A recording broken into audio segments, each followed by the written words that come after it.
All my life I had to be patient. Like Meek Millie, I was dream chasing. Finger to the law when I see haters. Oh, the feeling when you tell your niggas we made it. Ooh, baby. Ooh, baby. Ooh, baby. Ooh, baby. It's showtime like Kareem Lakers. I make a masterpiece, seem basic. No Meek Millie, but I'm dream chasing. Took the shortcut like Anita Baker. I want the bright lights that you see in Vegas. I need a big house with like 3 basements. Drop an M on the whip, think I'm speed racing. Don't know if it's the Transformer or the Green Ranger. My nigga Mac got the beat banging. Young nigga selling crack as a teenager. Had fiends playing baseball out here free basing. Had me showing off the rings like a Freemason. My mama gone, but I keep pacing. Trying to keep it all together like I need braces. Family calling when they need favors. When I was broke, they was acting like complete strangers. All my life I had to be patient. Like Meek Millie, I was dream chasing. Finger to the law when I see haters. Oh, the feeling when you tell your niggas we made it. Ooh, baby. Ooh, baby. Ooh, baby. Ooh, baby. Rest in peace, the Nippy was the street savior. Got my credit right now, I need acres.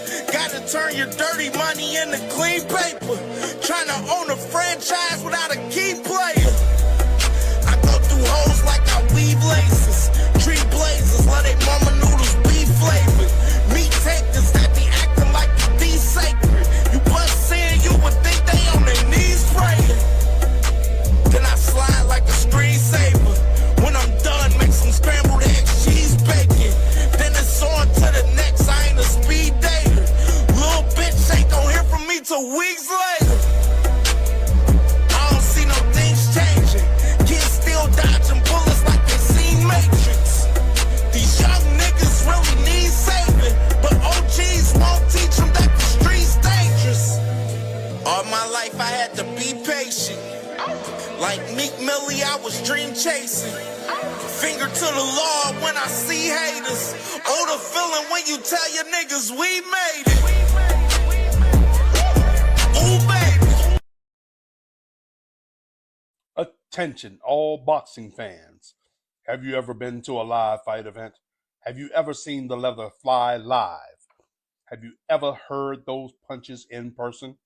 Well, we're trying to give you a chance to do just that.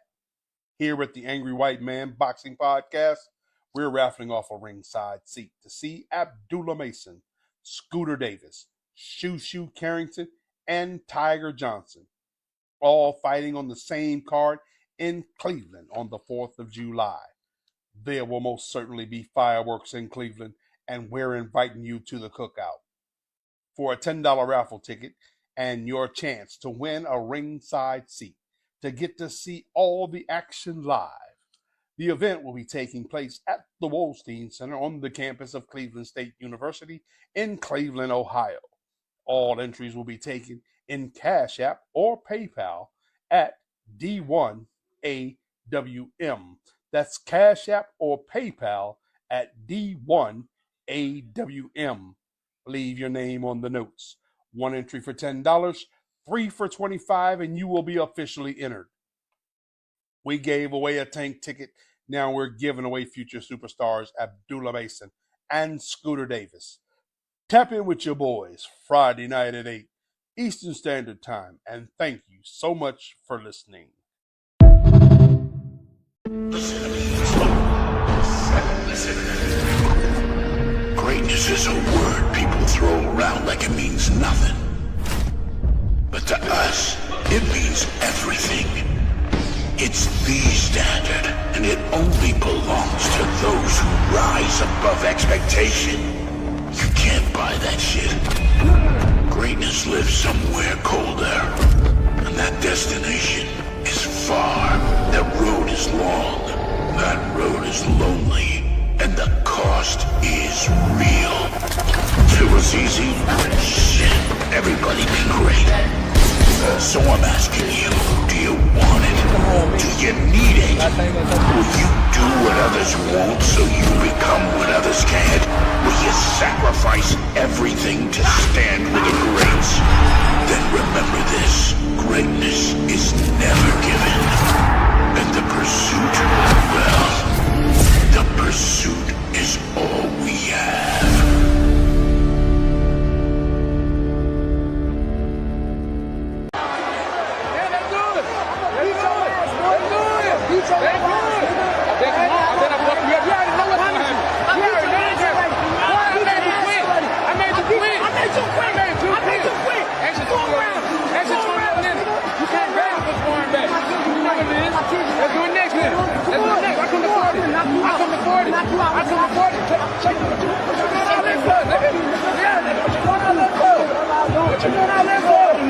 I don't know what nothing is. I don't know what nothing is, bro. I don't know nothing is. See me next. Okay, come on. Hey, let's do it. Let's do it. Hey, y'all heard him. Y'all heard him. Man, watch out, bro. Watch out. Don't disrespect me, bro. Don't disrespect me, nigga. Don't disrespect me, bro. Hey, I'm gonna come see you next. I told y'all gonna do your son. I told y'all you a bitch. And I'm on. I told y'all gonna do your son. I told y'all gonna do your son.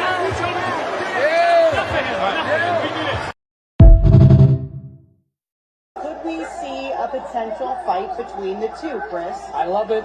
It's a lot of fun. It makes for good TV at the end of the fight. I would put the chances of seeing this fight happen at just above 0%. That's what I put.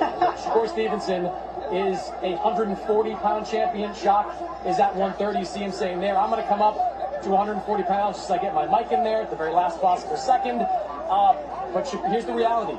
Shakur Stevenson is finalizing a deal to sign with Zuffa Boxing. Top Rank promotes O'Shaquie Foster. Top Rank promotes... I'm gonna tell y'all a secret fighter that nobody know about at 130 pounds. I say O'Shaquie Foster. If he's 100% and will come at his best, I think that he's the second best.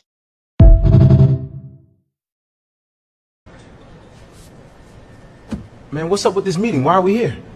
Guys, I have brought you here today to propose my plan. I don't like to lose. This is my plan to prevent all of us from losing. Let's pretend we are brothers. We won't have to fight each other. I made a contract to make sure we all agree to not fight each other. Each other. Yo, that's a good idea. Let's do it. But Shakur, we are in the same division. What will we do if we're forced to fight? Listen, I will get all of the belts for us. You tell everyone you don't care about the belts. That way, no one can force us to fight, brother. But Shaka, what if I outgrow my division and I have to move up to yours? Listen, little Ray Ray, when I move up, you move up. And come train at my gym so that we will never fight. What about us, Shakur? We are both champions at 140. Gary, tell him you want to fight me last. When the time comes, I will move divisions, little bro. Shakur, what about when you move up? I don't want to fight you, bro. Richardson, sign to Zuffa so that we won't fight. Before you sign, call me out so that it is not suspicious. Now sign the contract to be boxing brothers. Why they want me here so bad? We are not friends. Man, I'm going after all of y'all. There's no friends in boxing, clowns. Abdullah, no, please. I won't let these frauds ruin boxing.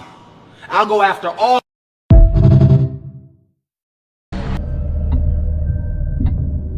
Is there any better feeling than being locked in? Like when you are locked in and you are, you're taking and you're in a rhythm and every day you're knocking it down. You never miss a step.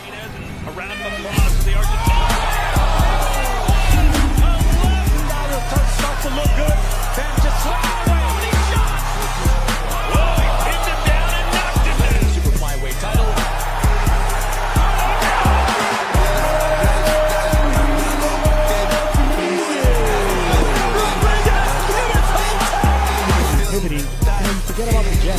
Oh, nice.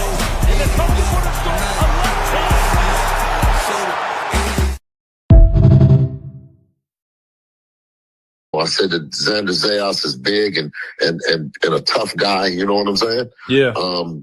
And also said Virgil Ortiz is very dangerous. And that don't think of that other big tall dude. He's just a freak. You know what I'm saying? Oh yeah. Fondora. Yeah, you know, he's the Wemby. Yeah, he's the Wemby of the boxing. It doesn't mean that he can't be beat, but it's a extremely tall task. So when I say that we're definitely looking at him, you know what I'm saying? We'll fight any of them at 147. But of course, we like the way that Xander looked, you know what I'm saying? And now we're gonna look at him with him in boots. You know what I'm Shakur's always so disrespectful. It's cool to be competitive, but now Oshaki is a bitch. He just beat your son. He just beat your protege. Show some respect. Show some class. You threw this fucking roadblock. You threw this bump in the road. He fucking scrapes your bump in the road up and you disrespect him in his post-fight. He invites you to the ring. This shit don't make no sense. Bro, it's like if you wanted to be a gangster, why you ain't on the block shooting niggas, man? This retarded ass attitude this kid got is crazy, bro. It's like motherfuckers can't even want to fight you without you disrespecting the fuck out of him. Call him a bitch ass boy on TV in his post fight. Like, think about back to when Mayweather and Mosley got to scrapping and Mosley jumped in the ring. He said, whoa. Mayweather said, whoa, don't disrespect me. This is my fucking fight. Bro, these kids are out of control, man. Wanna be gangsters, man. Like, motherfucker, if you were a gangster, you wouldn't be fucking fighting with a silver medal. Cut this shit out. Act like a fucking adult. He beat your boy. You did this shit. This fucking fight was here because of you. Now you talking about you a little boy. When I fight him, don't say he was small. You fucking did this shit.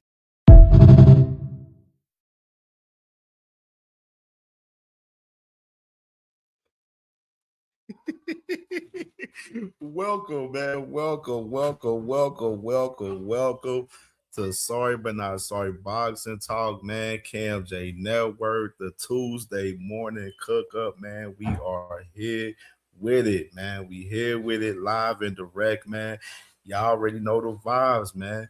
Hit that Cash App, man. $ CamJNetwork, man. Support the channel through Cash App, man, for sure. Y'all know we going through some things with the monetization till July 31st.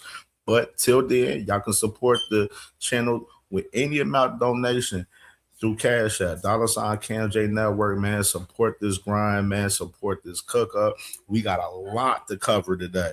This is going to be a lengthy show for sure. You know what I mean? So we got a lot to cover.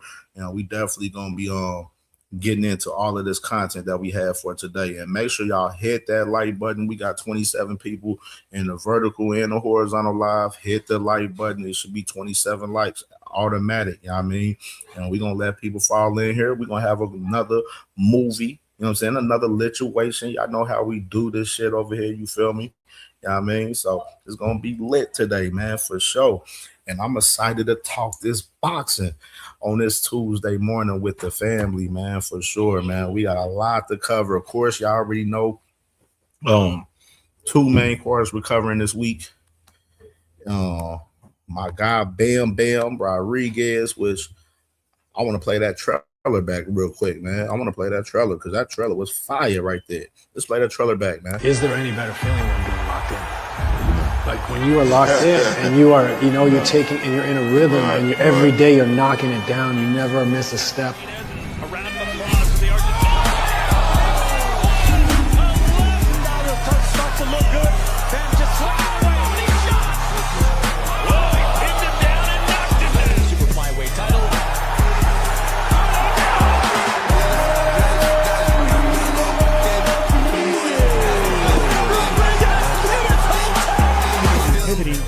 Forget about the jab. Oh, nice. And the coach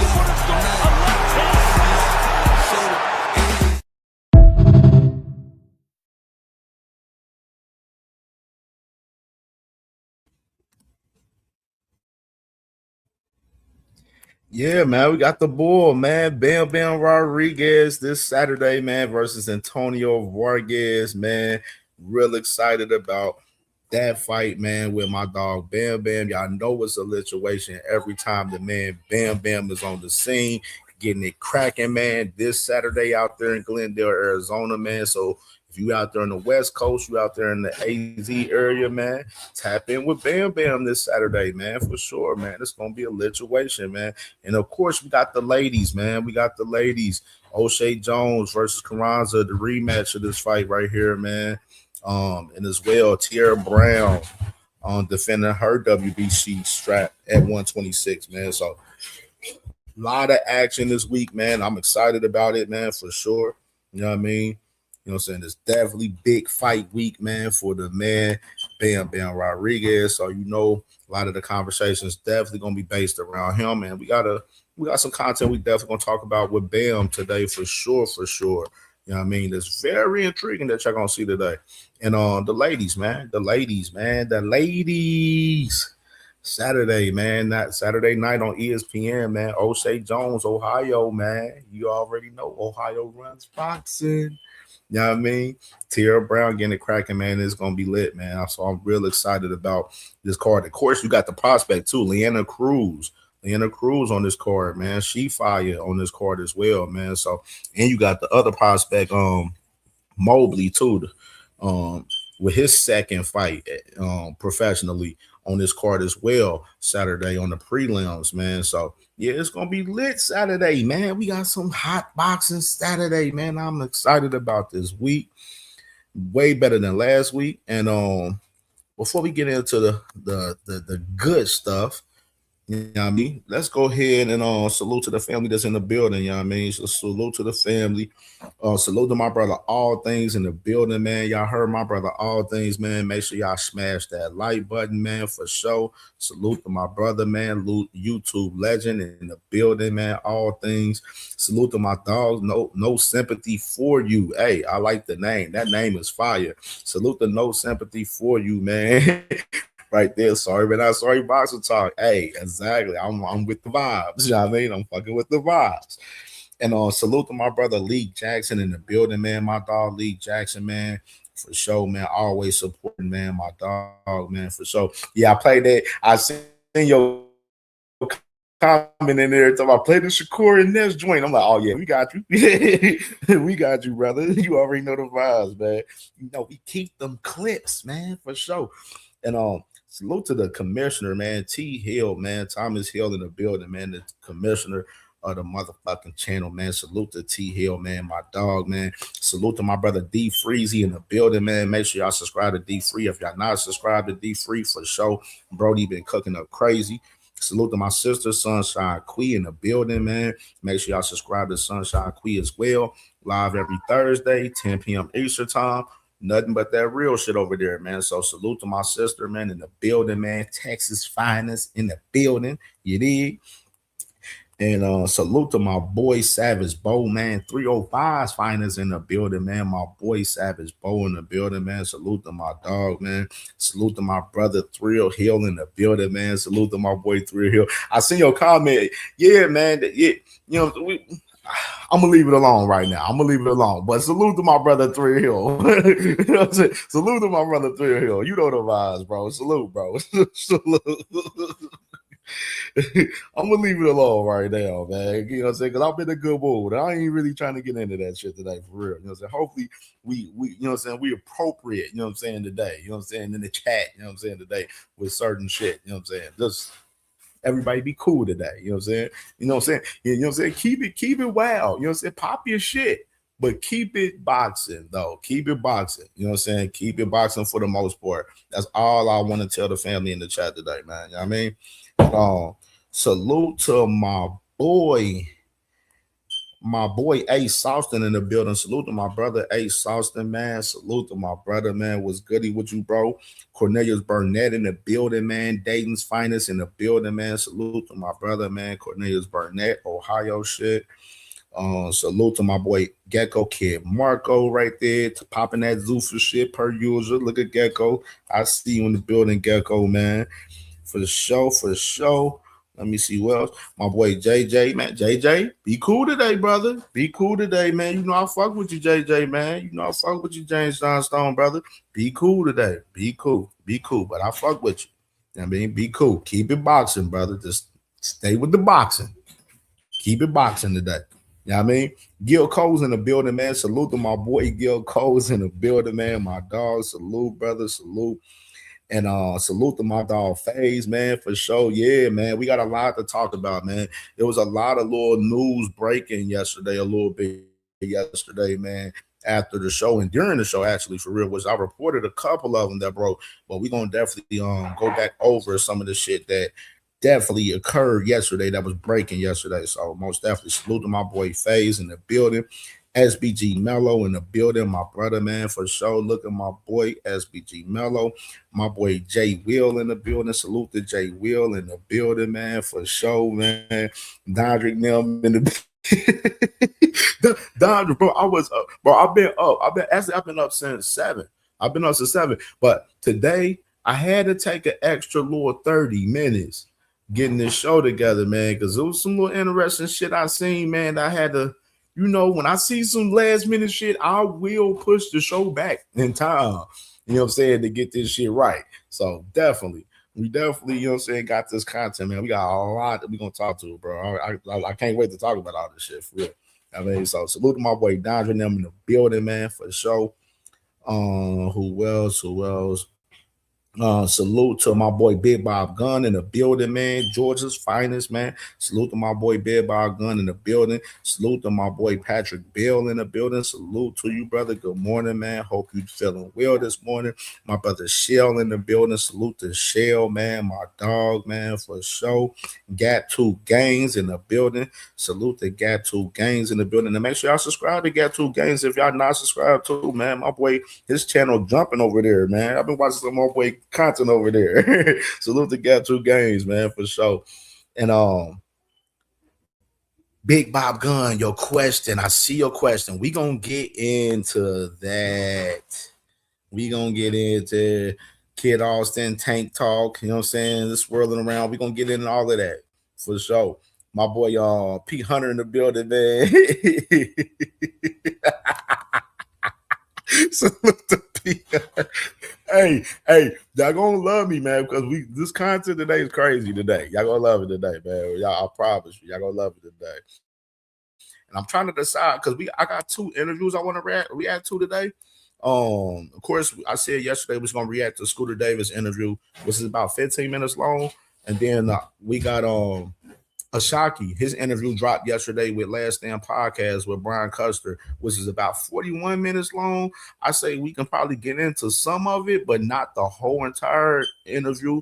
But we gonna scale it out. We're gonna see it out.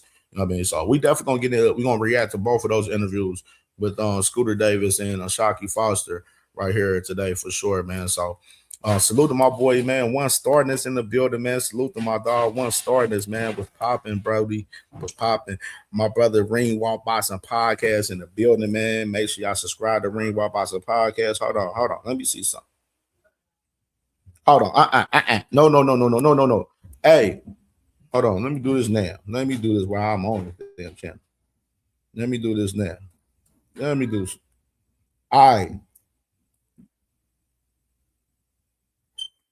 That link I just put in the chat just now, it is 6. I need 6 people to subscribe to that link right now. If you not subscribed to that link right there, Ring Walk Boxing Podcast, he at 994 subs right now. If y'all not subscribed, I need 6 people to subscribe to Ring Walk Boxing Podcast on the show right now and get him to 1,000 subs right now. Let's get my brother to 1,000 subs. You know what I mean? There's enough people. If y'all not subscribed to Ring Walk Boxing Podcast, let me get 6 people to subscribe to him so we can get him to 1K right now on the show today. You know what I mean? All right, let's do that. Click that link and hit that sub right there for my boy Ring Walk Boxing Podcast. That's family right now. You feel me? So let's get that shit done. Let's get him to 1K subs on this show. You know what I mean? Because he's 6 away. Like he's 6 subs away. So let's get him to 1K. You know what I mean? Let's get him to 1K. That's family. And he dropping fire content. He live every Sunday, 6 p.m. Eastern time. You know what I mean? You know what I'm saying? Fire content. Let's get my brother to 1K right now. 1K. You know what I mean? Get him to 1K. Get him to 1K. We all family in here. You feel me? We all family in here. We all family in here. You feel me? For sure. So is we there? Is we there? We there with it? You know what I'm saying? Like we at 1K. He at 1K. All right, bet. That's what it do. That's what it do. That's what it do, man. For sure. Salute the Ring Rock Boxing Podcast. Cuzzo, man. So congratulations. Hitting that one kizzy right there, Cuzzo. For sure, man. You already know. We family, man. So we gonna push for that. We gonna push for that. You know what I mean? And that if anybody else channel was right there in the realm for that, you know, we gonna do the same. So like, you know what I mean? We gonna push for that for all the family, you know what I mean? For sure. You know what I mean? For sure. You know what I mean? That's a fact. So, all right, man. Appreciate y'all, man. Love y'all, man. Let's have a fire show today, man. Make sure y'all hit that like button, man. Hit that cash app, man. $ CamJNetwork, man. And let's get this shit started, man. Let's get this shit started. I don't even want to hold it up any longer. You feel me? So, all right, man. First topic of today, right here, which is something that we talked about already, which is I still seen people out here like, oh man, Wesley Cotter can get the fight with such and such and da da da da. No, nigga, it's not how this shit works, man.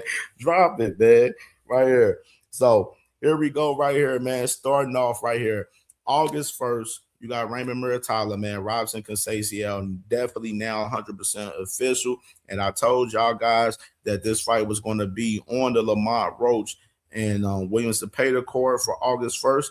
And this is definitely the co-main event on that card right here, man, as well. So you got this fight going on, 135-pound IBF title on the line, which is, we all know this is most likely Raymond Muratalla's last fight at 135, and he's going to be moving up to 140 if he gets past Robson Conceição on this fight right here. So real intriguing fight right here with Muratalla and Robson Conceição right here, August 1st. And to even add more context right here today at 1:30, which is, we'll see. We're gonna try to scale out the time, but they're gonna be live today at 1:30 with the kickoff press conference for these two fights with Lamont Roach and Williams Cepeda and Raymond Muratalla and Robson Conceição today at 1:30 today, p.m. Eastern time. So we're going to check the timing out of how we do with the content on the show, because we got a lot of content to cover today.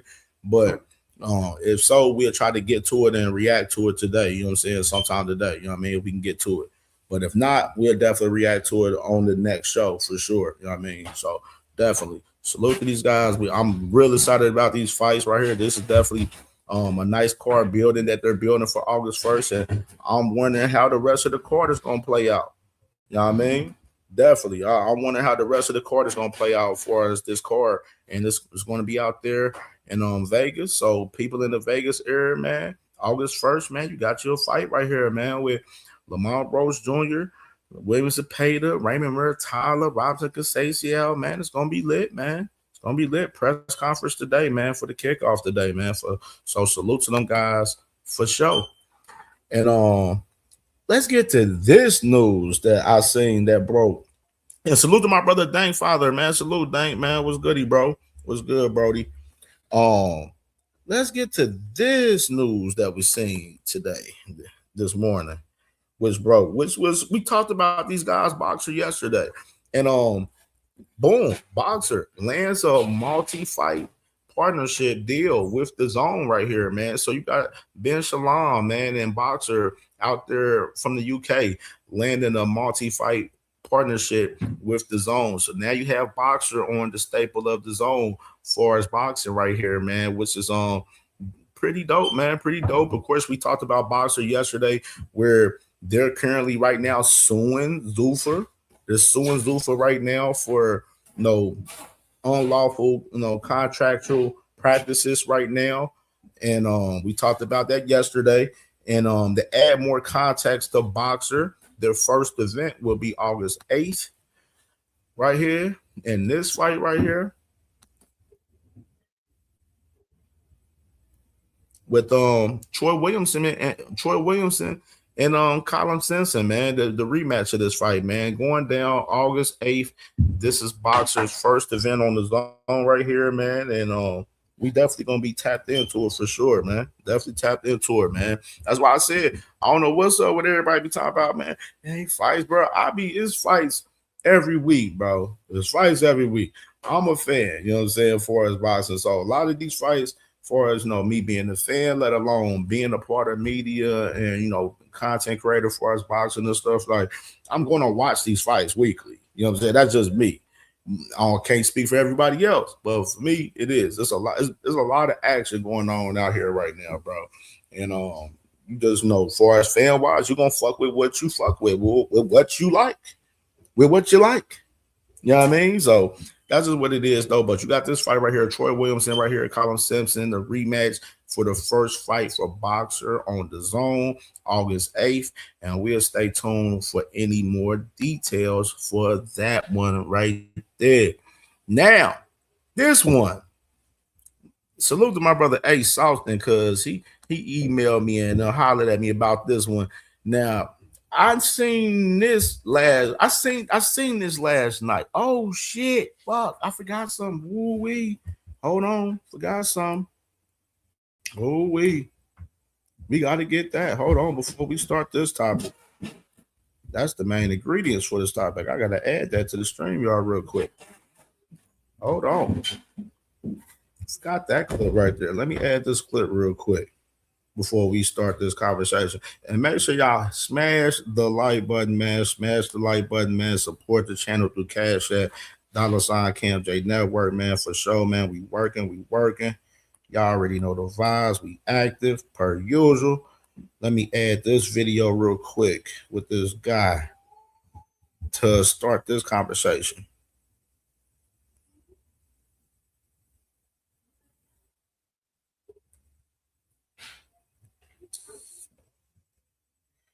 All right.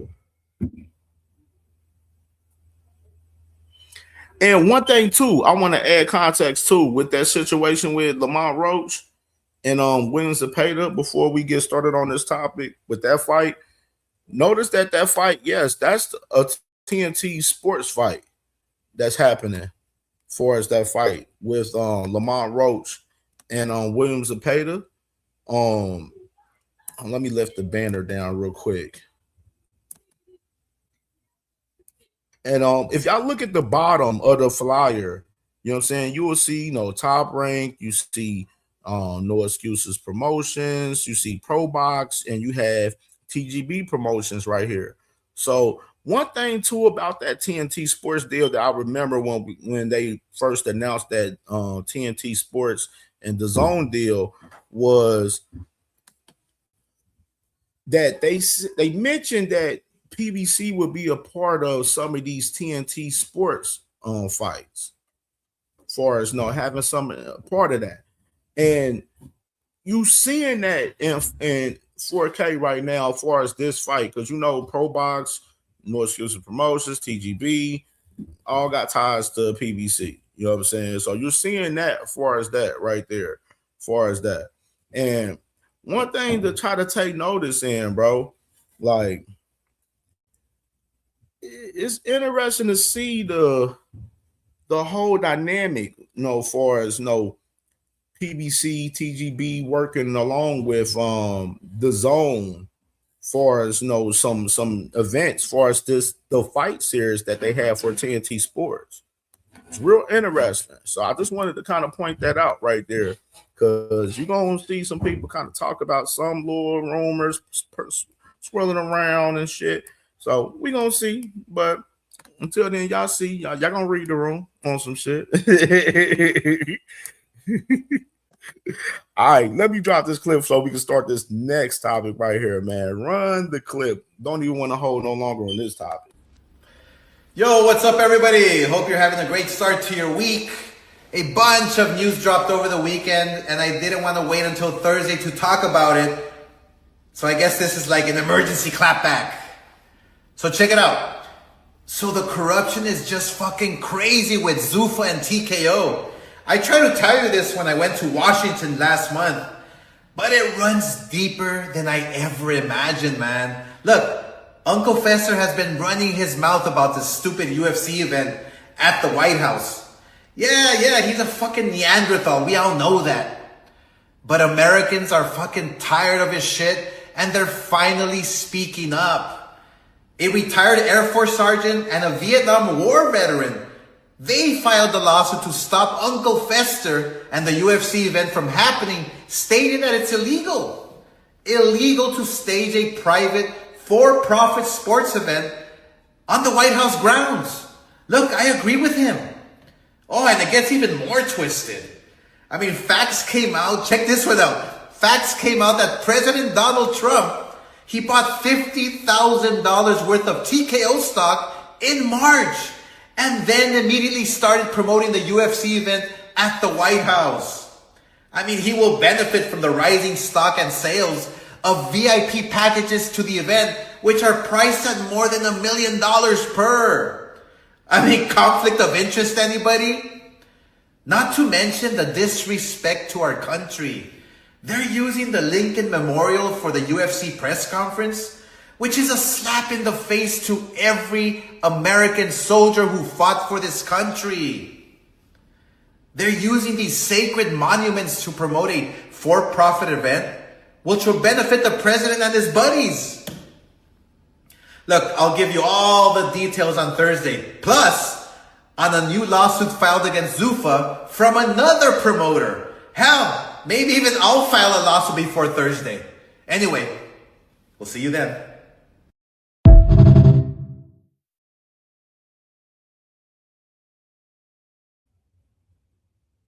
Ooh-wee. Ooh-wee. Damn. Dropping bombs out here, man. Left and Manny, man. Salute to Left and Manny in the building, man. Salute to you, Brody. And salute to Desmond Johnson in the building, man. Salute to you, my dog, man, for sure. Dark Kent in the building, man. Salute to Dark Kent in the building, man, for sure. He said Uncle Fester. Yeah, bro. That Uncle Fester name is crazy. Mr. Altruistic, my dog, man, from Cincy, man. Salute to my brother, man, for sure, man. One of the big hitters on the channel. Salute to my Brody, man. Quadir in the building, man. Salute to my brother, man. Hope you feeling well this morning, brother. And salute to my sister, Sexy Kendra in the building, man. Good morning to my sister. Hope you doing well this morning, sister, for sure. Yeah, I mean, let's run that back. And I got another clip for us, this UFC White House event. You know what I mean, too, to kind of go a little bit in depth with what Oscar's talking about. Let's run this clip back with Oscar right here. Yo, what's up, everybody? Hope you're having a great start to your week. A bunch of news dropped over the weekend, and I didn't want to wait until Thursday to talk about it. So I guess this is like an emergency clapback. So check it out. So the corruption is just fucking crazy with Zuffa and TKO. I tried to tell you this when I went to Washington last month, but it runs deeper than I ever imagined, man. Look, Uncle Fester has been running his mouth about this stupid UFC event at the White House. Yeah, he's a fucking Neanderthal. We all know that. But Americans are fucking tired of his shit, and they're finally speaking up. A retired Air Force sergeant and a Vietnam War veteran, they filed a lawsuit to stop Uncle Fester and the UFC event from happening, stating that it's illegal. Illegal to stage a private, for-profit sports event on the White House grounds. Look, I agree with him. Oh, and it gets even more twisted. I mean, facts came out. Check this one out. Facts came out that President Donald Trump, he bought $50,000 worth of TKO stock in March and then immediately started promoting the UFC event at the White House. I mean, he will benefit from the rising stock and sales of VIP packages to the event, which are priced at more than $1 million per. I mean, conflict of interest, anybody? Not to mention the disrespect to our country. They're using the Lincoln Memorial for the UFC press conference, which is a slap in the face to every American soldier who fought for this country. They're using these sacred monuments to promote a for-profit event, which will benefit the president and his buddies. Look, I'll give you all the details on Thursday. Plus, on a new lawsuit filed against Zuffa from another promoter. Hell, maybe even I'll file a lawsuit before Thursday. Anyway, we'll see you then.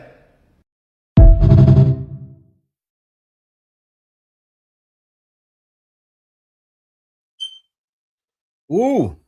And salute to Uncle Cass in the building, man. Cass Sports, man. Make sure y'all subscribe to Uncle Cass, man. Cass Sports, the Boxtorian, man. The best talking that history of the sport of boxing, man. Salute to my uncle, man. Appreciate you always, Unc. You already know the vibes. B King in the building. Salute to my brother B King in the building, man. My brother, man. You already know the vibes. All right, man. This crazy right here. So obviously, we have this UFC event this weekend at the White House, man. And these two guys that was in service, they filed a lawsuit trying to get this event canceled with all of the crazy shit that's going on a part of this event. And like I said, bro, this title of this show today, Wildfire in Boxing, is self-explanatory, bro, far as a lot of these topics that we're covering today, bro, because it's been literally a wildfire in boxing with a lot of this topics and stuff, especially with this situation right here.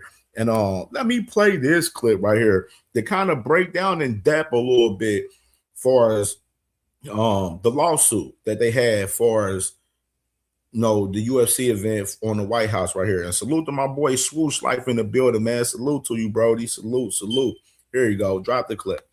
Our attempt to stop the UFC fight at the White House. A challenge filed in court here in Washington, D.C. by two community organizers seeks a court order to intervene. The organizers are both from Virginia, one of whom is a military veteran, and they argue the event, the UFC fight on White House grounds, is not only unlawful, but, quote, deeply corrupt. Their 35-page complaint, filed this weekend, says that Trump ally, UFC executive Dana White, close friend, close ally of the president, is enjoying what none have enjoyed before: unfettered access to the White House and Lincoln Memorial to stage a private, for-profit sporting event. What's more, it says there are reportedly packages, VIP packages, selling for between $1 million and $1.5 million per head. A for-profit venture on the sacred historic grounds of the White House.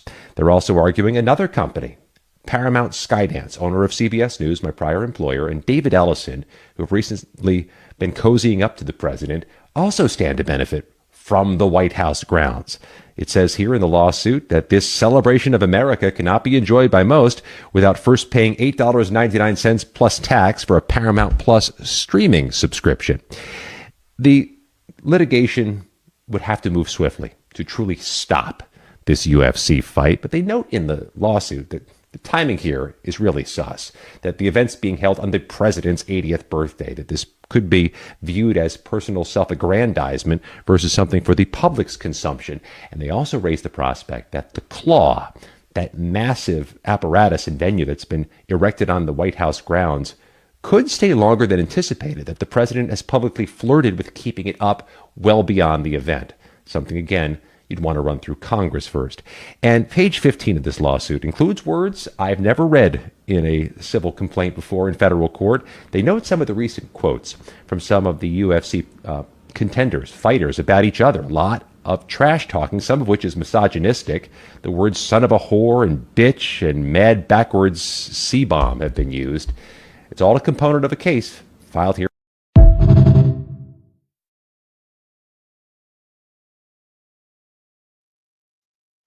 Ooh-wee. This some sticky business right here, dog. This some sticky business right here, man. Sticky business. Now, my thing is, as far as the lawsuit, is they going to try to get this shit passed before what, Sunday? The event's what, Sunday?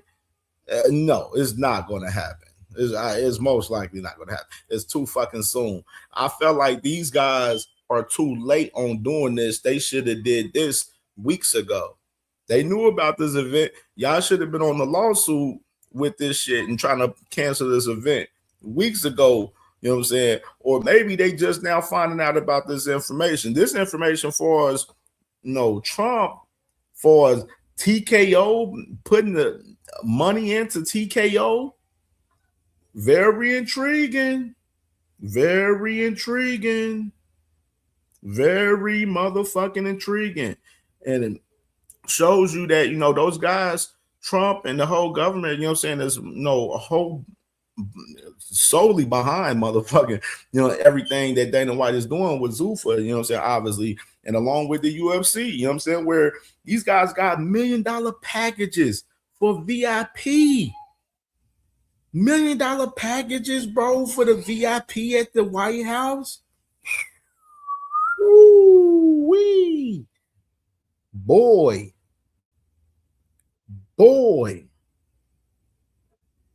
Sheesh. Nasty motherfucking work, man. Nasty work, man. Nasty work, man. Real shit. Salute to Ohana, man. Salute to my boy Ohana in the building. And my boy tired ass Cowboys fan, man. Salute to my Brody, man. Salute to my Brody Enigma in the building, man. Make sure y'all subscribe to Enigma as well, man. My brother definitely trying to get his shit going on his channel, man. Get it going. Let's get into where he need to be on his channel, man. So subscribe to most definitely to my brother Enigma, man, for sure as well. It's a wild story, man. So I definitely want to get y'all opinion when we open up the panel, man, and we can talk about that a little bit right there as far as that story. But that's a wild story right here, man, as far as the lawsuit on UFC trying to get the White House event canceled right now. I mean, and real talk, just briefly talking about the White House event, you know what I mean, me personally, y'all know I be out on the internet looking at, everything on the internet on all these socials and shit, bro. And me personally, it ain't that much buzz around this event for real to me. Just me. It ain't crazy buzz around this event. I see the promo they're doing. I see Dana White with the damn truck riding around and shit, trying to do commercial and shit, trying to promote the shit and everything. I see him doing that, but it ain't really that much crazy buzz around this fucking White House event, honestly, to me. Just my opinion, Just my opinion. I don't know. MMA fans, I know y'all love y'all some UFC and shit, so yeah, I know y'all feel differently. But to me, personally, just overall, in a brand scheme of things, it ain't really crazy buzz around it, honestly, to me. Just my opinion, though. Just my opinion. So we can move forward, man. Let's move to this next topic, man. Salute to my boy Joseph Bermia in the building, man. Salute to you, Brody. Salute, bro.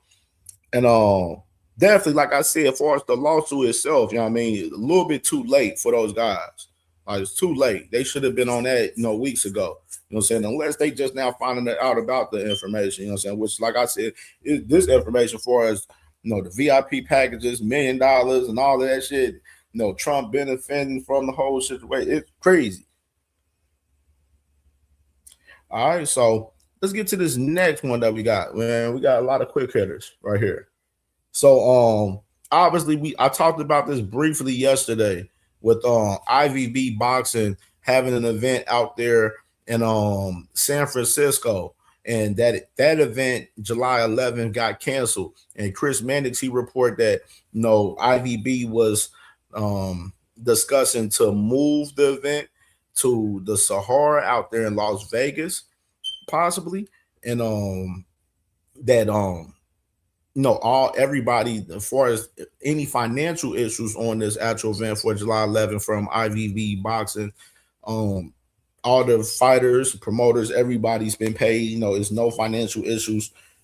As far as this event in particular, it's just they had a venue situation as far as that. So that card July 11th from IVB Boxing out there from San Francisco, that event is being rescheduled, and it's going to be out there in Vegas now, possibly now. So I wanted to report that because we talked about that briefly during the show that broke yesterday, and we can keep pushing with the next quick hitter that we have, which was a little interesting quick hitter right here. You got Mr. Lewis Crocker right here. Lewis Crocker, man, about to set the fight Leon Paro coming up in a couple of weeks on June 24th out there in Australia, man, defending his strap out there, man, at 147.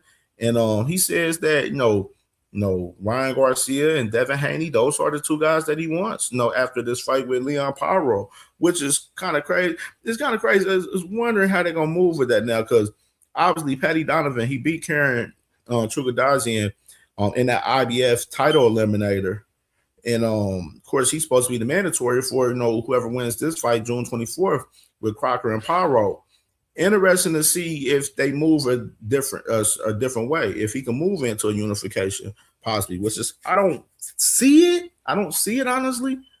But it's interesting to see it though. You know what I mean? As far as that perspective, you got to get past Paro first. That's the most part. Got to get past Paro, which is that fight with Paro was in Australia. That's in motherfucking Paro's backyard.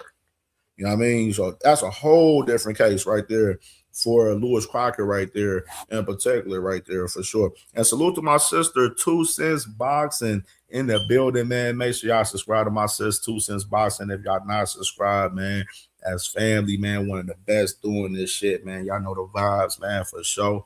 So you got this with Lewis Crocker, man, saying that he want unifications right here with Garcia and Haney right here, man. And the next quick hitter that we have, right here, man. So this is for July 25th right here with these two guys, Ramon Cardenas right here that fought Nawa Inoue last year in a banger. He's going to be fighting for the WBC interim title against Sam Goodman. Sam Goodman, of course, he's an Australia guy. Of course, this fight would be on the Earl Spence and Tim Tszyu card. So they're going to add this fight on along with Jamar Charlo on whoever he's going to be fighting from out there in Australia. So that July 25th card, man, from PBC and No Limit, out there in Australia, man, they shaping out, a decent card for real out there for real. This is a good scrap out there for sure at that 122-pound division right there. With both of these guys right here, definitely getting it cracking for this WBC interim strap, and definitely wanted to run that by y'all on the quick hitter side. And speaking of July 25th. Gotta highlight my dog, man. Gotta highlight my dog because I seen my dog on IG before I came on the show this morning, you know what I'm saying? Flexing that shit, you feel me? Popping that shit. Big Fish, you know what I mean? Said, hey, imagine a shrimp telling a shark his limits. Fire. Ill Will. Salute to my boy Ill Will in the building, man. Salute, Brody. You know what I mean? Like, he said, imagine a shrimp telling a shark his limits. Fire right there. That's fire. That's fire right there, man. So, the boy, man, the biggest, man, he definitely getting geared up and ready, man, for this fight going down July 25th, man, out there in Australia, man. You got Jamar Charlo on the card, as I mentioned, and the fight that I just mentioned as well, along with Ramon Cardenas versus Sam Goodman, man, at 122, man. So this July 25th, man, this starting to shape out real nice out there in Australia, man. I'm getting real excited to even more about this event, man, with the man Earl, man, the biggest back, man. I got a feeling Earl gonna come out hot in this fight, man. I just got this feeling. I don't know, man. I got this feeling Earl about to come out crazy in this one, man. I'm just having a little nostalgia feeling from Earl, man. You know what I'm saying? Going into this fight from him, man. So I'm excited about it for sure. And let's get to this next quick hitter right here. Which we got obviously Anthony Joshua, July 25th as well. Fighting against the guy Pringa, man, in his warm-up fight, getting ready for Tyson Fury. And names that's brought upon this undercard, talking about Josh Kelly, which we mentioned that last week with Josh Kelly fighting the guy at Yarko. He's going to be making his first title defense versus the guy at Yarko that was supposed to fight Brandon Adams a couple of months ago. And that's going to be on this undercard for AJ and possibly Hamza Shiraz. Now, interesting factor about Hamza Shiraz, my thing is who going to be the op? That's my thing. Who is going to be the op? So they're looking forward to putting on a fight for Hamza Shiraz and having him make his first title defense of that WBO strap at 168 on this AJ and Pringa card, July 25th, right here, man, out there in Saudi Arabia, right here, man. So you got big business right here, man. Josh Kelly versus at Yarko on the undercard for AJ and Pringa, along with Hamza Shiraz, man, for July 25th. And this is a Ring Magazine event. So we definitely gonna stay tuned to more details of that. And we gonna do some little matchmaking and see who this op gonna be for the man Hamza Shiraz, man, for sure. Absolutely, we definitely will. Salute to my brother Op and the LDTV in the building, man. Salute to my brother Poe Pounder in the building as well. Salute to my dog Trey Skills in the building as well, man. My dog, man, for sure. Make sure y'all subscribe to Op and the LDTV if y'all not subscribed, man, for sure. And let's get into this topic because this little rumor was swirling the last little couple of days, and it seemed like it's definitely 100 now. Yeah, it's gonna fuck y'all up because definitely, wild work right here, man. Wild work, man. It's interesting. So let's get into this one right here. You got Rolly Romero right here, set to defend his WBA super welterweight title, man, this summer. So sources told Mike Cappinger right here, and said it's gonna be a tough fight is not expected for Rolly's first appearance since May 2025 last year, and so we're expecting like a tune-up type of situation for Rolly into this first fight, which is wild work to me in a sense, which is I don't 100% know what's going on. Rolly hasn't spoke. He hasn't spoke. But we all know that, Jack Catterall, he became, the mandatory for the man, Rolly Romero, after beating Shakram Giasov a couple of weeks ago. And, of course, the man, Jack Catterall got a lot to say, man. He got a lot to say. Got a lot to say right now currently, man. And you see Jack Catterall right here, man, saying pathetic. What are you waiting for, Rolly? When you do have this ridiculous run out, don't be vacating. Duck right there with the duck emoji right there. So you got the man, Jack Catterall at that man Rolly Romero's helmet right now about this fight right here, which is I'm gonna say this in my perspective. I feel like at this moment, I feel like Rolly should give Jack Catterall the shot and go and fight the man. That's me personally. But obviously, it's another fight that they're looking at. And I'm wondering what's the other fight. And if the fight isn't better than Jack Catterall, then what are we doing here? Because I feel like him fighting Jack Catterall is reasonable right now. Honestly, in my opinion, I ain't going to lie to you. I feel like it's reasonable. And I think he'll beat Jack Catterall.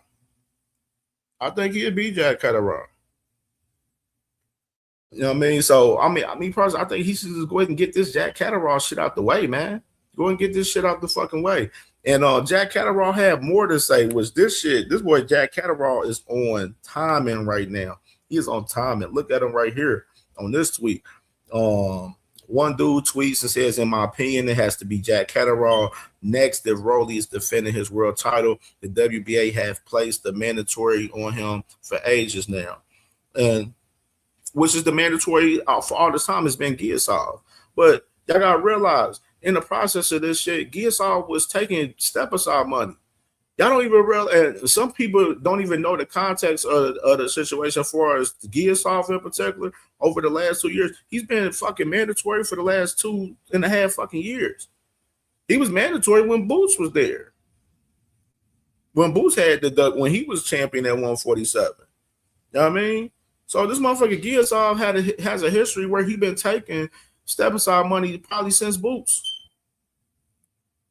You know what I mean? So whose fault is that? That's Gearsaw's fault.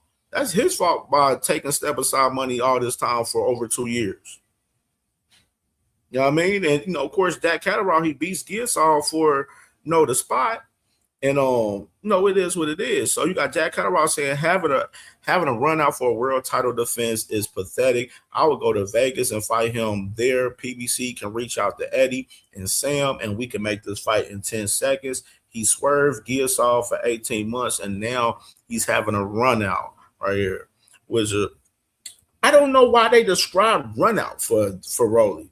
That's why I don't really like the context of them saying run out. Y'all don't even know who the fuck you're gonna fight.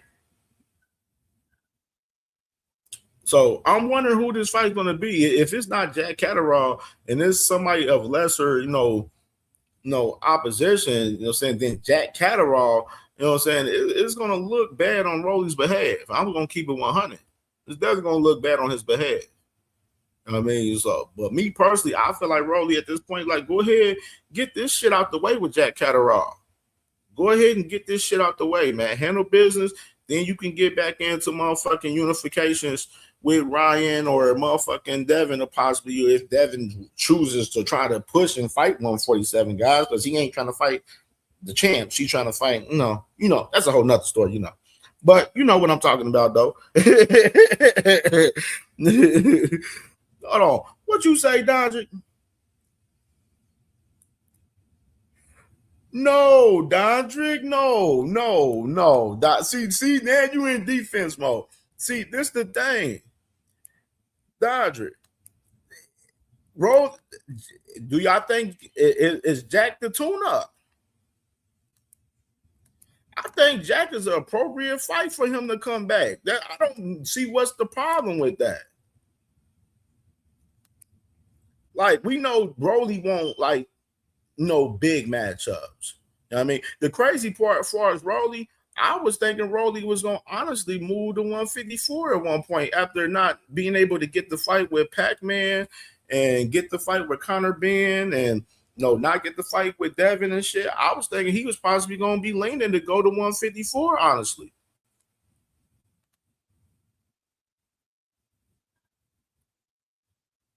That's just my opinion. But I feel like the Rolly shit is 100. I mean, the shit with Jack Catterall is 100 for real to me. That's just me personally.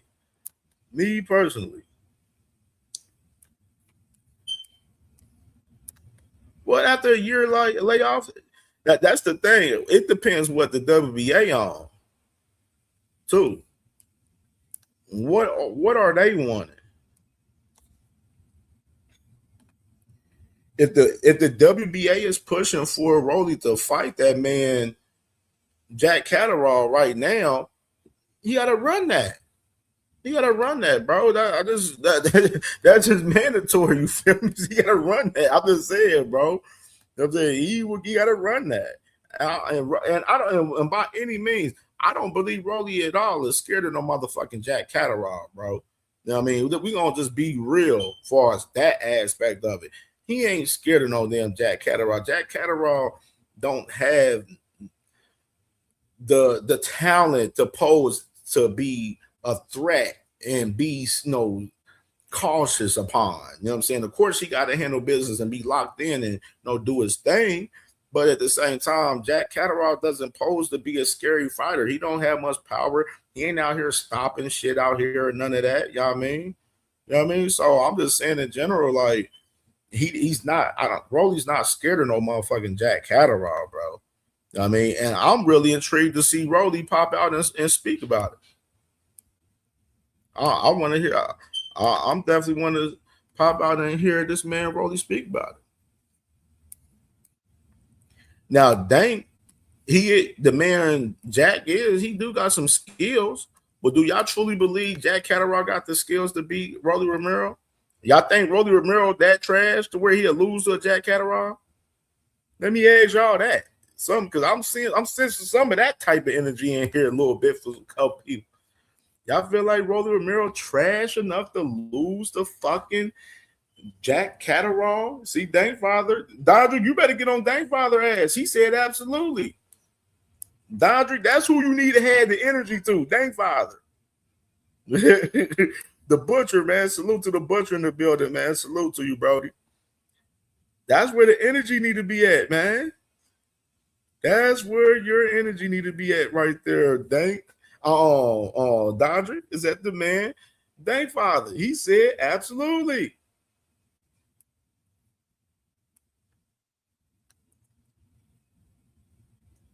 Faye said 50-50 fight.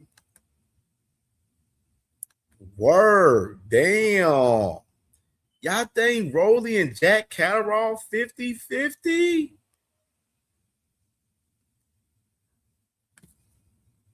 That's nasty work.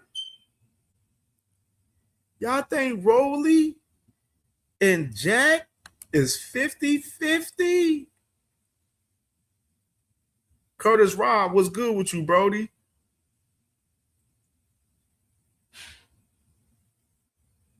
We Fight on Night TV, man. Salute to him. He said, Rolly's style is a nightmare for anyone on that side of the pond. No one over there has one punch knockout power, and you need that to get Rolly off you. Good take. Good take right there. We Fight All Night TV right there. I like that take. I like that take right there. I like that. My sis 2 cents right here. She said, yeah, they do. Somebody told me last night they know 11-year-olds better than Rolly. Fuck out of here. Whoa, damn. They was out of pocket right there.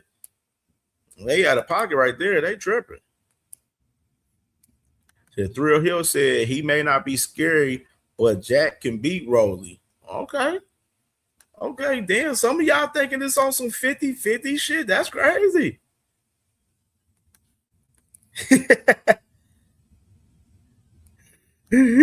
Yeah, that's why I said, Dodger, you want to take that up with Dank. He said absolutely, man.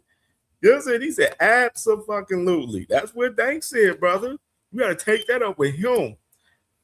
2 cents said, what Rolly do to y'all? Probably shit. Suppose one of their favorite fighters, shit, that motherfucking Devin Haney. That's what some of the motherfuckers pissed off about. Is that how that Devin Haney shit went? Enigma said, hell no, Rolly not trash, but he's gotten better. Okay. Ill Will said, Rolly Saudi right off the Catterall win. At least he got a name. I'll fight him type shit. Yeah, like, I don't know, man. 50-50. Man, I'm on some 55-45 Rolly shit. I ain't gonna lie to you. About 55-45 Rolly in that fight with him and Jack. I ain't gonna hold you. I ain't gonna hold you. I ain't gonna hold you. I'm thinking 55-45 Rolly in that one. Jack can definitely, you know what I mean? It can be it's an interesting fight. I ain't gonna lie. That's why I said I wouldn't mind Rolly getting into that one. Like shit, just go and get Jack out the way. Fuck him. Get him out the way. You know what I mean? That's my personal opinion. Big Dre, man. Salute to Big Dre in the building, man. Salute to my dog Big Dre in the building, man, for sure. And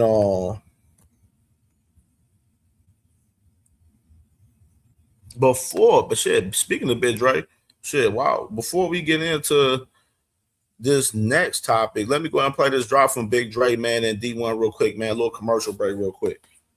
Attention, all boxing fans. Have you ever been to a live fight event? Have you ever seen the leather fly live?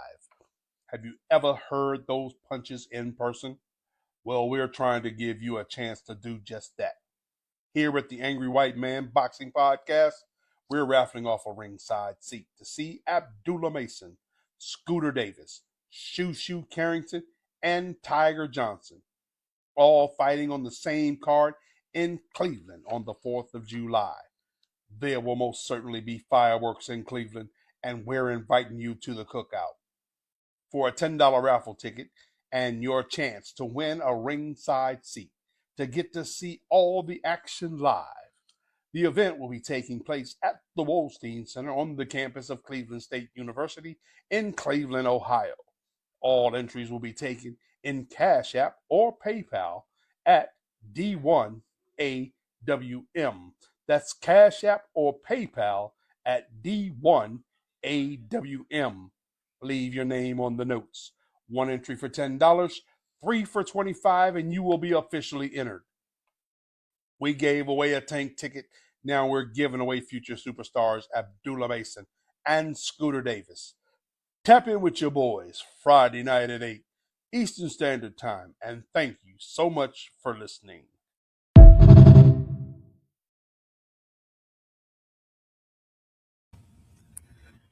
Yeah, man. Salute to my boy Big Dre, man, and my brother D1 and William Old School, man. Y'all already know, man, July 4th, Abdullah Mason, Joe Cordina in Cleveland. Your boy Cam J gonna be in the building, man. You already know D1 got the ringside ticket raffle going on right now, man. It's lasting another week, about a week and a half. So tap in with D1, man, for the ringside ticket, man, for July 4th, man, for sure. We gonna be in the building. We all gonna be linking up that weekend and everything, man. So definitely tap in with my dog, man, D1 for the raffle. You dig? You know what I'm saying? It's gonna be a big movie that weekend for sure. You know what I'm saying?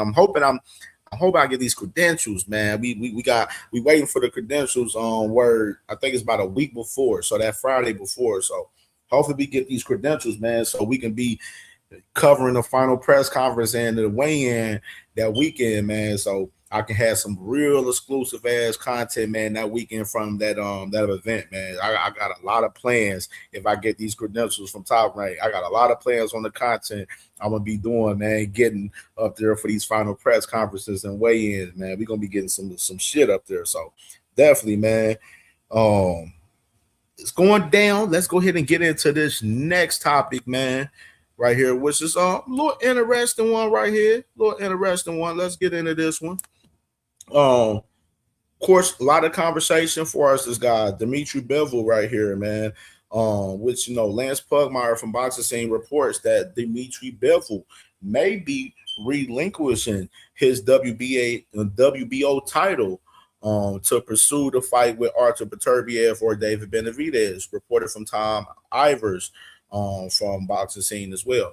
So you got this report right here, man, from Lance Pugmire, Boxing Scene, about Dimitri Bivol. Of course, he has the WB order for us, Colin Smith in particular, on him right now at 175. And it's a possibility Bivol's looking to relinquish that so he can go after the big fights. And which we talked about the scenario for us, Bivol. You know what I'm saying? What would he do? Will he go to that mandatory with Colin Smith, or will he go into the trilogy with Beterbiev, which is that's what the conversation has been about most in recent time, and from this recent time and shit reported from Sean Zintel. He reported that first, talking about Bivol and Dimitri Bivol and Beterbiev. They have about 20 million on the line each for a fight in Russia, and right now from a Russian investor right now, which is, I'm like, shit, show me the money, go get that bag and fight that man, motherfucking Beterbiev, man, out there in your hometown, man, big time, man. It just makes sense for us that, which I know some people isn't fond of the trilogy.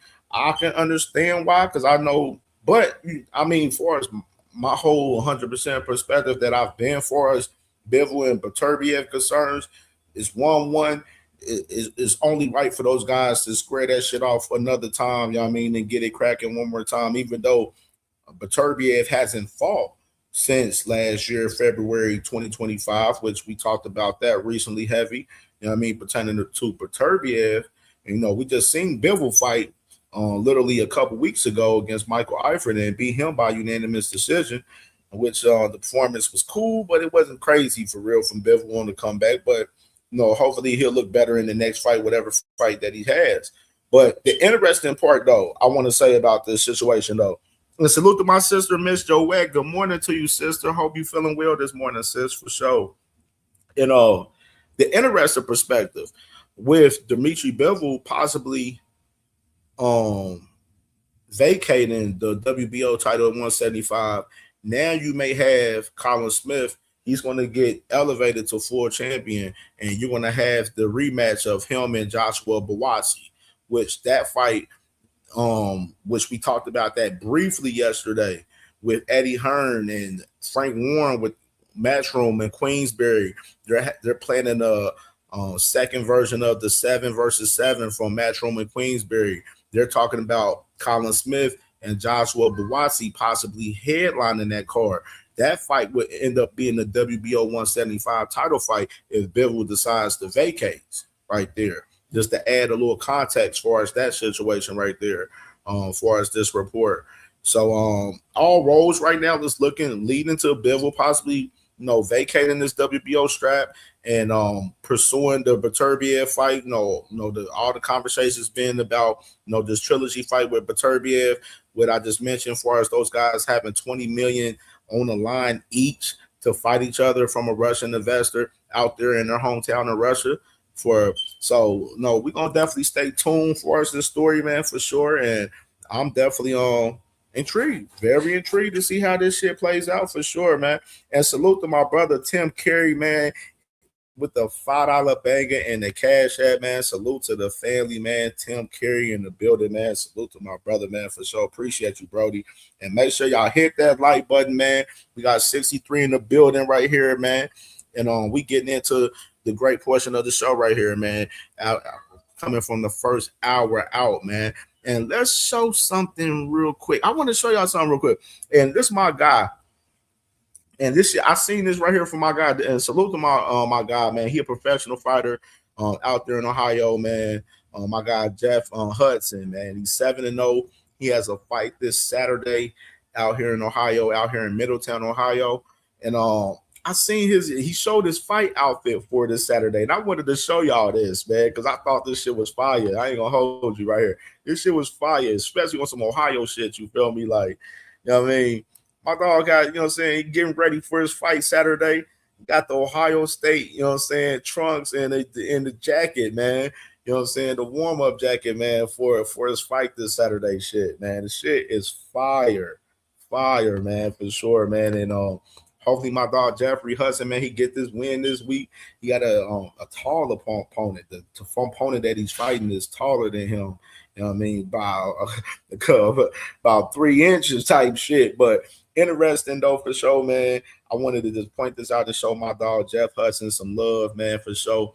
I seen him been grinding, putting in that work, and definitely wanted to showcase this fight outfit right here, man. This fight drip fire right here. Ohio State shit, you feel me? I mean, so salute to my dog right here. And speaking of this, let's talk about this right with Boots, man. See my dog Boots Ennis, man. Boots Ennis, man, got the fight shirts ready, man. So y'all ready for June 27th? It's almost here, man. It's a couple weeks out, man. Ryan Ennis got the fight shirts, man. Getting them fight shirts ready. That fight shirt look fire too. I seen him post this in his story, man. And salute to Michael Rogers in the building, man. Salute to you, Brody, for sure. And I seen Boots post this in his story, man, right here with the fight shirts, man, for sure. So I already know some of y'all getting ready for the fight night, June 27th, man. Y'all better cop them fight shirts, man. Them hot off the presses right there. Them fire right there. Y'all, man, salute to the boy Boots. And speaking of Boots, let me play this little clip I seen from Boots and Xander right here that was real interesting right here. You know what I mean? Let me go ahead and play this right here. Run the clip. 6. Defense. 6, 7. 2. Ring IQ. 7. 6. Footwork. 4. 3. Power. 6. 3. Chin. 3. 5. Speed. 5. 5, 6, 7. Resume. 6. 0. Heart. We'll see June 27th. 10. Jab. 5. 7.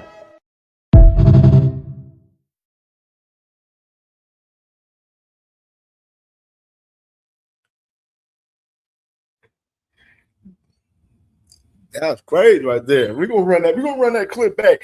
Hey, hold on, Dodger. Hold on. Stop the presses. Hey, Dodger, we're not doing that, man. You know what it is over here, man. This Ohio shit over here. You know what I'm saying? Especially you come to my Buckeyes, though. I'm gonna come for you. You know you trying to fuck with me right there. I'm trying to fuck with me right there. Hey, Dodger Wilder. Hey, Ohio State arguing these fire, man. And we wearing the all black. We got the all black joints, man, for the Oregon game this year, man. You know what I'm saying? Don't let me get into that, man. You know what I'm saying? We'll be talking a whole hour talking about Ohio State if I can get into that shit, boy. But let's run this clip back. Hey, and then too, sis, you said that you don't like the shirt, sis. Hold on.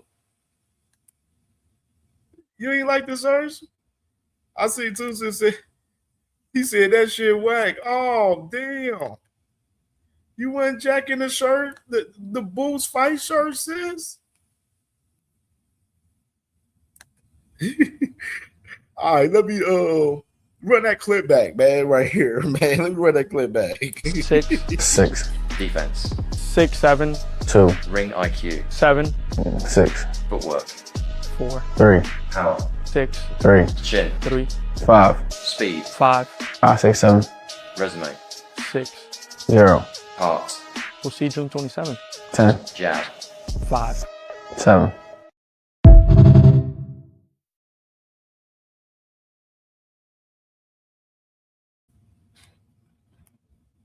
Hey, that man Boo said that man he said that man Xander's resume was a 0.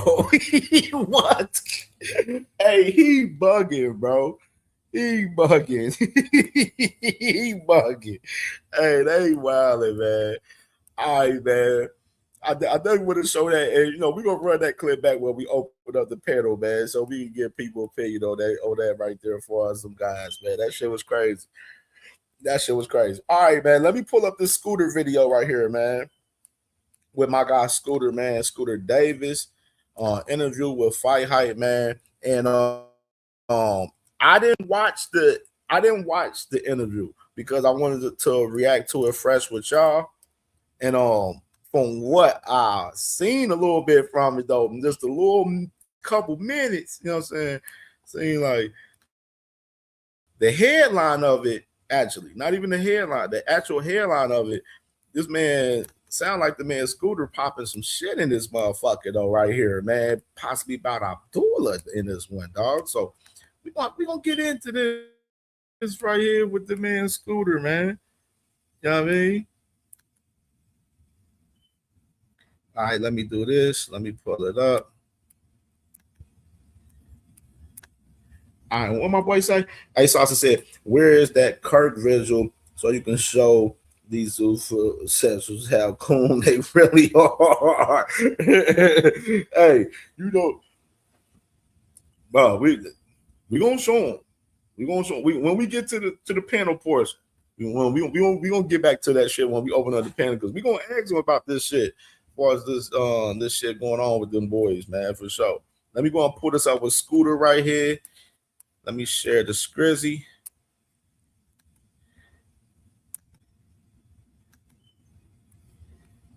All right.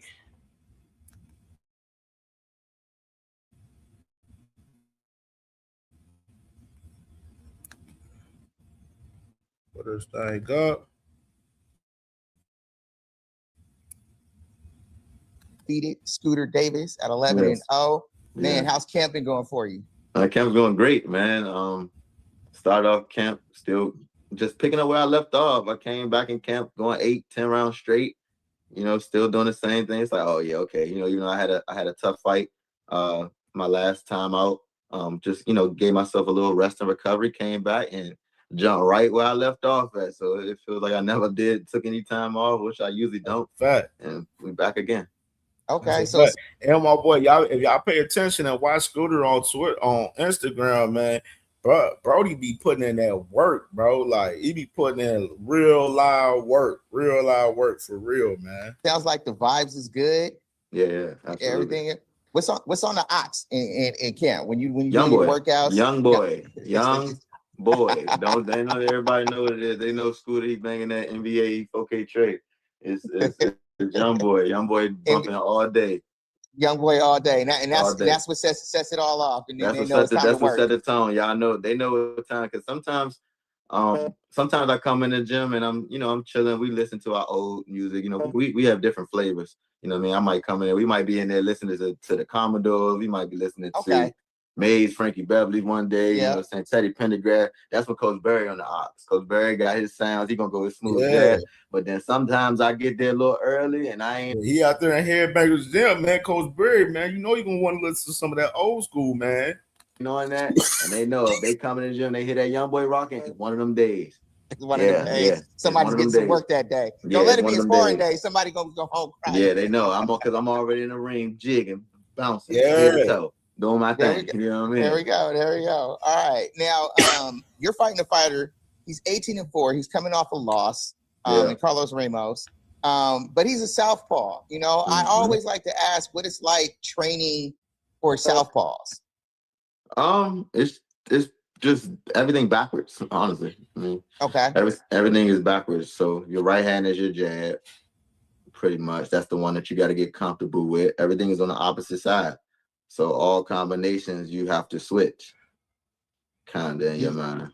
Do you find southpaws to be a little bit more difficult than other fighters that are fighting orthodox like yourself? I mean, I would say it's only more difficult because I probably fought more orthodox fighters than I did southpaw. So it's not difficult. It's just unusual. That would be the word. I like that. I like how you put that. Yeah. It's not difficult. It's just different.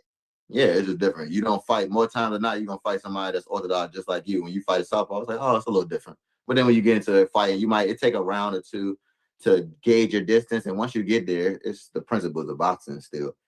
And for me, I was just lucky enough to spar as coming up before I turned pro from the age of about 17 to about 20, 21. I was sparring just a southpaw, honestly, because that was all I had at that time. His name is Patrick Harris. He was 20-0. Hey, don't that remind you of somebody? Don't that remind you of somebody? Same person that I heard say that last who was Shashaki Foster. And we seen what happened in that a couple weeks ago. 11 knockouts. He stopped boxing now, but he was the nephew of Lamont Peterson and Anthony Peterson. Okay, yeah. So he was cold. So you've been prepared for this, yeah. So for you, it's just kind of like it's like a new 2K game when it comes out. You just got to figure out what the little differences are, and after I got to figure out with Carlos Ramos. Like I've sparred so many, even in camp right now. I'm sparring so many different southpaws, and you still going to a southpaw, and this southpaw is different from that southpaw. His distance is different. You just got to go in there and get in there, and once you get in there and figure out your distance and make the adjustment, from there, it's you. I'm a fighter. I've been doing this for 17 years. I'm gonna figure it out. It's a fight. That's the whole adage. Oh, I play PS5. Well, no, I'm still Madden. So Xbox, PS5, it don't matter. People be like, oh yeah, I ain't played you this year, man. Like it don't matter. I got PlayStation. Oh, I got Xbox. It don't matter. The controls is still the same, even though it say A on the button. It's X when I press on. So, and that's kind of how I look at it. That mentality. That makes sense. Okay. Now you're fighting on. I think this is the joint venture with TNT and DAZN. It's called The Fight. It's going to be the monthly one. You're on the premiere, and you're on a pretty stacked card too. You got Shushu fighting on that card. You got Abdullah as the main. Tiger Johnson's on there. Tell me, just from your standpoint, how you feel fighting on that inaugural one coming out. I'm just excited, man. For me, man, it's just like wow to finally be at that stage. I remember a year ago, man, or year and a half ago, I was signing in, had my subscription to ESPN Plus and watching these guys, and listening to Tim's double stamp prospects, and I was looking at it, I'm like, man, I could do that. Like these guys are good, but I'm just as good. Like, I might even better. Like I could do this. Like I could do the same thing, and I felt like this a year and a half ago. So now the fact that I say in a year and a half's work, I kind of work my way to it. It's a blessing, man. It's a testament to my hard work. And now I'm just ready to party and shine. Like, oh, y'all done let me in the door. Y'all tripping. Y'all done let me in the door. Facts. Man. And what did KMJ tell y'all? That's why I said, Top Rank gotta give CamJ the credentials, man, for this fight. Because CamJ, I promise you, I know they hadn't been listening to CamJ. What did CamJ tell y'all when this fight card got announced? And after Scooter fought his last fight, I said, hey, Top Rank, put Scooter on the Abdullah Mason July 4th card. And what did they do? They put him on the July 4th card. Just saying, man. Or like I'm not one of the, I ain't about to be coming in here. Oh yeah, thank you. Like, yeah, I want to think I'm gonna be respectful and all thankful, but I'm about to party. Like, this is my time. It's my time to shine. You let a kid that came really from nothing really get on TV all from himself, and he's grew up the right way, and just all the trials and tribulations was coming against him. Like, now I'm about to have enjoy myself. This is my dream. It's not a lot of people that can wake up to live their dream every day. You're absolutely so when right. I'm living my dream, do you understand how happy and how my energy is infectious? If you come in my life and you ain't got energy, gotta get you away from me, because this over here, this train, we positive. I'm too good. I'm too up. I'm too blessed. I'm covered in the blood of Jesus. God has a plan for me, and I'm going to continue to walk in that plan. I love it. I love it. It's amazing. Yeah, walk in that plan. So speaking of which, somebody in your way again. But that's how that man Scooter is, bro. Like, he very wise. Like, he got like an old soul. You know what I mean? If y'all watch my interview with Scooter, you know what I'm saying, months ago, last year, like my first interview with him, like, you know what I'm saying, we talked for over 2 hours. If y'all go back and watch it, I mean, and he just real, wise and and genuine, bro. Real down to earth, man. Real humble, young man, man. And you gotta definitely fuck with that for sure, man. Absolutely. Is your opponent for that plan? Tell me, what about your style is gonna cause him trouble all night? I'm just too smart. I'm too slick. I'm too strong. I'm too skilled. That's what it is, bro. Like, at the end of the day, there's no fighter in the ring that's smarter than me. I know what you got going on. I know what you're trying to do. All I need to do is try to figure out how I can implement what I'm trying to do without you knowing. I'm a very much thinker in a fight in this sport of boxing. Like, yeah, the first couple of rounds are cool, but we ain't really thinking. You still fresh. Your body's still going off of your physical, strength. Once that 6, 7, 8 round hit, now it's that mental kick in. Now you gotta think. Now you gotta think your way through it. And during that period of time of thinking, can't nobody beat me because you're not smarter than me. I watch too much. I put too much time into this. I've been in the ring with too many people. I have too much experience, and I'm just smart. I'm just a very cerebral person. Even in school, like, I was just one of them people that didn't show up, came to the test, aced it. I was one of those people. It very came smart. easy. Yes, it always came easy. I kind of want to stay here for a minute. That boxer IQ. A lot of fighters didn't talk about that. Floyd, most recently, like Shakur, right? They say those first couple rounds, you might think, oh, I got a chance, but they're really downloading information, right? Yes. Talk about that for a minute too, because I don't, casual fans and even people who aren't in the ring might not understand what those first few rounds are in regards to just kind of gathering information. We already know that phase. I reported that with Berlanga and Hitchens July 26th. Actually, it's July 26th in New York. And Sergey Derevchenko, he on that card for Zuffa in New York with Berlanga and Africa too as well, July 26th as well. Okay, so like I said, first couple of rounds, just say first 3 to 4, let's say there. First round you coming out. Yes, we're not coming out trying to guns blazing and throwing all our best knockout shots the first round. No. Right. We throwing certain range fighter. We taking the speed off of it. We showing speed. We not showing all the speed. We feinting. We seeing what they trying to do, what they trying to counter with. Saying which shots do they go to? Which side are they comfortable? Okay, taking them to his left, he throw these shots up to the left. Stepping to the right, he throw those shots. Feinting, he's reacting. He's trying to counter. All of these little things I know. And I'm taking download of, because as I started to go more and more in rounds, we started to get to 5 to 6. He's going to repeat these behaviors. He's going to do these again.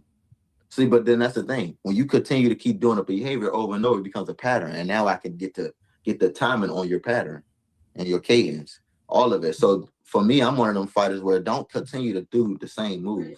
Don't throw these same shots because I am calculating. And that's how these knockouts been coming from me. If you want to be honest, like I know. And that's why when I've been touching them with these certain body shots or whatever, it's like, it's the time and I know it's over. Because I calculated, I downloaded all this information. So when I threw this shot, boom, yeah, you wasn't ready for that. I'm out of here. And now I'm about to go dig on the rope. You know what I mean? I'm out of But that's kind of what it is. You know what I mean? It's all downloading, collecting information, and storing it. See, that's the thing. You can download it and keep it, but if you don't have it stored in the back of your mind and know if you see it again, you're not going to be able to assert yourself when you see it.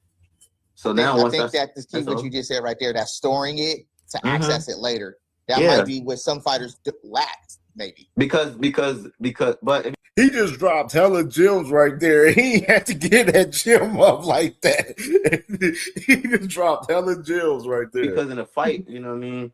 In round 2, you can do something. But if you do, for me, if you do that same thing that you did, same setup, same combination you did in round 2, and you do that in round 8, I'm a no, because I know I've seen this before. Okay. See, but I stored, but just because we threw all these different exchanges and combinations, always 6 rounds in between, don't mean I don't remember what you threw in that second round. And now, and that's where the IQ, that's the IQ. That's where the IQ comes from. So you're not one, it's either you're not going to hit me, I'm going to have a counter, or I'm going to get all the way out the way to reset. And because I don't like the position I'm in or whatever, just wherever you're at. Hey, where were we at? So are we?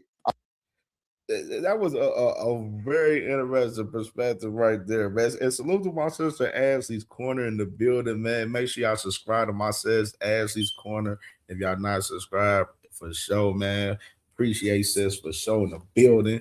Yeah, that was an interesting perspective. It was kind of like he's talking about how he's downloading and says that even with fighters that he's fighting the opposite, some of these fighters, they throwing the same punches and stuff, and then they throw a different punch in one round and then try to double back on it later and shit like that. It's kind of like similar, like as far as football and processes. I'm gonna just give an example as far as football. As far as like you got a specific play in football where you got a play that you seen your wide receiver was open on the post corner or a fade or some shit on the play. You know what I'm saying? And you fuck around and be like, hey, we gonna go back to that play. We gonna go back to that play later on type shit, you know what I'm saying, later on in the game, you know what I mean? It's same shit as far as the fighters, as far as, different variants of punches and combinations that they throw, you know what I'm saying? They may throw certain combinations, but then they may double back on it later on and then, go to another one, you know what I mean? So definitely, man, salute to that boy Scooter right here, man, for sure. My boy dropping gems in this bitch, you dig? Are we gonna see a knockout? Is there anything about Carlos that you're like, I gotta look out for? I always feel like that with a fighter. I always feel like that with a fighter. You know what I mean? I'm very, very respectful of the game.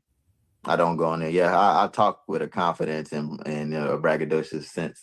That's because I believe in myself and I believe in the work.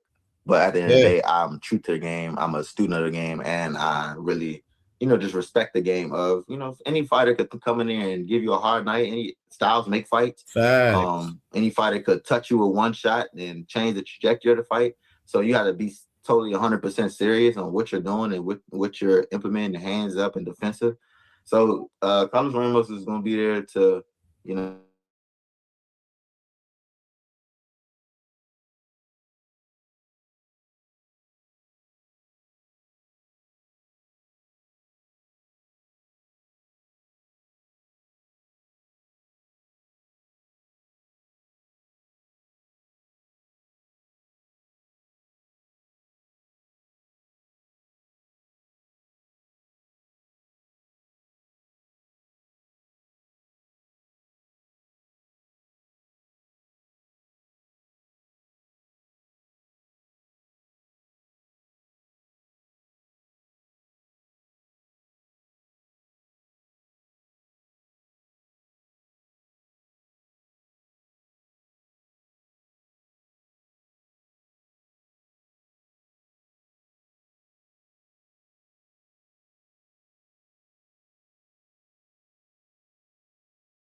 Hold on.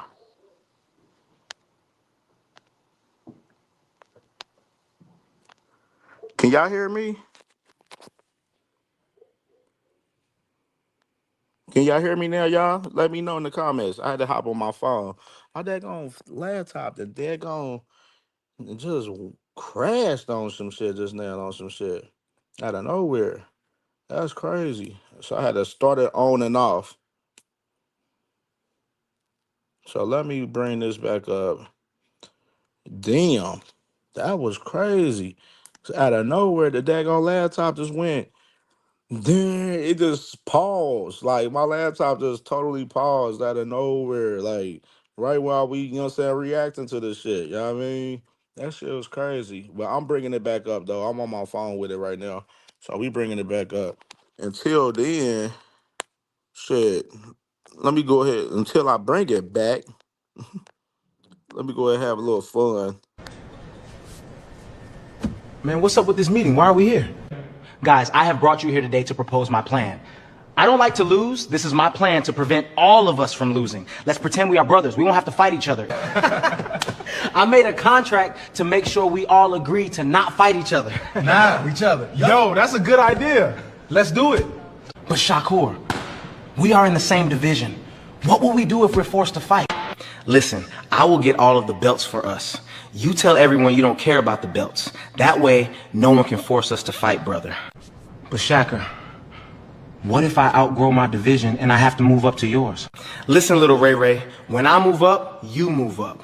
And come train at my gym so that we will never fight. What about us, Shakur?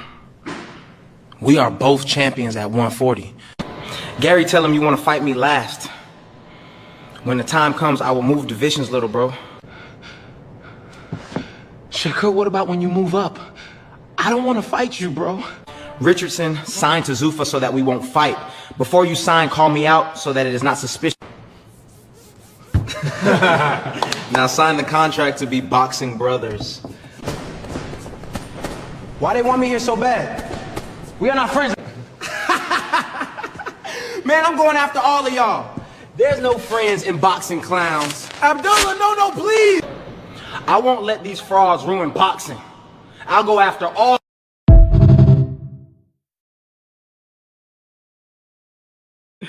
All right, man. I got I got the laptop back up. Let me go ahead and jump back in on the laptop there.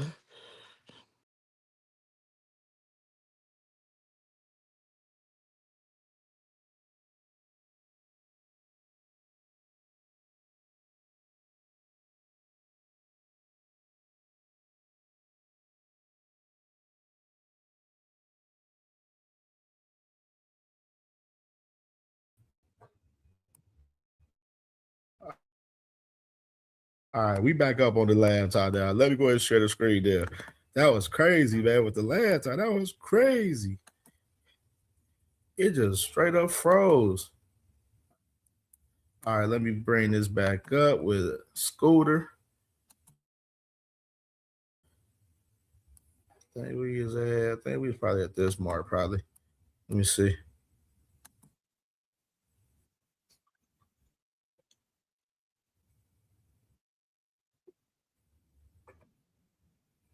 Strong. I'm too skilled.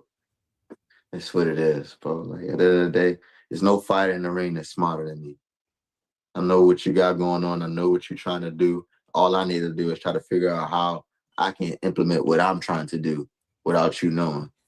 I'm a very much thinker in a fight in this sport of boxing. Like, yeah, the first couple of rounds are cool, but we ain't really thinking. You still fresh. Your body's still going off of your physical, strengths. Once that 6th, 7th, 8th round hit, now it's that mental kick in. Now you gotta think. Now you gotta think your way through it. And during that period of time of thinking, can't nobody beat me because you're not smarter than me. I watched too much. I put too much time into this. I've been in the ring with too many people. I have too much experience, and I'm just smart. I'm just a very cerebral person. Even in school, like I was just one of them people that didn't show up, came to the test, aced it. I was one of those people who was very smart. Easy. Yes, it always came easy. I kind of want to stay here for a minute. That boxer IQ. A lot of fighters, didn't talk about that. Floyd, most recently, like Shakur, right? They say those first couple rounds, you might think, oh, I got a chance, but they're really downloading information, right? Yes. Talk about that for a minute too, because I don't, you know, casual fans and even, you know, on your pattern and your cadence, all of it. So for me, I'm one of them fighters. Assert yourself when you see it. So now, I think that the key, what you just said right there, that's storing it to access it later. That might be what some fighters lack, maybe. Because in a fight, you know what I mean, in round 2 you can do something. But if you do that same thing that you did, same setup, same combination you did in round 2, and you do that in round 8, I'm a no, because I know I've seen this before. Okay. See, but I stored, but just because we threw all these different exchanges and combinations, always 6 rounds in between, don't mean I don't remember what you threw in that second round. And out.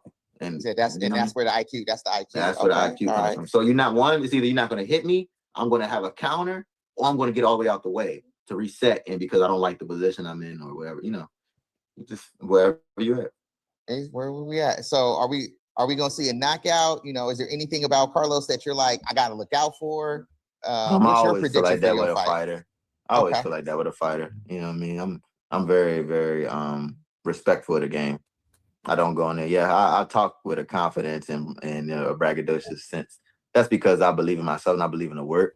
But at the end of the day, I'm true to the game. I'm a student of the game, and I really, you know, just respect the game of, you know, any fighter could come in there and give you a hard night. Slogan 1, salute to my boy Slogan 1 in the building, man. Salute. Any styles make fights. Any fighter could touch you with one shot and change the trajectory of the fight. So you have to be totally 100% serious on what you're doing and what you're implementing, hands up and defensive. So Carlos Ramos is going to be there to, you know, he's going to try to take down Mr. Shark, you know, and it's up to me to continue to do what I'm doing. I heard that. So, now, as we talked about before, you are on the card with the main attraction being Abdullah Mason versus Joe Cardona. Now, you and Mason are in the same weight class. Is that a fight that, you know, you continue on your trajectory that you want to see in the near future as opposed to the later future? I mean, Lord Jesus, Lord. No. And if I'm in the way from him, if he's in the way for a belt, like he still got the belt, if he doesn't have no plan on moving up, or unless I get into them title contention rankings and all that, heck yeah, we can get on. I don't have no picks when it comes to who I want to fight, or it's all about the belt for me. He's just a name attached to the belt, and he's a hell of a fighter. I definitely you know, put my shots out to Abdullah. He's a hell of a fighter. Him and his brothers, I've been knowing them for a while in amateurs. Again, a lot of these guys we came up with, we know, we seen. So again, if that's a name, or if he's still in the way, he's still at 135. If he doesn't move up or whatever, yeah. But that's not the first name that comes up. You know what I'm saying? My boy Scooter, you know what I'm saying? That's why I said we don't do no friendly shit in boxing over here. You know what I'm saying? With my guys. You know what I'm saying? My guys don't do friendly shit in boxing. You know what I'm saying? Scooter, hey, him and Abdullah will be an explosive ass fucking fight. But one thing I want to say about it, though, I've been on record telling y'all as far as like Scooter concerned, and for as Scooter, right now, he's still in like prospect mode. So he's building himself into that championship contention. So I think next year you will probably see Scooter in some of them rankings and shit and building in the championship contention. And I say 2028 would be the year where we'll see Scooter as far as vying for one of those titles, whether he's still at 35 or he's at 40 at that time. Because we know Scooter, you know what I'm saying, been at 35 for a little minute. You know what I mean? We don't know how long he'll be at 35 as well. You know what I'm saying? Even adding more context along with Abdullah Mason too. You know what I'm saying? Like, we don't know how long he gonna be at 135 as well. We know he gonna be ended up moving up to 140 eventually as well too. But these two, Scooter and Abdullah, will be a fucking explosive ass fucking fight. It will be explosive. It will be explosive, and I'm here for it if it was to come to fruition. I'm here for that shit. I would hate because of both of, you know, two of my favorite fighters fighting each other, but hey, I would love to watch that shit, and I'll be in the building for that. Wherever the fuck that shit at. If it's in fucking Cleveland, it's in in fucking Vegas, I'll be there for that fight for sure with Scooter and Abdullah. Absolutely, man. That shit would be a fucking banger. But right now, I think Abdullah's steps ahead of him right now in the process. Obviously, he's a world champion, and Scooter's still building into that championship contention. So I don't know if that fight would come in line for us, if they in each other pathway in the future. But it's a possibility they could be in each other pathway in the future, though. I will say that to add context to it, though. That's not the first belt available or whatever. I might not fight him right then and there, but I might later. You never know. However it goes, it's all about a business. It's a business too. It got to make sense too. It got to make money too. You know what I mean? Facts. So you want to be able to make sure you cash out and get the most of your opportunities as well as your belt, some of your belts. Hell you know what yeah. I'm saying? I'm really want to be involved in that. I am involved in my negotiations and just talking and looking at what I want and trying to get those. So in the near future, man, when I'm gonna let Top Rank continue to keep building me up, keep developing me as a fighter, and when they say, okay, it's your time up, I'm gonna step up, and whoever the name is on the contract is who I'm gonna fight. Get it. I tell people all the time. A lot of people in interviews, I'm not gonna say try to bait me into or ask me who I want to fight or right. But I'm really and I'm not giving y'all a politically correct answer. I'm dead serious when I tell you I don't give a dag on who I fight. Like, and I can tell you, Scooter, when he says this, he's dead ass serious, bro. He don't care who he fights, bro. Like I even mentioned for as like names with like Carmel and Zaquin. He said, man, they all can get smoked. They can all get smoked. You know what I mean? Like Scooter about all that action with Zaquin, Carmel, all that shit. You see him talking about Abdullah Mason right here, like. Scooter about all that bullshit, bro. Like he ain't ducking no type of smoke, bro. But I'm telling you, you gonna see this too with Scooter, and I'm gonna say this early on too. Watch, probably like starting like next year. I say about like next year. Next year, you're gonna see people starting to look at Scooter resume and start trying to, pick apart his resume and start trying to, downplay Scooter Davis, man. He's gonna be one of those guys in that realm too. I promise you, watch. I'm just telling you this now on June 9th on 2026. I grant you, watch, you're gonna see Scooter Davis. He gonna be one of them guys that's getting their resumes picked apart and getting downplayed and everything, just like Abdullah Mason, just like Boots Sinners, just like David Benavidez, guys like that. You feel me? It doesn't matter as long as he makes the weight. 10 and them. Salute to my boy 10 and them in the building, man. Salute to my boy, man. As long as he doesn't have no PDs and he did his testing and all that, I don't care. You made the weight, let's get it on. This is what they said, and that's how I'm going. I don't really trip about no name, no man, no none of that. I make the weight, you make the weight, we both clean, let's do it. I heard that. Facts. TD, salute to my boy TD Sports Talk in the building, man. Make sure y'all subscribe to my brother TD Sports Talk. If y'all not subscribed, man, for sure, man. You already know the vibes. And I believe I'm better. It sounds like you don't kind of fall into that category that a lot of people are saying that your generation is too buddy, right? Like, oh, I'm not gonna fight him because that's my boy or that's my brother or whatever. I don't have no friends. Yeah, I don't have no friends. No friends. Yeah, I don't have no friends in this. So I really no, seriously though. Like I'm not joking. I mean, that's these guys. I get it. You know what I'm saying? You have guys you came up with and trained with. I understand it, but just how I came up is I don't have nobody around my weight. That's one of the guys I train with. Like other guys I train with are heavier guys. They in the 70s and heavyweights and 60s. So I ain't gonna see y'all. So I can root for y'all and be cool. But anybody that's in that 135, anybody 130, 135, 140 right now, I all look at is potential they could be smoked for me eventually. They might call me out or they might move up or you never know. So I don't be on that. Yeah, I respect you. I'm gonna dap you up and respect you as a fighter because I know you. I watch your fights. You can fight. But that don't make me friends. We just cordial. Fist bump. Boom. Hello. That's like music to my ears right there, man. That's music to my ears right there. Told y'all, man. CamJNetwork, we're on a no brotherly love campaign in boxing over here. You know what I'm saying? And Scooter Davis is a part of that as well, man. Letting y'all know. You know what I'm saying? If you around my weight classes, it's smoke. It's smoke. You know what I mean? Like, you know what I'm saying? Nobody's exempt if you're around my weight class. It's smoke for everybody, man. What are we talking about? Be good. You know what I'm saying? Like, respect. So your hit list is basically anybody in your way. Yeah. I don't got no hit list with real names on it. It's a whole lot of X. It's X, X, X. You don't know who the name is till the contract come out. Oh, that's what it is then. So right now, I'll tell you who the top of the list. Carlos Ramos. That's who at the top of the list right now. that's what the top of the list right now. I love it. I love it. Brick by brick shit. You know what I mean? Brick by brick shit right there. You know what I'm saying? Salute to my boy, man. My boy Scooter Davis, man. My dog, man, for sure. Can't wait to see my dog in action. July 4th, man, for sure.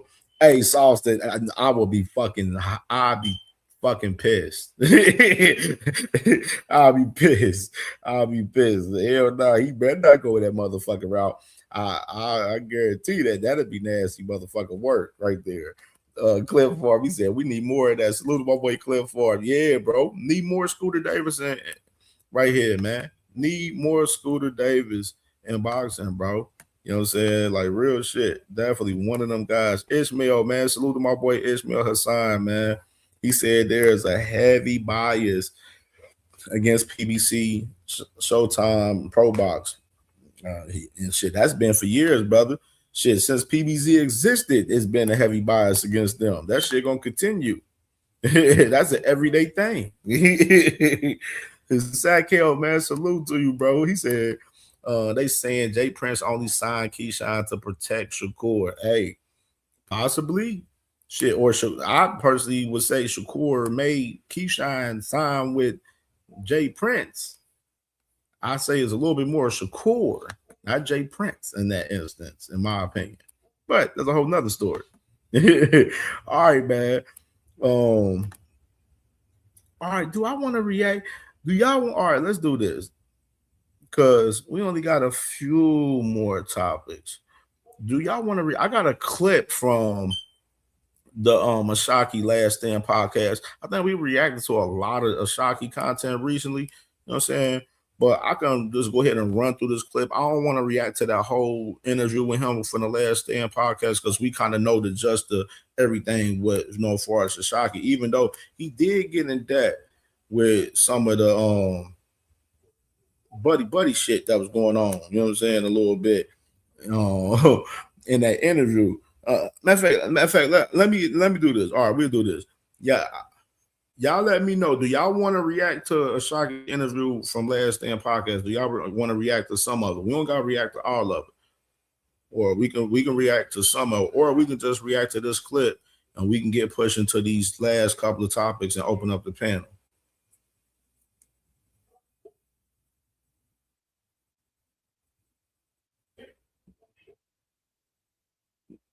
Yep, y'all let me know. Do y'all want to react to this whole Shockey interview, or y'all just want to react to this clip and then get to these last few topics and open up the panel?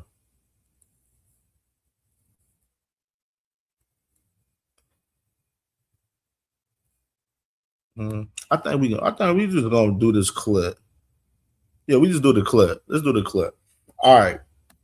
I had already had people coming to me and they was already like questioning if me and him was still cool or not. And I'm confused because I'm thinking Buddy a good dude, a cool dude, but they like, nah, like he checking on you. He trying to see if my fighter beat you up, trying to see if we got the best of you. Or he like, man, I don't know. I don't want to get in between it, but like it seemed like, you know, they got a problem. So, you know, after that, him hit me up, asking me to come spar and everything. It was like, nah, I ain't doing none of that. So once the Ray Ford stuff came around and Ray went on the internet and was like, he want to be there hand and foot every day with me and woo, if y'all fight him. And I'm like, damn, so you coming to me texting me this and then you going to your man saying that. So why don't I just come to you for the smoke? If we got to do all that trying to backdoor and do all that slimy stuff, then I'm gonna just come see you. And then once I told him that on the internet, the first thing he do is go disrespecting me as a man. You see what I'm saying? Throwing out personal business, throwing out certain insults, and it's like, yo, you can't keep it boxing. And I understand why, because we know what happened. So you can't keep it boxing. You got to go to disrespectful stuff. So that's been my target, my number one target ever since. You know, we men, so we got to get that off, and that's just how I feel. What did you think when it certainly surfaced this week? An interview I did with Shakur, I had to be about 3-4 years ago, and I asked him the question, who's the one guy that we're not talking about that is, when all the smoke clears, is probably one of the best out there? And he mentioned O'Shaquie Foster. Yeah, nah, for sure. And that was around the time we was doing a lot of sparring. And how I go from that to a bomb. So that tell you right there, man. It's yeah. I love it.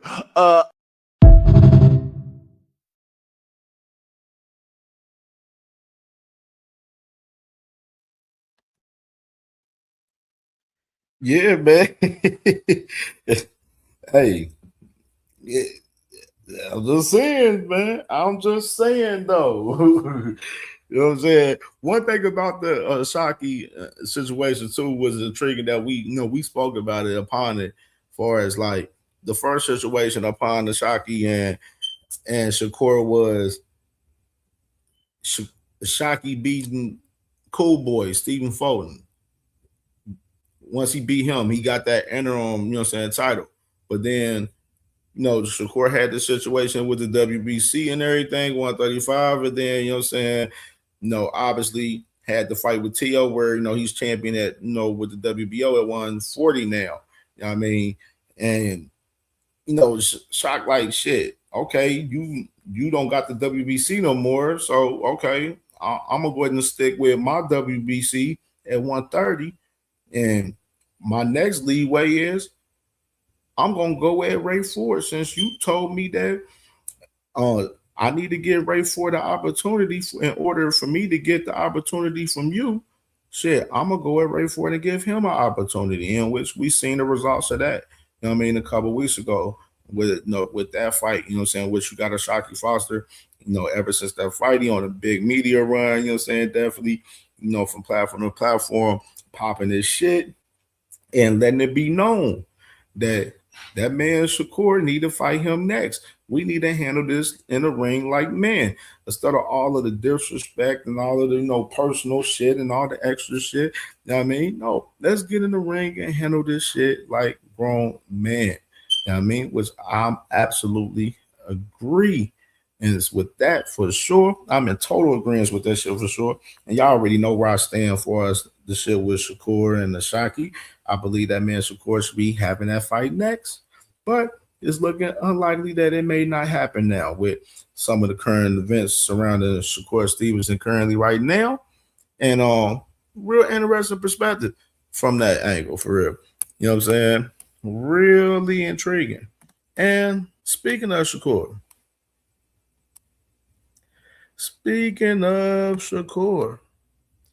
let's get into yesterday and last night events with Mr. Shakur Stevenson and Mr.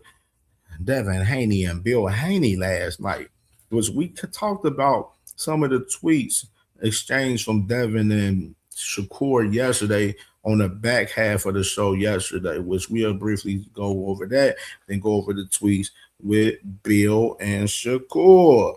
But here, and salute to my Brody, man. Crush the Legend in the building. Make sure y'all subscribe to Crush the Legend if y'all not subscribed, man. Family, I was looking for you this morning, Crush. I was looking for you this morning, Brody. I hope I see you tomorrow. Salute to my bro, man. Salute to my Brody. And let's get into the tweets right here. So we got this right here.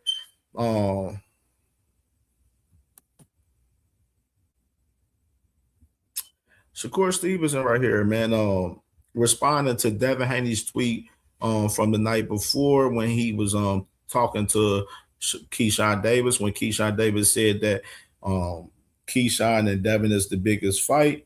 And then Devin responded saying me versus Shakur is the biggest. Our fight will be big though. And then the man Shakur responded to the man Devin by saying, and let me guess, I gotta come to your weight class to make the fight happen just because you say so right there. So that was Shakur's response to Devin Haney right there, saying that he got to come to his weight class because of Devin Haney said so. And Devin Haney response. His response was, whenever you decide to come to my weight class, let's do it. I'll fight your brother Keyshawn for now.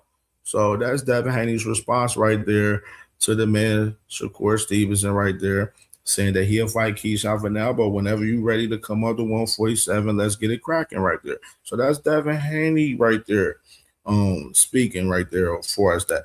And then obviously the man Shakur Stevenson, he responds and says, will do right there. And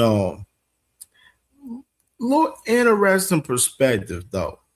Next on these next two tweets that caught my real lot of interest last night, where I was just looking like, what's wrong with this dude? Okay, we got Devin Haney here saying, yo, whenever you willing to pull up at 147, you know what I'm saying? Let's do it. But I'll go ahead and get it cracking with Keyshawn now. You got the man Bill though.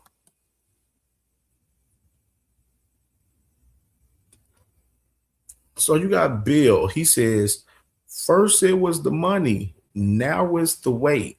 You can't make this up. So you got Bill Haney right here. Nose Candy Bill. Nose Candy Bill. Never seems to amaze us, man, with him, with his tactics, the way he move out here. Obviously, you got Nose Candy Bill out here, right here, basically saying that first it was the money, now it's the weight. Basically talking about the money from the situation that they had when Devin was at 135. And then talking about the weight now currently. And then Shakur responds saying, Bill, you could trick the idiots on here, but you ain't tricking me. Y'all must need me right now. Shakur, he's saying that the man Nose Candy Bill and Devin needs Shakur Stevenson right now. And interesting perspective why he says that though, because like I said, you got Bill Haney, he's pressing the fight with Shakur, continuing to press the fight with Shakur. And Shakur continues to tell them the same thing with, 144 catch weight, 147 rehydration clause. Bill Haney's been on record on these platforms saying that we're not taking a rehydration clause for Shakur Stevenson. Then you have no fight. So what's the purpose of pressing the fight? And Shakur is saying that y'all must need me right now. Shit, it's an interesting perspective. And y'all know we've done our reporting on as far as the Haneys in recent time as far as how they move. You feel me? You know what I'm saying? They moving. They've been even in the process of them pressing Shakur for this fight. They moving shaky. And we're gonna get into the aspect of that once again shortly. And look at this next tweet right here. So you got the man Bill responding to the man Shakur saying, nah, champ, you try to trick everybody into believing the Haney versus Stevenson fight wasn't on the table for you. So you got Bill saying that Shakur is telling a lie by saying that the table isn't on the fight, that the fight is not on the table for him. And this is stupid, bro. This is a stupid. Like, bro, you like, I gotta light the joint up, bro. I'm sorry, I gotta light the joint up, bro. This is just stupid, bro. This is stupid, bro. That's my first thought. This is initially fucking just stupid. This is stupid.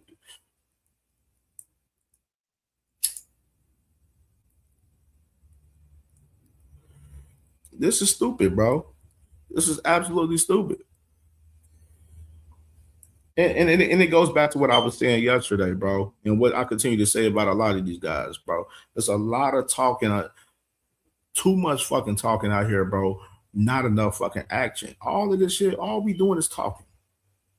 All we doing is talking. You know what I mean? That's all we're seeing. It's all we're seeing from these guys. Nobody's at the table negotiating shit for real. Like motherfuckers just on the internet just talking shit, bro. Just popping shit. For what though? What gain are they getting out of this shit? Us just talking about them? I mean, us talking about them isn't translating to these motherfuckers having people watch their fights. Shit, they're not even actually fighting right now.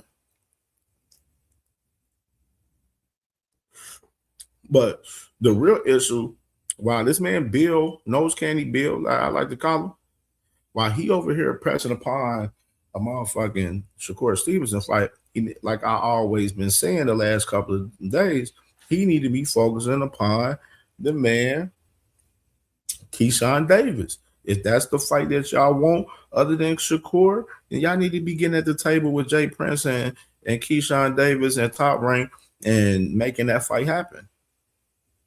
Unless y'all have other plans. And I mean, what would the other plans be? I mean, shit, it ain't fucking Rolly. It ain't fucking Ryan. It ain't either of them two. Like, it's really intriguing to see Nose Candy Bill say how talking about tricking people when you literally out here tricking all these folks out here with the propaganda and bullshit, disguising the fact that you're not trying to fight the other fucking champions at 147. You're currently not even trying to fight guys at your weight class. Yes, Keyshawn's coming into the weight class now. Shakur's not at the weight class now. Shakur's at 135, 140. Y'all at 147. Y'all not trying to fight the guys at 147, let alone y'all not even trying to fight the guys at 154. Shit, we done heard Bill Haney tell us that he want to have the guys at 154 fight them at 147 recently. And you talk about tricking? No, sir. No. You tricked the motherfuckers that they eat you on a daily basis, like the rest of them guys, the Radio Clan guys, them type of guys, and you be able to trick them and manipulate their minds, but you'll never manipulate real ones over here minds. Well, what we see through the bullshit. We absolutely see through the bullshit every day. You know what I mean? And then the fact of the matter is that y'all boys ain't even trying to fight the guys in y'all current weight class for real 100%. Y'all over here trying to fight guys that's smaller than y'all, like y'all usually like to fucking do. Like y'all like to do per usual. This shit's nothing fucking new. You know what I'm saying? This is New Year, same shit. But hey, make the Keyshawn fight happen. Let's get it cracking. We want to see it. We want to see the fucking fight, man. We want to see the fight. All right. This last topic, before we open up the panel right here. A little intriguing topic right here that we seen. You know what I mean? And news kind of broke yesterday while we was doing the show, which I mentioned it during the show briefly with this topic yesterday. Let's go ahead and play the clip. Let's play the clip, man. Let's play the clip. Which one do I want to play? Let's do this one. Let's do the first one. Run the clip. And in focus with word that a contract has been exchanged between Premier Boxing Champions, which represents Tank Davis, and Golden Boy Promotions, which represents the number one WBA contender, Floyd Schofield Jr. We know that Tank has been off since March 2025 when he was involved in that disputed draw against Lamont Roach Jr. And obviously since then, Tank has been involved in domestic violence issues that have spawned both civil and criminal cases. Now he has to deal with Floyd Schofield Jr., who is just 23 years old, but has known Tank for quite a while. Actually, back in the day, Tank came into the gym that Floyd was working out at and knocked out one of his best friends, so he wants revenge from that.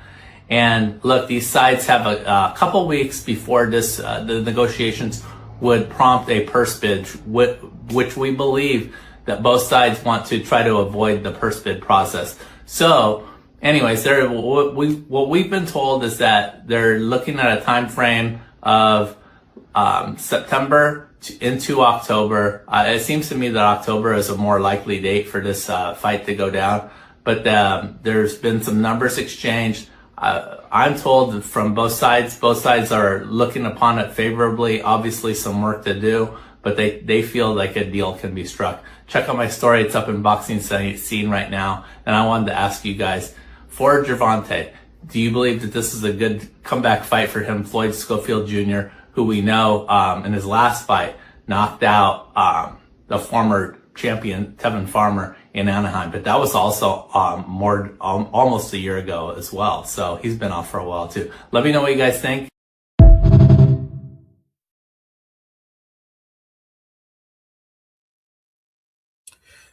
So there you have it, man. You got Lance Pugmire right there reporting, as I mentioned yesterday on the back half of the show yesterday, that Tank Davis and Mr. Kid Austin, that they are currently in early negotiations about this fight for possibly he's saying September, October. He's saying October most likely. You know what I'm saying? So that's the conversation, you know, right now, as far as, you know, Tank Davis concerned, as far as boxing wise, as far as that, of course, you know, he got the legal issues that he got to clear up first before that. You know what I'm saying? But in the process of that, you know, we'll see. We'll see what happens. But you know what I'm saying? My thing is, I'm still, in my perspective, I'm not sold on Kid Austin, bro, 100%.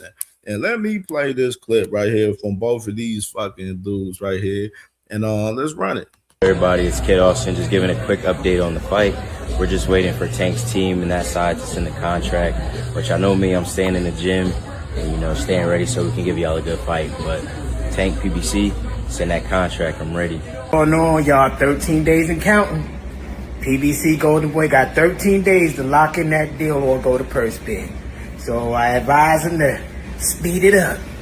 And Tank, you ain't avoiding this ass whipping. We coming for our belt, brother. So I hope you ready.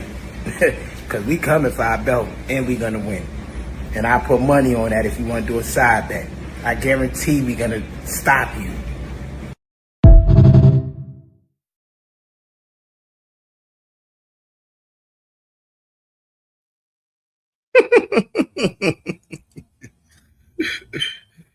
Run the clip. Wait, they saying that Roach is better than Kid. Like even if Kid didn't win, if Kid make it 12 rounds, his value go up. Even if he don't win, if he could make it 12 rounds with Tank, his value skyrocket.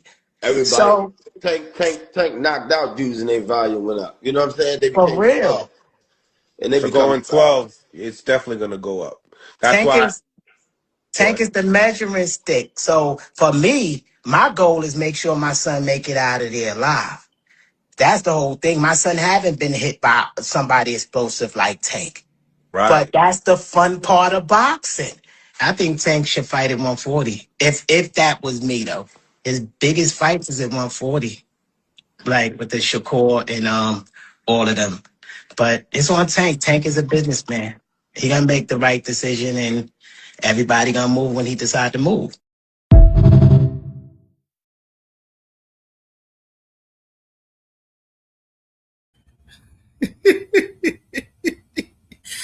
Oh, man. You know what I'm saying? That's why I said all that Tank, we gonna stop Tank and all of that shit, man. Stop the cat, bro. Stop the motherfucking cat, man. Stop the cat, man. Them boys don't believe they go stop motherfucking Tank Davis, man. Stop the cat. Stop the cap. Stop the cap right now. Stop the cap. No bullshit, bro.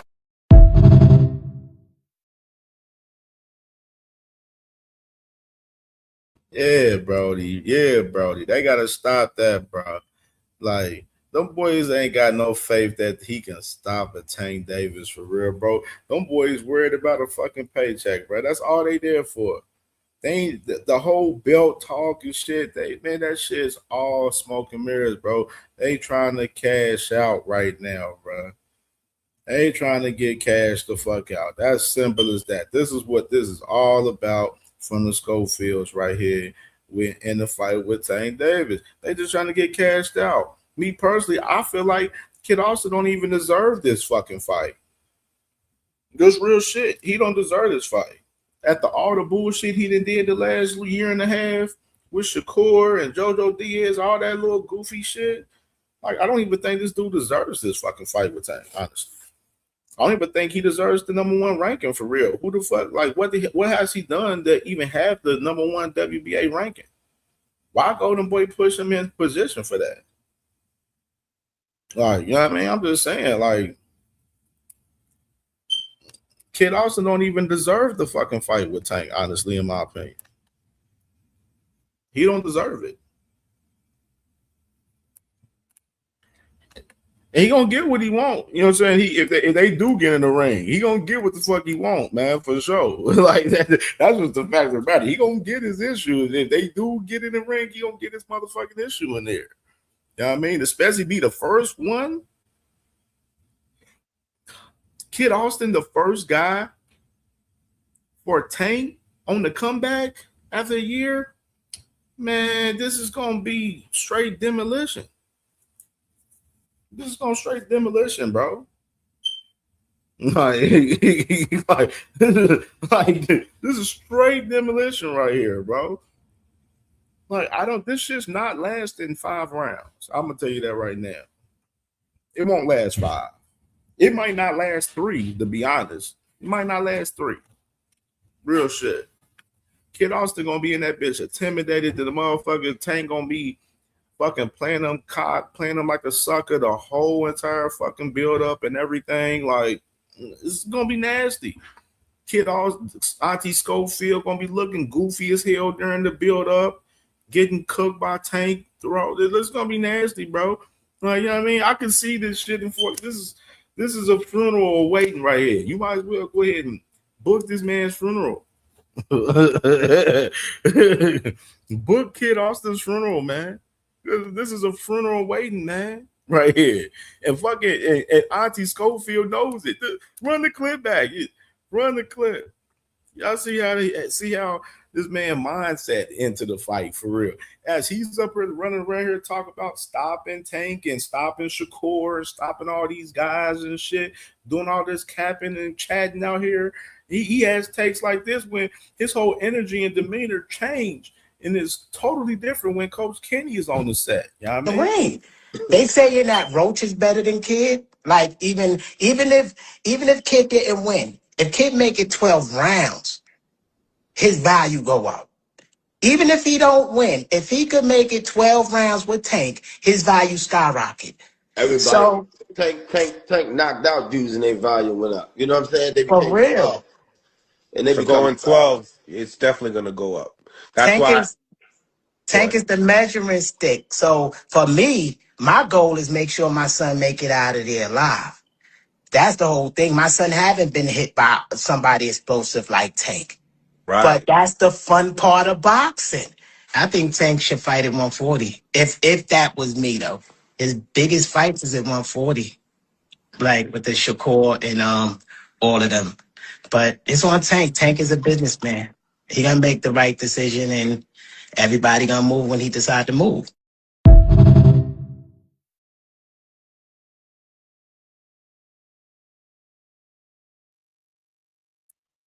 He said, I'm just trying to make sure I make my son get out of there alive.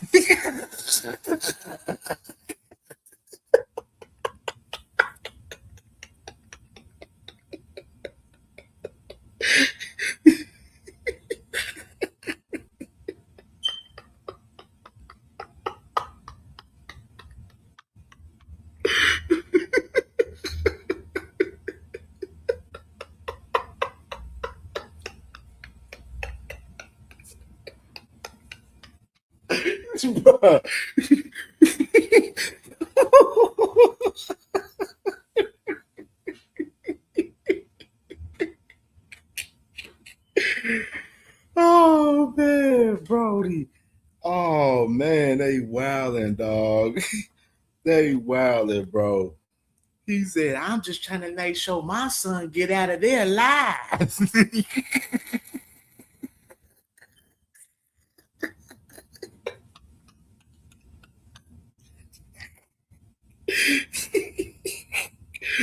Damn, bro. Man, these boys wow, man. They wow, man. Can't trust these boys, man. I try to tell y'all, man. Y'all can't trust these dudes, man. Try to tell y'all, dog, man, for real. Real shit. We gonna get into that conversation when we open up the panel. I got one more clip to drop right here, man. Talk about my guy, man, Bam Bam Rodriguez right here, man, on this clip. And let's run this clip with Bam Bam. Of course, he got the fight this Saturday with Antonio Vargas, man. It's going down on the zone out there in Arizona, man. All y'all AZ peoples, West Coast peoples, man, tap in with Bam Bam this Saturday, man. Let's go and run this clip right here. That's like almost the perfect storyline to the NOA fight. Beating his brother and then going and fighting the second brother. So I feel like I just need to stay focused on this fight, man. You know, it's a tough fight that I have in front of me, and I know I can get the job done. I will get the job done. So after that, after June 13th, then we can talk about the future.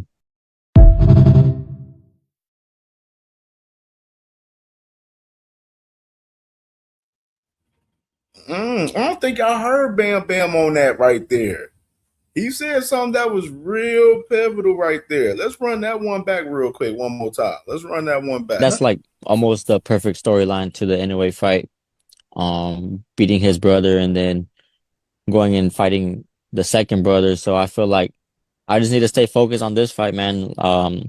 You know, it's a tough fight that I have in front of me, and I know I can get the job done. I will get the job done. So after that, after June 13th, then we can talk about the future.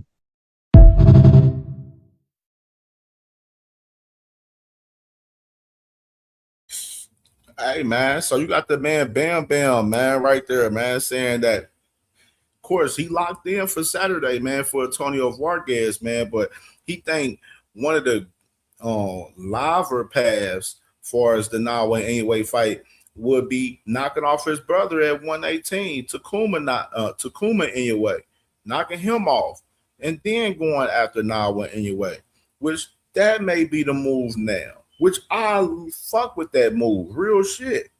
I fuck with that move. Big Coop, salute to my boy Big Coop in the building, man. D Lynch, I see you in the boy.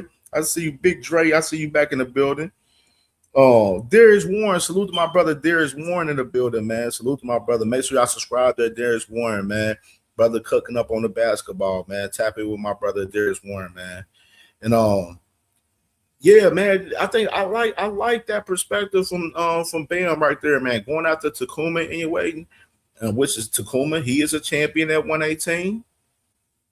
And then going after Nawa at 122, man. I like it. I love that. I love that shit, man. I definitely want to get y'all perspective up here of that, man. So let's go ahead and open up the panel, man. Let's get it cracking. Let's open up the panel. And while we do that, let me go ahead and play another little commercial of Bam while we do that.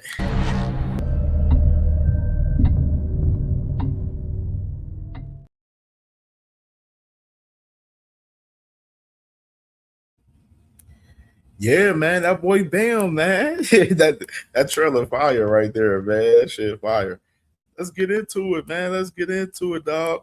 Let's open up this panel, man. Y'all know the rules, man. Y'all already know the vibes, man. One mic. Y'all already know. Respect everybody, you know what I'm saying? Let's keep it boxing. We ain't gotta get all crazy and want to meet up with each other and fight each other across cities and countries and shit on the panel and shit. You know what I mean? Let's keep it boxing, let's keep it cool. And for the most part, you know what I'm saying? Y'all already know.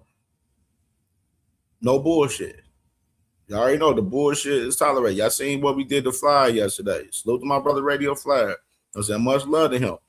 but the man was lying in like 3-4 seconds and he got clipped out the gate. That can happen to you. That can happen to you. That's a prime example. You know what I'm saying? You come up there with that bullshit, you know what I'm saying? That rap cap, that cap in the chatting up here, and I don't like it. It will lead you to get your ass kicked the fuck up off here. You know what I mean? You know what I'm saying? For sure. That's definitely one of the biggest rules. Most definitely. Y'all hear me talking? I tell y'all, stop the presses, man. Stop the presses. Hey, everybody stop what you're doing, man. Let CamJ talk and pop his shit for sure, man. Let's go ahead and definitely have a good one. And let's get this thing cracking, man. Let's get this thing cracking, man, for sure. Radio Hacker still on suspension, by the way. I think I need a 50 ball now. He wants to hop on the platform, Mr. Radio Hacker. If you're listening out there, I need 50 in the cash app.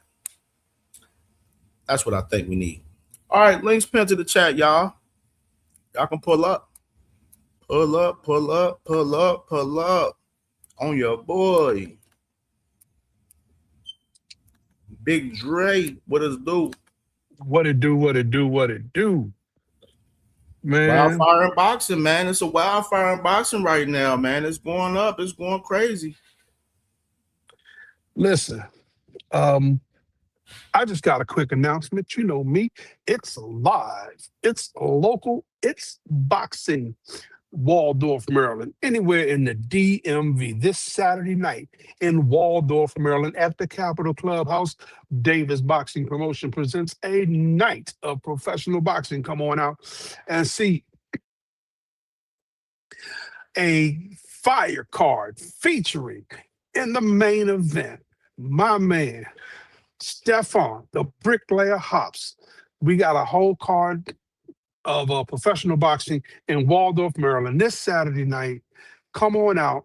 Get your tickets at davisboxingpromotions.com. That's davisboxingpromotions.com. Come on out. See the fights. A night of professional boxing at the Capitol Clubhouse in Waldorf, Maryland. That's Waldorf, Maryland. If you in the DMV, come on out and see us this Saturday night. Doors open at 5 p.m. That's all I got, baby. For sure, man. What's up?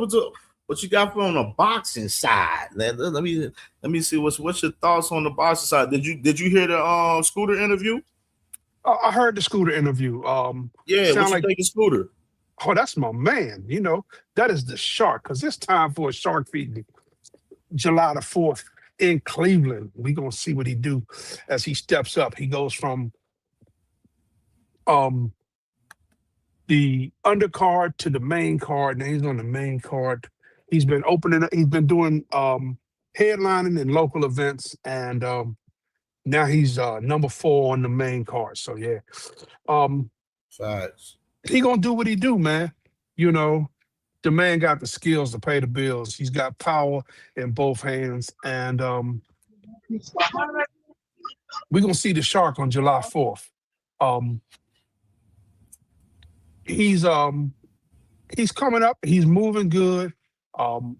He went the distance in his last fight, which kind of surprised me. But that dude, he was tough. He wouldn't let up. He fought was tough. He was tough as hell. Oh yeah, he wouldn't let up. He was tough as hell, and he took some shots from Scooter that I've seen take other people out.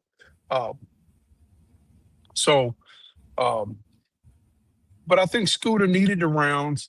I think he needed that experience to have somebody go the distance with him. And we'll see on July 4th, you know. And then actually, while I'm here, I might as well put my 2 cents in on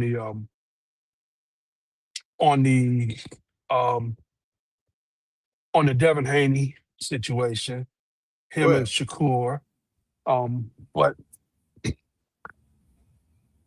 you know, I think Devin needs to actually fight somebody. He's been, you know, since the Ryan fight, you know, he's had 2 fights since Ryan, and it's You can't get better sitting on the shelf, man. You know, I know that Ryan fight took a lot out of him, made him go back to the drawing board, made him think, but now it's time to put it into action. You got to be able to do what you do because this is what you do as a fighter, and you can't be out here selling wolf tickets. Because if you don't fight, that's all you're doing is selling wolf tickets. Your dad is out here saying he wants to fight everybody and anybody. I don't care what they weigh. We're gonna go all the way from 135 to 140 to 147, 154. Hey, we'll fight them all at 147.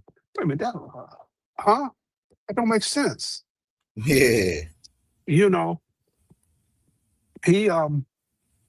calling for everybody, and he's saying nothing. He's doing everything but making a fight. When you start doing that, all you do is open yourself up for criticism, and they ain't got enough criticism to last them a while because they're doing everything but making a fight. You blame Shakur for not making the fight, but you gave him an offer of 25% on a fight that you haven't sold yet. Well, wait, how you gonna give him 25% of a contract? You ain't got nobody that's gonna put up the money for the fight. And, DHP, they not putting up no money. I mean, if you're supposed to be the biggest, the baddest, you're supposed to be the boss in this division, and you got your own promotion company, you know what it'll take to get Shakur paid. So you put that aside, and then you know what it's going to take to secure the arena. So you put that aside, and then you know what it's going to take to fulfill this undercard, and then you got all of the other expenses. So you put up the money for the expenses, and the fight should take care of itself. You don't just because you don't have a network deal, it shouldn't be too hard to get a network to back you, especially if there's money involved. But personally, I don't think the fight's going to do as well as they think it's going to do, which is the reason they want the guaranteed money. And when you asking for guaranteed money, that makes people say, "Oh, wait a minute, stop! You want me to guarantee you this? I got deep pockets, but they not that deep. I'd be more than happy to give you a guarantee of X. You got to get the rest. You got to earn the rest, And it's like Bob told him, hey, we'll be more than happy to set you up. We'll give you $1 million, and you want this guarantee. You gonna have to earn the rest of it. But we're looking for, you get nothing else if we don't hit the minimums. 150,000 pay-per-views. 150,000 pay-per-views is nothing to sneeze at, but if you're supposed to be all that you are, all that you say you are, it should be an attainable goal.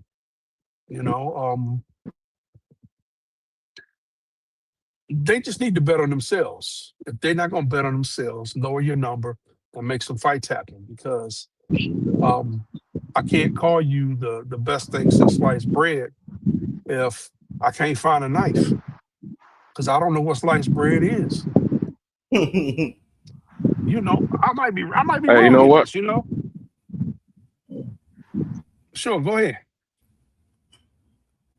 What's goody with it? Let me go ahead and start with let me go with Enigma. Then we go with D3 next after Nick. Thank you. What's going on, bro?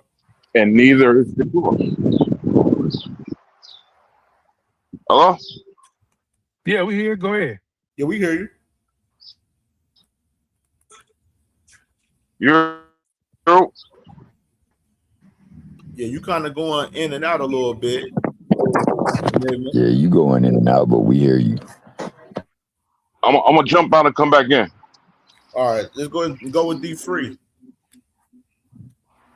What it do? Hey, Freezy was good, Brody. I like the Bam Rodriguez versus Inoue's brother. I think that gives a little more fuel to the fire. If Bam goes in there and he stops his brother or he beat his brother up, that puts a little more fuel to the fire. Gonna want people gonna want that fight even more. I like what Scooter Davis was saying. I think he needs some more tough fights like he had in his last one before he get in there with Abdullah Mason, because that fight opened your eyes to let you know that Scooter Davis is a good talent, but he's not there yet. He's still got a lot to learn. And so I think he needs a couple more fights before he gets a couple more tough fights before he gets in there with guys like Abdullah Mason. I think he can fight on that level, but when it comes to saying he beats those guys, I don't think he's up for that task yet. I think he can fight with him, but I don't know if he can beat him yet. So I like his confidence. I like what he's saying. You could tell he's a student of the game. You could tell he got a good head on his shoulders. But yeah, he's going once he gets to that level, he's going to be similar to guys like Abdullah Mason, Jerron Busin. There's a lot of guys not going to be willing to get in the ring with him just off the break. They do it now because they know he's still a little green. But once he gets to that level where he shows everybody he's a top guy, or he's one of those guys that you got to watch out for, he's not going to have all of the offers that he might have right now. So I want to see how he looks on July 4th. I think he's gonna put up a hell of a performance. But yeah, he needs a couple more fights. But I would love to see him and Abdullah Mason. I think that's gonna be an action-packed fight. That's a fact, Brody, for sure. Yeah, I don't think he's ready for Abdullah yet, but I like what Scooter's got going on. And the way that the Top Rank is moving him is good. I've seen his last 4 live and in person. Yeah, last 4 live and in person, Glad to see that he's, fighting out of the Top Rank thing and fighting local on Jetta Promotions. So he's been headlining 4. I've seen him headline 4 fights. Hell, I've seen his last 5 because I was at the Tank fight. So yeah, Scooter's doing well. Facts. T Hill, man, what's good with my bro T Hill, man? The commissioner. Yeah, what's good with you guys, man? I'm not gonna lie, I like what Davis was saying. I think Scooter got a right head on his shoulders. I think he's aware. He said IQ and having it in the ring. I think you also have it outside the ring when you have it in the ring. And you know that you ain't getting that fight if you ask for it, but you positioning yourself, you're lobbying yourself for bigger and better fights that would warrant that fight. So I believe what he's trying to do is capture the attention of his promoter, the one that puts on the fights for the fighters, because they aren't at the position. None of them are at the position, save Canelo, where they can dictate their fights. He's trying to make sure that his promoter knows that I'm a commodity, a viable commodity, and something that you can market and you can actually benefit your company greatly by putting on shows. So he's talking that talk just so he can get them fights.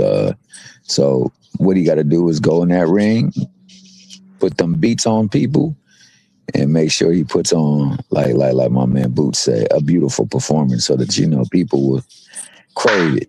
Now, Bill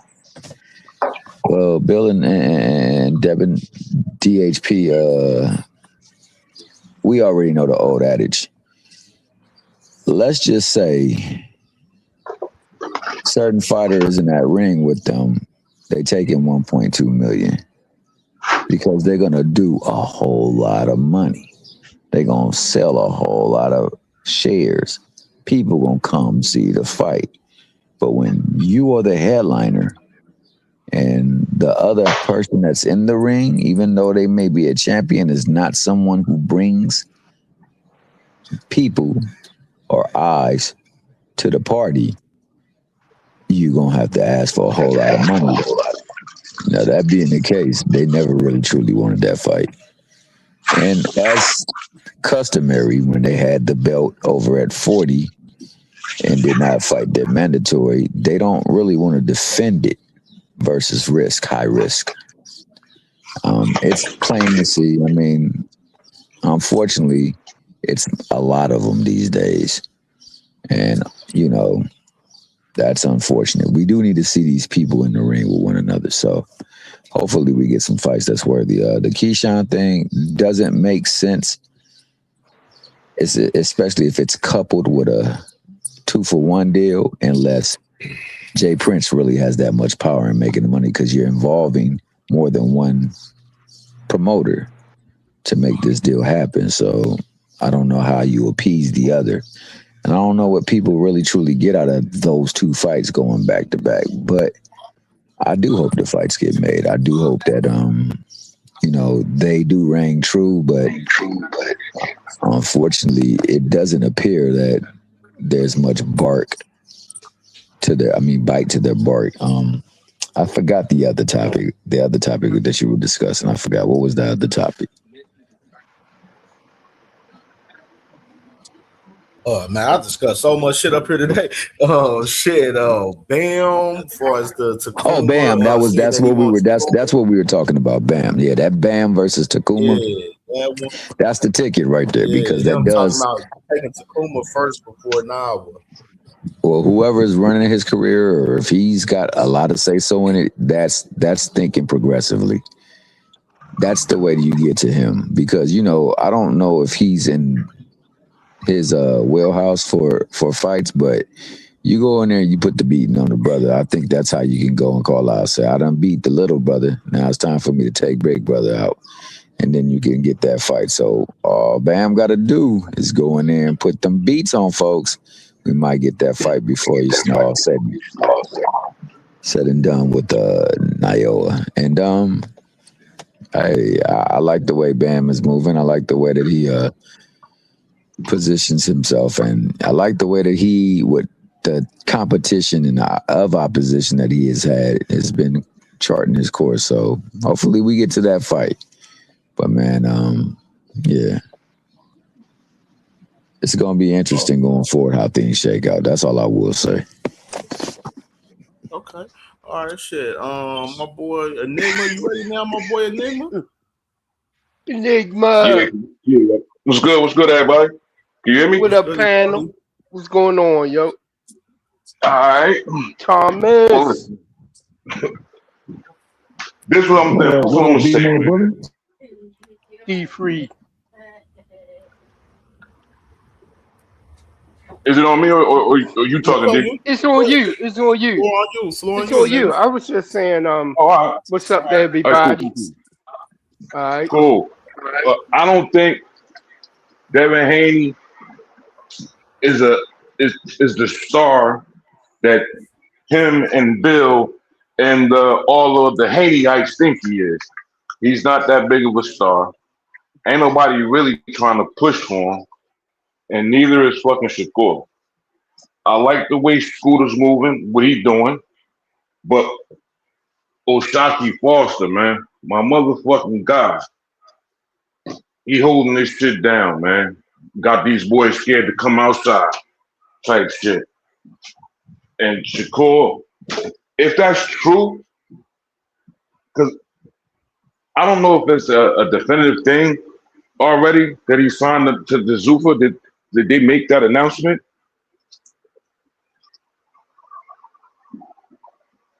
Yo, It ain't been announced yet. It hasn't been announced yet. Yeah, I think that's some sucker shit. I think that's some sucker shit, some duck shit. If he go over there to Zuffa instead of fighting those Jockey Foster like he said he would, and the fight with Devin Haney, I don't think that fight would do. I don't think that shit would do huge numbers like that. That's just my personal opinion. You know what I mean? I don't see that.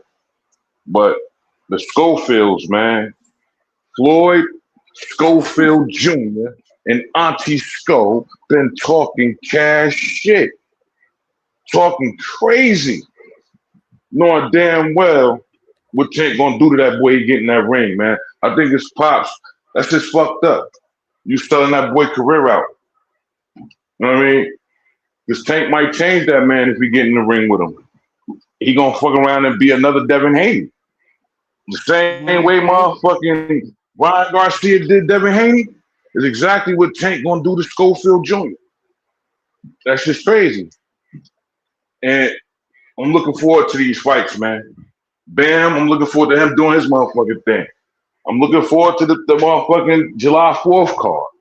That shit gonna be crazy. You got one You more know? time, Enigma. Huh? I say you got one more time with the Devin Haney slander, man. I'm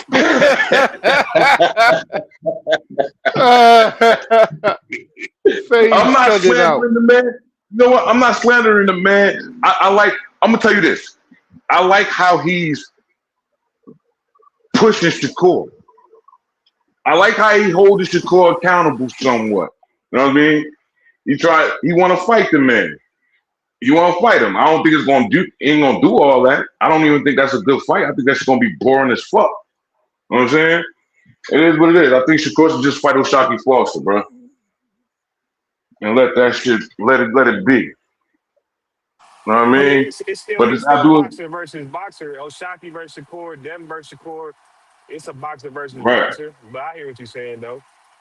That Abdullah Mason and Scooter Davis. That'd be a motherfucking rumble for real. If that fight were to happen and take place. But I don't know if you touched on this shit, Cam. Dave Benavidez and Better Be.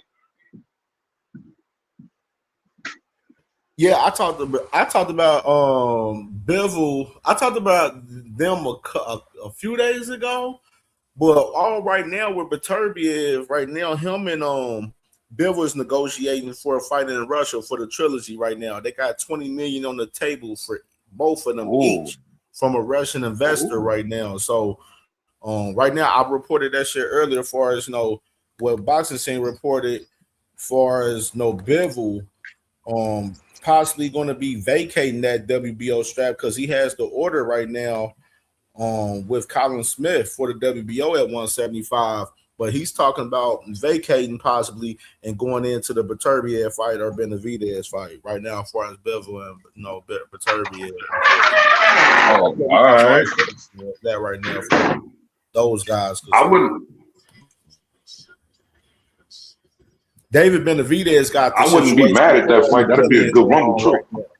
That'd be a real. Yeah, like David Benavidez got Noel McKelly, and he got that situation where the WBC so he waiting for that right now, and shit, fucking look like Bivol and Beterbiev, they might be getting it on because shit, it shouldn't be no fucking reason. You got $20 million on the table each. Shit, y'all better get that bag, and y'all fucking fighting in y'all home country. Like, ain't no reason why they should be fighting. Word. I'm coming to get that. That's a fact. Like, hey, man. There's no reason why they shouldn't be fighting next if they got 20 M's on the line to fight each other in their hometown from a Russian investor. You know what I mean? But on some real live, man, I really like the way motherfucking O'Shaquie Foster is.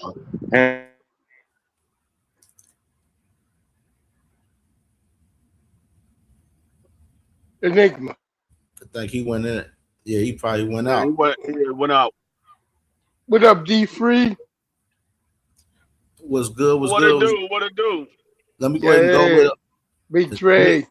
The nigga ain't come back in. Shit. Let me go ahead and go with Smoke and then Be More Bully. All right. Smoke, you there, brother? Yeah, I'm here. What's poppin', man? What's on your mind, man? What you got for this boxing, you dig? Spark it up. Spark it up. Me? I want to ask this question. I done answered it a few times. And I think Free heard me ask it.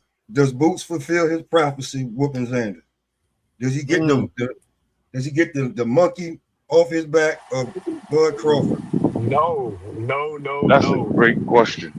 I'm no. asking. I He don't That's not. an think He. emphatic Bud. no. I don't. Now you see what I'm saying, Yeah. right? Motherfuckers, niggas already said no, no, no, and I'm like, damn, No, what he got to do?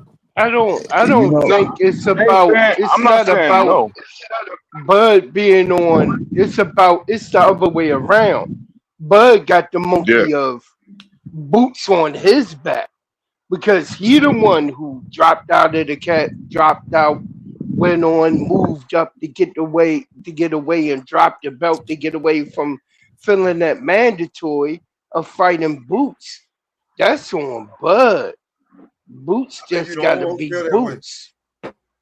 I think you Boots don't want just to feel gotta that be way. Boots. What I'm saying is that can we stop talking about this man's resume and everything after if he can beat Xander? Oh, hold on. Oh yeah, hold Oh, on. Let me Xander play this ain't for shit. y'all. If Let he me play beat this for y'all. Xander, I meant this. I wanted to get y'all opinion when y'all got up here, man. When I opened up the panel, man. Boots and Xander, they both was like, going at each other, like rate. They was basically rating each other. You know what I mean? It's like a little 30-second clip, and I played it earlier. Let me go and play it back for y'all. Band up in the building. I see you, my brother, man. Was goody, Brody. All right, you know what it is? let's go and play this drop right here. 6, Defense. 6, 7, 2, Ring IQ. 7, 6, Footwork. 4, 3, Power. 6, 3, Chin. 3, 5, Speed. 5, 5, 6, 7, Resume. 6. 0, Heart. We'll see June 27th. 10, Jab. 5. 7.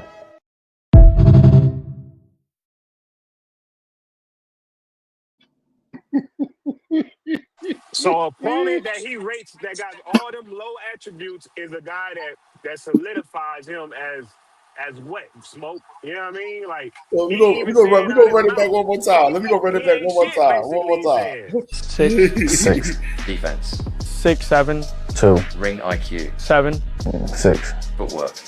4, 3, Power. 6, 3, Chin. 3, 5, Speed. 5, 5, 6, 7, Resume. 6. 0, Heart. We'll see June 27th. 10, Jab. 5. 7.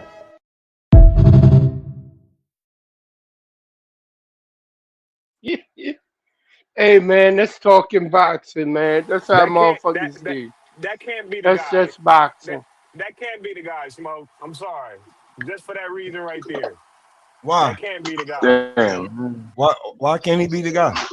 Because he's saying all his attributes are 3 and 4. He was talking about Xander. That's what I'm talking about. So how That's what if he yo sees. I mean, that's what he but sees. he can't be the guy. That's not a guy that solidifies you and you saying all his Oh, levels are come threes on, and No, man. fours, hold bro. on, man. Hold on, It's man. boxing. It's Cause now, boxing. Is he really now saying this that? sound like some Phase bullshit. them. Phase, you going into a whole deeper spell into Why? the What the hell we situation talking right about? there. It? The man about to beat the guy with 2 belts in the fucking division. If he beats him, you mean to tell me he's still not the guy? Who the fuck he got to beat? A silverback gorilla? That's how he look at him. He look Bro, at him like if he Brother, he beat ain't That's shit Xander, to what I'm if he me. beat saying right Xander, That's there. yeah, how he You win. Boots supposed to look brother, at put him. this He Like sauce got he on to ain't there. be a shit You to being. put him. on that a little bit, brother. Fade. No, You no, put a I'm little not putting sauce on there sauce right on it. there. If you looking at a monster versus a monster, can somebody mute, please? If you looking at a monster versus a monster, they not saying this guy is a 2 and 3, and that's not what goes on when you trying to. No, he gonna need to fight Fundora. He gonna need to get up there and fight Yo-Yo. He gonna need to fight the best guys. It's not finna come. That's like Bud fighting Ricky Burns. That's not no big. It's not. It don't make you the greatest. It don't do nothing. It wins you a belt. It's nice for your resume. Nice for your career. But it don't make you the baddest motherfucker on earth or nothing. It's just a good opponent. You compare him to Yo, Boots. Boots levels above Xander. Come on, man. And yeah, Boots he know that. is. Boots know he levels I hate above boxing Xander. fans, bro. I'm For real. finna I get This you hate some just the boxing money. fans. beginning stages. I'm This finna is get you Hey, some stage I'm money. gonna say one. this.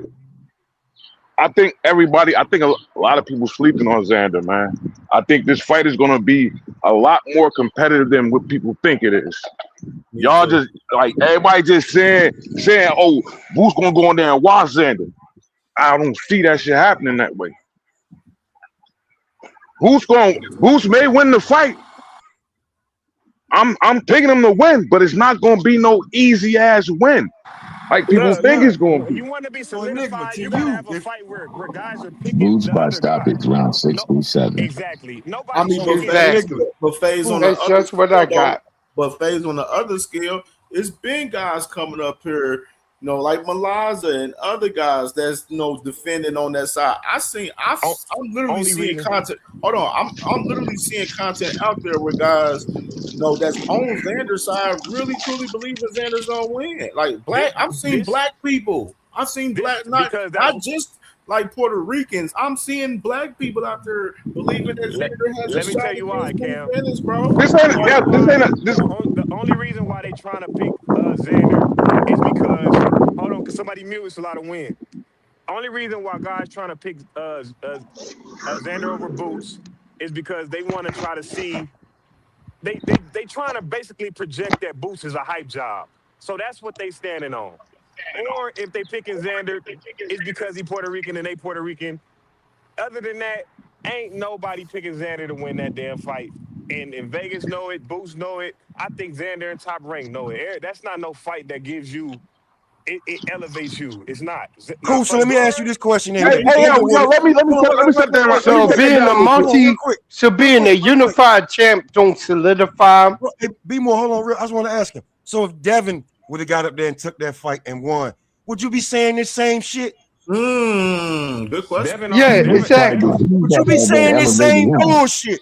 I'm just asking. Would you be saying the same bullshit? I mean, this wouldn't do that. I'm gonna let him answer. And which fight did he have elevated him? That's Devin Haney's fourth division. That'll be that for sure. I mean, I wouldn't say he's a world beater for beating Xander. Like, I don't think nobody, man. Let me Xander say ain't the this. guy. Let me say Xander ain't this. the guy. It does more for Haney, but it does more for Haney. It would do more for Haney than it would for Boots. For Boots, though, I'll tell you that. For sure. Yeah, let me say this, y'all, right here. All right, with Xander, like, I don't think like right here, like for us Boost perspective, even watching him in interviews building up for this fight, like he's not looking at it for as like he need this fight to solidify him and stuff like that. And I don't think a lot of people has that perspective like that for real. For as this fight is needed for Boost to solidify. Exactly.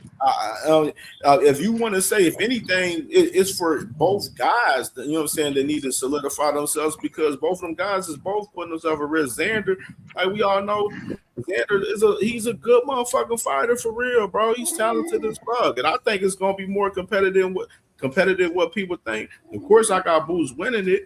But I don't look at it in the perspective for as even with Boots aspect of it. You don't look at it as far as he needs this fight to solidify. He's just going there, just handling business. Going up there just to fight and try to get these two straps and move forward onto bigger action. Even along with Xander, he tried to win this fight. After that. So there's a lot of perspectives for us that shit, young. So I don't look at it in that perspective for us. He don't need the solidification for us that. Yeah, Boots already said it. Let me I'm gonna say this, right? And y'all, you can disagree with me. Whoever can disagree with me. I feel like this. Boots ain't fought nobody the likes of Xander, and Xander has never faced anybody the likes of Boots. I think Boots beats everybody on Xander's resume, and I think Xander beats everybody that's on Boots' resume. At this point in time right now. I mean, but when you think about it, there's nobody at 54 that really fought anybody like that. Like everybody keeps saying Jerome Boots in his resume or Xander's resume, but look at all of the top guys at 54 right now. None of those guys really fought anybody. I agree, bro. That's the same point we can make when we go. Go ahead. My fault. Go ahead. What I'm saying is, outside of Jamel Charlo is not in the picture right now. So we take Jamel Charlo out of the equation. Virgil Ortiz hasn't fought anybody. Sebastian Vendor really hasn't fought anybody. Tim Tszyu hasn't fought anybody. Xander Zayas hasn't really fought anybody. Deron Buzinis, according to everybody, hasn't really fought anybody. So there's nobody at 54 really to say, okay, well, if you fight this guy, he fought that dude fought somebody. Sebastian Findor, he fought Tim Tszyu, he fought a washed up Keith Thurman and Erickson Lubin. That's it. That's all he fought. Bartram beat Tim Tszyu. Tim Tszyu beat an old Tony Harrison. None of these guys really fought anybody. None of these guys really. Virgil hasn't fought anybody. None of these guys fought anybody. So that's why I'm saying when people say, "Oh, he hasn't fought anybody," name somebody at 54 that really fought somebody. Name somebody at 54 that fought somebody outside of Jermell Charlo, who's not in the picture. I agree with everything you just said. But Fedor's still the king of that division, bro. Fedor got a few names. He the king of that division. That's the fight that moves the needle more for Boots. It's not Xander is a good stepping stone, but Fedor. How was Xander got 2 belts and Fedor ain't got 2 belts? Yeah, and Fedor been knocked the fuck out. You gotta forgive Fedor gave his belt. Fedor dropped his belt. He dropped the belt. He been knocked cold. Hey, what happened? Has he been knocked out lately? Has he been knocked out lately? Hold on. But has he been knocked out lately? One at a time, y'all. One at a time. Is he chinny like Devin? It was supposed to be my turn like a minute ago, man. Hold on. Let D Free finish. Then we're gonna follow up with B more. So Sebastian Findor dropped the belt for Xander Zayas and fought Keith Thurman instead. Y'all forgot that. He was supposed to fight. He was supposed to fight Xander Zayas. That's not a dub. Damn, so what that tell you? No, he dropped the belt. Hold on. I gotta add context though. He dropped the belt to fight Tim Tszyu in that rematch. That's what it technically was. He dropped it to fight Tim Tszyu in the rematch because they promised Tim Tszyu after that first fight that they was going to give him a rematch. True that. But Tim Tszyu coming off, he came off a knockout. I won't go after David. Tim Tszyu is ass cheeks. But yeah, but look, man, this is what I gotta say on it. What's up, panel? What's up, everybody? You know what I mean? Check it though. You know, the thing is this, as far as like Boots having Bud on his back, it's the other way around. Bud ducked him and ran to 54, then ran up to 67, chasing Canelo Gold, which was easy fight. You know what I mean? But at the same time, I'm like this, man. That's on Bud because he the one that's in camp helping Xander train to fight Boots. And you gotta look at that. That's some energy with those B-side bitches. You know what I mean? They always doing that shit. Whoever their ops is, they go train with the opposite. You know what I mean? That's just how they is. Rather than sitting back, letting the dominoes fall where they may. Nah, they want to go ahead and they want to go help somebody to be the person that may be who they may be fighting. That's the same shit Shakur doing with his fake ass Timu Avengers team of clowns that he got over there. You know what I mean? I'm trying to figure, look, the only way somebody could go ahead and assemble these motherfuckers and got their minds in thinking that they don't want to be the best boxer in the same weight class as this motherfucker and sit behind him, you know what I mean, and not fight and fight only who he want to fight that's the opposition to him, that's some weird ass energy. Niggas gotta have a shitload of blackmail energy on these motherfuckers. He gotta be extorting these motherfuckers. Shakur knows some shit about these niggas. That he is extorting the hell out of their asses that had them to fall in line like that. That's some funny ass shit. Seriously. That shit. You know what I mean? That's that bullshit. That ain't boxing. You wonder why boxing is like it is right now? All right, number one, you got sanctioning bodies not making mandatory that their champions actually fight their mandatories. You know what I mean? You got sanctioning bodies that's okaying someone who wins a belt in this division to go jump up to the next division without even defending their belt against the mandatory. You got a whole bunch of bullshit like that going on. You know what I mean? Then you got these motherfuckers who don't want to fight each other. What type of shit is that? You know what I mean? It's just a weak ass crop of motherfucking fighters, bitch ass fucking fighters. You know what I mean? They some punks, yo. They don't want it. They got all that yap, all that mouth. They clout chase, Keyshawn, all the motherfuckers. But yet they not trying to step up to the plate. If you want to fight a motherfucker, you know what I mean? Drop down, lose that weight, and say, "Come on, let's get at it."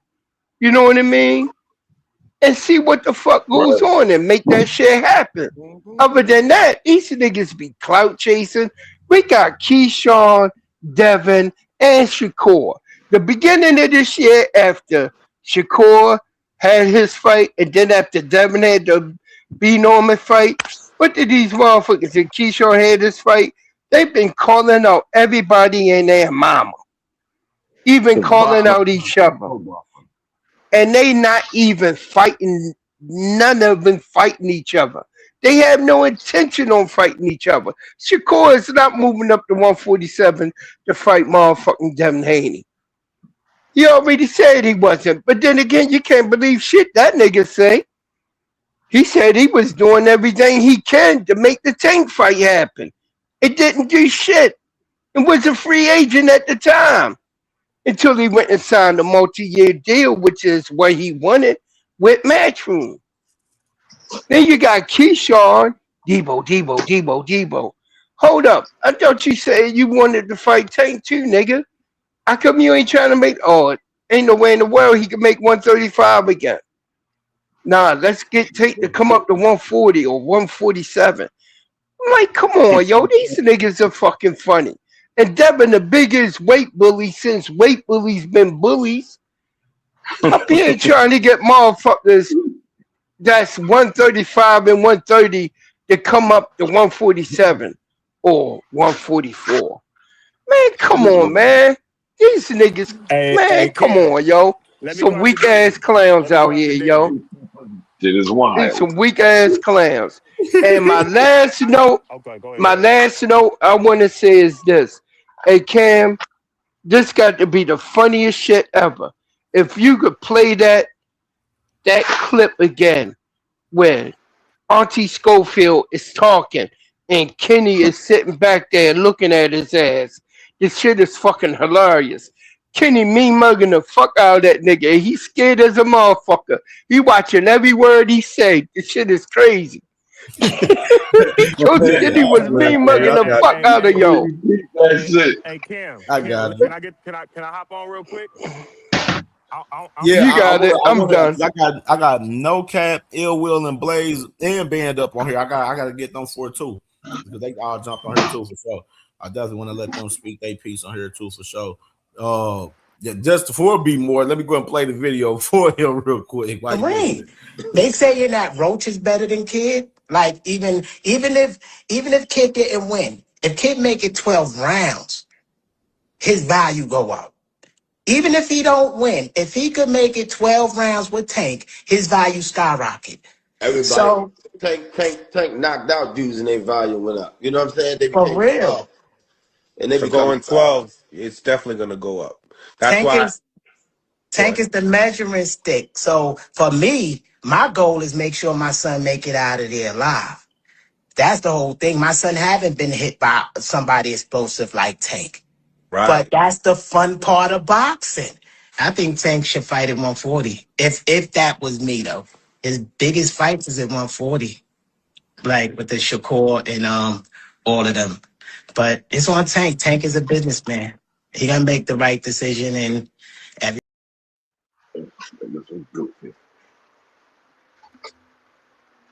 Yeah, that boy wild, man. Coach Kenny look at that nigga like, yeah, what? Let's go with No Cap, Band Up, and then Ill Will, and then Blaze. No Cap, what's goody, Brody?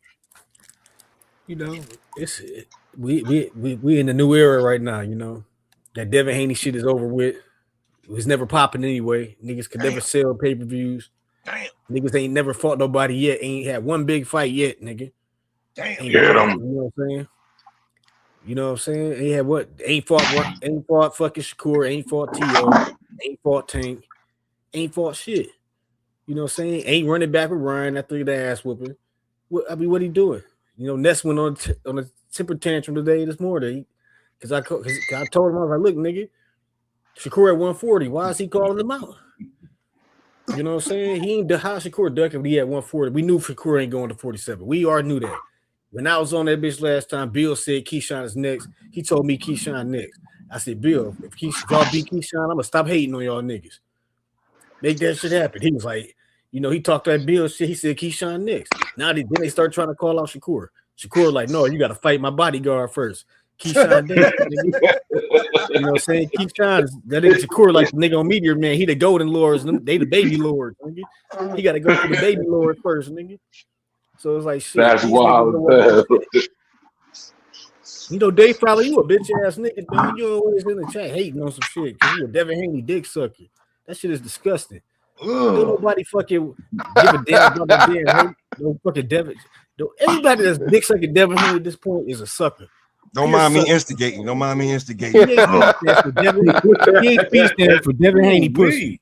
This nigga Duck Rolly. True that. Rolly is the what happened to Undisputed?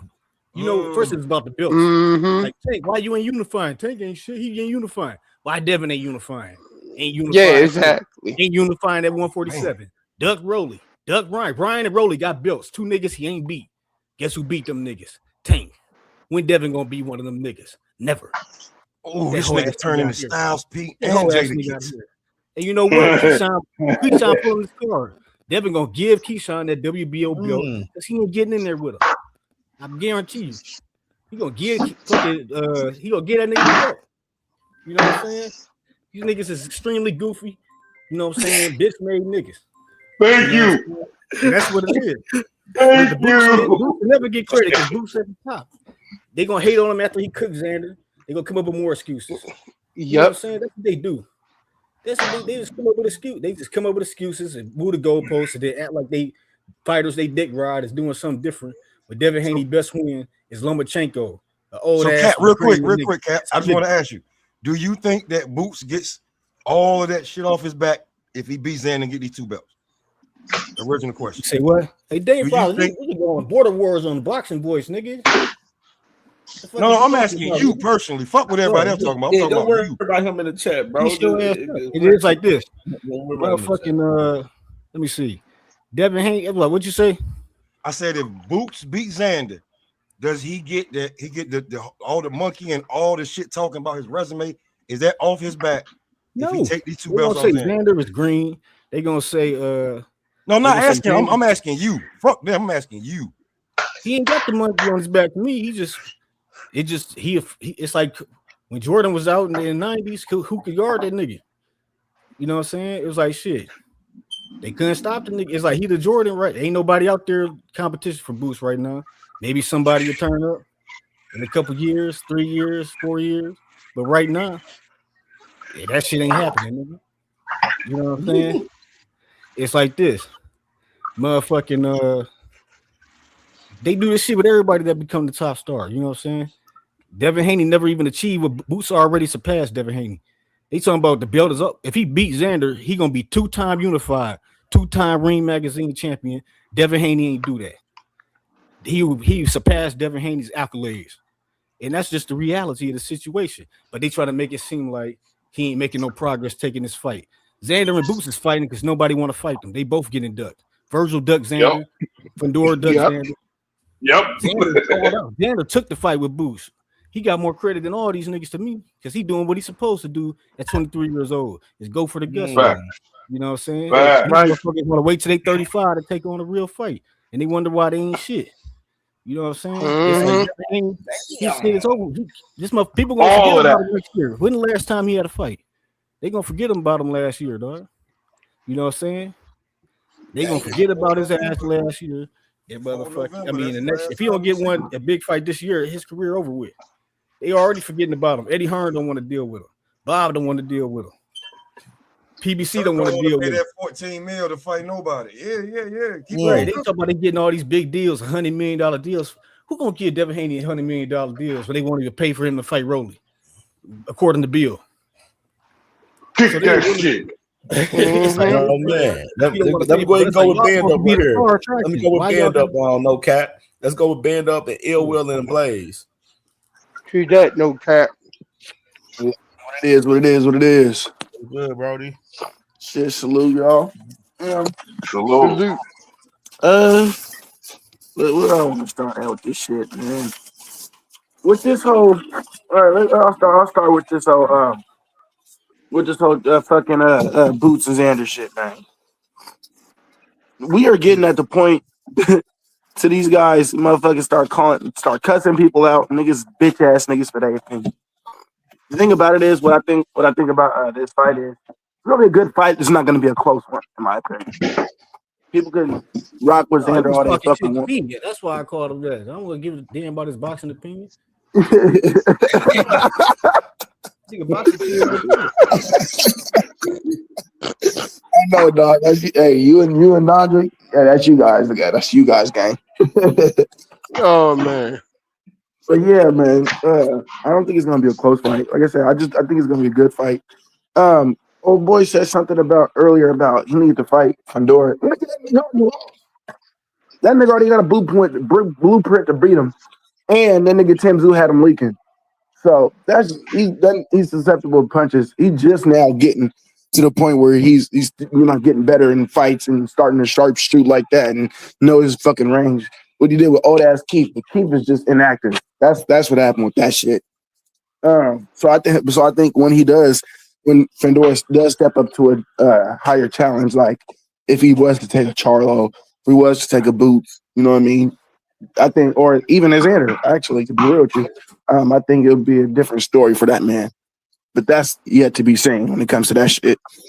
As Dev, man, I just don't like how no matter what everybody criticism they want to say about the dude, he just ain't had a fight this year. That's my biggest criticism. He just ain't had a fight year. I don't give a damn who you fucking fight. Fight some fucking body. You know what I mean? Don't wait until fucking August to get one fight in because nigga, you're not at that damn status to be fighting once a year, thinking that you could just fight once a year, and that's gonna be good enough. Like Dean said, nigga, you a co-main. You a co-main. You did. So, as far as building yourself up in stature, I think we should be fighting a lot more at this time. And him being so fucking young, nigga, you ain't 30, nigga, your knees ain't hurt. I don't understand why you ain't fighting like that. That's just my biggest discrepancy when it comes to it. I think Loma was a great win. I think that, like you said, that was his biggest win. But if Loma was good for Tank, nigga, he should be good for fucking Dev. So I'm not gonna take that away from him. That's where I'm gonna go for that. Okay, my boy Ill Will in the building, then my boy Blaze, man. Ill Will, you there? Yeah. What's goody, bro? What's on your mind? June. So, I mean, this Xander fight ain't going to do nothing for Boots. I mean, this is pretty much him just trying to get some belts to leverage, like a Fundora fight.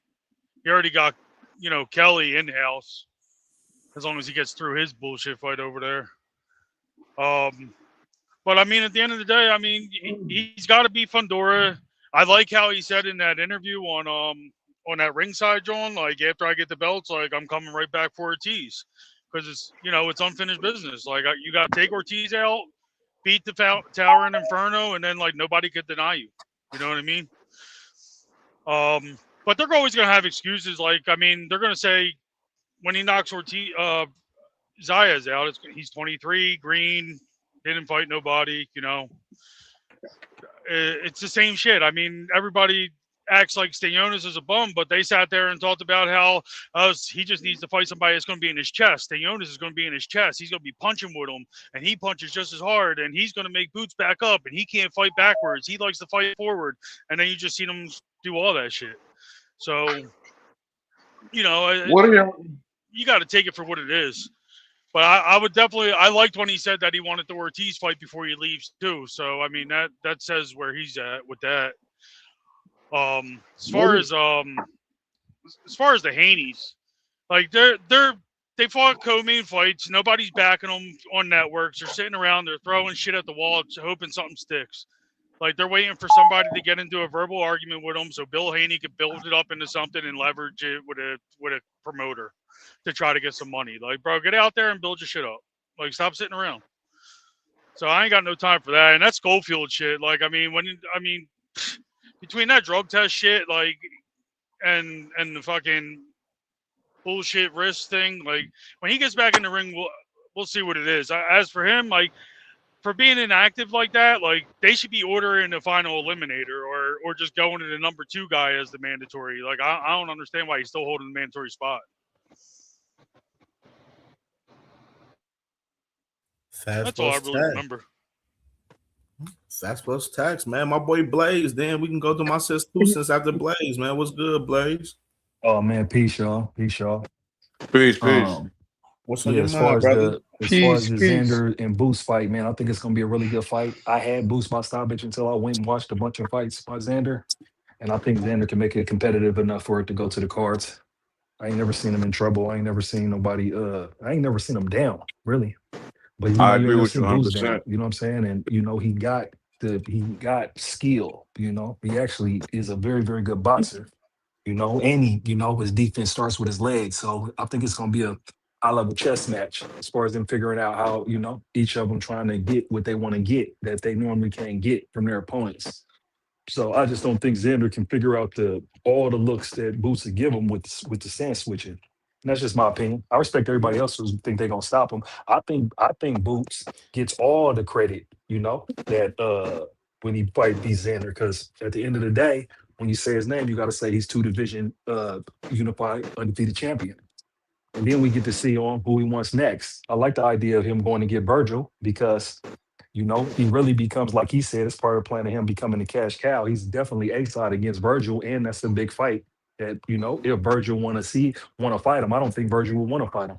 I think I think Boots beats Xander, he'll still be avoided by everybody else. I'd be interested to see if Fundora want to fight him, because if Boots was to beat Fundora, I don't think you could say anything about Boots after that. So I'm just looking forward to, I'm gonna be at the fight. I'm looking forward to, seeing Boots come out victorious. And I was trying to figure out or look forward and see if Devin was gonna jump in the ring, but I was drop the super chat in Coach Malachi's channel when Bill was running his mouth and asked him, would Devin be ringside? And he wouldn't even answer the question. And that just bring me over here with Devin and them. The thing with Devin and them and Bill and them, the thing with Devin and Bill and them is what I see from Bill. This is my opinion, and I don't even got any type of energy to even feel any type of way about these niggas. The thing what I see with Bill running around, they got some type of bag where they're gonna make some money and they're gonna be able to set. They're gonna be able to set up some fights. But the issue is they just running around. The thing is, he's just running around, running his mouth, saying anything, and then they running and ducking from Keyshawn because Keyshawn did everything he's supposed to do right now for them to fight, and it ain't worth the risk. And that's why they give Keyshawn the runaround. They keep saying Shakur because it's gonna fuck up them having the opportunity to make a bigger fight than Keyshawn. Because the reality is if you look at the matchups that they could make for Devin, if you match up Keyshawn in comparison to some other fighters, they'll probably make more money fighting other people. So that's what it looked like to me. And I'll let my plan right there. No, he just cooked.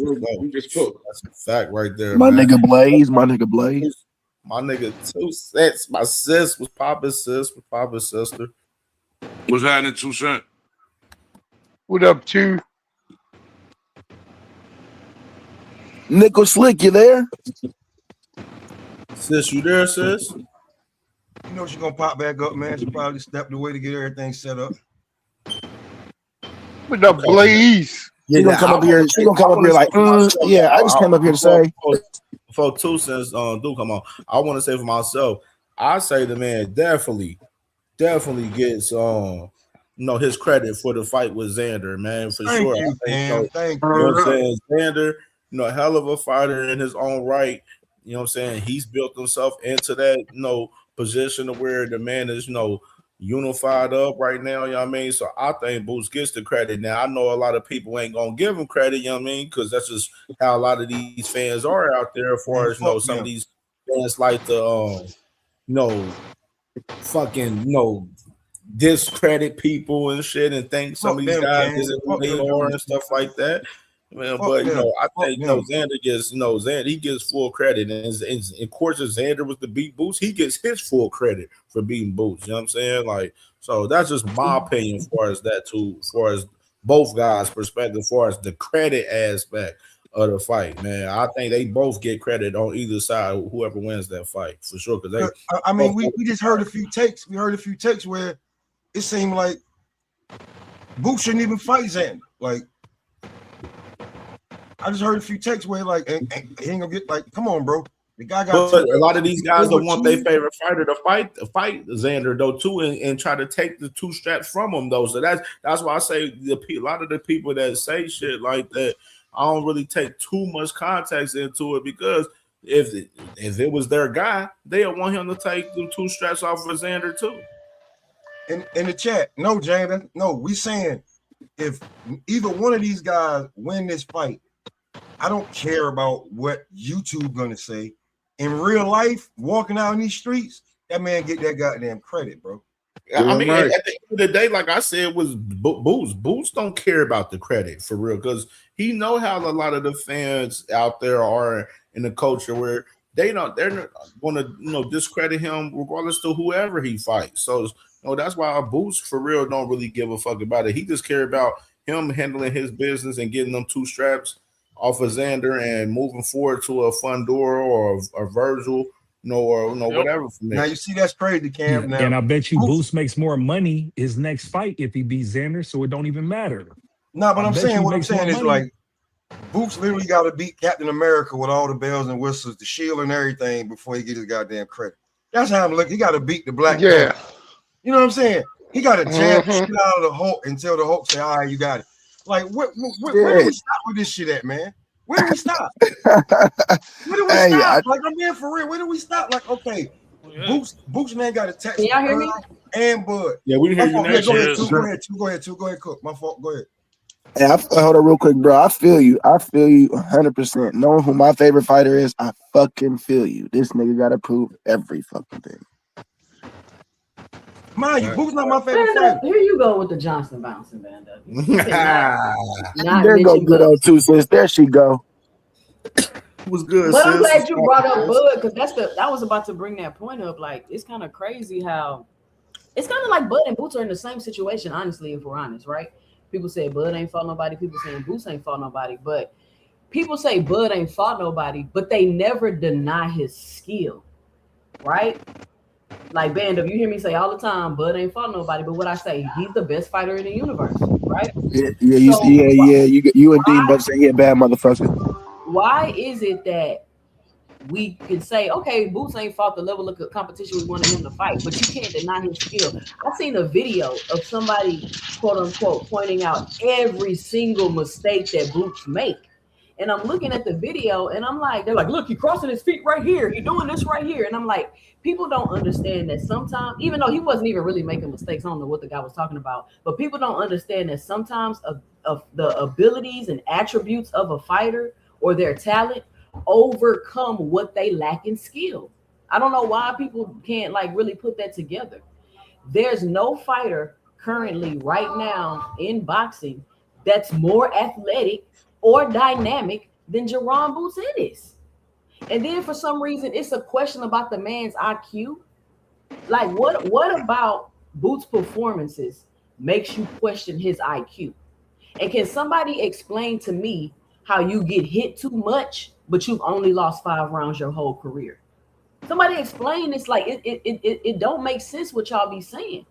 And people they overhype, in my opinion, a lot of these people's opponents when they fight them, or they make unrealistic expectations for the fighter. So when they don't meet that unrealistic expectation, even if they win, they still could talk shit. Like, I'm hearing people say, Boots got to get a Boots got to get a knockout by round 3, or he overhyped, or Boots better not get hit, punch one time. And I'm like, why is it these for other fighters, a win is a win, but for Boots, he gotta have a perfect fight. He gotta have a knockout by round 3. Like, why is the expectation for him to get his credit being up? Oh, he better get a knockout. Oh, he better do it by round 3. Oh, he better not get hit. Like, what are we talking about? For some reason, these people want to completely just act like Boots is nobody. Like he's Ben Whitaker or something. He's not Ben Whitaker. Boots has real skill. He has IQ, and he has real athletic ability. And he's going to be hard for anybody to beat. Like, that's the bottom line. Period. If Xander's a good competitive fight for him, then good. He'll finally be able to prove himself, like y'all say. But if Xander's a competitive fight, y'all not gonna be like, oh, Boots the real deal. Y'all gonna say, oh, he struggled with Kieran. I mean, with Xander. The same stupid shit y'all do with Kieran just because he didn't stop him, even though he beat the brakes off of him for 24 rounds. And it's like, people just do not be honest about these fighters and these fights. It's the same shit they did with Brian Norman and Devin Haney. People just didn't want to be honest about the fact that Brian Norman ain't good enough to fucking beat Devin Haney. The only way Devin Haney was going to lose that fight is if Devin Haney was completely damaged after the Ryan Garcia fight. People just don't be honest in their assessments of these fighters because they keep basing everything off their feelings. I don't know why grown men are basing their assessments on how they feel about other men. But that's my 2 cents. That's all I got to say about that. So for sure, let me bring small pushback. My boy Quadir in the building. Salute Quadir, man. What's goody, bro? What's on your mind? What's going on? Can you hear me? Yeah, we can hear you good.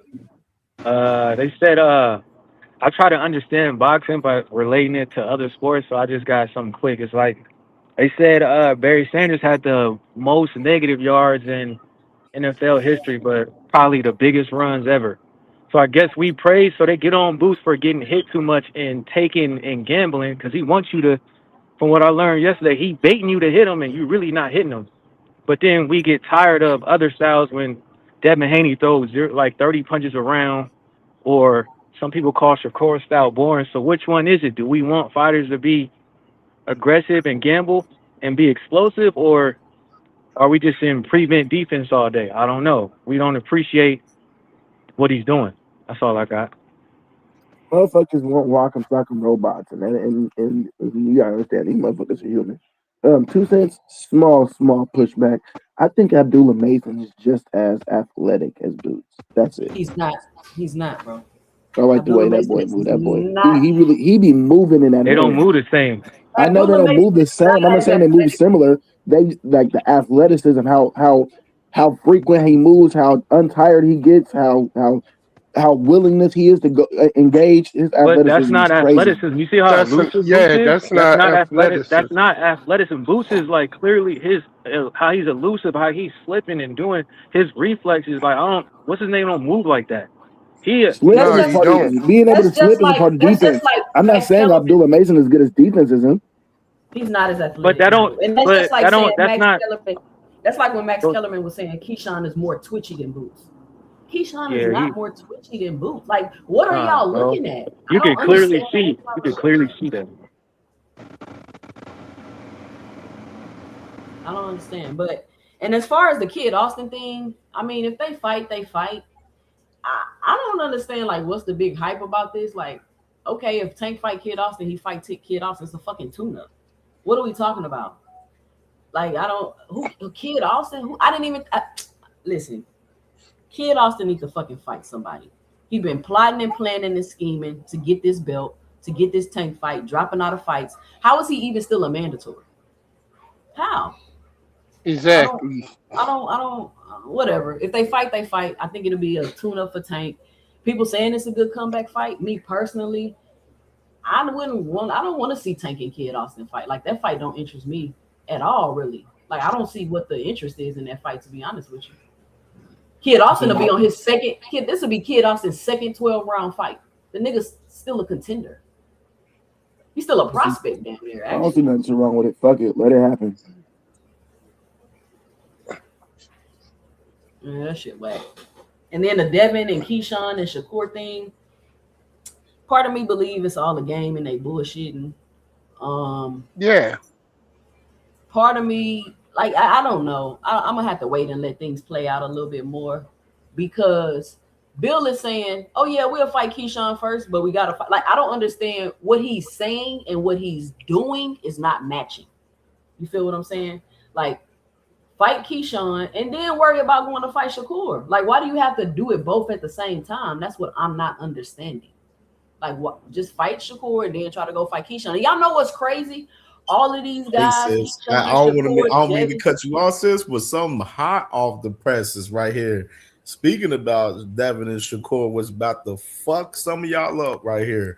These guys going back and forth on Twitter just now. Let me go ahead and release the banner right here just now. I was just looking at it. The man Shakur at the bottom of the tweet says, 144 is fair for two champions in two separate weight classes. Floyd and Canelo made one of the biggest fights ever happen at a catch weight. If y'all seriously wanted to fight, it would be easy to make. Y'all fought Jose Ramirez at that weight 2 fights ago. Then Devin responds and says, if I come to 144, we have a fight. And then Shakur responds and says, yes. And then Shakur says, fighter of the year after this. And then he says, I'm going to show y'all how great I am. Keep playing on my name. So you got Devin Haney right here saying, no, if he come to 144, no, do we have a fight? And Shakur, obviously, what he been saying, he wants to fight at 144. What y'all think of this shit? Half the prices right up here. This I is don't want to just see these. last. But I thought, Listen, I don't want I to believe it when I see it. no fight. I don't want to see these niggas choreograph no fight. I don't. I believe it when I That's see gonna be it. boring. And But I that's thought all it's going to catchweights be, was the Rico. boringest fight of Shout the out to year. I Zupa. don't know. Shout out to True that. Zupa. Shout out to Zupa for making The it happen. Okay, get it boringest done. I'm fight of tired. the Get it year. done. No matter how you get it the fuck Shout done. out Get me I'm gonna in. get my Zufa. Zupa shirt. Oh man, come on, boy. No, you ain't gonna be over here with pom If it poms. happen, it's gonna be Zupa You gonna gonna put it have a on. Zufa shirt on with pom poms jumping up and down in the skirt. No, what I'm Oh, saying, Y'all, B-Dog why Bunny, are why Man, you cut ain't it out, freeze, yo. why you ain't Cut it freeze, out, B man. more, But is this that what if I the gotta fight point out. Man, happens, This it's what cut I it gonna gotta be out, point out yo. to y'all. Hold on. This what I gotta point out to y'all, right? Devin talking about if I come to 144, we have a fight. We went through all this only for you to agree to fight at 144. Man, talk about it, sis. Hey, Cam, But let me Oh say hey, this the yeah, real quick. good. rehydration clause Good. gonna They should pop just back fight up. though. Let's Watch. fight though. The Can I say, rehydration Cam? clause gonna pop back up. Shakur ain't stupid. Wait, hold on. If he's going to be a fight, he gonna throw that in there, and that's gonna stop the No, whole D Lynch, thought of no, them D Lynch, fighting. no, D Lynch, no. Cam J, these Shakur niggas wants to crazy, fight at man. 144. He wants to fight at 144 for sure. Cam J, Look, isn't Cam that the J. question that they asked on $1 million worth of game when Bill was like, "Oh, I don't answer for Devin." Look, Cam. What I don't understand is why is boxing fans calling boxers bullies? Your name is Be More Bully. The You, same reason Weight they call bully. Weight Clarissa Shields a bully. bully. The same reason no, they call that Clarissa ain't Shields a bullying. bully. If Clarissa Shields slapped the shit out of somebody, then she just did just that. Oh well. Hey, listen. What I don't understand is how can somebody be a bully in his boxing? I want everybody to be bullies in boxing. I want Tank to bully Shakur. I want Shakur to bully Tank. I want David to bully Bivol.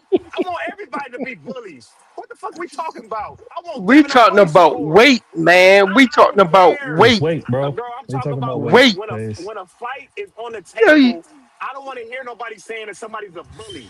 What is that? What is that? ain't nobody. Yo, you know exactly what the fuck we talking about. We talking about being a weight bully, getting a weight advantage against a smaller It's the fighter. thing, Pace. Man, what the hell you talking Hold on, about? stop the presses. Let's don't get away from the conversation right here. We got Devin agreeing right now to fight Shakur at Hey 144. Cam, What's y'all thoughts? Like, you know what I'm Cam, saying? What's he y'all thoughts? won't get that Listen, ass, man, good, and he ready. good. Make the fight. You feel Man, just me? make the Make fight the or shut the fight. fuck up. That's Yeah, I it. mean, if We don't Haney care keeps about saying he nothing wants to else. fight that bad, he got to make a move. Mm-hmm. And boxing Can't fans expect him to saying, do all the work. they don't want to see 2 top 5 pound for pound fighters fighting. What kind of boxing I fans is think we? I think I think But why Keyshawn y'all? forces Devin to fight. Why I are think y'all Keyshawn acting forces like? Devin to fight Shakur at 144. Why are y'all acting like Shakur Stevenson haven't already said that him and Devin Haney were going to meet up at This ain't the 147 best pounds fight in and the fight? best. He's already Phase, you said that. good? So you cool with him going from 47 to 44 for Shakur? FaZe don't like that. FaZe don't like that. Man, Devin shouldn't do shit for Shakur. Either Shakur come to 47 and fight him, or just move the fuck on. I still think Haney's waiting to see what happens with Boots and Diaz. What? I don't give a fuck what weight class. Let the fight. Just get the fight. That's all I'm saying. I don't know.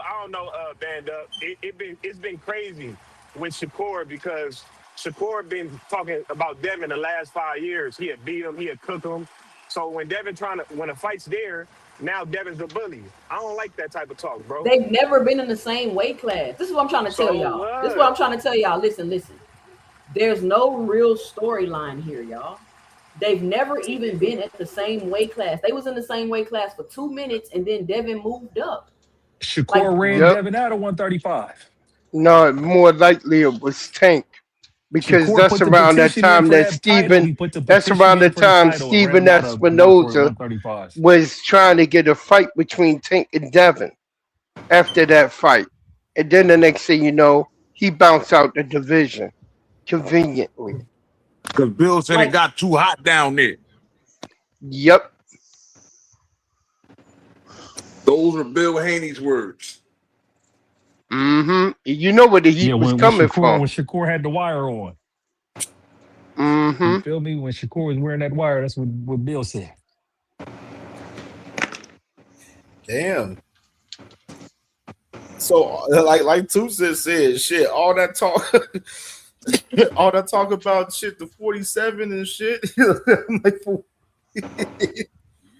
I'm telling you, Zuffa, man, if this fight happens, Zuffa made him fight, man. That's what I believe, man. I believe Zuffa's making them crash into each other.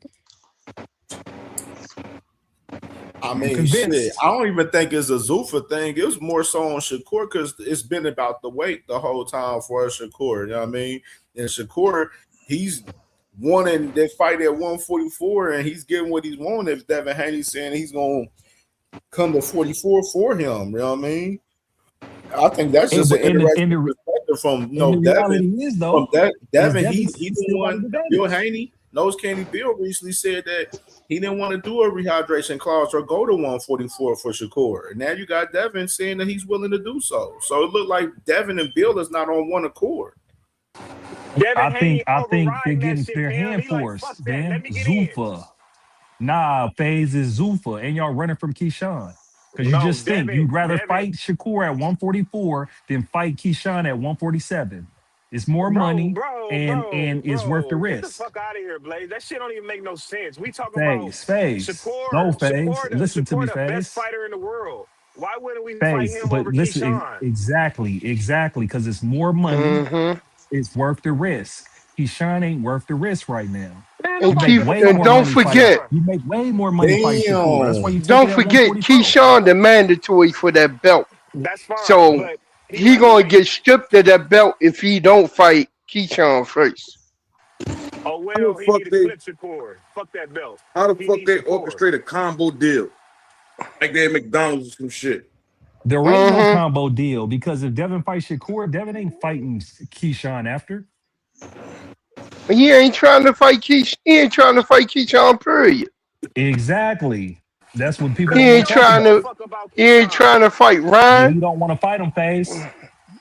Man, look. And you got a bunch of excuses, and I don't mind because if he fights Shakur, I don't care. I don't listen, man. Keyshawn put his paperwork in. You remember before we didn't have these arguments for months, FaZe. At first it was, Keyshawn didn't put his paperwork in. Keyshawn didn't put his paperwork in now, homie. Y'all don't so what is we talking about? The final boss. We want the final Man, I boss. put this link in the private chat of the video. Devin been ducking Shakur for 3 years. And now, I got it on. telling I got y'all the video. For the last few days, these niggas was on for the live last together. week, Zuffa was gonna make Devin and Shakur crash into each other. And what it looked like is Zuffa's like, no, you niggas want this money, you niggas is gonna fight. I don't give a fuck about you wanting to be at 147. I don't give a fuck about you being at 140. You niggas meet in the middle and take this 20 million. Straight up. You feel me? Yeah, I agree. If they fight, it's going to be on Zuffa. That's where they're going to get their money. Yeah, it's gonna be on Netflix. We started on Nah, it ain't gonna be Netflix, on the bro. And we Netflix. got to see what the It is. card's gonna look like. Nah, That because the fight undercard's gonna gonna be be on the the. It's undercard's probably gonna But be on. be you know, crazy. if it's on The Netflix, it's undercard's going to gonna be be a ring crazy. event. That is not a It's going to be Netflix a fight. ring fight. The It's undercard's going to gonna be be a crazy, ring. Cam. Who There's going to gonna be be on the another under? good fight on that. What's I going don't to be know, but there's crazy gonna. about the I don't know, but undercard? you got the For a ring co-main. I event. believe the co-main's gonna be lit. It gotta be. There ain't no way you make the Devin and Shakur fight and don't have a solid co-main. Man, it's fucking Zuffa. It's fucking Turkey. They only had one good undercard, and that was David Benavidez' fight. That was the only fight that had a good undercard.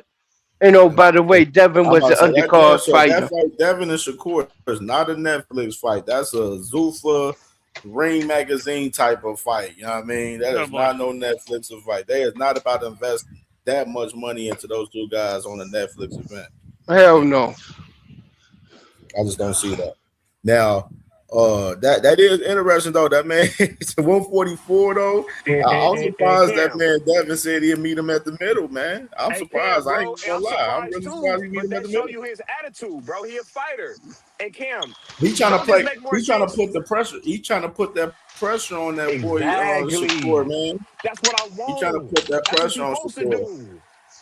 Hey, look, Cam, I said the same thing. You know how Fedora said the whole PBC Shakur, thing? whole phase. Shakur thinking that Shakur probably thinking that man definitely ain't gonna be good at 144 on the weight though. I think Devin That's can probably make what 40. he thinking though. You know Devin probably both motherfuckers looking for advantages. Mm-hmm. That's the fucked up hey, part in this whole scenario of the fight.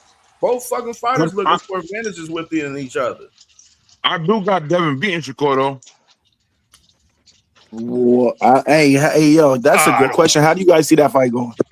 So I don't know how everybody motherfucking feel on that. I don't give a damn how it go. I got Devin beating Core, man. I ain't gonna lie. I don't know.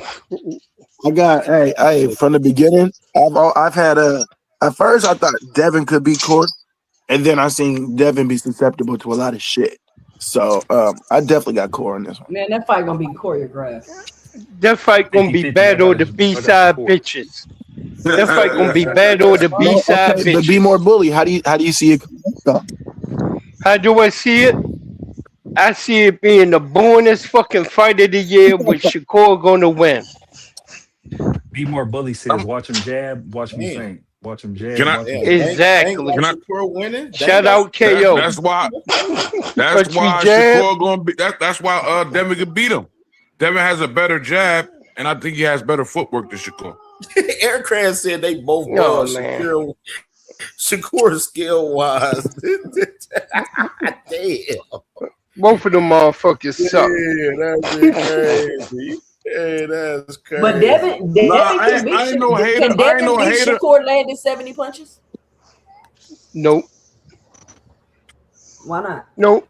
Because Shakur gonna be keeping that goddamn distance. It's gonna look like a high level amateur fight. Yep. Yeah, you might pretty be right. much. So pretty much. You might be right. So what's the fight you niggas want these niggas to fight that you guys I would don't be think all so. good? I think because there's too much. I think there's too I much. don't even want to watch that fight. It don't seem like y'all can't. It don't seem like there's no pleasing y'all. So what's the fight you motherfuckers want to see?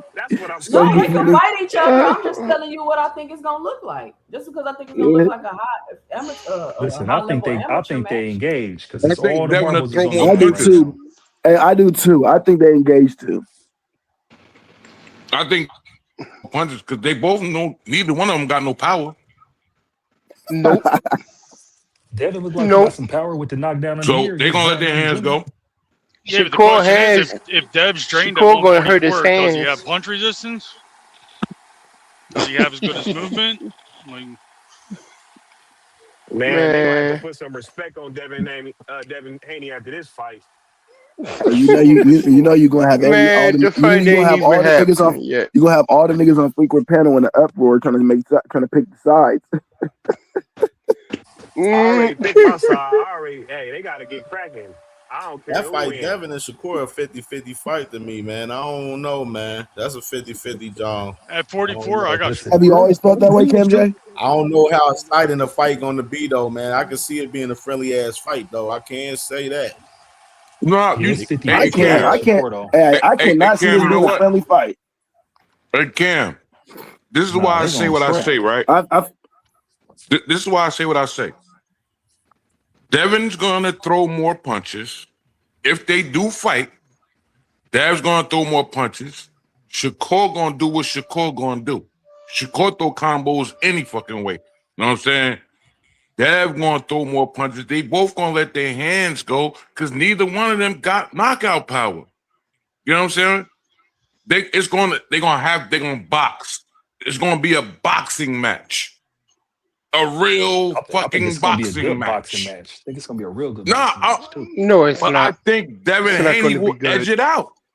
I think Devin will edge it because I swear I think Devin got the better jab. And he got more power. And he got just as good feet. But who And wins? Who mind you, wins the I'm not a combat? Who Devin. wins the I'm not. Hey, exchanges? I'm Who not a wins the Devin Haney exchanges? fucking Who wins the fan. exchanges on I'm either let that be side? known. Yeah, you I'm are. not a Yeah, you Devin are. fan. I just Yep. keep it real. We welcome you in, bro. It's all good, man. You can But come you on know over here, man. this is one of them fights to where you're gonna have half and half.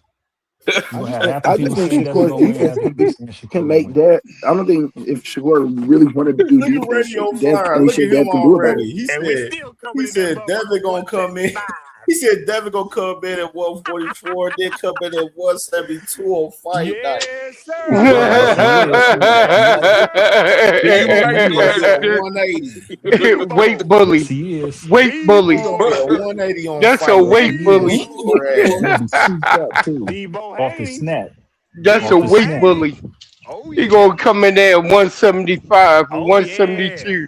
Oh, That's With the crazy. yeah. Phantom Oh, Victor yeah. Connie snack That's pack, nasty he gonna be motherfucking work, 172. boy. Solid. No, he Oh, got yeah. That's nasty motherfucking work. All muscle. he All got the muscle. super snack pack rehydration Drink. IVs that he Yeah, using. yeah. He got Yep. them snack IVs he using. Yep. Debo. Hey, can I get Question. You mean somebody to Debo? drop off so Should I we can really bring say that Dondre if up Vic there? dead? Can I Say get that again, somebody Cam? that's willing to drop off for Dondre?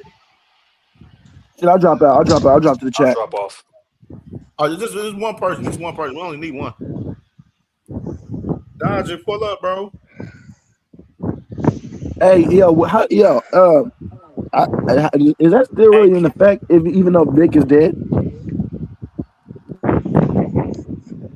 if you don't got the mad scientist working on you, isn't Snack just now just a basic He's program? the mad scientist. Hey, man, up. We still walking in that thing 175, all muscle Debo Haney against Shakur Stevenson. Man, Dondre about to get on y'all ass. We about to be a whole bunch of hoe ass niggas, and he tired of hearing this shit.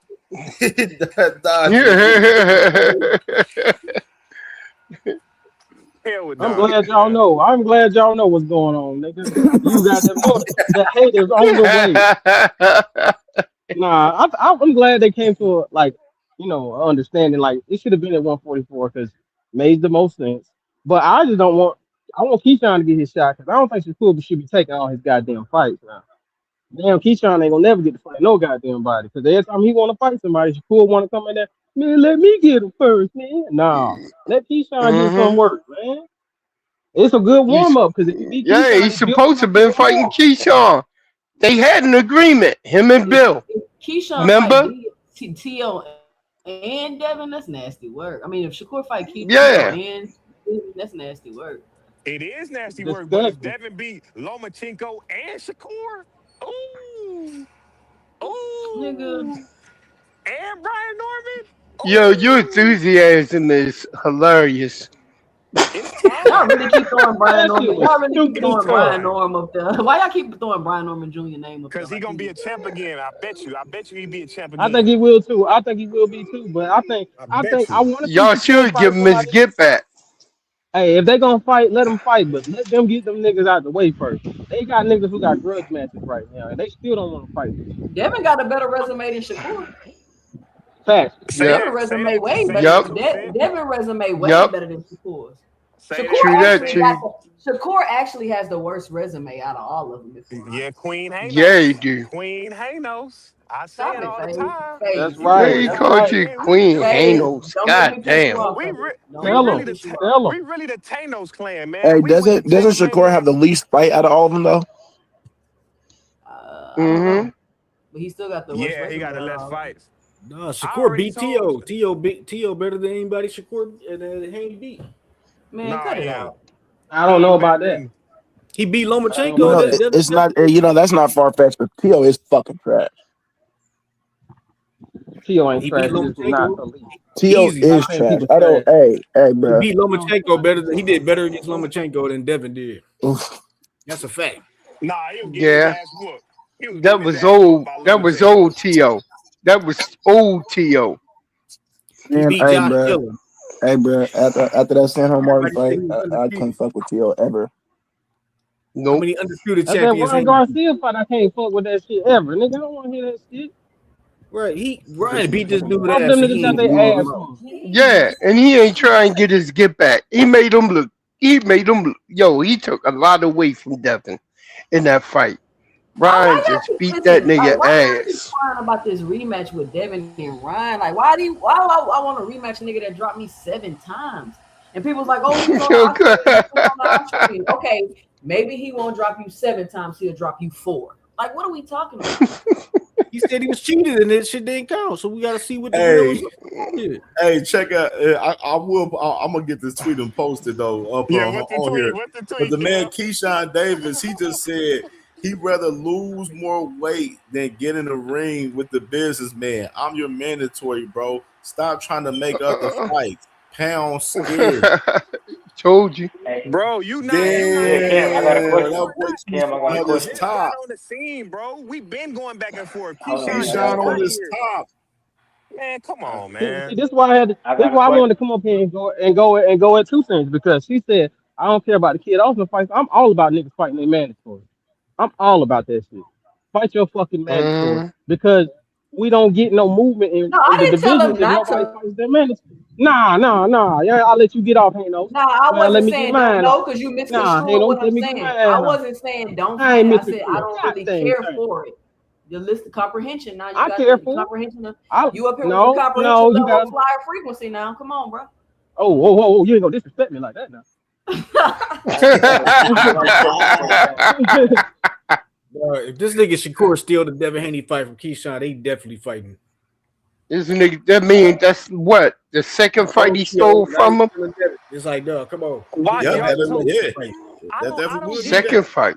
it is nasty work, but I don't get how a guy can come up here and talk about Keyshawn over Shakur when Devin and Shakur always been going back and forth, and that's always been No, they Shakur Nigga, haven't. dominant. don't nobody No, want to they see Keyshawn and Shakur and Devin fight, bro. I mean, Shakur and Devin fight. Nobody want to see that, bro. Oh my God, that's I so got a question crazy. for the panel though. He's not in the same weight class. If Shakur ain't coming up to 47, It's a what the catch fuck is the weight, point? bro. It's a catch weight. Okay, But that's wouldn't gonna be it. Keyshawn be the They always harder gonna fight? say it was a catch weight, so it don't. So he's gonna be an Is he excuse. defending? Is he defending the WBO belt? No, he fighting the top 2 pound for pound fighter in the world is what he's doing. No, but isn't he supposed to defend that belt? He could do that after. If they don't strip him and he can fight Keyshawn after, yeah, fight Keyshawn after. Man, they But gonna Nah, strip but his when is Faye, ass. when is it cool in the top but 2 pound Faye, for pound? Who said that? Who said that How bullshit? Bill Haney go from saying Keyshawn man, Davis is next, Devin said he Cut everybody, next, that shit to out. now Shakur next. everybody got Shakur top 3. Everybody been having Shakur top No, we 3 in the don't. boxing No, we space. don't. Who? No, we No, we don't. don't. We ain't No, got we no don't. goddamn Shakur top No, we three. don't. Top three bornest boxers of all time. Maybe not you, B more, but it's a lot of people out there that believe Shakur the best fighter in the world, pound for pound. It's a lot of people out there Who in thinking and this saying panel that. believe, besides FaZe, believe Shakur is the top three I pound don't. for pound of all time? Hey, this is an accolade fight. This is a hey, I Crickets. legacy got a fight. I This is an got a accolade and question for legacy the fight panel right though. here. Go ahead. Hey, y'all don't think Keyshawn is the harder fight for Dev? That's why he may be trying to avoid Keyshawn because Keyshawn is Yeah. more successful to make it into a fight opposed to Shakur, we know what he gonna do. You know what I'm saying? He's not gonna let his hands go as much. I don't know who said Shakur has Keyshawn combinations. bigger than Please tell me. Shakur, man. Please tell me what combination Shakur throws. His offense is trash. I've been watching some of his fights. He's not very offensive. So if I'm Dev, and do I really want to get into a fight, or do I want to do something where I'm like, all right, I want to box? He can't clearly outbox Dev. Dev may like his chances better against Shakur rather than Keyshawn. I think he loses or has a harder time Devin with can't beat Keyshawn. Shakur, man. Come on. He can't even beat him. Devin can't outbox Shakur. Shakur is a way better boxer than Devin. Yeah, Shakur know he got way Devin better? already. Way better? Way better. I don't know about that. Yeah, he is. Yeah, he is. Way better?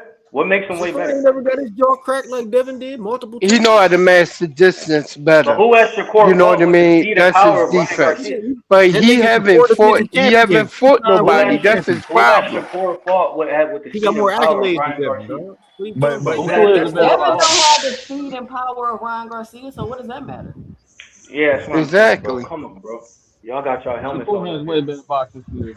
Shakur has a better jab, better foot placement, better range of distance, better goddamn It's not as distance. clear as You y'all understand think, what I'm though. saying? Y'all making It's it seem very like clear. it's clear. It's It's not very that clear if clear, you bro. watch. If you watch it, it's very clear. They should have fought at 35 where the people wanted to see it. You know what I'm saying? I'm gonna just be real. Him getting his ass whipped by Ryan diminished that nigga. And A now it's whole at the lot. point where he at 147. They not in the same weight class no more. Shakur got a lot of smoke at 35. He just conveniently avoiding. So now they want to fight to avoid I'm not nigga. a Devin Haney fan, but I'm not a Devin Haney fan, but he stops spazzing. I'm saying like I don't see that going. Come on now, you gotta give Devin Haney a little bit more credit. It's not as clear as y'all making it seem. Said anything about Padley. But see, I'm that's just why I want saying the who fight, has fam. You feel me? That's why I want the fight because niggas is saying that because Shakur. Watch this, Devin Devin. Haney. Yeah, I don't believe that, bro. I don't That's see what it. they saying. And the same people that's talking about Keyshawn, they not picking Keyshawn. It just don't make sense, bro. Devin Haney can't win for losing. If I want to fight the guy that's on the He the pound for one that pound said list, Keyshawn was next. If he never said that, people wouldn't be expecting it.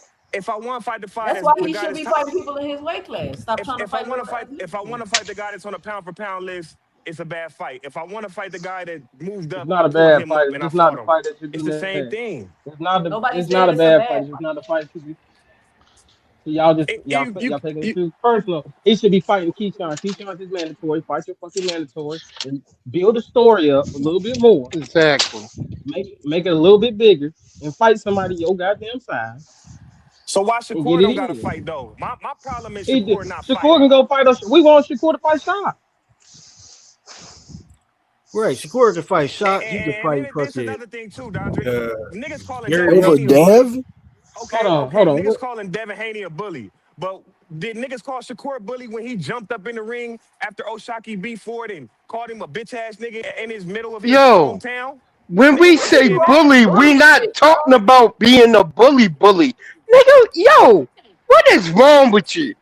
He It's a don't know. Oshaki difference Foster, between a He a weight savage, bully Oshaki dog. and Foster is somebody a who strong arm a Oshaki motherfucker. Foster is 130 We're not pounds. talking about. We talking about Oshaki weight Foster 130 bullies. You pounds. don't understand. Weight bully is just a term. It ain't like a It, literal it, bully, nigga. It don't matter. Oshaki is 130 pounds, and you jumped in the ring and you was ready. So jump in the ring and be ready for Devin. I don't want to hear that, bro. phase.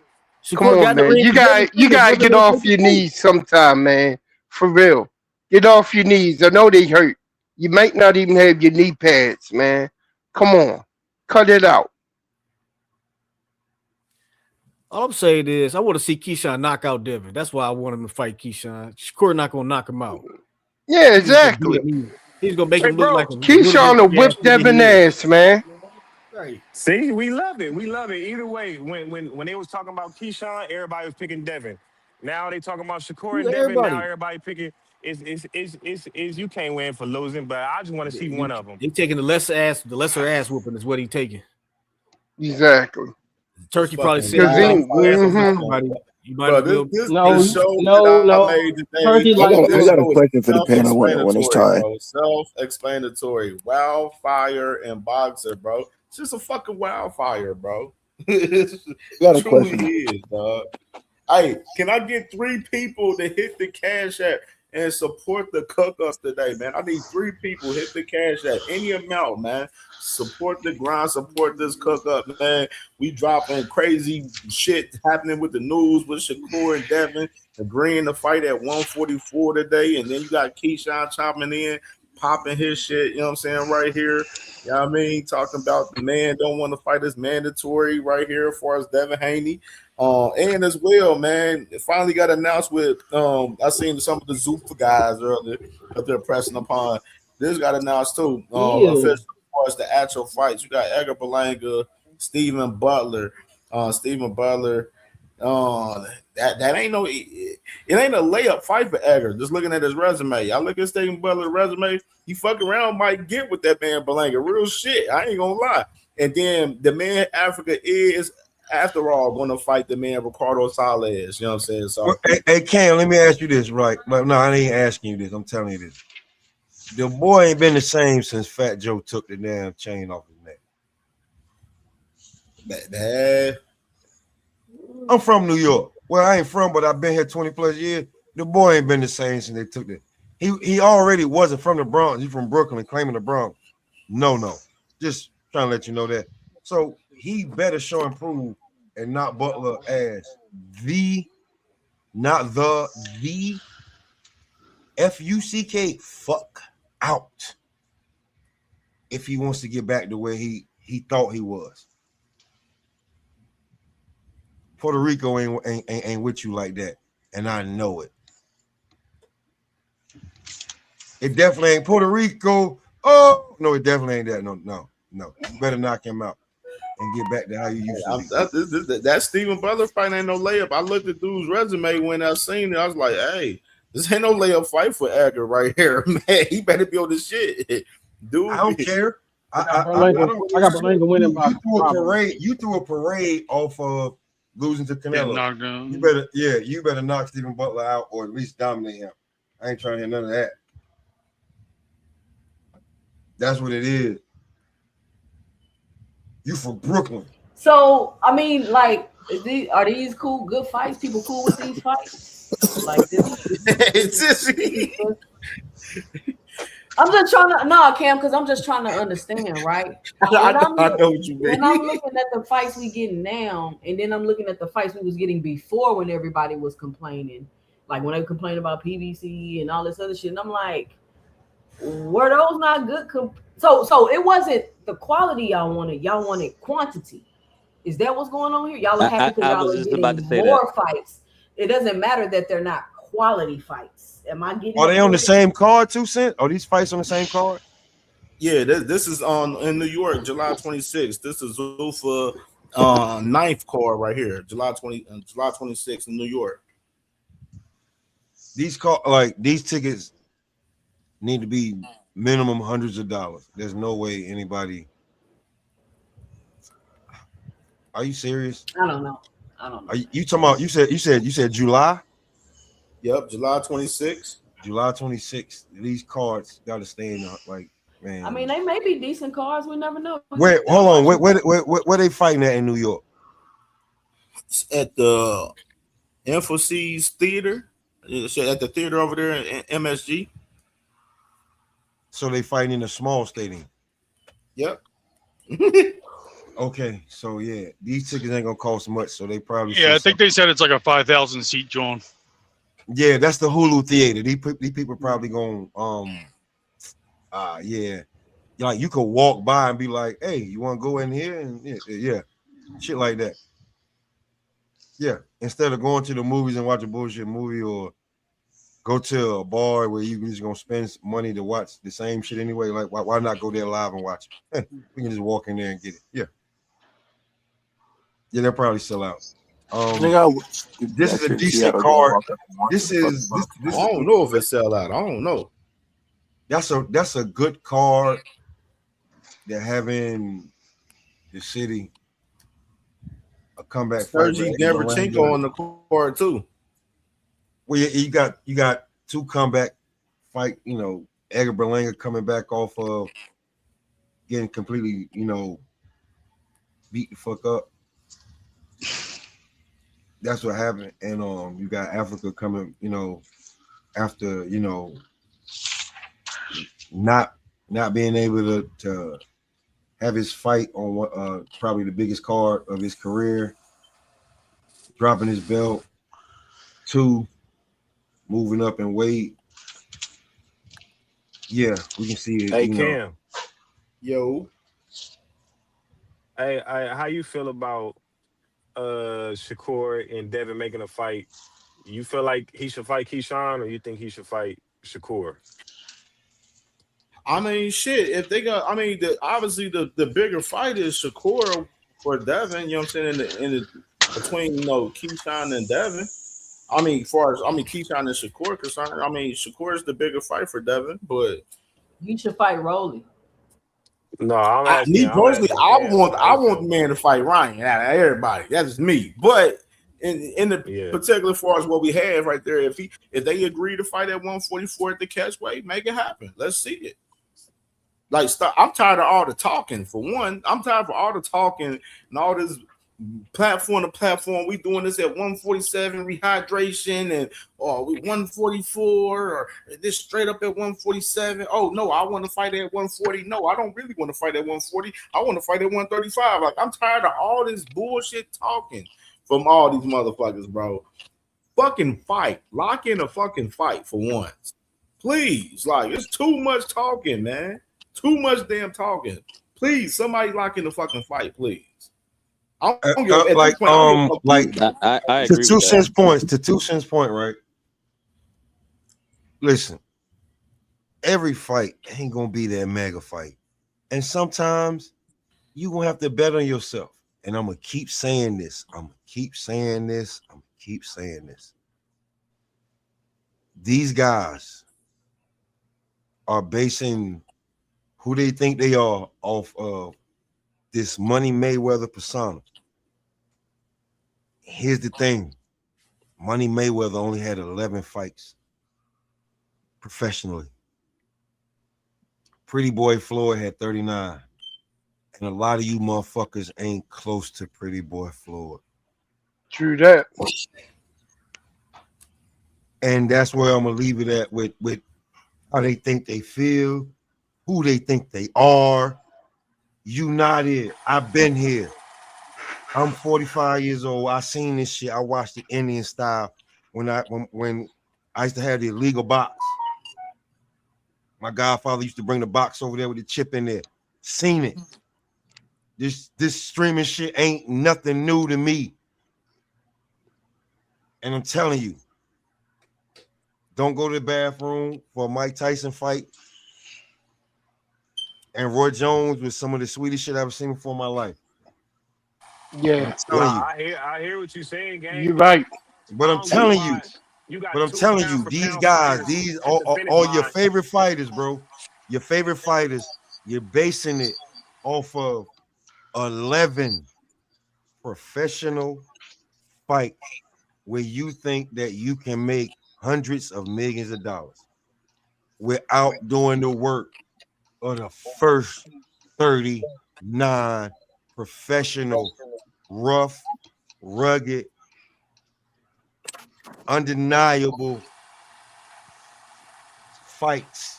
This fight for sure, like a Devin fan versus Shakur fan type of issue. I think people that's fan of Boots and Devin, David and Tank, they don't give a fuck about the fight. That's cool, but we do because we know it's been years and years and years. We hear Shakur better, and we just want to see it.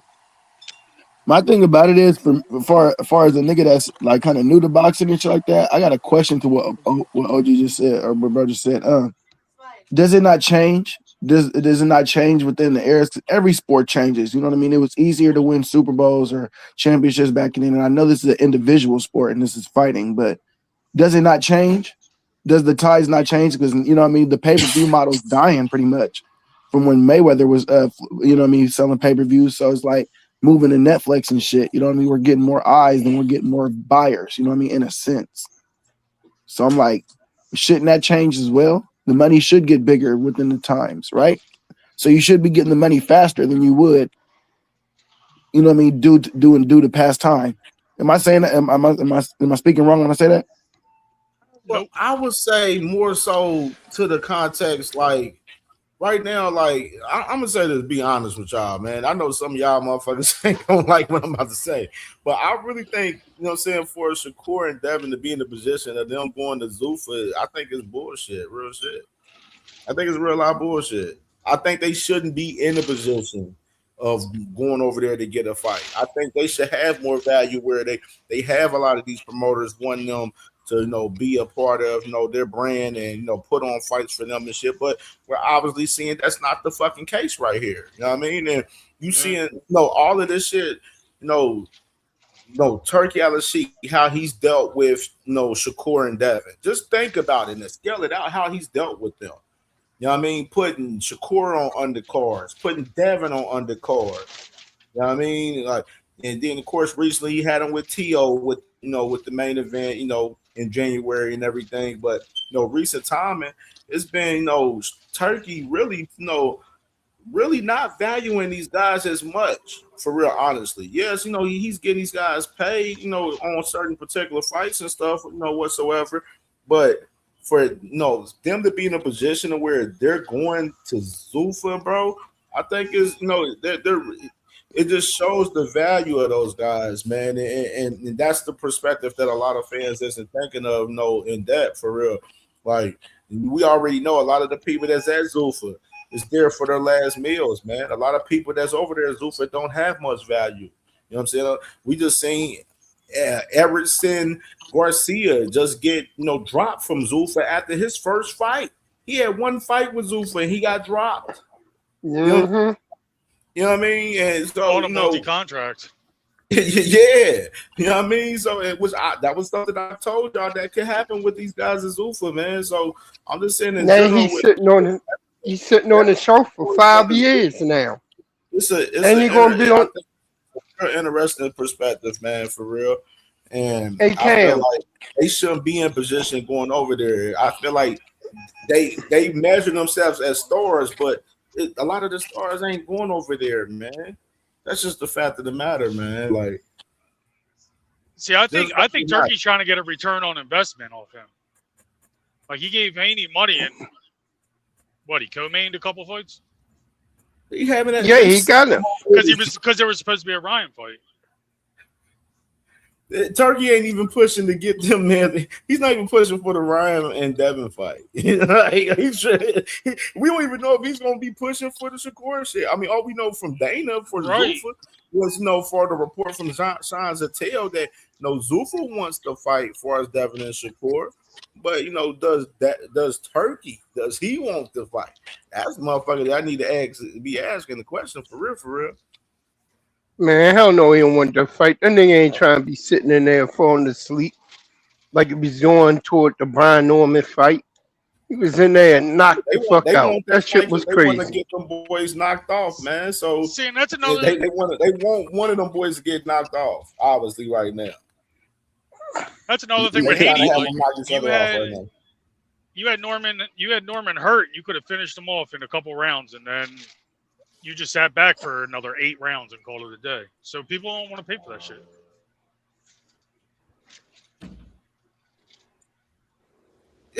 We find like out dudes hurt, can't adjust. I know you got your flag on, and yeah, while you over here too, just get on that shit while you in the comments. We Fight All Night TV. Get on your ass real quick, cause I like to do funny shit.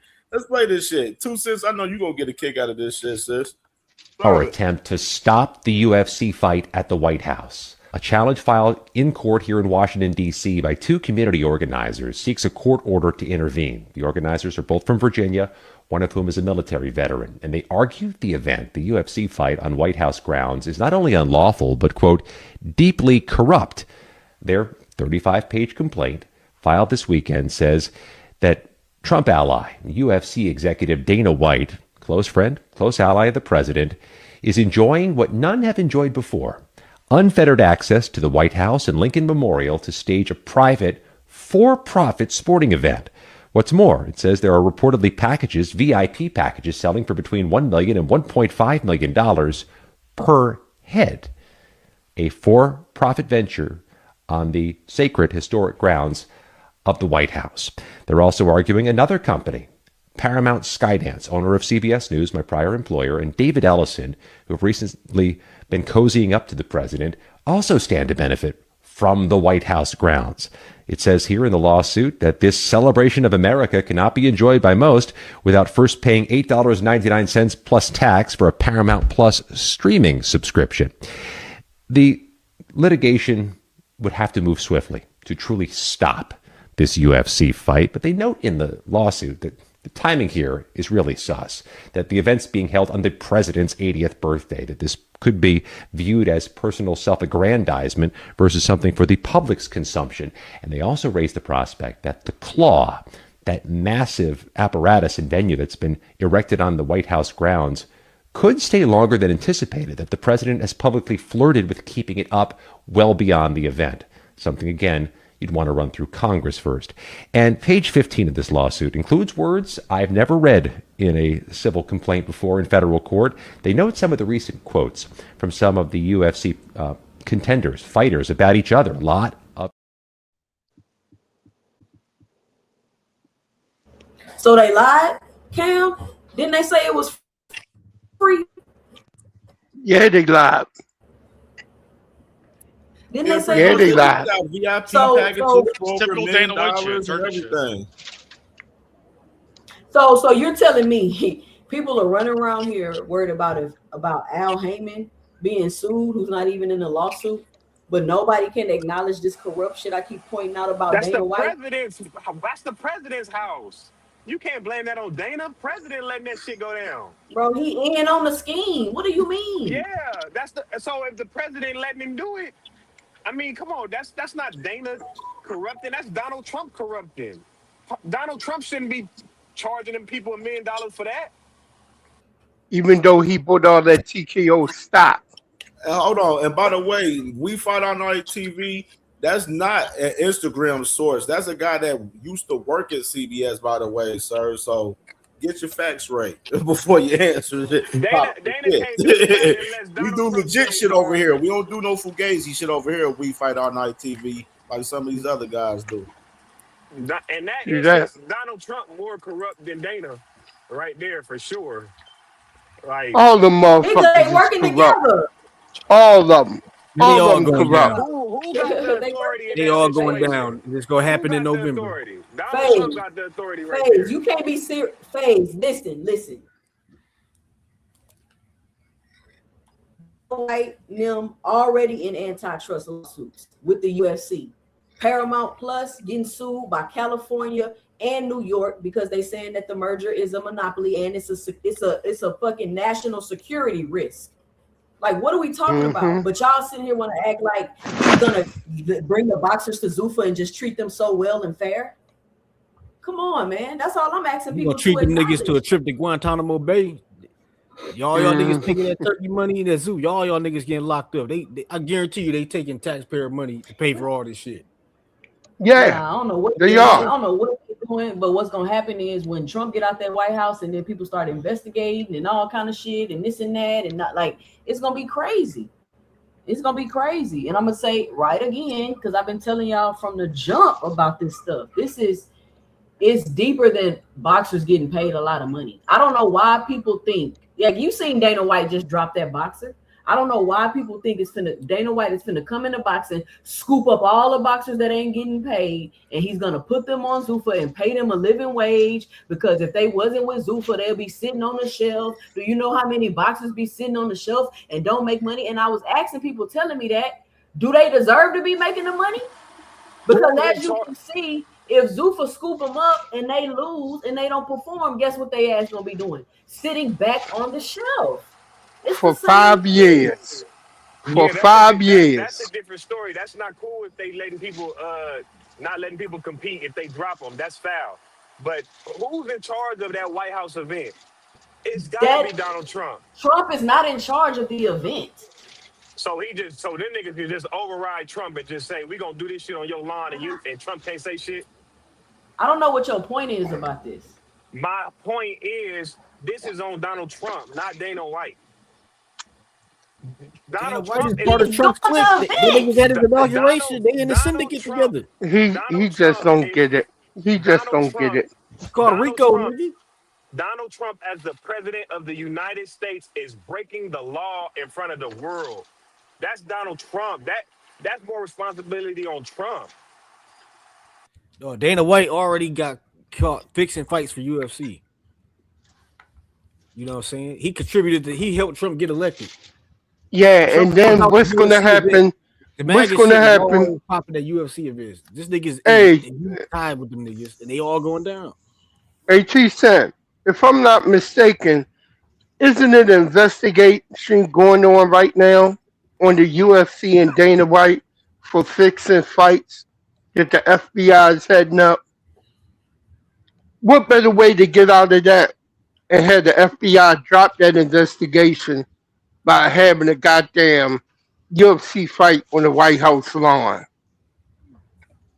Which the motherfuckers can charge niggas $1 million in order to get in. They're also and Trump profited off they're that also in shit. trouble with the SEC. Hold on, they're also in trouble with the SEC for insider trading. So they're being investigated for that also. The whole thing is just so super. The whole thing. Listen, this whole shit is so super corrupt, and I keep trying to point this out to people, but they do shit like FaZe doing and try to absolve Dana White of the fuckery and the corruption when he's right in the mix with it. He's right in the mix with it. He's in the mix with it, but this is Donald Trump's. This is his say so. He had to ask Trump, "Hey Trump, can I do this? Is this legal? How we gonna do this?" Trump said, "You can do it. We gonna do it. We gonna do it." That's it. Okay, and Trump got immunity from the Supreme Court, and all the dumbass people around him going to prison. Trump, that's how Trump did exactly. Under the bus. Everybody who fucked with Trump, he threw under the bus. Dana with him, yeah. Yeah, but how did all this go down? That falls on Trump though. It all falls on Trump. No excuse for No, that's not how this works, FaZe. That's not how this works, FaZe. So you said Dana not corrupt because Trump said it was okay?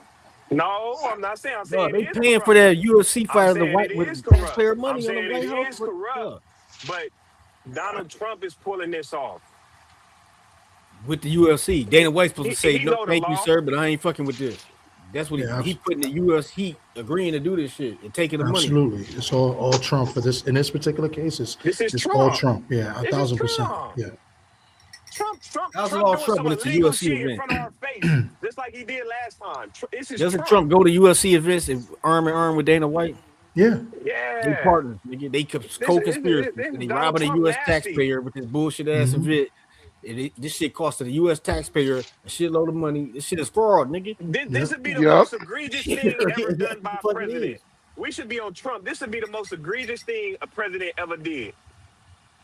Doing that and doing that what he finna do.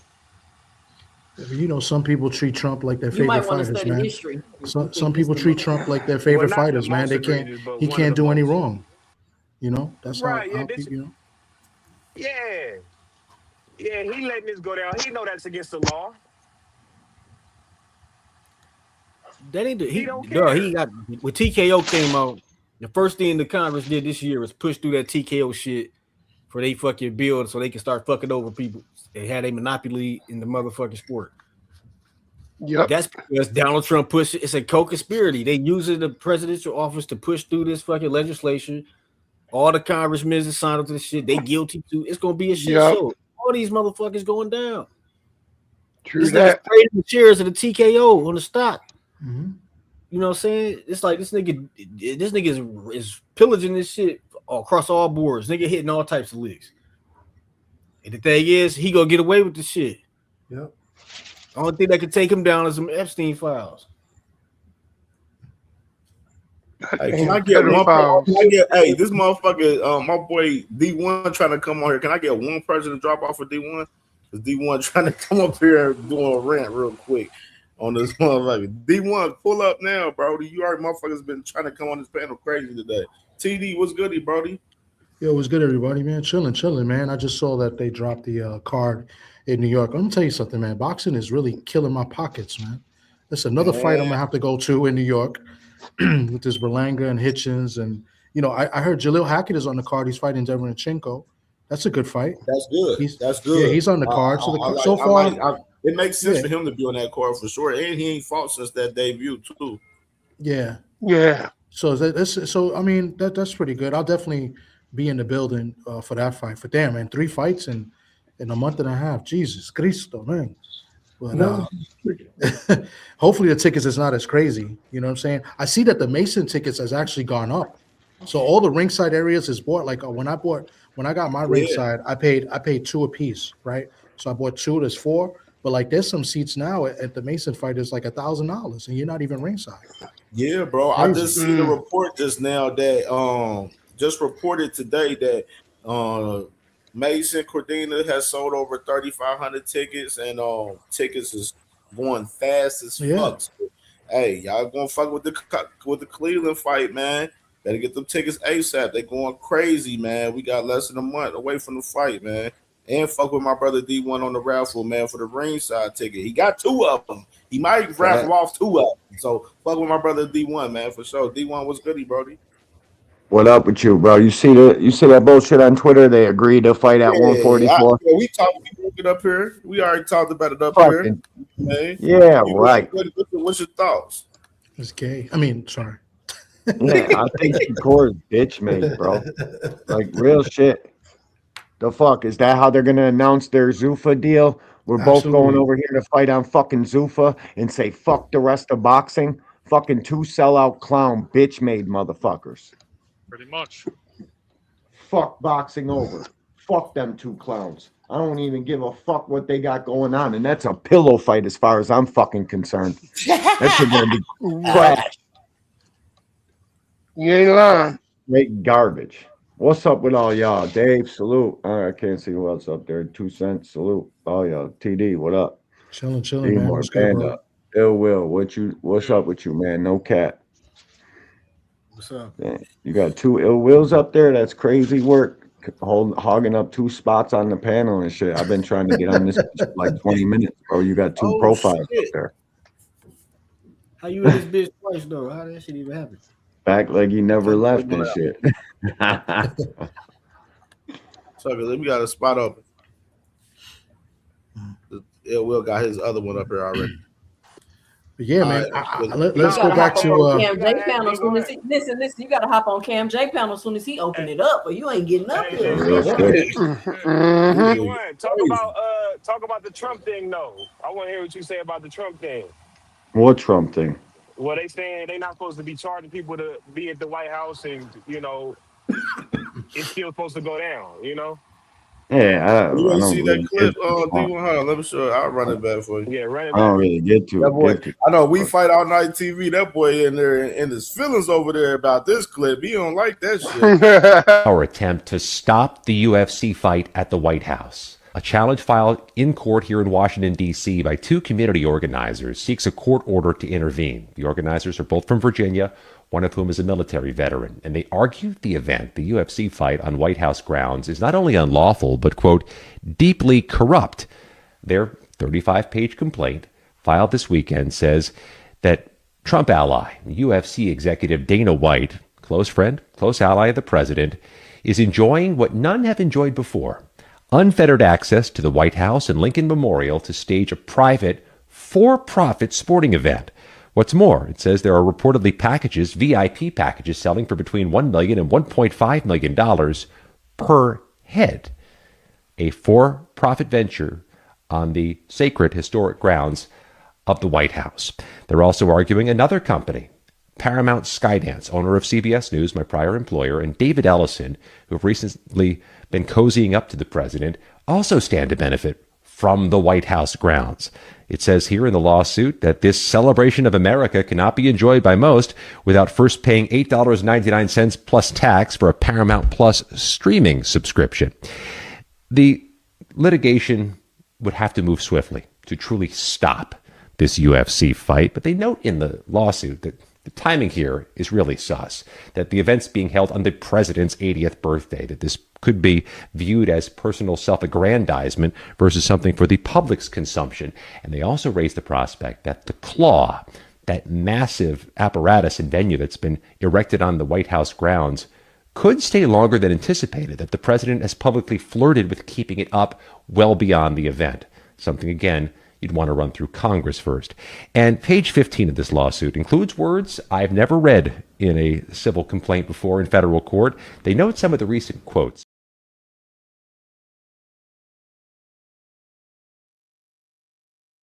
Yeah, I don't give a fuck what these people are bitching about.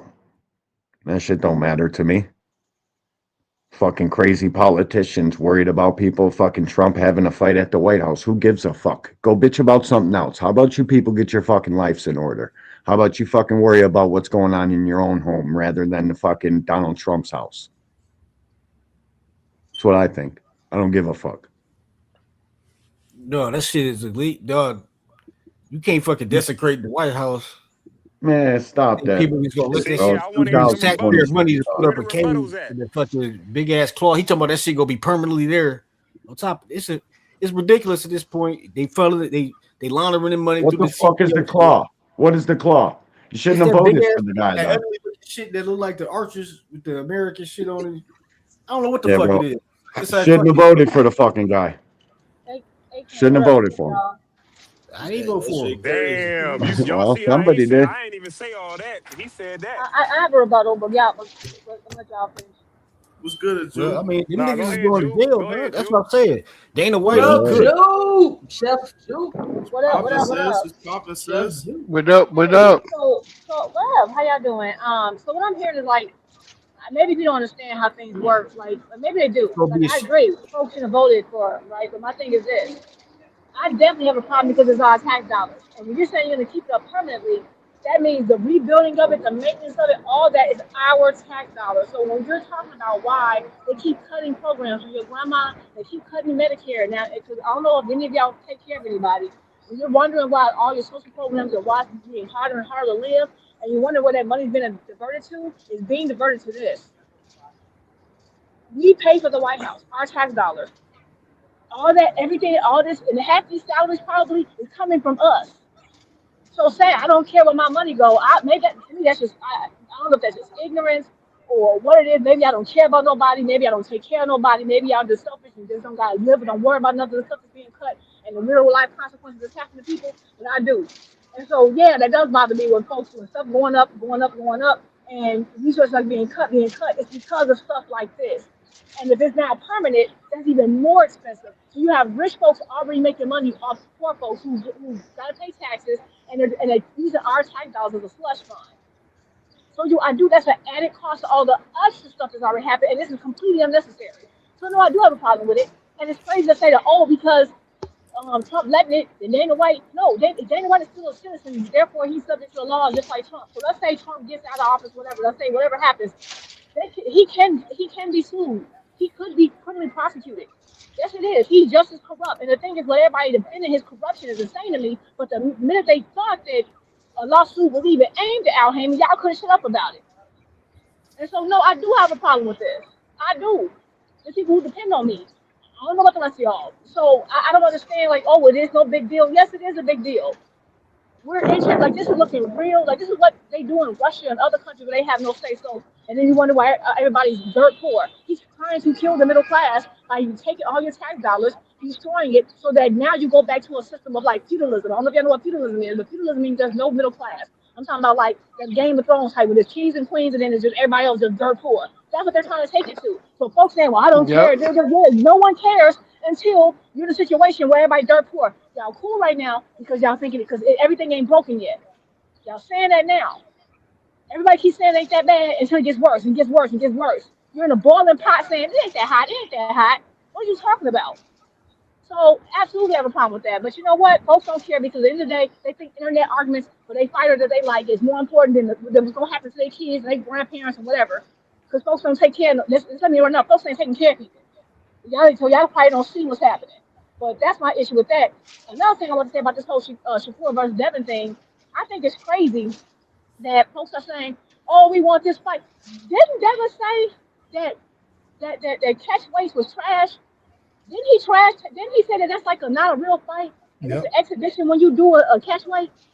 When and never in the history of boxing did we give a dude credit for calling out people below his weight class. It's one thing if somebody want to come up and challenge you. When the Hands of Stone wanted to come up and challenge Sugar Ray took the offer, but Sugar Ray Leonard was not out here calling out dudes at 135. That is cowardly. No one gives him credit for an 8th grader going to 6th graders trying to like, oh, I'll fight the best of the 6th grade. It's the best versus the best. It's pound for pound. That's ignorant as hell. And that's the problem with boxing right now. We want people to fight in their divisions. I do not want to pay to see Devin fight another dude under his undersized. His whole career, he fought people smaller than him. His whole career, the one time he fought someone who was really his size, could match his reach or whatever, we saw what happened. And now he don't want to rematch him. And now all he doing is shopping in the kiddie pool. I don't respect that. I'll never. I will never. I'm not done. I'm not done. I will never give respect to Devin Haney for sitting here penny pinching. Let's say you say, okay, Brian Norman, whatever. You mean tell me out of 30 plus fights, only 2 dudes your size? What kind of y'all are disgraceful. Y'all disgraceful. Y'all let me know y'all scary. I'm not talking. No, Norris was not. I'm not. Again, stop interrupting me because you've been on here talking all day, dude. Relax. The point is that you have to picking out the fact that you got to pick out every blue part, every other guy who may or so much have been his size. Linares is not his size, and even if he was, that's 3 out of 30 plus. That's just telling me what type of dudes y'all are. Y'all ain't got no type of character, no type of integrity, nothing. I don't want to see that. At the end of the day, Devin, what's the point of going to 147? He could have stayed at 140. All you gonna do is call out dudes who barely out of 135. I'm not trying to get. He gets 0 credit. He's a hypocrite. I don't care. I don't care. And Shakur can't duck him. Technically, no. I actually don't mind seeing Shakur versus Shock because Shakur did say he was going back to 135, and Shock was his mandatory for 135. I still want to see that fight, and there's actually more history there. There's actually like some tension there. Devin and Shakur have been friends. They've been and said we gonna fight later down for everything. It's friendly. I ain't trying to hear that. I just like they doing a whole bunch of stuff so that Devin don't ever have to fight anybody his size again. He don't have to get back with Ryan. And all he do is run around calling out dudes smaller than him. That's embarrassing. And if anybody else did that, y'all had a problem with it. Even when Tank didn't do that, but people came up to challenge him was a problem. He did the same thing. And we can talk about Jerron Anderson, people he fighting, but at least Jerron fighting folks his size. At least somebody bigger than him. At least. Now. That's all like that. Yeah, no, not just now. Villa, him and Villa were the same size, boo. He has not always. The last guy he fought. The last guy. I was again. You see how you been running your mouth all day, but when I get to talking, you can't handle it. You been running your mouth all day. I come here for 5 seconds and you can't handle it. Honey, Get him, I've been sitting here watching you run your mouth and just be a groupie all day. The minute somebody say something, you got to interject. Man up. Anyway, I'm gonna go ahead and finish this up real quick. The point is that Devin's a really good fighter. Devin's a really good fighter. He'd be fighting dudes his size. The reason why boxing is not doing well is because you don't know who's the best in what division. No one in welterweight wants to fight welterweight. They want to shop down. Everybody's hopping up in weight every 5 seconds. None of these fights mean nothing. None of these fights mean anything. Fight your mandatory. Fight who you're supposed to be fighting. Devin, if you're gonna go to 147, fight guys at 147 and shut the hell up. I don't want to hear nothing else from Devin. You're not getting no credit for no fighting no Shakur. You're a hypocrite for talking about, I'll do 144. I'm not even giving him credit for Keyshawn. I'm going to be 100% real. You know why? Because he didn't give credit to folks who thought even guys bigger than him when it was a dang on catch weight. So you get it how you live. That's all I got. And on the flip side, we can't. I'm not going to give credit to. I'm not giving credit to Shakur either because his fans is always crucifying guys with this catch weight thing. So at the same time, and Shakur criticizing himself doing this to bringing guys down in weight. I heard people a million times talk about how Pacquiao drained Cotto in their fight over and over again, and he did drain Cotto, right? And now it's okay. And everybody's gonna preach this is the fight to make, and they're gonna make it look like because Devin made it happen, because he didn't have to do it, but he made it happen because he's trying to give the fans the best fights. Nah, nobody asked for this. Nobody asked for this catch weight shit. I don't even want to see that. People are actually, hold on. People want to see the fight. You know that everybody knows that on this panel, no matter what. Doesn't matter about people not asking for certain times or for certain things. The situation is this: Devin's finally stepping up to the plate and saying, "Man, I'll fight this man," because he's tired of hearing being criticized for trying to bring somebody up. So he said, "Okay, I respect him for even coming out there and telling Shakur, man, fuck it, I'll go against the grain of what I've been saying to make the fight." He's a fighter at the but end it of the day. opens No. up. Let me finish. Go ahead. He's a fighter at the end of the day, fam. You know what I'm saying? And these fighters, obviously, like what people have been saying, if you want to make the fight, and you have professional fighters saying the same thing, you have fans saying the same thing, you got people that have been hating saying the same thing. That if you want to make a fight, y'all got to meet in the middle, and that's the only way they can meet in the middle. I mean, by the time Shakur gets to 147, I believe Devin's going to be at 154. I mean, does that have many? Does that make any sense?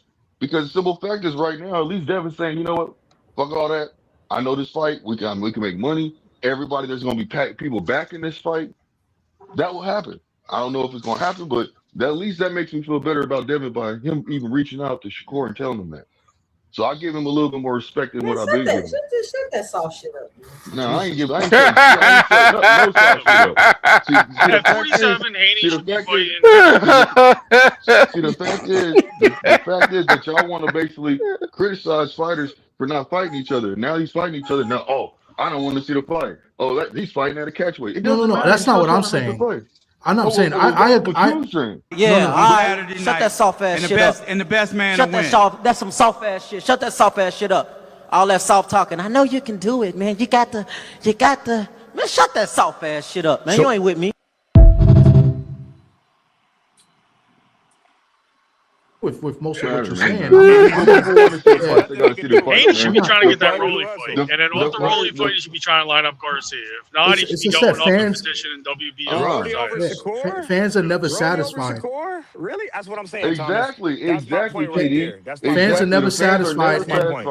Exactly. What I'm trying to say is, Go ahead. Fans are never satisfied, and I agree with what you're saying. It's just that we know how most of these, quote unquote content creators and quote unquote fans of boxing, they're gonna go and they like to make excuses. And what this does is opens up opportunity for both fighters to make an excuse at the end of the fight, and or their fan base to make it say, oh, he had to come down in weight if he loses, or he didn't really want to move up in weight. You know what I'm saying? And that's what I don't like about some of these fans. I get what you're saying, and you're right. I want to see the fights. I want to know who's better than who. But it just opens up another opportunity for them to make an excuse.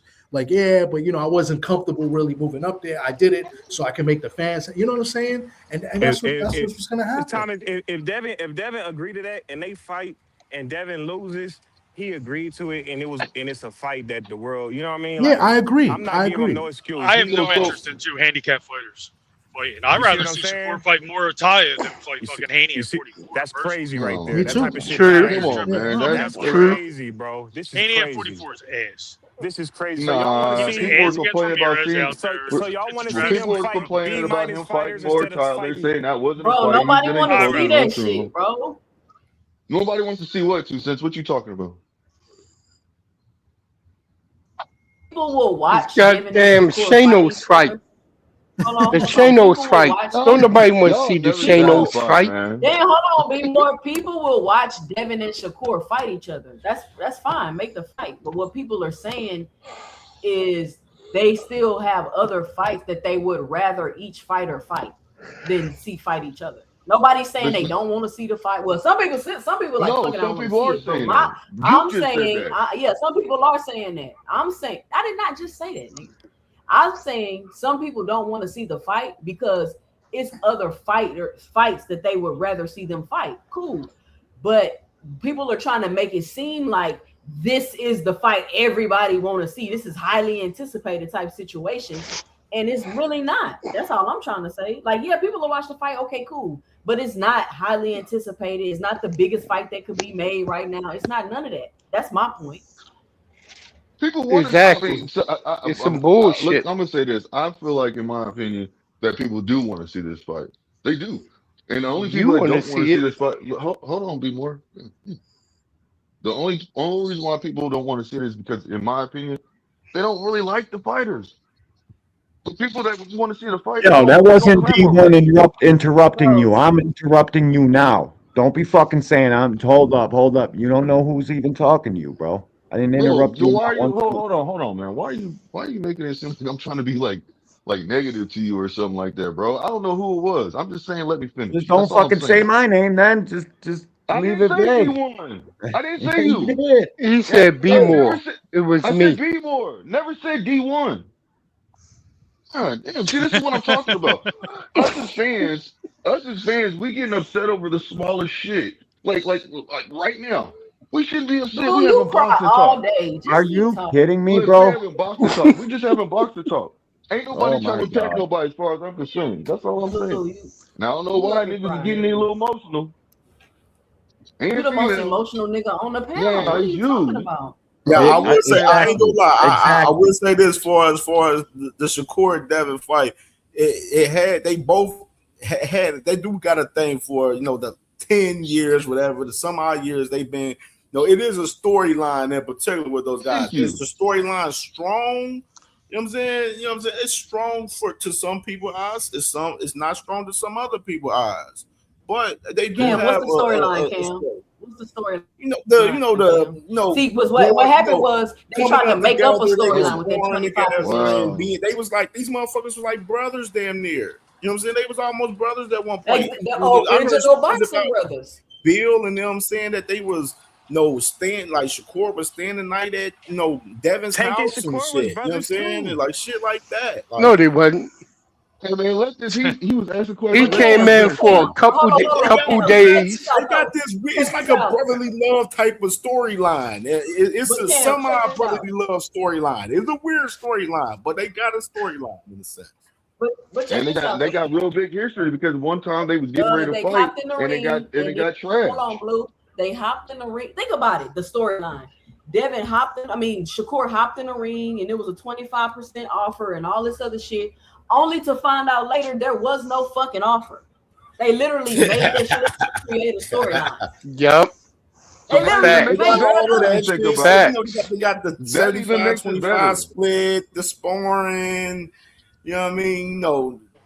This recent shit, they got that shit. Okay, That's the so Cam, storyline. That's what they got. how big would the storyline be if Shakur was fighting Tank?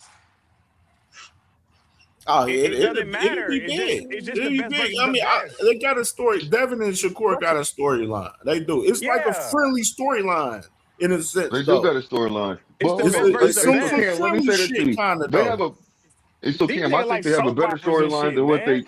what's been exposed because you got to look at it like this. At one point in time, Shakur looked like he's ducking. That's what people was trying to project. He's ducking because he didn't take that 25%. And you see what I'm saying? So to come out right now in the past to find out that it was fake, that's even better storyline. Now it's like, man, are you ducking? Like niggas want to see what it is. Are you really scared? Are you not scared? What's really going on right now? So that even makes it to me a better storyline because now The it's whole like thing was the manufactured though. I feel like well, it the wasn't fact manufactured on Shakur's part. It was manufactured on Devin's part. They are in cahoots. What is you not understanding, bro? right. That is not I agree true. with Like, you, Cam. hold on. What proof do you have they're in the cahoots? This is what I'm trying to Common understand. sense. Can you please elaborate? No. Please break it down. No, please break it down because you trying to make it look like you know what's going on. Oh So I need man. you to elaborate. Give me a little bit more. If you know, Give me you some know. 2 cents. If you know, you Give me know, two bro. cents. Because otherwise you're just No, saying something. You're just talking. Two no, I'm cents? not. No, I'm not Yes, just you talking. are. Yes, you No, are. I'm Because not. you're not bringing no context to the situation. I asked you, I've told you what are 1,000 you times. talking I about? just explained how the story was some bullshit. What you mean I'm not bringing no context, nigga? I just said he hopped in the ring. They created this whole story about a 25% and he ducking and all this other dumb shit, only for Bill to come out later and say there was really no offer. He just wanted him to sign 25% of nothing so he could shop it around. That shit is dumb. That don't even make sense, Blue. That's what Bill does. There's Shop more to You Right. that. And need not only any more that, But that's context. more. So 2 cents. I can add some It's more more context if you content than want. that. That's more to that. I can add You're just more. adding a little piece. That's why I I'm can add asking some you more. why you saying it's common sense, but you I can can't add do some that. more. You talking about one point, and you ain't bringing no other points. But go ahead, Jude. Okay, so not only what she just said, but y'all may have forgotten. There was that whole conversation between between Bill and Shakur, and then Devin hopped on, and how they've been smiling and friendly and laughing and giggling and stuff, and how they basically explained how they had already agreed that they were not going to fight each other until a particular time frame. They agreed on that. That was years ago. And so, of course, now that the whole 25, that was before the 25% conversation. So we knew that was some mess. And the fact that we know that the 25% was some BS, that means it's actually not a storyline because they never planned on fighting them anyway. this whole who's ducking. We already know that it's fake. They're friends. Now The there's no fact that they're going storyline. back and forth. The fact you asked for something that might give it to you. You start interrupting. So you don't want to know. I start giving you some information. Now you don't want it.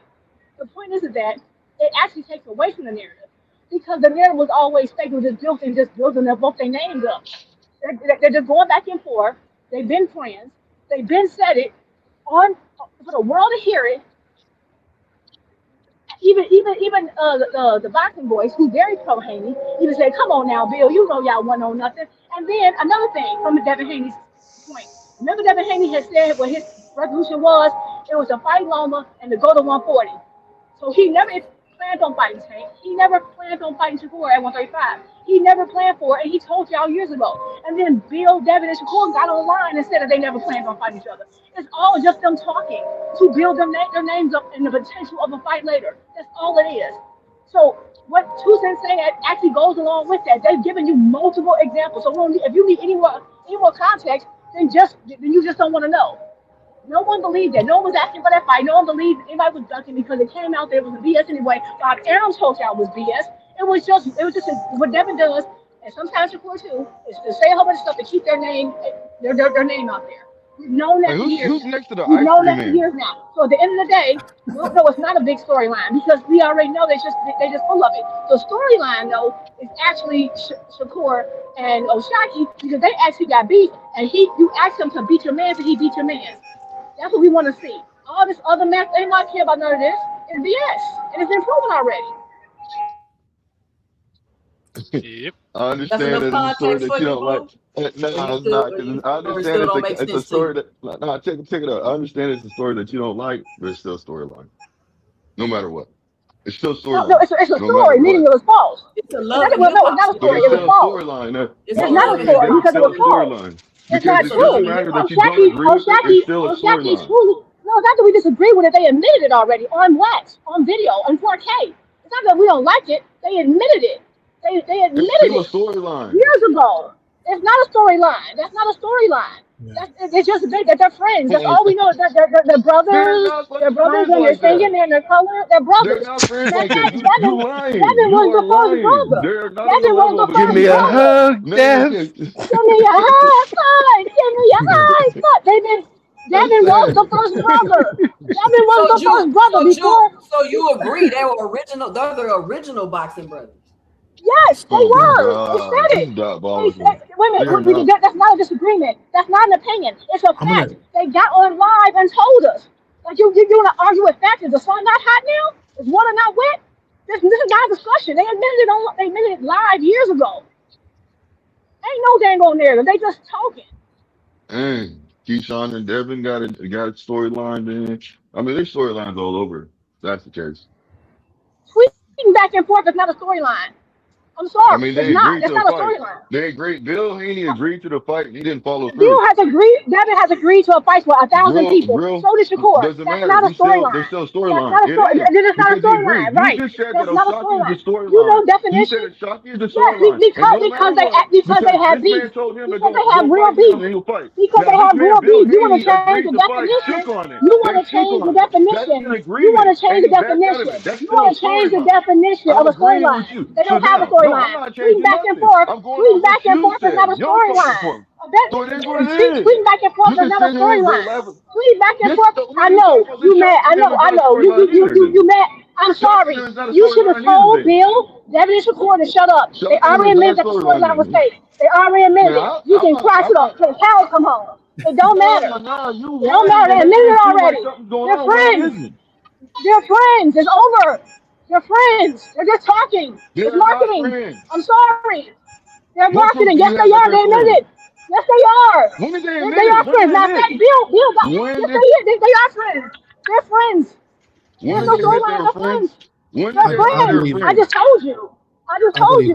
You said they're on live and minutes 2 or 3 times. Yeah. And they've been mad respectful. Look at the back and forth. It's been respectful. It hasn't been really They're disrespectful. not even disrespectful. Yeah, They're super they've been friends. mad friendly. They're I'm not super saying they friends. got the same relationship as Keyshawn and Shakur, but they're definitely friends. Listen, I think that Devin and He Ryan was friends Garcia are with Devin friends. longer than All Keyshawn. right, Bud and Earl Spanks Devin was and your Ryan are Nita, What friends. about He was friends. so Devin and Ryan are friends? Devin was No, I Shakur really was believe friends that. with Devin I believe. longer. I'm not saying Baccarat. They friends. exactly. I don't think they're best Yo, friends, but man. they're let's do definitely one acquainted. person I at a don't care time. about best One friends. person at a time, y'all. I gotta would say bounce. they're One more mic, friends. y'all. One mic. Look, I would say Real they're quick, more I'm gonna friends. go. Devin and Ryan are more friends because they were seen right now to this day doing something. Matt 10 years Devin ago. and Ryan never Not liked each other friends. like that. I Yes, think I'm they did. They're sorry. doing podcast I'm now. sorry, but Yes, they Shakur did. and You're Devin admitted wrong. it online You're already. wrong. You want to argue what No, they said already. You them want niggas to is argue friends. what They were came out of gambling Devin's together. and Shakur's They mouth were already. shaking hands They together made an recently. agreement. What They are you made a talking pact. about? They Oh had a my blood God. pact. Get That, off hey, the brother, gas. I won't bother you until later in the career. We're gonna wait. You just be We're talking gonna move out the out your way. neck We're sometimes. gonna let you take the belts. They organized. They organized it already. They admitted it. You're arguing against their own words. One second, guys. I'm about to bounce. Cam, I sent you something for the channel for the for the time. Appreciate you guys. I will say, you guys make strong points. I've always believed that a lot of these fighters are somewhat acquainted and have some type of relationship and are friendly. Most certainly. You know what I'm saying? So they're not enemies. They've been mad respectful. Like Devin Shakur, the back and forth has been really respectful. You don't see that much. You know what I'm saying, with the other fighters and the energy. So I would say they're definitely friendly, but. With that being said, I appreciate you guys. If I make it back to the Bronx before you go off, I'll come back. But For sure, salute man. y'all. Salute to my brother TD. Appreciate you with the $5 bang in the cash app, brother. And my brother D Lynch, man. B Moore's finest with the $5 bang in the cash app as well, man, for sure. I need one more person to sponsor the cook up for the day, man, in the cash app, man. And we good, man, for sure. Man, this shit fire, man. Y'all go ahead and continue, man. Go ahead, y'all. Man, this would be named by me Battle of the B-Side Bitches Part 2, starring the Shanos battle. Shakur versus Devin Haney. Or should I say Shitty Shakur versus Devin the Gump Haney. There's never been a bigger trick than Devin Haney. Come out and see it, wherever it's going to be. A shitty ass Zuffa card.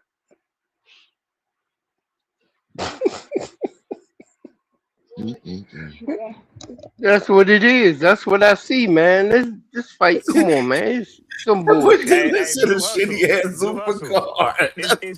Blue Hustle, sometimes you can't do nothing. Hey, Get to a point salute. where you can't Hold do on real nothing. quick. But hold on real quick. Salute to my brother D1, man. Always, man. You know I love you, bro, man. Salute to my brother D1 with the $5 bag in the cash app, man. We good, man. Sponsorship. My boy D1, TD, B Moore's Finest, and my brother Tim Carey sponsored the show today, man. Appreciate y'all, man. For sure. Go ahead, y'all. Go ahead.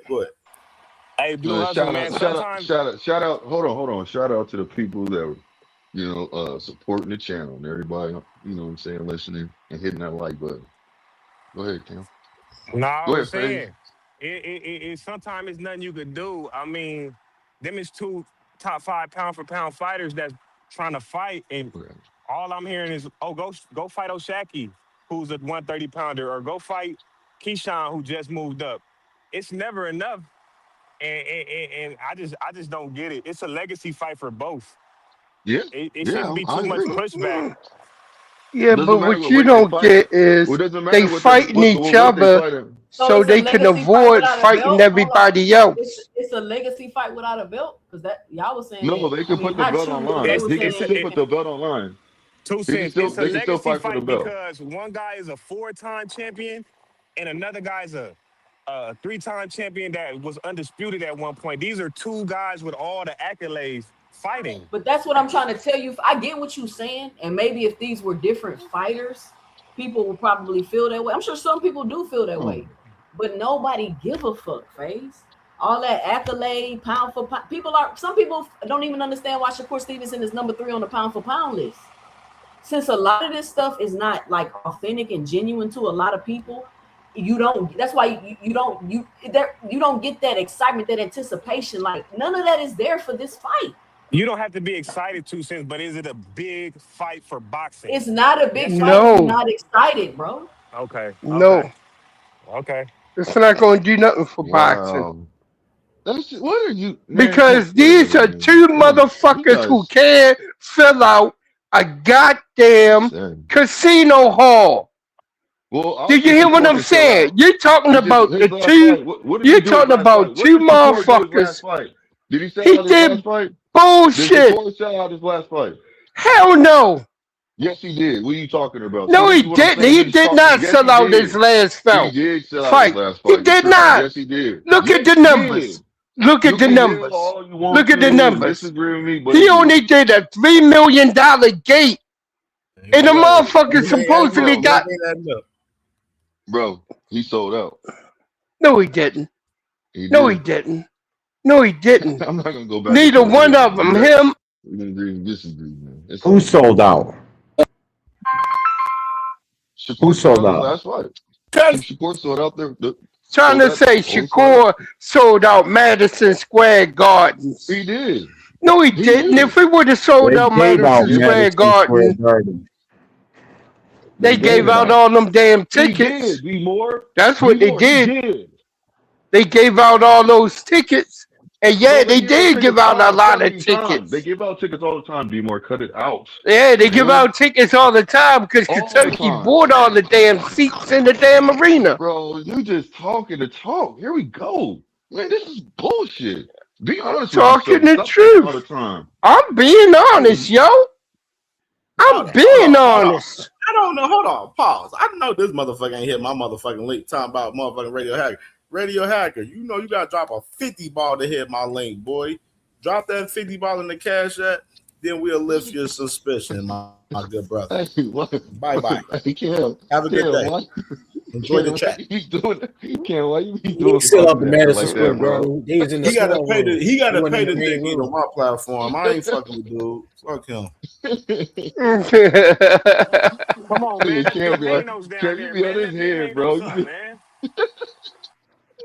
That You nigga say mean no, no, no. Shanos? That nigga say no, no, no. 50, 50, 50. Nah, Hey, B this more. 50, is I something know. 50, that I you don't said 50. this yesterday. understand. I don't know where you was That at. I don't know Hey, what D Demetrius. Lynch is talking about Hey, Demetrius. I because don't know where you was when at he say yesterday. that, he just don't know what he. D Lynch is like, I don't know, I don't know. Hey, B more. I'm Yesterday I going to go told you that eat I me some said that. fufu with my feet.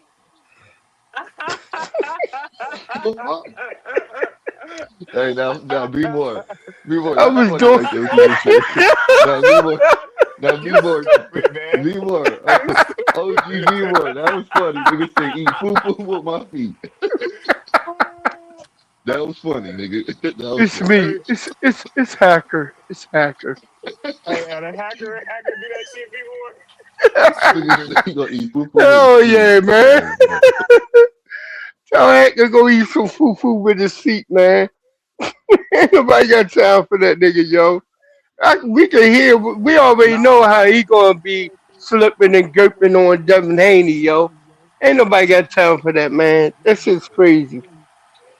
Well, no, B more. I was saying yesterday that Tank fans and Devin fans need to get together and form Thanos so that we could beat the Action Nah, Squad. You know what I'm no, saying? thank you. No, nah, mm-mm. Tank is a one man army. He ain't fight He the nobody last anyway. of the Fedolo He boxers out he ain't here. trying to fight Shakur. Shit, at least Devin is. Man, what? He ain't trying to fight Shakur. Shakur ain't trying to fight Tank. He had opportunities. They reached out to him.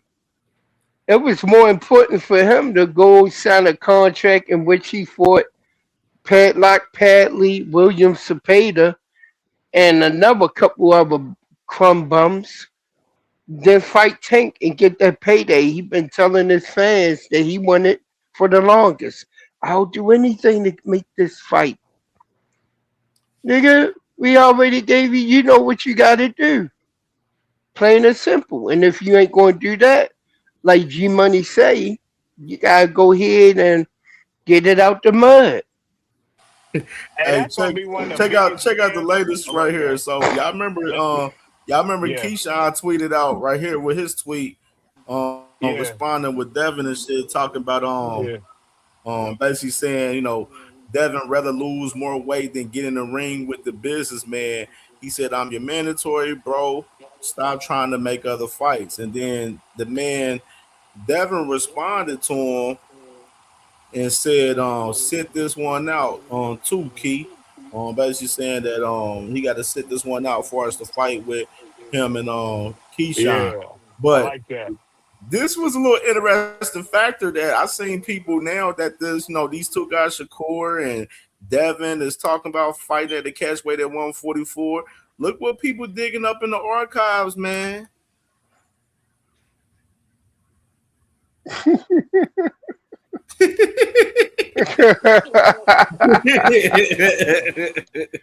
Just like that gump ass Devin. Archives, man. This was January 2025 right here, man. Said once I go to 47, I would never go back down. But Cam, hold on. Things are subject to change all the time. When you come to your driver's license, you can't do that, bro. This is what I'm saying. We got to be more genuine, bro. Things change all the time. That's like when you have your driver's license, you got to keep taking your picture again and again and again because you change. Your body changes. I understand what you're saying, and it's like, come on, man. You put your foot in your mouth when you said this, but God damn it, can a person have a change of heart? Is it okay for a boxer to say, you know what, I really want that fight? I really want that fight. I don't know how Keyshawn doesn't damn. fucking see that Shakur's stealing everything he's got going on, bro. Yep. And if I was Keyshawn, I'd be like, for fuck real. you, Shakur. D1, how For real. So he's So his last fight, Theo's supposed to be Keyshawn's fight, bro. But Keyshawn's the bigger of the two, right or wrong? Keyshawn's not the bigger dude. No, hold on. Just listen. Just hear me out. He is, and he But just if missed Devin- weight. No, you're right. His You're last right. fight. You are right. You are right. He is the bigger gentleman. But what I'm saying is this: Devin is the one reaching out to Shakur. He's the one that's doing it. It ain't Shakur. It ain't like Shakur's knocking at his door. Hey man, what's up? We still fighting? We still fighting? He's going around Keyshawn, and he also made that relevant that he said, "I'll take either one. It doesn't matter." And what that tell you, he don't really want to fight Keyshawn. I mean, I don't know. If you feel like that, that's fine. I'm not going to argue that. I'm just Bill saying. Haney This said is all Keyshawn I'm was saying. next. And then That's all he's I'm not saying. next. It's like it's Devin the one that's Keyshawn the actually killer. doing this. It's not Shakur. It's Devin. He's the one that's being messy and telling two fighters, "Oh, I'll fight you. I want to fight you," and then switching up. It's Devin, bro. Now, when we call that being messy, if they was dating, like if they was females, you'd be like, he juggling two females. That's being messy, right? I hope the fight do happen because then Keyshawn gonna realize he got to fight Shakur to get the bag. I Who else mean, is I don't who care else he what gonna be fighter. fighting? Look, I don't care. Keyshawn's a petitioning, and how that fight. Hopefully, it can go through. You know what I'm saying? But now Devin is doing what he's doing. He's trying to swerve Keyshawn. I don't know if he's trying to swerve him or he's just trying to set it up for later on. But that's kind of messy, man. He I trying to will admit little that. boy him, Blue. He want to little boy that nigga, just like how Keyshawn said he didn't like Devin because Devin used to little boy him when they That was is all true. around each That is other. true. He's still trying to keep that going. Like, nigga, you still, nigga, this ain't about you. This about us. And Bill said that too, that he was like, man, he kind of put that out there, that same energy. But that doesn't mean that's what's happening though. You see what I'm saying? Maybe he's trying to set him up in the future. I don't know, man, but it's just kind of messy. That's all I'm trying to say. It's kind Hey, of Baloo, messy. let me ask you this: how you think Devin gonna be at 144 coming back down from 47? How you think he gonna look versus Shakur if they do fight? I think if he finds 3 pounds, if he can make 140 easy, you know what I'm saying? He still can. And we all know he's a big guy. We know he's big, but at the same token, I think he'll be all right. I do. I think he'll be all right in that fight. See what I'm saying? He ain't gonna come in looking drained or nothing. He didn't look drained when he fought at 144. You know what I mean? Before, so you know what I mean. So I think he'll be fine. When did he fight at 144? Jose Ramirez last year. Jose Ramirez, on the card with Ryan Garcia and Rolly. Yep, that was a 40 at 144 at the catch weight last year. Yep. So that's why I said, like, I'm not trying to really argue with people. I'm just like, man, this is a fight that I've been wanting to see. You know what I'm saying? So I think a lot of people do want to see the fight. I understand that the weight is the issue, you know what I'm saying, with people. Stay at 140, stay at 144, 147, but I don't care, dog. I mean, Pitbull and Gary Russell gonna do bigger numbers. I don't know. I don't think that, but Bet no cap.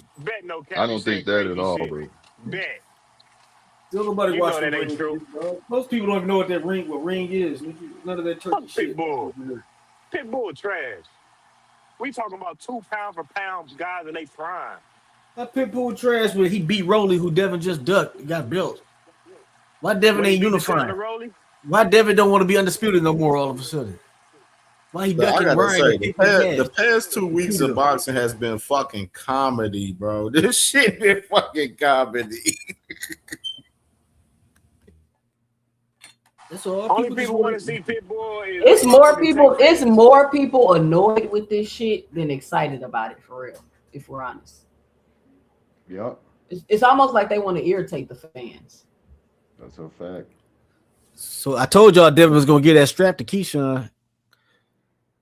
Keyshawn, the new WBO champion at 147. That's why they in cahoots, y'all. Like, listen to the bullshit. That's the boxing brother shit again. If Devin dropped the belt, then Keyshawn pick it up. I don't think Devin's gonna drop the belt though. I don't think he is. I don't think he's gonna drop that. He do because he's going to Zuffa.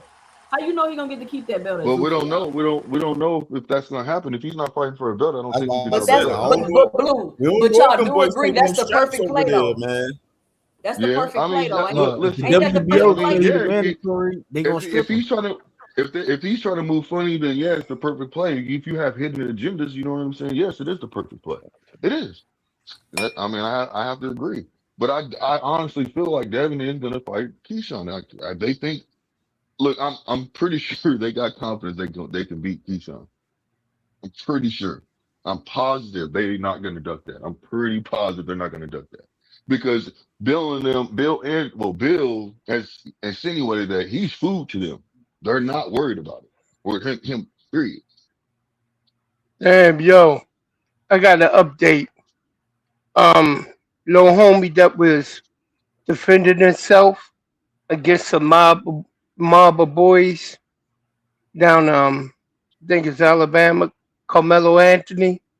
They found him guilty. Yeah. Welcome to America. Yeah, DA is friends with that motherfucking work, man. But yeah, I mean, shit, bro. I'm gonna tell you right now, bro. Me right now, as far as the fight with Devin and Shakur, I don't really give a fuck if they fight or not. Honestly, you know what I'm saying? You know what I'm saying? I just want these motherfuckers to fight somebody at this motherfucking point. Like, all this too much pump faking and shit. You know what I'm saying? From both sides, bro. Somebody fucking fight, bro. Finally, please. Like, too much talking, not enough fucking action, dog. As soon as hey KMJ, as soon as you read that, right? If you can go back and see my text, I said, oh man, finally Devin is willing to fight Shakur. It sounds like he's willing to fight him for real now. Because if he's accepting going to 144, he really wants to fight now. Blue, you got people they got you got the guys, you got FaZe, you got some of the other guys thinking they saying this opposite. They saying about time Shakur coming to the plate to fight Devin right now. You know what I mean? That's what they saying on that side. But Cam, you and I know that don't make no sense, right? You know what I'm saying? That don't make no sense. That hey man, I'm just listen. You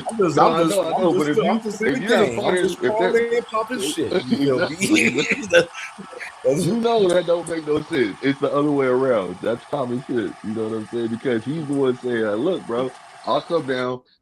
Fuck it, I'll come down. We'll meet in the middle." And that's what it really should be. You know what I'm saying? Because you pulling somebody up. The fighter already told you, he gave you stipulations. He's not even going back and forth with you. He's not like he's trying to go to every interview saying, I want to fight Devin. I want to fight Devin. He's not pushing no issues, period. It's Devin. It's Devin and his team. They keep bringing up Devin and Bill. They keep bringing his name to the table. So, But you know what, Blue, though, on some real shit, why people keep saying, why Devin not fighting Rolly or Catterall or whoever the fuck they want him to fight? It's because really, Ryan, bro. You know, no. Say the real name, Ryan. Say the real name, Ryan. They say a lot of people say Rolly. They say everybody, but the real reason why is because he's not with a promotional company, and they finna get paid from the Saudis. Why would you not get paid from the Saudis for a Shakur fight, big money, rather than running around in the mud with Rolly and Catterall? Now you got Keyshawn up there. That's a cool fight. That's a cool money fight. And a cool fight for legacy, but it's the money. Hey, yo, who frying chicken, yo? That shit sound like a shit from Good Times, yo. Beans don't burn in the kitchen. Bitch don't cook on the grill, yo. Wow, man. You don't hear the sizzling and shit? I don't hear All I can nothing. speak for right now, bro. All I know, a motherfucker like Shakur, he promised us the Ashaki fight. We ain't getting that. You know what I'm saying? And then, fuck, obviously, I I think know we the are though, motherfucking Cam. nigga. Cam, He remember that leak? promised I the think shit we that are, ain't man. happening. Ain't this some funny shit? Hold on, Blue. Hold on, Shit, I slow want some down, chicken slow now. down. This you brought Slow that down. shit up. If he's fighting Devin, okay, so be it. Who gives a fuck? You know what I mean? But he better spin the block on that Ashaki shit. I know that. No, he ain't. He better be fighting Devin. Because if he ain't fighting Devin, he better spin the block on Ashaki. I know that. You know what I'm saying? That's all I gotta say as far as that. And Devin Like I said, should be fucking fighting Ryan. You know what I'm saying? We know where that's motherfuckers is scared shitless of Ryan. You know what I mean? yeah. So we ain't even got to talk That's about why that's why they fighting each Motherfucker other Bill don't even to wanna a fight duck Ryan. Oshaki and a duck Keyshawn. That's who they ducking. He ducking Devin ducking two people. Keyshawn and motherfucking Rowley. Who Shakur ducking? He's He ducking ducking Ryan, dog. Oshaki. He ain't He ducking ducking nothing but Oshaki. Ryan's ass. That motherfucker, he ain't even mentioning Ryan's name. Doesn't even fucking cross Bill Haney's fucking mind. Because he knows what it is. He's going to get fucking slammed on. No, don't get see y'all like the misquote shit. I'm not I don't give a fuck for at this point. I don't care who the fuck fighting at this point. You know what I'm saying? Somebody fucking fight. But It's bullshit, bro. He should be fighting Shock. If Shakur's They fighting know it. Devin, so be it. You know what I'm saying? But he better be fucking fighting Devin because if he ain't fighting Devin, it need to be a Shocky for Shakur. That's just where I'm at with it. As far as that. I'm not asking If he's for fighting Devin, fine. Shocky But if over not, Devin. You know what I'm he saying? If better we be get Devin fighting over, Shock. Shakur, we get Devin and Shakur, let's get it. Let's see it. You know what I mean? But if he's not fighting motherfucking Devin, he better be fucking fighting the Shocky. I know that. True that. He ain't trying to fight no Shocky. And motherfucking Devin, you know he ain't trying to fight no damn Rowley. Because that could two big ass fights right there. You could pull some money, put them on the same card. But to make sure you can pull, make sure somebody else is the main event. Hey, yo, I gotta go with my brother BF, yo. My brother BF showed the goddamn receipts, yo. Hey, yo, Man, Ryan ducking Devin, yo. Not that way around, yo. Dr. Carbon, not a don't do fucking that shit chance. over here. You ain't Dr. coming up here because you had a conversation with the PDF file thinking you got What's up, homie? Fuck Don't out do of that here with now, that Dr. shit. Carbon. Don't give a fuck what I the seen the PDF receipts. I don't give a fuck what he said. They don't give two This nigga flying just fucks opened a what can of PDF worms file for mentioning talking his about. name, huh? Dude name ain't mentioned over here. That nigga just opened a can of worms mentioning his name, boy. BF say everybody's ducking Devin though. Yeah, that's a fact. Hey, that's a fact. That's a that. fucking fact. That's a fact, yo. That's a fact. Can't nobody beat Devin. Look, I don't even care. It is what it is. But that is a fact. And you act, Man. and you act the same way for Shakur. Blue, why you laughing? And you got the same thing for Rolly. Why you laughing? Talking about can't nobody beat And Devin. Clarissa. Man, we already saw Devin get his ass whipped. No, I don't. Bad too. Real bad. He got the Y'all shit excited about knocked this out of him. Both of them ducking Ryan right now. They don't want to be on the end of those punches. They don't want to Hey, fuck yo, with that kid. I They both just quote know. tweeting each other, talking about he back on the shit again. Scary as a bitch. Hey, yo, I just know the fight that I never wanted to see, that I damn sure want to see now. Devin versus Boots, yo. I want Boots to knock his ass the Boots fuck up, gonna yo. fucking So people can shut up. Devin will never fight Boots. You've been lied to yesterday. I heard you on No, there for about 5 minutes, bro. no, Bro, he was lying to you, dog. that shit won't happen, yo. But I'm D1, just what you saying, talking about? I want it to happen now, just so the fan base can shut the fuck up, yo. I want them to cry in the car, yo. D1, what platform? He was on another platform? Or your platform or another PDF platform? files. Okay. Who the PDF? Who Hey, the when pedophile? Who's PDF Y'all diabolical. Who a pedophile? Do the math, bro. No, hey yo, remember you said that shit the other day, yo? He was like, yo, a boss was touching that boy. That shit was funny as shit, yo. That's nasty work yo. That's nasty motherfucking work. That's why I said, we ain't fucking with dude over here. His word ain't bond over here. Nope. You're a fucking fanboy to the max degree. Nope. Bill whipped it out in front of him and said, "Suck it." He'd be like, "Gladly, sir." And at the end of the day, all he be doing over there is dick eating over there any fucking way for fucking Devi poop. So we ain't give a fuck about what dude talking about over there. Man, I ain't never heard this man talk about Do I need to play the drive? Do I need to play the Drizzly? You know what I'm saying? Do I need to play the Drizzly for? Hold on, I ain't never heard this man talk about I played more at all. That he about to go on a date. He about to do anything. You know what I'm saying? I've never heard that man say nothing like that remotely. Nigga hard like this, you know what I mean? Shit like this.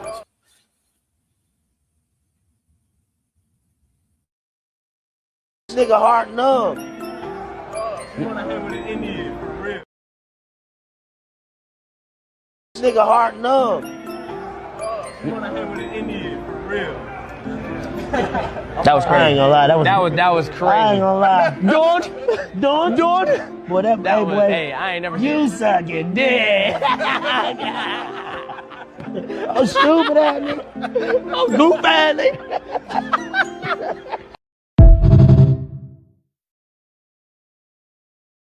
The bitch fights fucking dead. You sucking That nigga said, nigga, super glazer. That nigga slick goat motherfucking veteran. A pro. Man, that's the word. Now, and then, hey, why do you think they always want to keep the boxing? Ace Austin, man. Ace Austin said this to me too right here. There's another little crazy shit for us, that UFC shit too right here, man. They got Shorty, man. Shorty gonna be in the building for this shit, man. Eric Kirk, man, gonna be a host at the White House fight, man. I don't even know who the fuck that is. Who is that? That motherfucker they sacrificed. That motherfucker Kirk they sacrificed. They shot him in the motherfucking head. Oh, they say he was okay. No. And she already moved on. She already moved on. But do you know what she started as though? She started as a secretary. Mm-hmm. Underneath that desk every day. Hey, yo, that's crazy. Yo, people be failing up like a motherfucker. Like, look at Shorty with Tiger Woods. Shorty started as a nanny. Like, who the fuck is these hoes? Y'all better stop playing with me. Erica Kirk will host a White House event. I know this is satire. This is a joke. Yo, all of this shit is satire. Sis, this shit unraveling, sis. This shit is a joke, bro. All of this shit is satire. That's why I don't take none of this shit. No, this shit like the movie Idiocracy with the fucking Terry Crews. When Terry Crews is the president. This is the fakest reality we have ever lived in, yo. Yep. Yeah, bro. Bro, thanks for having me, fellas, lady. Be good, be safe, man. All right, D1. This Peace, D1. This YouTube boxing shit feel like the Twilight Zone. Yeah, dude. It's gonna get even spookier though. Somebody gonna get shot at that White House event. I guarantee you, it's gonna be some assassination. Hey, I ain't do shit. Not me. Hey, yo, don't come knocking on my door. Turn that shit down, yo. You a damn fool if you show up there. Somebody gonna be trying to blow that bitch up or shoot that bitch up. Y'all won't be there too. But the thing is, what kind of fucked up the situation was the most popular white champion that's from America shitted on them, and they banned his ass. And he was like, he the top guy because he from America and he white. He ain't popular though. Nobody give a fuck about. Hey, y'all seen that new the new 19-year-old guy they got coming up? They say he the next face of boxing, white guy. He 19, knocking people out. Where you from, sis? Yeah. They talking about he the next face of boxing. I said, oh, here we go. Somebody that made a video. I don't know where he's from. Who's his name? You know his name, 2 Cents? His name is Caden something Griffith. Caden Griffith or something like that. Who's he with though? You know, y'all know who he's with? Who's Taylor like who's the trainer? Juan Diaz. Joel Diaz trainer. I'm telling y'all. Y'all think that they got into boxing? Hold on, they're gonna do the same shit. They're gonna do the same shit. HBO. Carmelo in the amateurs, but I think he's bigger than Carmelo now. All right.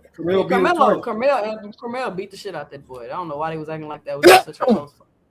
He did beat the shit out of him.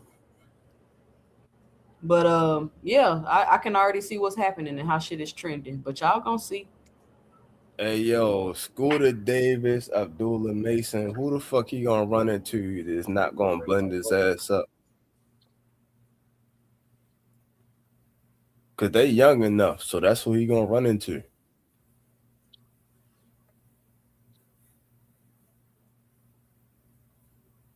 Yo, better get him a new team. For real. Do y'all remember when Turkey said? Do y'all remember when Turkey said he want all boxers to lose they owe? Yeah. Yep. No, I don't remember that. When he said that, when he first started. Why did he try to get Crawford to come back? He said he want all boxers to lose their owe. So that undefeated shit about to go out the window over there fucking around his zoo. Are you talking about fixed fights? You talking about fixed fights? Oh yeah. No, I'm not talking about it being. No, it's not. It's not gonna be fixed. That's what I'm saying. You're not gonna be able to pick and choose like that. You know what? They might let them do it though. They might, but for the most part, it ain't gonna be. I was just saying to make sure a motherfucker loses. Oh, sometimes you got to fix that fight. You know what I'm saying? You gotta fix it for them to win too, Blue. Yeah. Both ways, goddamn. You go both ways. Tio said that fight was fixed with him and Shakur. You remember when he said that shit? Yeah. We all know that. We know that shit was wild, ain't it? That shit was wild for him to say some shit like that. He got his ass beat the fuck up. That shit was wild. You got pieced in, big time, exposed. Hey yo, when you get punch drunk, sometimes you get delusional. For real. For real. That nigga, That's what boy, that nigga. Hey, look, after the fight, that nigga, You gotta say that again, yo. He went out computer love style. Yeah. Sound like T-Pain and shit just now, yo. He said, I'll let you know you got an ass whooping, boy. Went out like Roger Troutman. Niggas started talking about slavery. I mean, just think about it. That means the whole time he was in the fight, he's like, man, this black motherfucker whooping my ass right now. I guarantee he was probably thinking like that. You know what I'm saying? Like, damn, he humbled me. But that's why I don't fuck with him, yo. Cause hey, yo, even Turkey, who not black, had to pull him up on some of his racist antics. Like, yeah, that's crazy. He thought that sells, though. I mean, his mentality, he thought that sells. He was just trying to every candidate right. That's what I'm saying. So if that dude had to pull you up on it, it's like, what the fuck? Yeah. Man, Turkey gonna get fucking banned from America after this shit, dude. I'm telling you, this super shit gonna end horribly, dog. Dana White going to jail. Turkey gonna get banned from America. You know what I'm saying? Hey yo, how he gonna go to jail if he got less felonies than his homeboy? Who is his homeboy? The president. Trump got immunity. Trump has immunity. No, he's talking about that shit he got found guilty of. He still got, you know what I mean? That rape charge. He got found guilty of rape, man. Who? He got found guilty. Trump did. Yeah, a whole bunch of shit, yo. Trump did. A whole bunch of shit he got found guilty of, and a whole bunch of shit his whole team. Cause we talking about people to work for. The only him. reason he go to prison is because he got elected president, which they stole the election. That faggot Elon Musk. Yep. To rig that shit. But why y'all think fucking what's Dana White gonna go to jail if y'all seen what happened right You know, there? he doing insider trade. He doing a bunch of illegal ass shit to these These companies. motherfuckers. They taking Hey, government yo, taxpayer money to Trump do won't go it. to. If y'all Hold don't on, know, Dana White is the fall guy. How Bernie Madoff was the fall guy. How Jeffrey Epstein is the fall guy. neither Dana one of these White motherfuckers is the gonna fall fall, guy. yo. They got on No, ice skates. Dana White is going You ain't got down when immunity. all of this shit comes. They to have an end. on ice skates. They not falling Right for shit. now, this shit gonna catch up with them, bro. Okay, hey, all right. No, when the Republicans lose the midterms, which is guaranteed, they gonna lose control of the Congress. The niggas is cooked. They know they cooked. If you say so, how long the UFC been He don't around? know this shit. He thinking it's everything all good. How long the UFC been around? How long the WWF been around? The motherfuckers ain't get caught yet, and they did a whole lot of shit. They ain't been doing this Ain't that shit. McMahon nigga getting sued and shit right now? So what? He been got sued before. They gonna settle out of court. None of his yo, he getting sued. Yo, remember what you just said? Sued, not a criminal investigation, not locking his ass up. Sued, which means money. He gonna pay out. Yeah. He been paying. And they're gonna and TKO and Dana getting sued right now too. Yeah, As but none of these motherfuckers going to jail though. Donald Jr. and all that bitch, Jared Kushner, they frying all the motherfuckers. Man, y'all don't know how many bodies Vince McMahon These got in niggas his got belt, yo. these. Hey, look, y'all. These motherfuckers gonna have the best lawyers. They gonna get off this shit or just have to pay. Ain't no lawyers gonna save them from this shit when you the fucking defrauded the government, nigga. Pretty much. That's what I'm trying to say, yo. Fuck you mean lawyers? It The won't people, even when the make it Democrats to court. take charge of the government, they going after these niggas. Only reason they ain't getting investigated now is because they got their MAGA Republicans in the not investigating. They control the current. Once them niggas get voted out in the midterms, come November. All these motherfuckers are, hey, yo, all of these people are kissing cousins, dog. They not going nowhere. Look, somebody owes No, they somebody going a somewhere. favor. Ain't nobody voting Think for the about niggas here after all this shit. Hey, look, check this out. Even they Somebody own owes somebody a fucking favor. supporters turned against them, nigga. Hey, yo, who That's invented how the the world goes. KKK, yo? Even the KKK voting against these niggas. Who invented the KKK? Nigga, what you mean who invented them? Nigga, they I'm always not that been word. Who invented them? I don't fucking know them.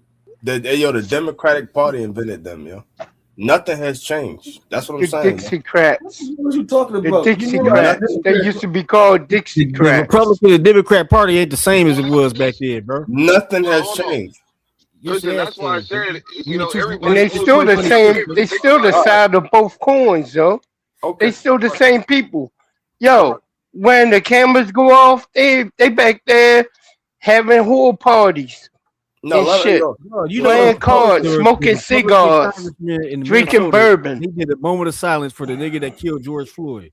Ain't no Democrats doing no shit like that. Y'all Okay, gotta bro. stop playing these dumbass games. We know what time it is, Okay, bro. yo. All right. It is like this. People tired. The Republicans are fucked over. They own base. They own fucking voter base. Keep waiting on they that. cook.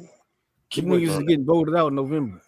They're gonna try to have ICE niggas to stop people from. They got early voting right now. Motherfuckers already trying to vote their ass out. All right. You know what I'm saying?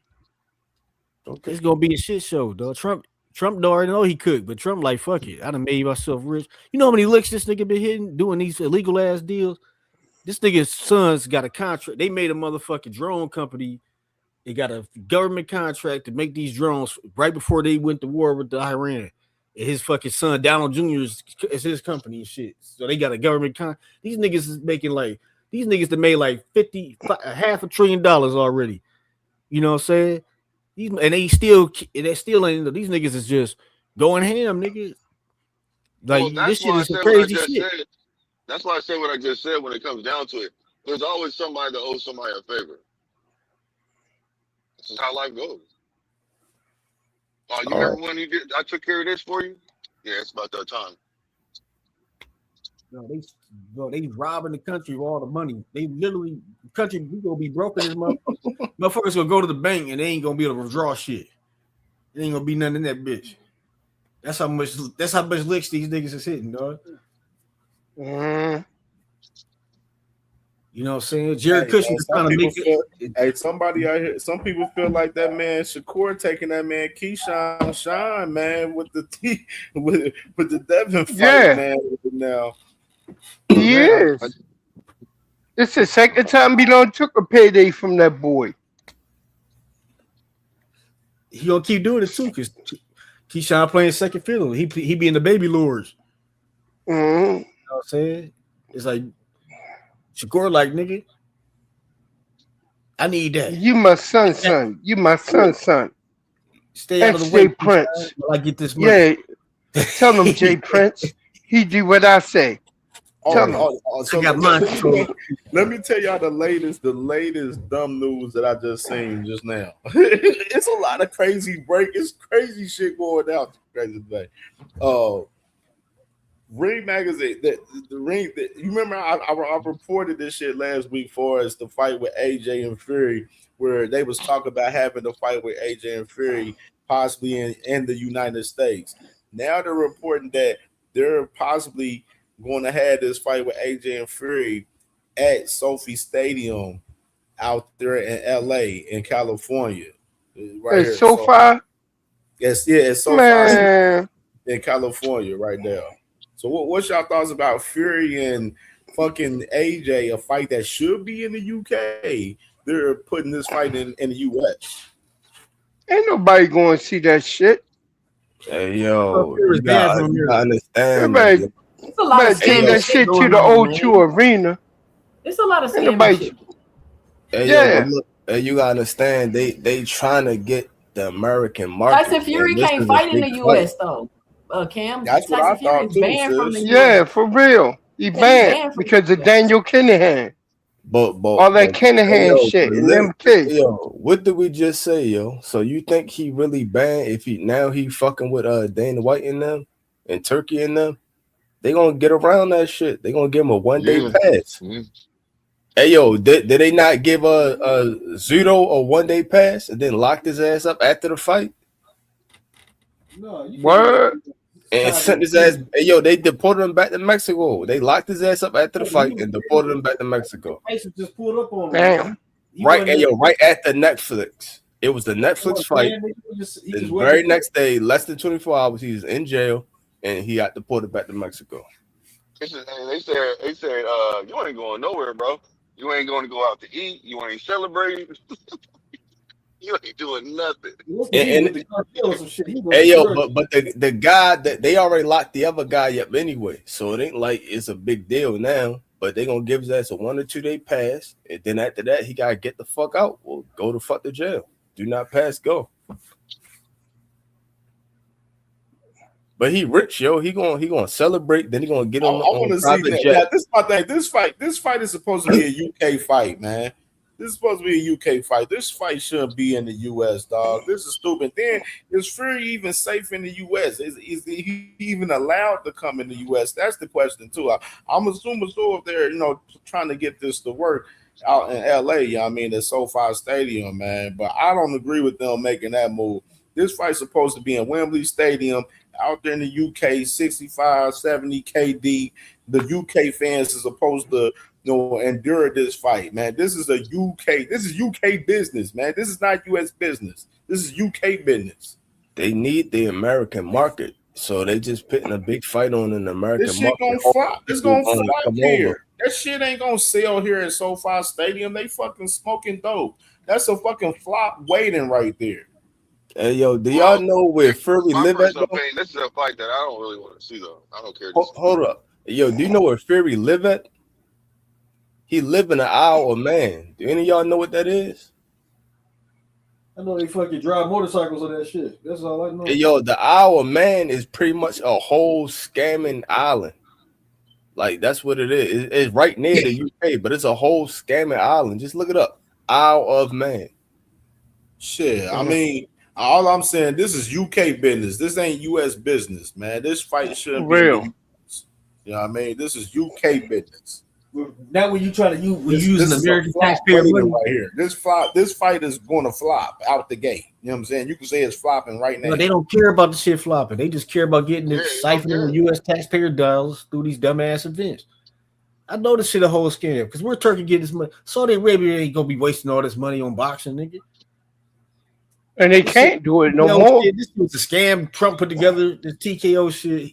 When I found out Trump was trading the TKO shit, he was sick, moving the stocks and shit. This nigga made like 800 million off that shit already, nigga. That's what I knew that whole. I just saw the scam for what it was, nigga. See the boy KO, my brother KO. KO said can't trust what Ring reported. Turkey could be using the report to get a higher venue fee in the UK. Ring isn't a real journalistic website. They are a propaganda machine owned by Saudi, including right now.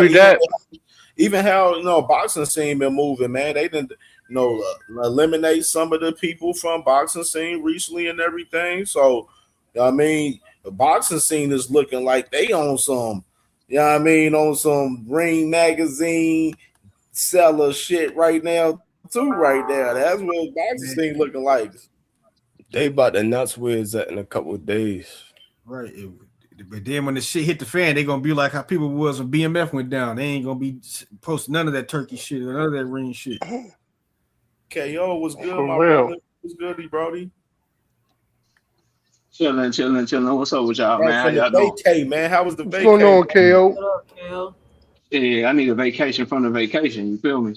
Hey, man, I want no vacation, yo. He got deported.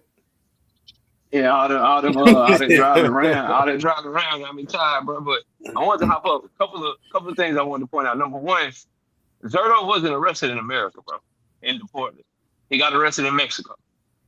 So he didn't get arrested here after the fight and get deported. He got arrested in a traffic stop in Mexico out there by Playa del Carmen or whatever. Y'all can look that up and check it. Y'all see that that's what happened. So he didn't get deported. So I wanted to make sure I set the record straight on that. Secondly, Ring Magazine, bro, you can't report them. I mean, you can't trust them. Obviously, we all got to use their stuff because they are one of the biggest journalistic websites in boxing. But I always take what they say with a grain of salt, specifically when it has to do with Turkey Al-Rashid, because he owns it through Saudi Arabia. He already went out and publicly said one time, I don't know if y'all remember, when he got Canelo Alvarez, he said he put out a report to Ring Magazine about Canelo versus Jake Paul to help put pressure on Canelo to close the deal and take what he was offered. So he's already showed a willingness to use Ring Magazine to put stuff out there so he can work on stuff behind the scenes. So what would that do to a UK venue? If Ring Magazine like, yo, Turkey, they looking at shit in LA. Yeah, they got LA popping. Vegas, yo. Yeah, they got Vegas popping. And then he can go back to the whoever he's trying to work with in the UK. Actually, say, bro, I got this more. I got this play over here in the US. What's up? Y'all wasn't trying to give me this money, but now what's up? Y'all gonna give me that money I'm looking for the site fee or whatever. So I don't trust Turkey, bro. I don't see why anybody would trust anything that Ring Magazine is reporting because of who owns it, because of the stuff that they believe in, because of how they handle media over there in their own country. You think he's gonna come over and buy a media company and then handle it with American ideals? No, he gets to do what he gets to do because he's working for that crown prince over there. So always keep that shit in mind when you see these reports because it don't make no sense. Y'all are right. High Superior Anthony Joshua in Vegas. Get the fuck out of here. Get the fuck out of here. It's some nefarious shit at play. It's some other shit going on, bro. And I know Blue is up here. So I just wanted to end with this. Shakur Stevenson is the worst brother in the history of brothers. With a nigga like him, you better off with enemies, bro. You better off with enemies with a nigga like him. Cause you get fights and shit, yo, that he not even fighting. What, King? Hey, yo, all these motherfuckers scam likely, hold yo. on. I want to respond to Carol real quick. What'd you say, Carol? You said he's the worst what? Are you hopped off the pedal? No, yo, he said he the worst brother of brotherdom. He's the worst. He's the worst brother. How is he the worst brother when that nigga's the good son? That nigga's the good son. Stab you in your back and smiling at you. This nigga, he is Cain and Abel. Which one killed the other brother? Was it Cain? Yeah, Cain killed Abel. If you said that. This nigga is Cain. This nigga is Cain reincarnated out this motherfucker, man. No, hell no. Hey, yo, he got drawn into another draw. Devin came out. Are you saying that because Devin came out and said that he wants to basically concede and fight him at 144? No, I'm saying no. Devin Haney has no responsibility to Shakur Stevenson and Keyshawn Davis. Devin Haney can fight either one of them. He got no responsibility to him. Yeah, correct. Shakur told us Keyshawn was his brother. How many Shakur brothers told us did he Shakur get was beat his up, brother. yo? He got every brother beat up. Listen, bro. I'm just gonna list. I'm gonna list some facts. They're irrefutable, and it's not even a debate. I just want to make you aware. Shakur Stevens took Team Alifu from Keyshawn Davis. And as if that wasn't enough, when he took the fight from Keyshawn, that nigga said, look, I'm going to beat Team Alifu, and then that belt going to be Keyshawn belt. I'm going to drop that 140 belt so Keyshawn can get it. And I'm going back down to 135 on my WBC belt. Then after he beat Team Alifu, he proceeded to keep the belt he said he was going to drop and drop the belt he said he was going to keep. And then Top Rank says, you know what, Keyshawn, we're going to put you number one in the WBO at 147 pounds for Devin Haney's belt. Keyshawn calling Devin out, doing skits, doing all kind of shit. And guess who's coming right now, right behind him? Right behind him, right now as we speak. So, you know, me and Devin, you know, it's a big fight. You know, 2 champions. We can meet at the catchweight. You know what I'm saying? We can do whatever. Devin Haney said, we got 144. We got to fight this nigga Shakur. Yep, we got to fight if you fight me at 144. He about to take another opponent from this nigga. Worst brother of all time. So he is taking food off this nigga plate left and right. When does his brotherhood kick in and say, you know what? Nah, nigga, I'm going to do Devin the same way I did on Shaquille Foster. Yep. Oh, Shaqy, you won't get an opportunity with me until you give my brother an opportunity. Devin, you won't get an opportunity until you give Keyshawn an opportunity. He did that once already, and he got crucified. He said everybody said he's using him as a shield. He's picking it. It's because he's not. He gets crucified because he's not consistent. One He brother, gets crucified because he's not fighting. It make it look like you're picking and choosing, though, Blue. For this guy, my brother gets the title first. I mean, I see where you're coming from. You look at it from that point of view. That shit trash, bro. That shit trash. I mean, yeah, it is trash from your point of view. Hey, KO, you see T's comments? KO, you see T's? He said if that makes Keyshawn mad and want to fight Shakur later, I'm down for it. Damn. Yeah, that's what Keyshawn is. Listen, bro. I mean, we don't know. He got tricked out opportunity. He got tricked out opportunity at 140. He about to lose an opportunity at 147. And this nigga made this nigga sign to Jay Prince. I wouldn't be surprised if Keyshawn Davis didn't already decide to move to Houston. He is out there, man. He make him sign to Jay Prince. Second of all, he didn't just drop him. He got stripped of his belt. So you up here making it seem like all this stuff what you're saying is not true, bro. I understand that you don't like Shakur, but man, you don't gotta make it look like he just pushing niggas to do shit. What you talking about? Hey, yo, who is Ray Ford trainer? And how do you not know? If he meant what he said, Blue. If he meant what he said about staying at 135, he knew that sanction fee was right there. Keyshawn could have just said, go ahead. You don't know what happened. You're not there behind closed doors. You don't know if they came. That's what's up. All we know is what they tell us publicly, so that's all I can go off of. All I know is what happened already. I'm just saying, I'm not going to sit there and act when I don't know what I'm talking about. We can only go off what they say publicly. But to go to your point, Shakur Stevenson volunteered that information. So if you were planning to come back down to 135, the sanctioning fee from the WBC wasn't a surprise. It's not like they blindsided you. You knew going into that fight that they wanted a sanctioning fee. You knew it. They didn't just come out the blue and say, hey, man, when you fight that fight, you want a sanctioning fee. No, he knew going into the fight. He just didn't want to pay it. But if you knew you wanted to stay at 135, but him and his lawyers were going to negotiate. They were going to negotiate. They petitioned. They moved forward. They did everything they could. He dropped the belt because Shaq was there. They stripped him before the 15 days on the first day. He still had 15 days. That's in the contract. They didn't abide by it. They did what they wanted to do. That's in the belt. When you have that belt, you have 15 days. He told them he wasn't days. The lawyer even said that. They stripped him immediately. They did not care. That's why the lawyer was like, because he told them. because he told them to take their bill he wasn't paying. You weren't trying to pay them. You let them know you weren't paying them. He did not say that. That's not true. That's not true at all. Okay. Don't pull up the truth. Don't pull I up. mean, you can pull up. They're still up there unless he deleted them. You can pull. Hold on. You can go to where you can go to the Andre Ward show, and where the lawyer was sitting there talking about it.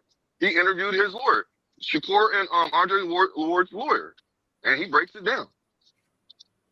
Hey yo, two things could be true, yo. Two things could be true.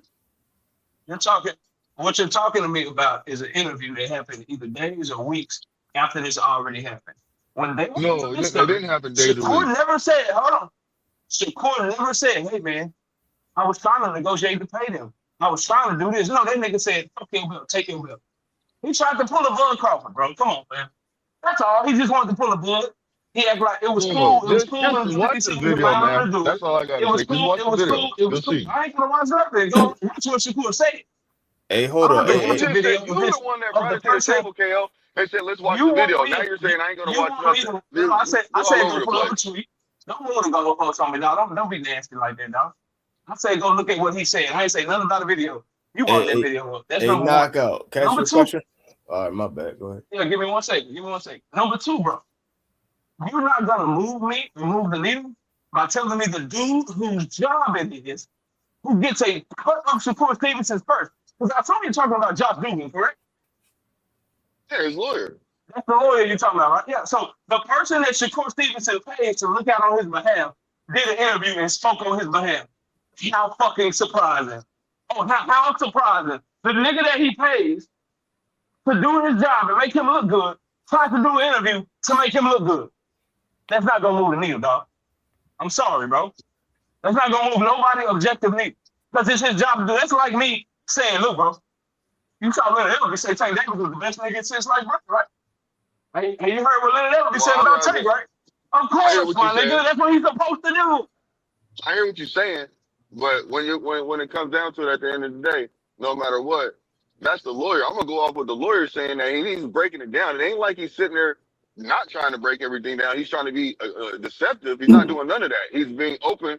He's answering questions. And all he's doing is talking about the timeline and what things that happened. And also, the first thing that came out of his mouth was that he was surprised. Also go to Shakur Stevenson for his Keyshawn Davis fight fix too, huh?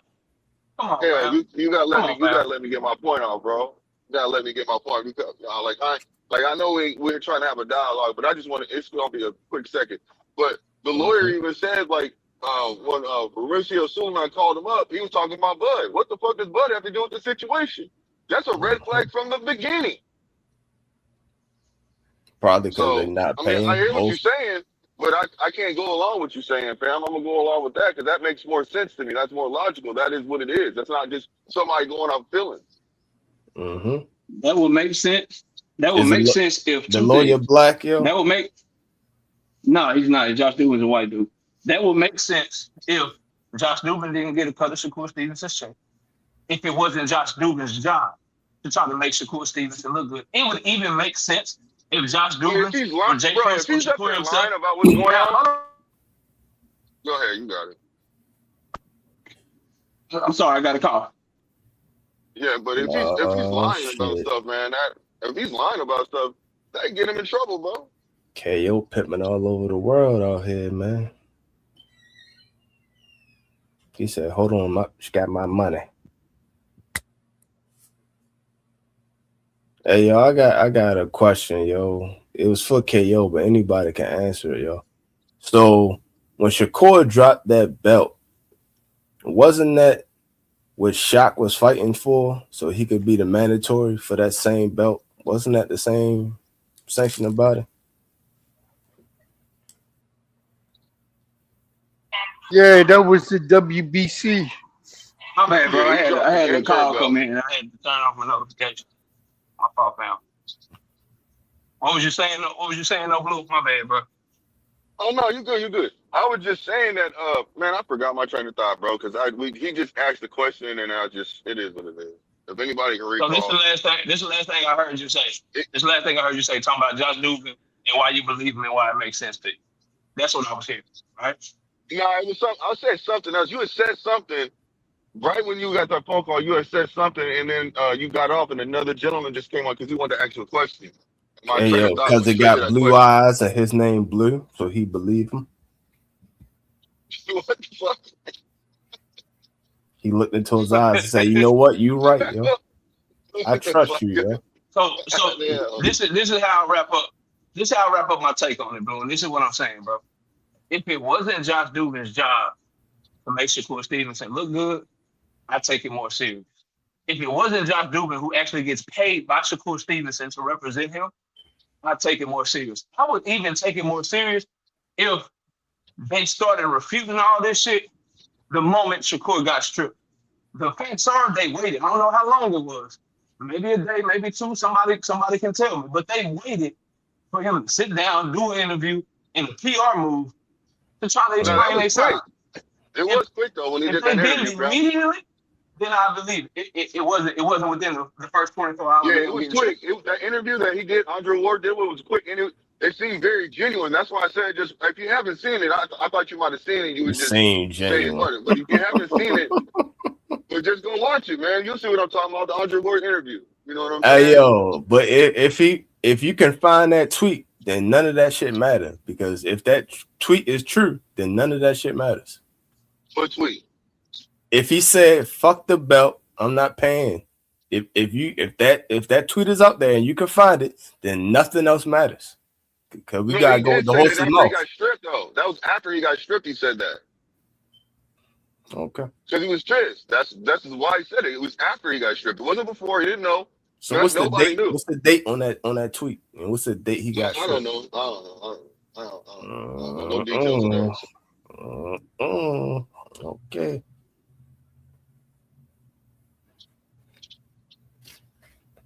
All I'm saying is, yo, he put his son up there. His son got beat up and thrown out the ring and shit on some WWF shit.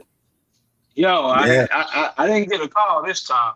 I hopped out to make sure I was right because I don't like to give people nothing but the facts. Shakur Stevenson got stripped on February the 4th. Josh Dubin did that interview with Andre Ward on February the 10th. Do you know when that tweet was that he said "fuck the belt"? Yeah, that's not a long time ago, bro. That was the same day he got stripped. So my point, the point I'm making is, you can't tell me all of that after you done had 5 or 6 days to come up with a game plan, go to a favorable platform because Andre Ward is a Shakur Stevenson guy, and tell your side of the story 6 days later. You should have been on that shit the moment he stripped you. So that's one red flag. The other red flag is, it's this nigga's job to get paid for Shakur Stevenson. What are they gonna do?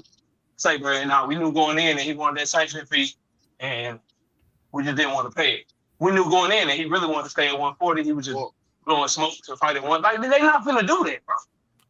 Hold on. So let me say this. I don't think it's a whole week to come and try to refute what Mauricio Suleiman said because they wanted to come up with a game plan. So They hold knew on, that shit was bad, dog. Hey, hold on real fast, Blue. Let me ask a real quick question. Hey, KO. If I get stripped early, can I sue for that? Is that an actual suable offense? No, you can't sue somebody if they strip you because you refuse to pay for your sanctioning fee. That's the other thing. If what they said was true, Shakur would have a case for his belt back. But they ain't want to go sue yet, have it. They blowing smoke, my nigga. No. I don't. If what Josh Dubin said was true, if the WBC went against their own rules, they could sue, my nigga. Like, hold on, KO. I'm saying if I don't refuse the pay, I never refused to pay. I just didn't pay on time. I could sue, right? No, you can't sue. If you have a deadline, if you have a deadline to pay and you pass that deadline, or you verbally or through email or whatever refuse to pay, they can take your shit, bro. No, that's what I'm saying. They can take your shit. He said he got 15 days, and he said he never got to the 15 days. Let me explain it. So that means he was able to sue, and he didn't. No, fam, listen to me. That's not how it goes. What it is because it's not how it goes. What it was is they waited. They didn't respond when he started sending that thing out. They didn't respond. They waited to right afterwards. They reached out. He had stripped him the day of, right after the fight. So they stripped him then. They didn't know. The lawyer was trying to. He stripped him 5 days later, bro. He stripped him 5 days later. Like, we got to stop this. He fought on January 31st. They stripped. He fought on January 31st. They stripped him on February the 4th. I'm looking at it right now, bro. Bro, he got stripped immediately. He got stripped 5 days later, fam. I'm looking at it. I'm literally looking at it. I'm looking at the ESPN report right now, fam. It's dated February 4th, 2026. Shakur Stevenson fought January 31st. What are we talking about? So they gave him 5 days. So listen. When you said on the 10th that went through, right? So let me ask you this. I want to ask you. He fought on the 31st. They stripped him on the 4th. Josh Dubin did his interview on the 10th. I don't remember exactly what days was, but I thought it was immediately, which to me that still is immediate, because what the lawyer said, and this is what I'm recalling, because it's been a little while since I watched the video. The lawyer said I was gonna reach out to him. You know what I'm saying? After the fight, they stripped him, and they said 15 days they have. So if it was stripped within 4 days afterwards, they still, if it's 15 days, he still had time to negotiate what the fee was to pay it. No, he didn't. Let So me what tell I'm you saying, why. let me tell you why, because he's leaving stuff out. He's leaving stuff out. The WBC had to allow him to fight for another title in another weight class for another sanctioning body. So he knew, because he had to petition them to allow him to fight for the WBO. And they said, yes, we'll allow you. We're not going to strip you. But that sanctioning fee is still due. He knew that before he even stepped in the ring with T.O., bro. Is what I'm trying to tell you. But this is what I'm trying to tell you. The lawyer was going to negotiate with them to see how much it is. They can get it lowered. Get it lowered. That's what I was trying to say. Hey, Blue. And that's what the man said. So let me ask you this real quick. Now, is Andre Ward a credible man to you? Does he lie to you? Does he seem like he lied to you? He's not credible. When he's discussing Shakur Stevenson and Terrence Crawford, he's not credible to me at all. All other things, boxing. See, okay, so let me say this. Let me say this to you then. He used to manage Shakur Stevenson. He pointed Shakur Stevenson in the direction of Jay Prince, right? He used to be his co-manager. Josh Dubin was also his co-manager. Like, no, I don't. When he's talking about Shakur Stevenson, you're telling me. So listen to what you're saying to me. You're basically telling me that all of them got together and just fake the funk faking, and just to save face, to make it look like they just stripped him. For no 100%. 100%. The same way they did. The same way they did for Terrence Crawford. How they shitted on the WBC together when it came to Terrence Crawford. But Terrence Crawford, Andre Ward, none of them. Hold on. None of them had a problem with the WBC when the WBC made him the #1 contender for Canelo's belt in the weight class he never fought of. They love the WBC then, bro. That's how these niggas move. That's how you move. If it's good, like, you know, letting me fight for the 140-pound championship and another section about it. If it's good for me, I'm fucking with you. I appreciate you. If it's bad for me, though, oh, nah, nigga, y'all was tripping. It's all y'all fought. Like, come on, fam. Hey, You gotta KO, see this shit. are you trying to say they band together like a bunch of brothers in boxing? Is that what you're trying to say? Now, KO, that is your opinion. You're entitled to it. I disagree, just like you disagree with me. And You disagree with them banding together like a bunch of brothers? Bro, I disagree. I mean, we can disagree. Ain't that what they always do? Don't they listen, always band together like a bunch of brothers in boxing? Look, you're not gonna change. We can disagree all day, Blue, and that's perfectly all good. All I ask is that you give me some facts. Just give me some facts with your opinion. That's all. That's all I'm trying to give you. Like, yeah, I got my opinion, but I'm basing that shit on a shit ton of facts. Oh, it's a lot of facts coming out my mouth, bro. Like, just do the same is what I'm saying. But I'm spitting facts too by telling you. I ain't heard one yet. I ain't heard one yet, Blue. You said no, but hold on. You can say you haven't. You can say you haven't, but I have. So what I'm gonna say to you is this: you basically just said right now that no, I'm not gonna sit there and believe them because I think that they basically and they're in cahoots with each other when it comes to the business with Shakur. That's what you said. That is your opinion. That is your opinion. It's not a fact. Period.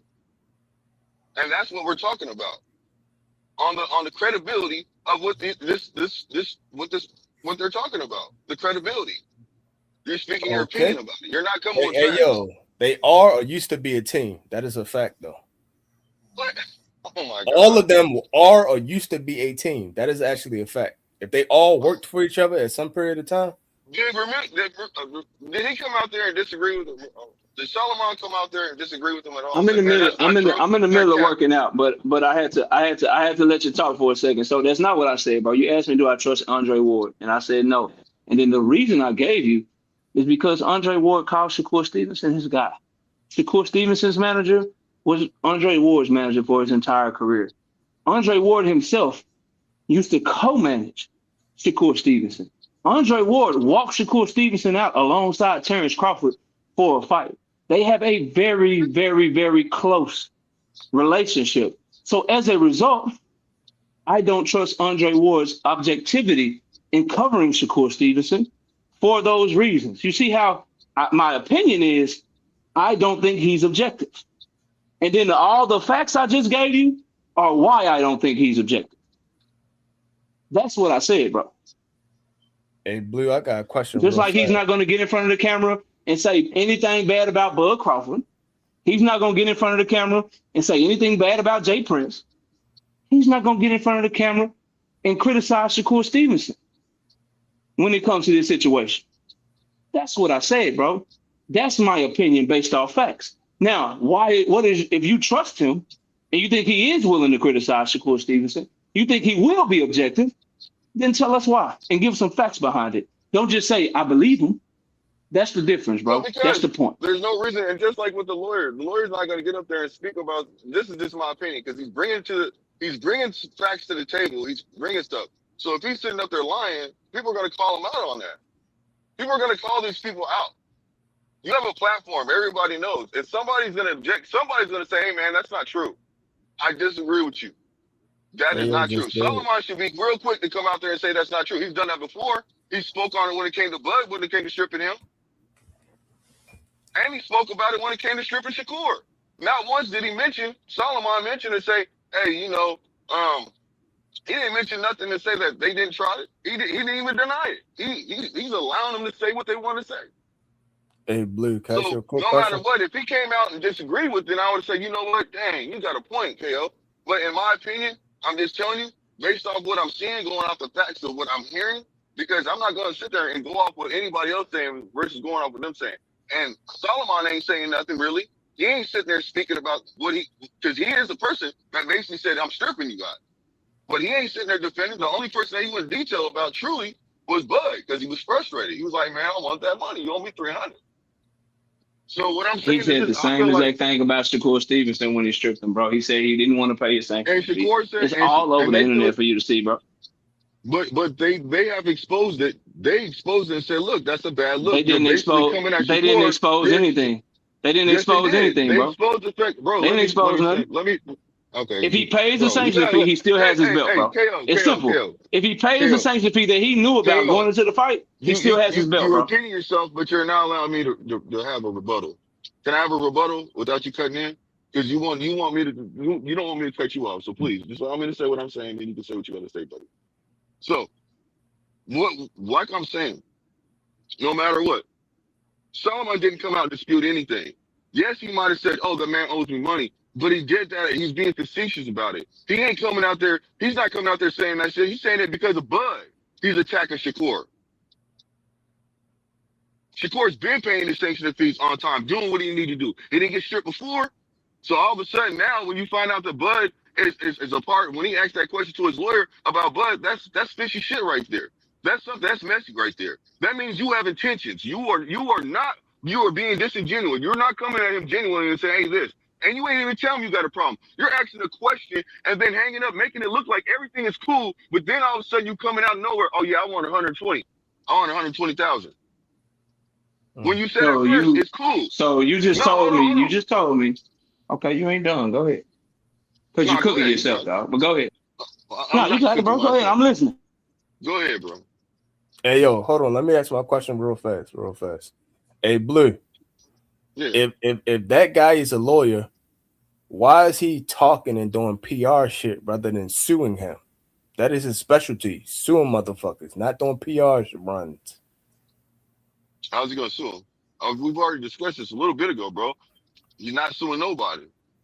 Yo, but y'all said he can sue him for cause if he stripped his ass within the 15-day period. I said no. He cannot. It's in this. There's a thing of fine print that he says they have their right. They say 15 days, but they leave it up open in the air to say that basically they can still do what they want to do within the 15 days. And that's why the lawyer. Hold on, let me finish. That's why the lawyer got up there and was explaining what was going down in detail. So that's why I said, if anybody hasn't watched this video, please go back and watch the video and come talk to me after that. So if he can't sue him for Watch doing it again, something just wrong, so I how? can make sure I'm refreshed. Okay, and we I can have got a you. good dialogue. Okay, cool. Hey, yo, if you can't sue him for doing something wrong, how can you say he did something wrong? Because they didn't give him an opportunity like they give everybody else. But if it's in And the bylaws, it was personal with Solomon. That's what they were trying to point out. It was personal. But if it's in the because he made it bylaws, personal. But now listen. It was personal. He made it personal. You said that. You said that 3 times. But if it's in the I know, bylaws and he did not break the bylaws, what's the argument? Oh man, I just told you, bro, and you actually, I don't know. It's a problem, bro, and this is why you cooked yourself, dog. I'll let you talk. I didn't cook now. myself. This is where you cooked yourself. You said something. No, you said something very important to me.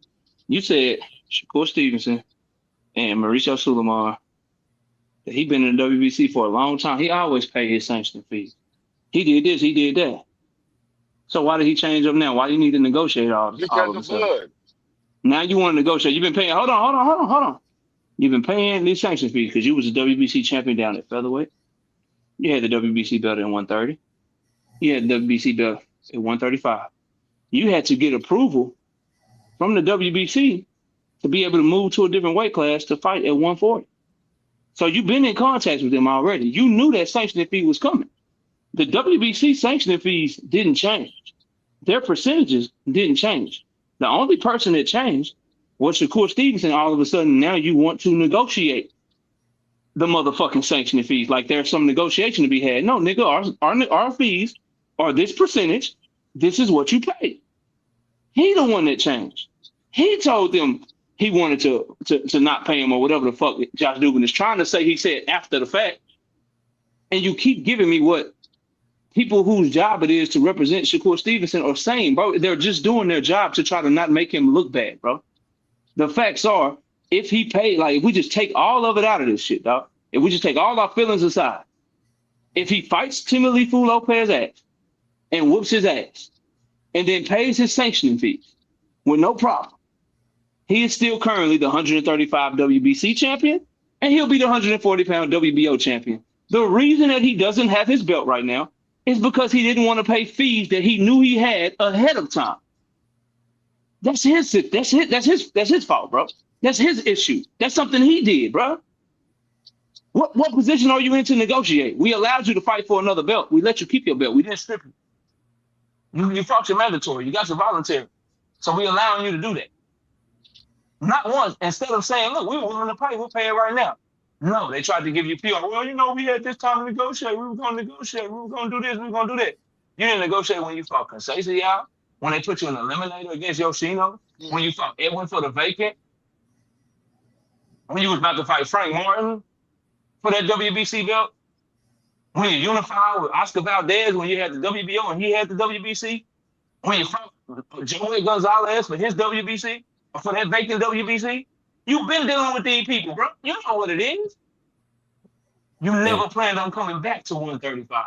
It's the real truth that niggas don't want to get into.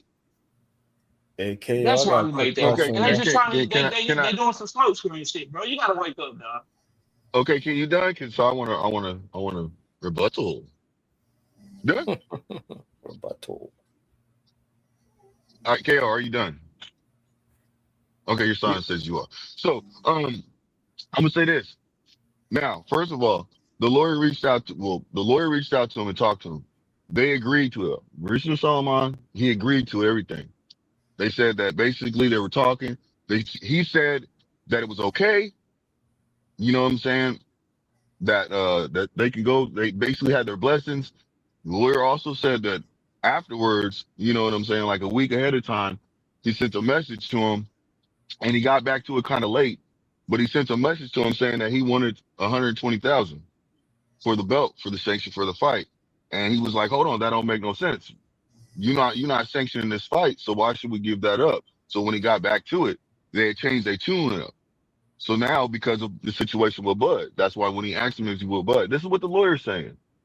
So when the lawyer basically said, so he says, okay, that's why he said, so what I did is he said I didn't have enough time because I was busy to reach out to him, but I was going to reach out to him no matter what. So when I finally, he sent me that, You know, I said I seen what it was. I just waited until after the fight, and then I was gonna reach out to him when I had time to to talk about it because we still have 15 days. That's why I keep bringing up the 15 days. So it's not like they agreed. He agreed. Solomon agreed. It wasn't like he told him like, oh, from the beginning when they first talked, oh no, it's 120,000. That was not the play. Solomon waited and then came at him a week before. I think it's a week. He said, I can't recall. I'm gonna go back and watch it again because I want to make sure that what I'm saying is 100% correct because I do believe I can recall what I'm saying properly. That's why I said, people go back and watch that show. You'll see more in detail what I'm saying. So what I'm saying is I didn't cook myself. I'm going off what was being said. Shakur and his team went out their way to try to make sure that they can keep the belt. It wasn't no ploy to drop the belt and stay at 140. No, because if that was the case, he wouldn't have petitioned Miller Tyler to fight him at 135. So what I'm trying to say is this, that I understand where you're coming from and you can see it from their point of view. That is fine with me and I'm okay with it. But I have my opinion. I see it from my point of view. And that's just what it is. Like I said before, we can agree to disagree. That's your point. So that's fine. But number one, Shakur Stevenson petitioning Raymond Murataya, maybe in the multiverse. When the fuck did he petition Raymond Murataya, who's the IBF champion? That's crazy. He did. That's why Murataya said that he ducked him. What are you talking about? Number two, and most importantly, bro, Shakur Stevenson is giving you and his team are telling you all of these stories, and you telling me they did everything they could. They did this, they did this, they did everything except pay the fucking fee. Bro, they were going to negotiate to pay like the fee you pay the fucking fee. And then God. here's the other thing. If what you're saying is true, as I forgot who it was. I think Eugene said it or alluded to it. If what you're saying is true, that is an ironclad case for Shakur Stevenson to have the WBC by the balls in a lawsuit. But they're not doing that because they're lying to you. You know how you know they're lying to you? True. The WBC cannot just make up. They can't just make up a number. They can't just make up a number and charge you, bro. Look, bro. If you look at their rules for when you have their belt, it says in there. Even the lawyer explains it. That's why he said I can't do nothing about it. Just go watch this, bro. Look, I hear what you're saying, KO. But I'm not gonna keep going back and forth. Go watch the show. Not the $10 million man. Listen to me. Go watch not the show. The $10 million purse for Team Alifu. $3.7 million live gate. Face of boxing. This his shit now. Everything run through him. He can't pay $120,000 so he can keep his belt so he can get the fights he wants. Fuck out my face, bro. Come on, dog. Like let's stop this shit, bro. You can say what you want to say. Go watch the show, bro. You choose to watch the show. Hey, KO, I got a question, yo. You arguing about something you didn't even watch. That don't make no sense. Because I want to see somebody talk about how great Gervonta Tank Davis is. So let me go watch a Calvin Ford interview. Fuck out of here, bro. Like what we talking about, dog? Bro, that's not even the same context, bro. You just jumping all over the place. Hey, KO. That's diabolical, bro. Hey, yo, did Bud pay his section fees after Israel Majimov? No. No? Okay. I don't know. Hey, yo, I want to hear how Ryan Garcia. I want to hear how Ryan Garcia want to fight everybody and how he ain't ducking no smoking, how he ain't full of shit. So let me go hear what Oscar De La Hoya has to say. The fuck are we doing, bro? Hey, yo, so if he didn't pay his shit on Ezra Majimov, you trying to have a conversation about something you didn't even watch, bro. Hey, get the fuck out of here. Get the fuck out of here. I feel the same way. Okay, cool. Hey, yo, so if he didn't pay during Israel Majimov, that means that should have been a stained relationship right there. So they should have been on Shakur ass since then. Nope, they gave him. And another thing, I'm gonna double down. Still got a man. If you get the belt, you've been double. Hold on, let me speak. You've been speaking the whole time, bro. Let me get a little bit of it in now. And get his bars off. You got it, man. Let me get my dabble. Let me dabble in this conversation a little bit. You got it. First of all, we already know that Shakur got stripped because they can give you up to 40 days. They don't have to give you the time. If they want to strip you right then and there, they can strip you right then and there. They have a time. They stripped him immediately because as soon as you say you're not paying me, why am I wait? I'm not going to negotiate you. Their price was their price. Shakur didn't want to pay it. Because he was saying he was getting $9 to $10 million. You do the math. How much is 1.2 is? It'll come out close to what it is supposed to be. What's up? Okay. But you gotta get your money together, bro. He didn't want to pay for the bill. He cheap. It's okay. He already got 45 people in his pockets, so that's why he didn't pay. It's okay. It's okay. Shakur didn't want to pay it. That's why he got stripped. It ain't nothing that they came around and told him a magical number. It's illegal. If they do that, they get sued. So you can't do that.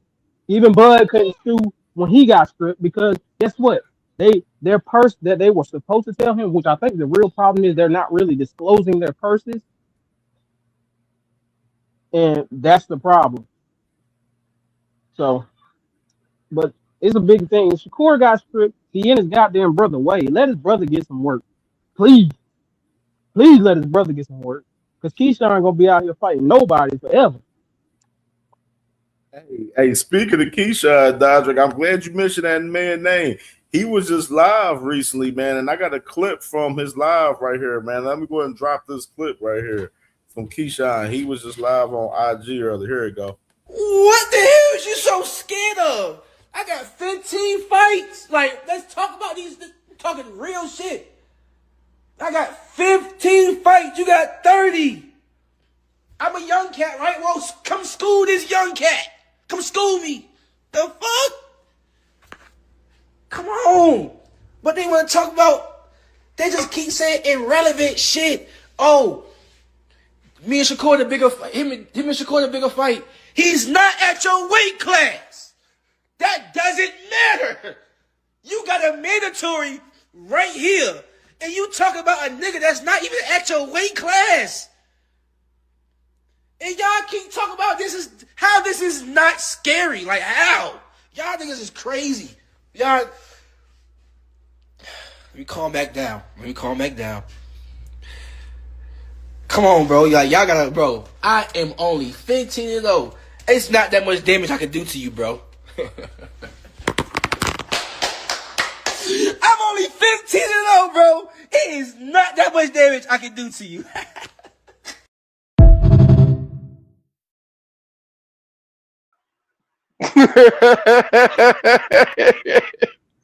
I told you that motherfucker crazy, yo. He need that medicine. Keyshawn Wild. Hey, and as well, let me add context to his live as well. He also said that T.O. was dunking him. He mentioned the time all these other guys dunking him, and then he mentioned this right here for us. He said he'll fight Brian Norman Jr. next. He mentioned that as well on his IG live that he'll fight Brian Norman Jr. next if he got to. Right there. So that boy Keyshawn looking like he hot over there about Devin and Shakur, man. I told you, dog, it's gonna lead to Shakur versus Keyshawn. That Devin shit go down. Hey, play that again, damn Dre. I was ordering some food, fam. Please and thanks. Oh yeah, I got you. I'll play it again. I'll go ahead and play it. Hold on. Here we go. What kind of food? I'm getting some chicken. What the hell is you so scared of? I got 15 fights. Like, let's talk about these. Talking real shit.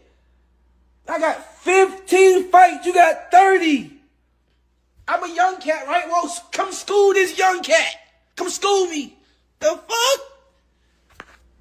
Come on.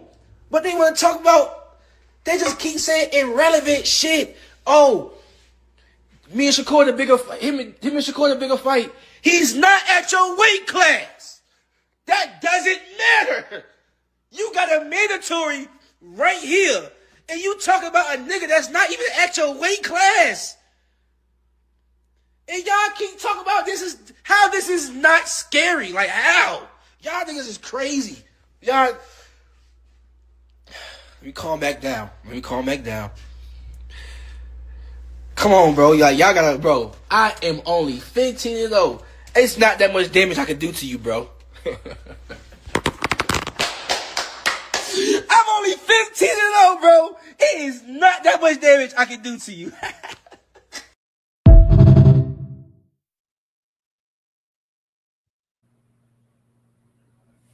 Man, 2 cents, man. Since they giving us hella content today. This shit crazy Hey, today. yo, he telling the truth. Theatrics. Are you guys Theatrics. eating here? They giving He us hella. telling, but hey, he telling the truth.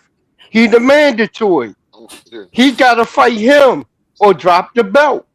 What he gonna do? Shit to get off the pot? No, he do an alley oop and try to call out Shakur. Hey Shakur, let's fight 144. We could do it. He avoiding fucking Keyshawn. It's a And little they bit. got a video of Muratala calling Hey, yo. Shakur a duck. Hey, yo, Blue nasty ass talking about toss salads, yo. Hey, man, this shit crazy, bro. This is, bro, I'm glad I named this show Wildfire in Boxing, bro, because this shit ain't nothing but a fucking wildfire, bro, with all of this shit going on, bro. This shit crazy. I don't believe none of them motherfuckers, man. Shakur done ducked so much, and he on his team, so I don't believe none of that shit, man.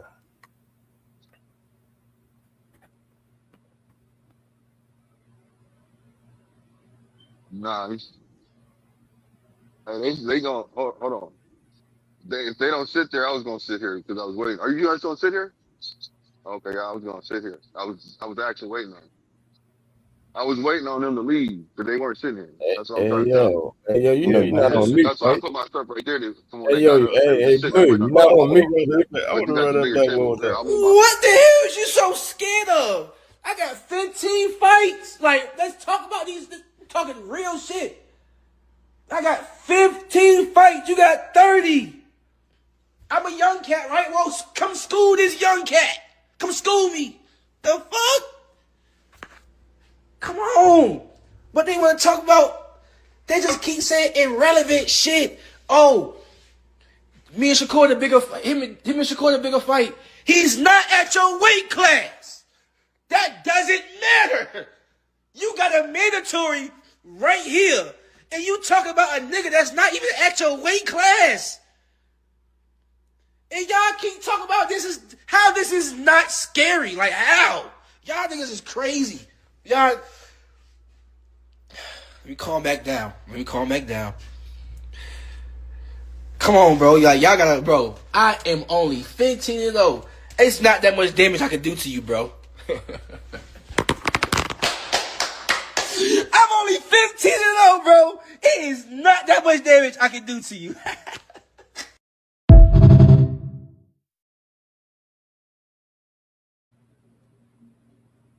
Hey, yo, did he ever fight at 47 yet?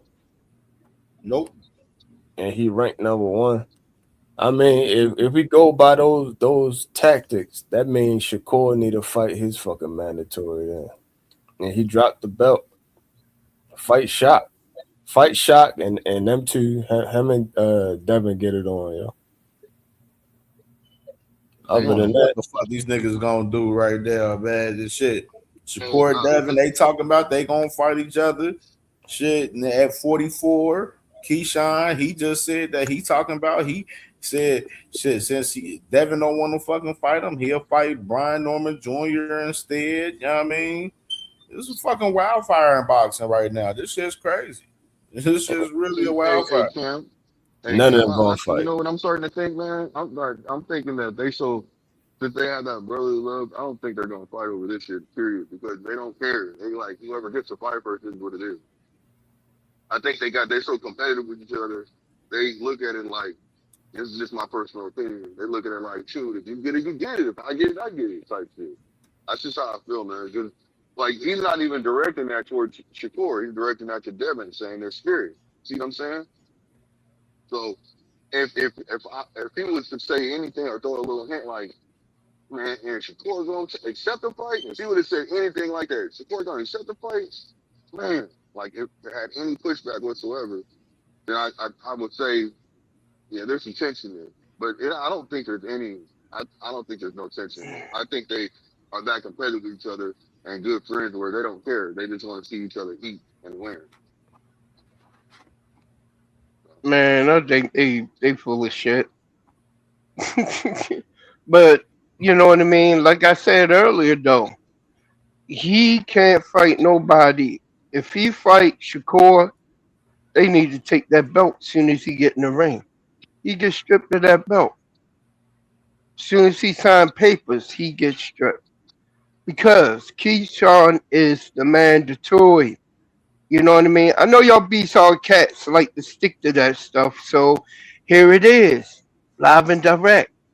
You can't save Devin. If Devin don't fight Keyshawn first, he's the biggest duck ever. It's a tie between him and Shakur. Because the way Shakur skirted around and duck Tank is ridiculous, along with the clout chasing. You know what I mean? And both of these two guys, Devin and Shakur, Devin and Keyshawn. I mean, not Keyshawn. Devin and Shakur. Both of them are clout chasers. They both don't have shit going on right now, so they trying to generate some interest in the fight in them, rather than Devin going ahead and fighting Keyshawn, because he is the mandatory for that belt. Plain and simple. He got to fight Keyshawn. Yo, I ain't gonna call him a duck for not fighting him. I want to see him fight somebody at 47, yo. This That's what I'm motherfucker saying, just bro. got there. People are, I agree with you, fam. People are so quick to call Shakur a duck when that's not true. He didn't duck Tank. No, Shakur a duck. I'm talking about Devin. Hey, yo, I want to see Devin fight either Rolly, Ryan, or Norman.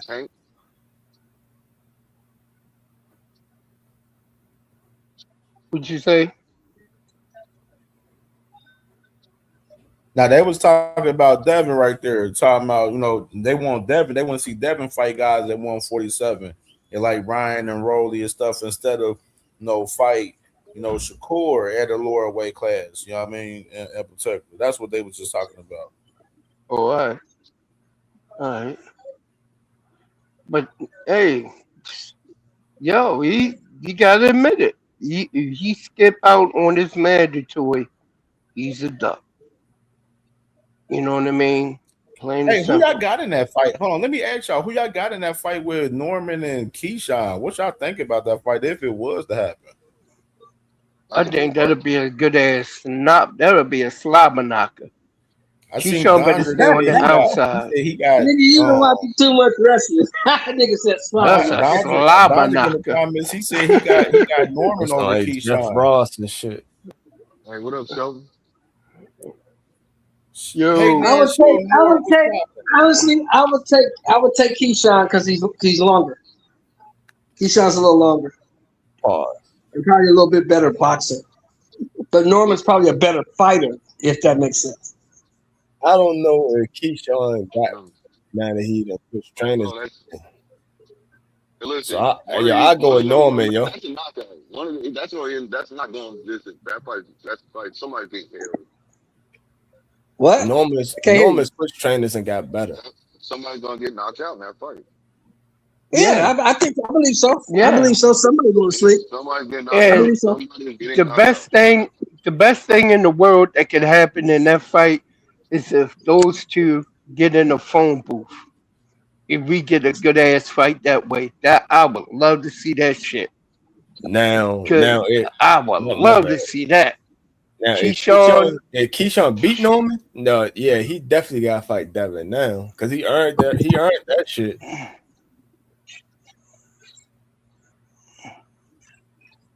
But just off the rip, How did Norman get in the picture anyway? that's WBO. That's yeah. Keyshawn brought him up, right, Cam? Yeah, shit. I mean, Brian Norman. I'm pretty sure Brian Norman. I think he probably like in the top 5 in the WBO. Devin go ahead and make that move, and you know what can happen? They could go ahead and have a fight once they strip them between Keyshawn and Brian Norman Jr. We're gonna keep it 1,000. I'm gonna keep it 1,000 about this Devin and Shakur shit at 144 and what it is. The man Devin think he gonna be able to have advantage over Shakur because he's a smaller fighter, and then the man Shakur believe that the man Devin may not be right going down to 144. They both looking for advantages out of each other in the fight, bro. If y'all really looking at it in the 8K, bro, like real shit, like sick, nasty work to really look at for real in reality. But I mean, it is what it is. They fight. Make the fight. How is it nasty work though, Cam? Hey, that as far as both of these, they're like the king of advantages. What niggas don't look for? What niggas don't look for advantages? Name me fighters that don't look for advantages. That's all fighters do that. I mean, yeah, but we're seeing it from these guys at a different level right now. They're doing it at a high level. You blazing A right high, now. Hey yo, hold up. Hey yo, when did Devin get the advantage? When Devin was fighting at 135 and coming in at 155, that wasn't an advantage. Him coming in fucking 30 pounds overweight on fight night, fighting smaller guys. Hey yo, but that's not no stipulation. That's just how he came in. If you make the weight, you make the weight. I don't give a fuck about none of that other shit. Well, I agree with that, but it's still an advantage, and you can't take it away. You can't take away the fact that that's an advantage, though. Smaller guys, bro, like his You can't take that away. fighting at 135. Fighting in a weight class that he wasn't supposed to, and fighting these guys is fucking 5'1", 5'2", and shit. You know what I mean? Like, you talking about all of them motherfuckers do that shit. That's what I'm saying. That's what I'm like, yo, unless there's advantage such as stipulation wise, if you make the weight, you make the weight. Is that not what I just said?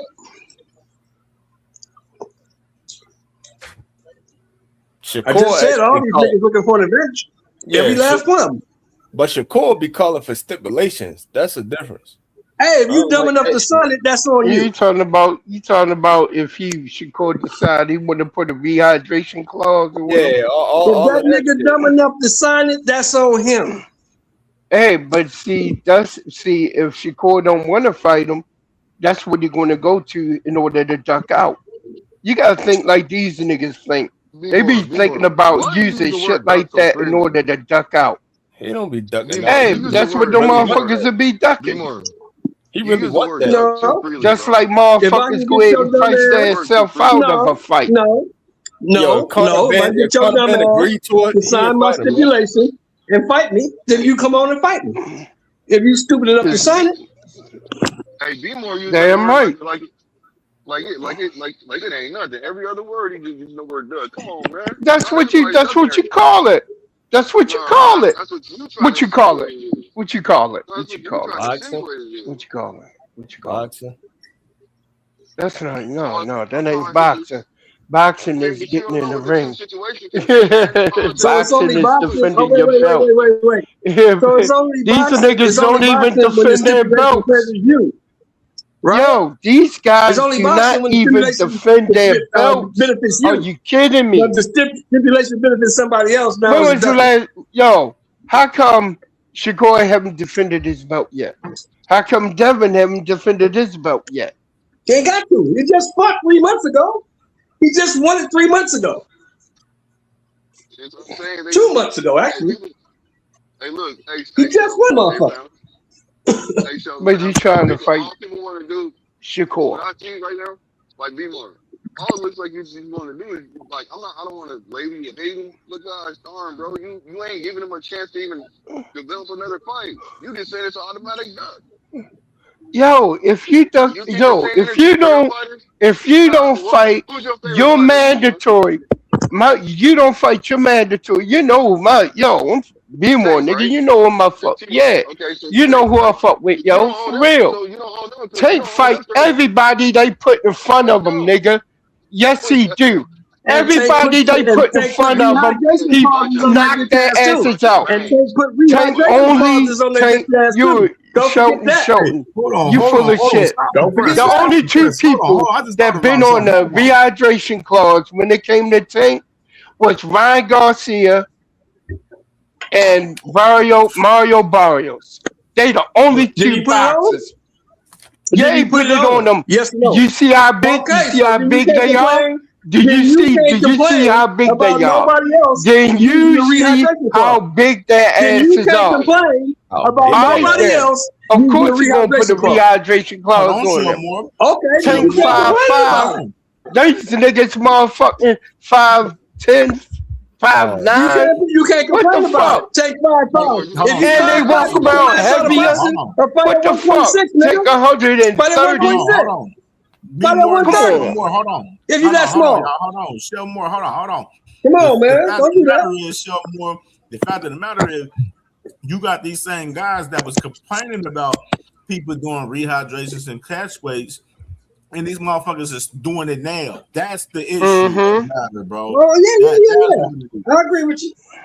You know what I mean? Them boys was popping shit, ain't doing that shit, pussy and all of that shit, and then they run it back and do the same shit. You know what I'm saying? These motherfuckers. Yeah, I get you. I understand. But all I'm saying is a motherfucker can't throw a rehydration clause on a motherfucker to complain when somebody try to do it to them. Yeah, you can keep the same energy. Because he's saying, because motherfucking Shakur tried to get on Tank for doing it, and now look his ass talking about doing it to people.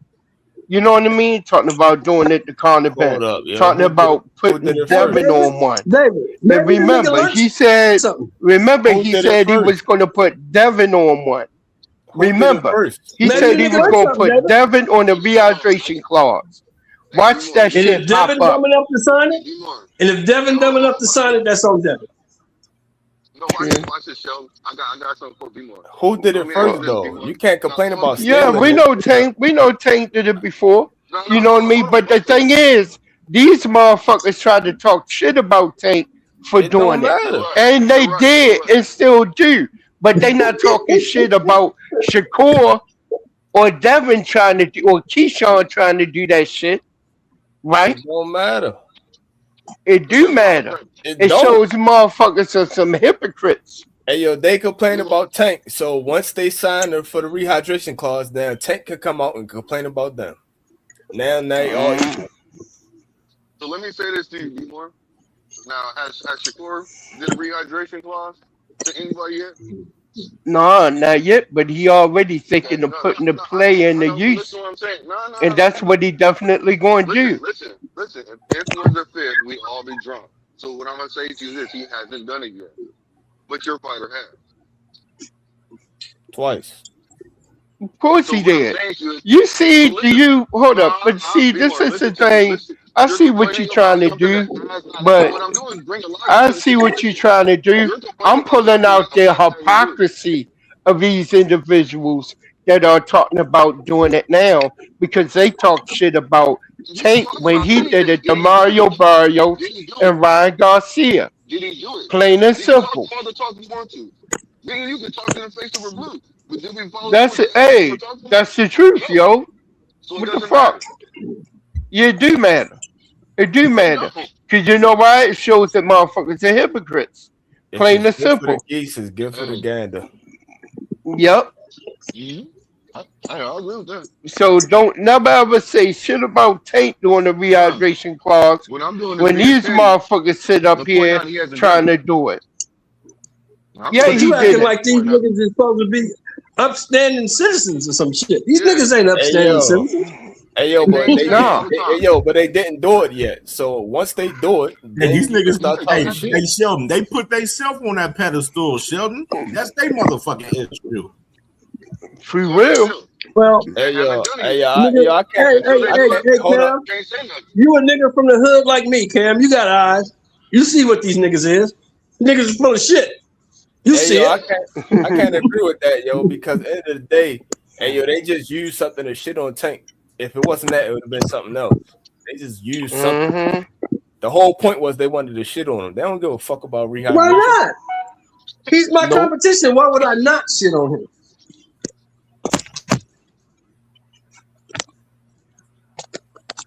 Well, that spiciness got to me, boy.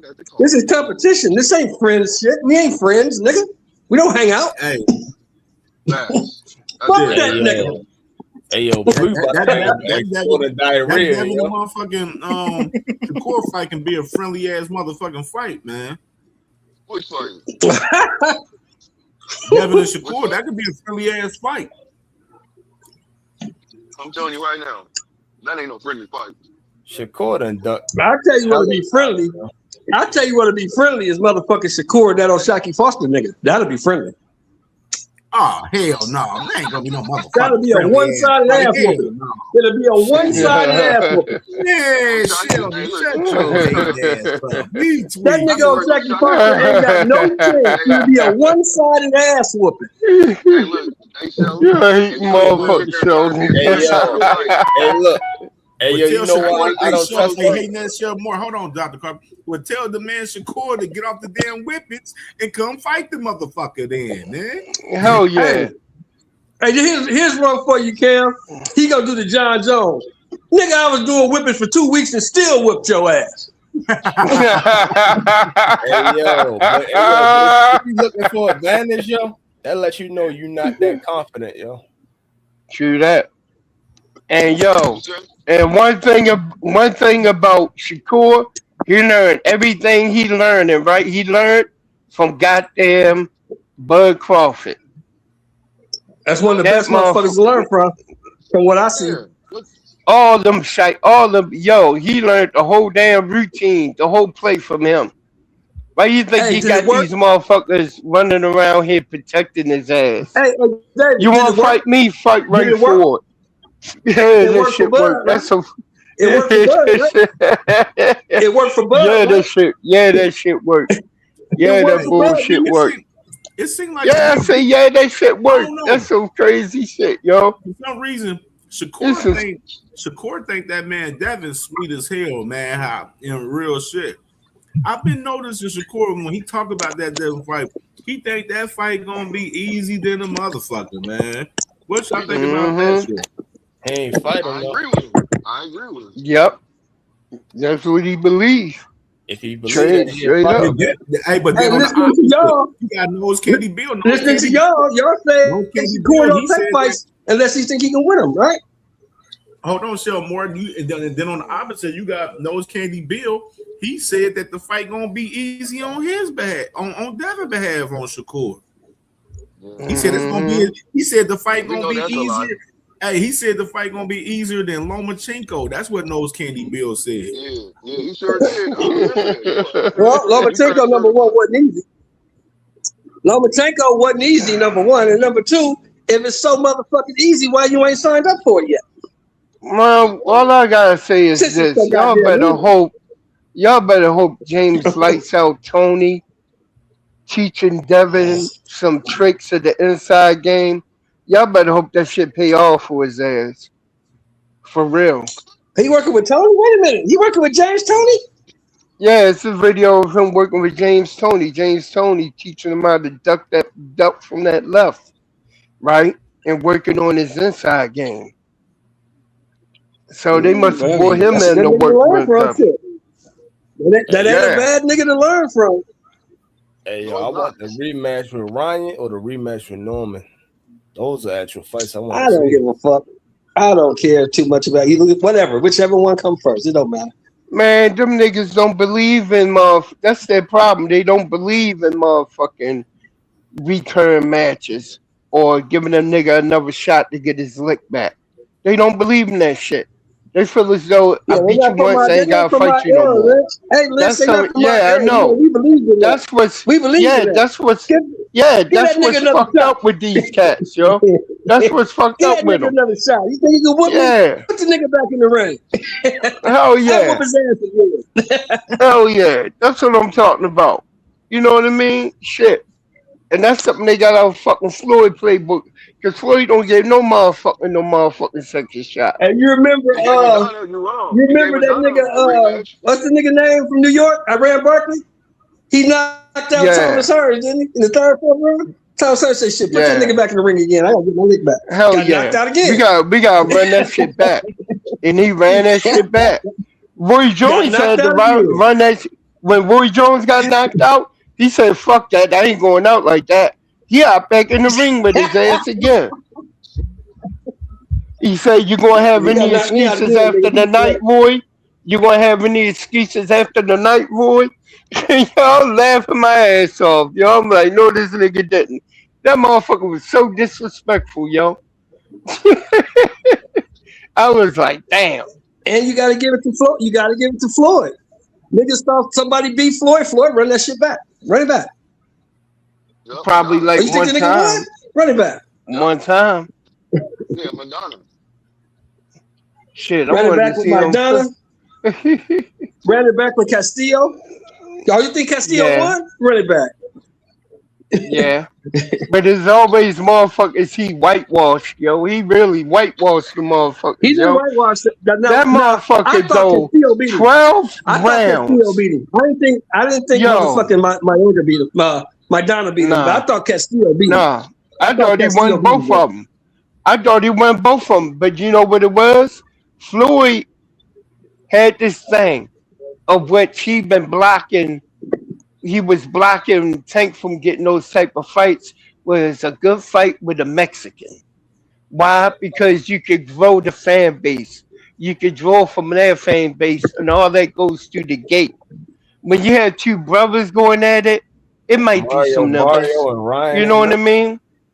You know, that's the reason why Tank had Mario, Barrios, and Ryan. You know what I mean? Well, that's the green Those print. gates did some now fucking money. They did That's some the money, green print. I especially agree with Ryan that. Garcia. That Ryan Garcia fight made some money. Them motherfuckers got paid off of that shit Nigga, on the that's the back green end. print. That's the green print. Black versus Mexican makes green. That's the green print. Everybody know that. Yup, yup.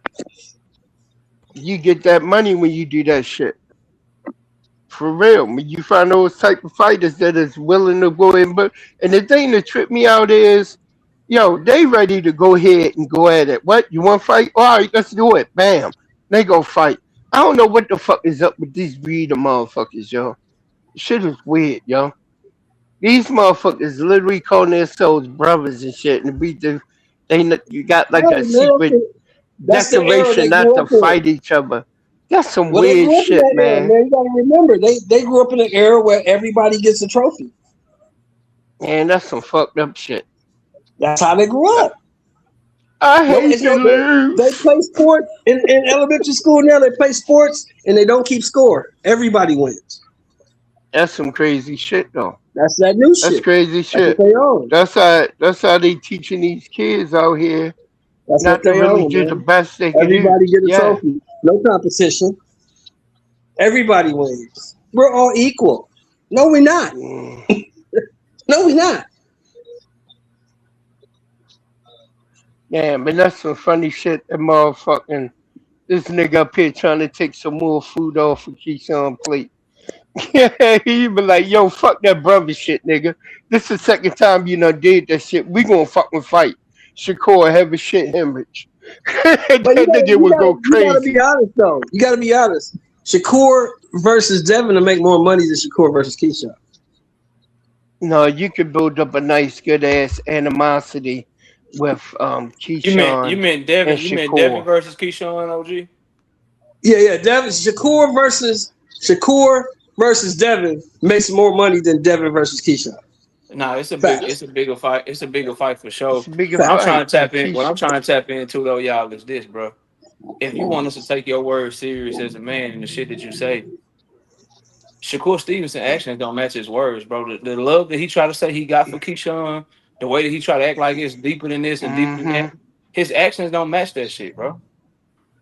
It But don't, let me fam. ask you this, KO. Since I've been knowing you, let me ask you this. Have his actions ever matched up with what he said? No, which is why, Nope. as long as you know me, I've been very critical. Yeah, Very fucking critical. exactly. I'm Yeah, just so saying, what you can't expect somebody to do something they've never done. no, but it's not really for him. It's for fans of his. That Oh my yeah, I message got you. is really too. It's for people that support this type of shit.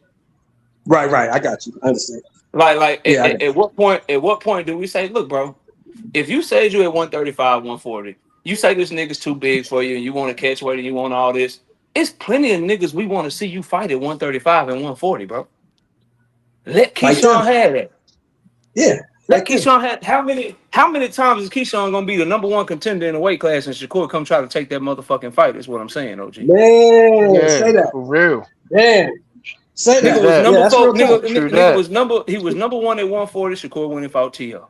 He's number one at 147. Shakur looked like he about to try to fight Devin. Yeah, you At gotta what stop point? stealing At my what point? food, man. I don't even know how you could straight up. And this gonna be crazy. the way that Shakur fans don't like Tank or Keyshawn fans and Tank, y'all know the whole Tank, Keyshawn shit. Shakur has done more to damage Keyshawn Davis's career than Tank ever did to damage any of their careers. But they hate Tank more. That's real talk. I can't even argue with you on that one. He blocked that even nigga. Though I'm trying to think up one. I can't argue with he blocked that nigga. He blocked that nigga from being a 2-division champion. Yes. And now he's on the verge. If Devin fights him and they make that fight, he'd be on the verge from blocking that nigga again from becoming a 2-division champion. He's sabotaging that motherfucker career, bro. But that's his brother, though. But that's my brother. My point. No, that's that bullshit. He's a motherfucking pawn. He's a checker on the checkerboard or a pawn on the chessboard, and Shakur and Jay Prince is just moving that motherfucker like such, bro. Yeah. Oh, Shaky Foster. Oh, Shaky Foster. That's a tough fight for me, but it's not as much money. Hey man, you got to fight Ray Ford. Oh, Team Elite Food. That's actually an easier fight, but it's more money. Hey, Keyshawn, fall back. Oh, that Devin Haney bag, that shit undeniable. Hey, that Devin Haney bag, that shit undeniable. Hey, Keyshawn, I need you to fall back again, dog. Chew that. Come on, bro. Come on, bro. Like, what we doing? Straight treating that nigga like he a hoe, and he pimping him. He pimping the hell out of Keyshawn. That's messed up, man. Might as well say. But that's his brother, KO. That's his brother, though. That's his little brother. Hey, yo, Brother, my ass. calling out T.O., yo. When they was about to fight different people, he was on stage sitting right beside him, and he was talking shit to him, calling him out. Yeah, I know. And he was trying to make the fight hard as shit. And what happened? His quote-unquote brother stole his fucking shine and stole his fight. That was his money fight that he stole. But all of these people protect the brand. And then I said it the first time I was up here, but you didn't hear OG Sheldon, so I say it to you again. Shakur even went so far. He said he was gonna drop that belt so Keyshawn could get it after he beat Team Elifu. That motherfucker kept the belt and dropped the one he said he was gonna keep, nigga. Yeah, he did. Hey, he did. He did. Hey, yo, Lamont Roach is on the team, and he fought Tank. That's one of Shakur enemies. That's what I'm saying. Like, they've been brothers, and they've been throwing people out in the way. Shock is going against the team. They sent Ray Ford at them. He sent all his minions at the people, yo. But that didn't work out too well. Sending Ray Ford. That didn't work out too well. Devin Haney beefing with him. He's sending his minion. He's sending Keyshawn. But what if the players to get what if the players try to set them all up to get them beat though? Yeah. Hey, I tell you this, why would he not? If they go to Zuffa, somebody getting beat. And y'all just made me think about this. What happened to Shakur telling O'Shaquie Foster to pick the phone up? What happened to that? Ooh, he sure did after the fight. The same night. Bluffing like a motherfucker. What happened? Now it's on to Devin, huh? That was when he tweeted that out when he was leaving the arena, KO. So let me get this straight. You gotta. So let me get this straight. Let me get this straight. You gotta concede with Devin. You might gotta meet him in the middle. You're gonna have to meet him. You're gonna have to gain more weight than you want to. You got another nigga that's willing to do everything you want him to do. Weight class, no problem. 35, 40, whatever you want. Just send me an offer, and you sitting on that shit.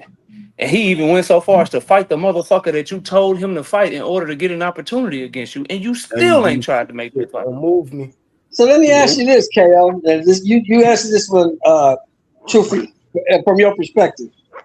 When do you place the money over your word? When does that become the measurement stick? You can do it. You can do it all you want to, but here's my problem always, and you know this about me because you and I've been talking for a long time, like 5 years now. Just make sure you let me know what the fuck you doing. Don't tell me one thing and then do another. If you tell me up front it's money, then nigga, okay, you consistent. I can rock with that. But don't be telling me you the best. I only want to fight the best. I want to show y'all I'm this, show y'all I'm that, and then go make a totally opposite play, bro. That's the problem that I have. Okay, I can't argue with that. And specifically, when your bond to go to what you're really talking about, when your bond with Keyshawn is supposed to be so much deeper than boxing, and y'all really like real brothers, That's especially when that shit should come before money. Hey, Because yo. it ain't. I got brothers for real. It's not an amount of money you could pay me to make me take food off my brother plate. Yeah, that's true. Give fuck what you offer me. If it's That's my my brother, brother. I nigga, can't do that. you crazy in the motherfucker. Yeah.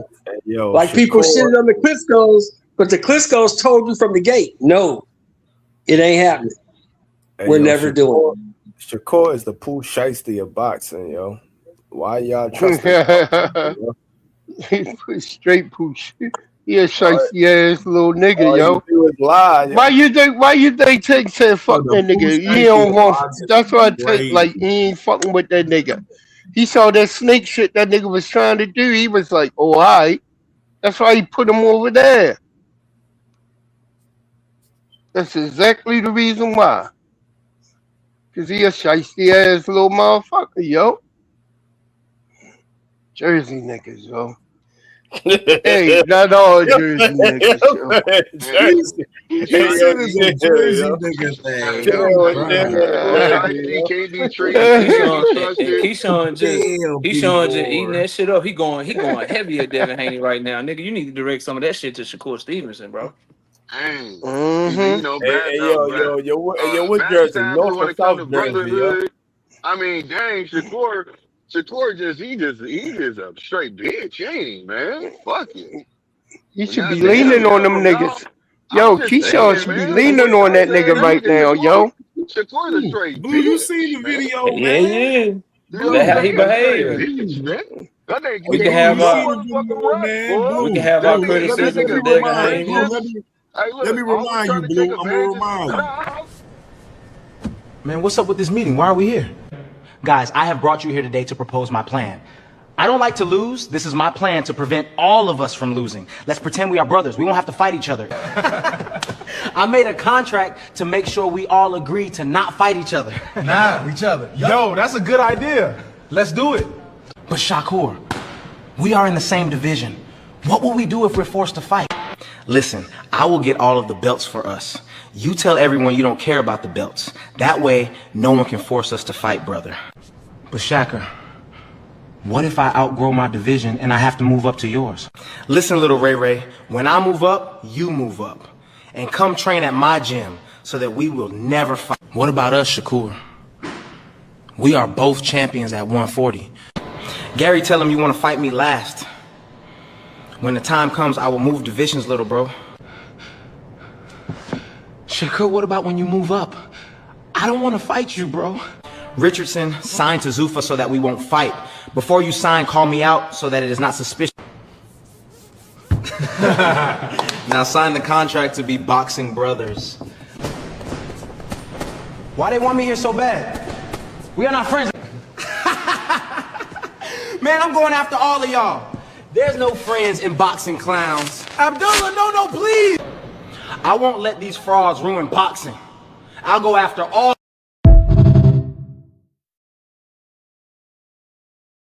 I said, take out Russell and put in Roach, yo. Oh yeah, for real. The funniest jokes are the ones that's the truth, bro. That's what makes it so funny. Man, that's a bunch of bullshit.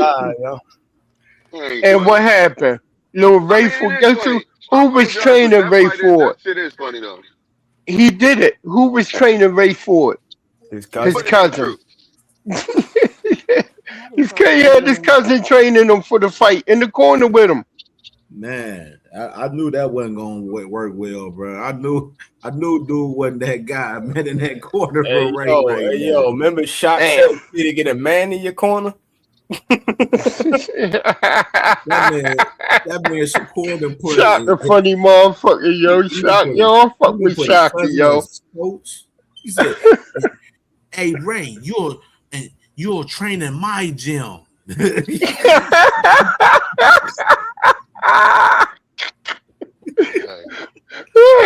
Willie Moses ain't working with him. Nah, it's his cousin. Here go the other one right here, bro. Boy, they can't stop what's coming. Chill, bro. I thought we was brothers. Well, I'm gonna knock you out, brother.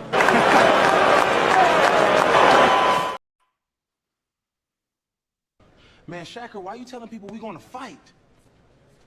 Chill, you know I ain't trying to fight you, brother. I fooled the media to avoid Rolly, Ryan Croker, and now you want to call me out. How could you do this? Truthfully, since Tank has been out the game, nobody cares about me. I just wanted some attention. We left 135 because it was too hot. We were already ready to go to 40, and now you want to do the same thing at 47? This is Debo division, y'all dig? Take a chill pill, Bill. I don't want to fight anybody. If it was up to me, I would just make everyone my boxing brother to protect my O. I already called out everyone in my division, Rolly, Ryan, and Croker, but I just do that to stay relevant. I don't really want to fight them. That's why I was scared when I saw the media talk about us fighting. Guys, we don't have to do this. All I ever wanted was my son to be like Tank. I taught Dev to fool the media. Please don't fight my son. Let's team up against Tank Davis instead. Dev, please sign it. We can keep pretending we'll fight, but I want you to be my boxing brother. Do it, Dev. I don't want to see you fight Ryan or Raleigh. You'll get knocked the fuck out again. I couldn't sleep on 420. Haunts me. I can't imagine what that fuck Tank would do to you.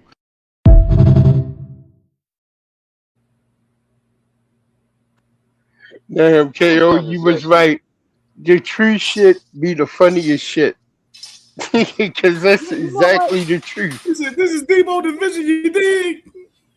And that was the best one right there. He said, I can't sleep.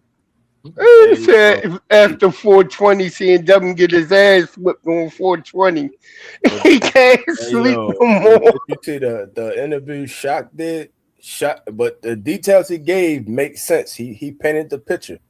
He said when I was sparring Shakur in Texas, he couldn't stand the heat. He wasn't used to this Texas heat, so that's why he got out the ring early. But as you can see, right after that, he moved this fucking whole shit down to Houston, Texas, and started training out Houston, Texas, and left Newark. I'm like, yo, all that does align with his fucking story. So I kind of, and then when you see him avoiding this motherfucker like the plague, you kind of be like, you know what? Maybe he telling the fucking truth, yo. There's a truth in every lie, but maybe he telling the fucking truth. That's all I'm saying. Yeah. All signs point to him not capping, because the only person I know who does cap is fucking Shakur. So I'm not gonna believe nothing you say. And this guy, I don't know if he capping, but I'm gonna take his word for it before I take yours. For real. Oh, he probably did get out that fucking gym, yo. That heat probably was hot as a bitch, yo. He not used to that shit.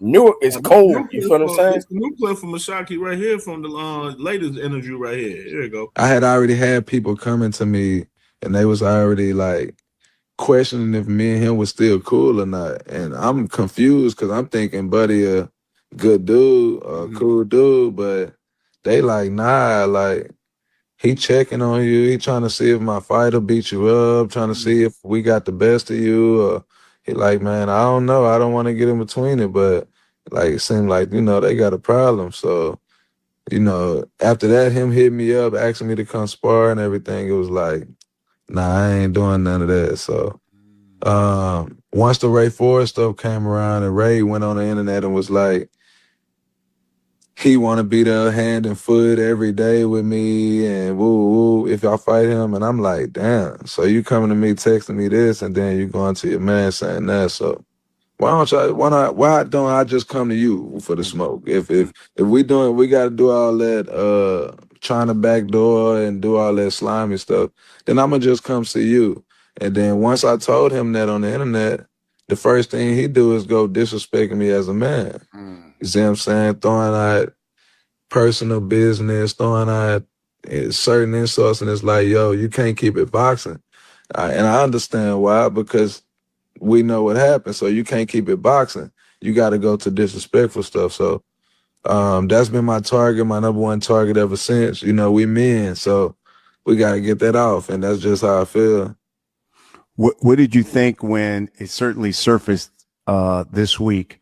An interview I did with Shakur, I had to be about 3-4 years ago, and I asked him the question, who's the one guy that we're not talking about that is, when all the smoke clears, is probably one of the best out there?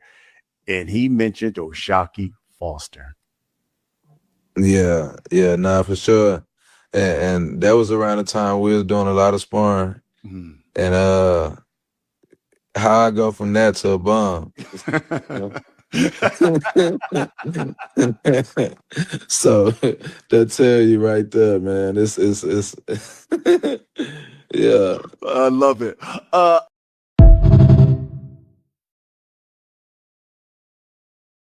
Man, how you go from that to that? That's Yeah, some man. bullshit. That's a fact. Hey, yo, he called him Oceanique. He called him by his government name. Remember that clip, man? Go ahead, Drew. Oh no, I was just gonna say, listen to those little clips you played, and that's why I want the Shaq fight. That's just a more organic, like organically made fight. It's not a bunch of call. It's not just based on a whole bunch of call outs and you gotta fight this person. It's like it's not this musical chairs of who's gonna fight who. And I think that that's why it just is a more organic fight. I think the fans are looking like want it. Um, the whole catchweight thing. Okay, like we're meeting part way. I mean, that'd been cool if y'all weren't telling us that catchweights were trash before, and now all of a sudden you want to do that. But that's just a better fight. If I was like concerned, if Shakur don't fight, just like what Kale said, Shakur said, "Hey, stay by your phone. You gonna fight in Newark?" Okay, I'm expecting you to follow through on what you said. So, as far as I'm concerned, if you don't fight Shock, if someone calls him a duck, I'm not gonna disagree, and I'm not about to argue against it. That's the fight that should be happening next. This whole Devin stuff is just a whole bunch of mess. I don't really care about it. Yeah, it's You're some gonna be fighting bullshit. all these other guys. If you're gonna be like, and I don't even understand we even spend much time on talking about this because it's like, okay, y'all just back and forth talking. Neither one of them are at your division, and then for the longest they told us unifications with all the raids. It's all about belts, and now you want to fight two folks for no belt at a catchweight. I thought catchweight was trash, and if that was that's nothing. Like people know I hold their feet to the fire, but that's nothing too. I don't know if y'all remember this, but if Devin does that, that kind of makes it look like he ducked Boots because he wouldn't fight him at a catchweight. Remember? Mm-hmm. And then remember when come out fighting Tank, they're like, no, Tank got to come to 140. You got to come for Devin. We don't do catchweights. We don't do this, do that. You had all these stipulations for somebody with a bigger name than you, but now you're willing to negotiate for Shakur. So that looks really funny with the last two situations you had because I would have never called him a duck for not wanting to fight Boots at 152 with the catchweight, but every his people is like, oh, no one ducks anybody. Okay, well then no, but you're willing to compromise for Shakur, but not for Boots. So I don't know. This is just funny style to me, and I just think like watching that tape reminded me of that. Like, wait a minute, um, I, you and Shakur looking funny too. I'm sorry, the both of them looking real funny in the light because they going back on everything they said they wanted to do. Um, and I just think Devin might look a little worse only because you're calling out guys smaller than you, and now you suddenly want to do a catch weight. Why the change? Why don't you could have did that with Boots? True. You could have cracked that with Tank. You said no, and that was way more money than you and Shakur will ever generate on y'all. So is that a duck then, or is it the rules changed? You're right about that. That's a duck. And they know they say I say it a lot, but if it applies, you gotta let it fly. If it applies, let it fly. You know, hey, that's some nasty business right now. We got Shakur trying to duck Oshaki, and Devin trying to duck his mandatory and his destiny fight with Ryan Garcia. Well, that's nothing. Keyshawn officially, I think he's just ranked. I don't think he's the mandatory yet. I don't think they've ordered that fight yet. I think he's just ranked number one. How I don't know, but hey, fine. He's ranked number one. I don't think it's been mandated as of yet, so he might be okay And with that. I'm just trying to because be to fair be the here. boss.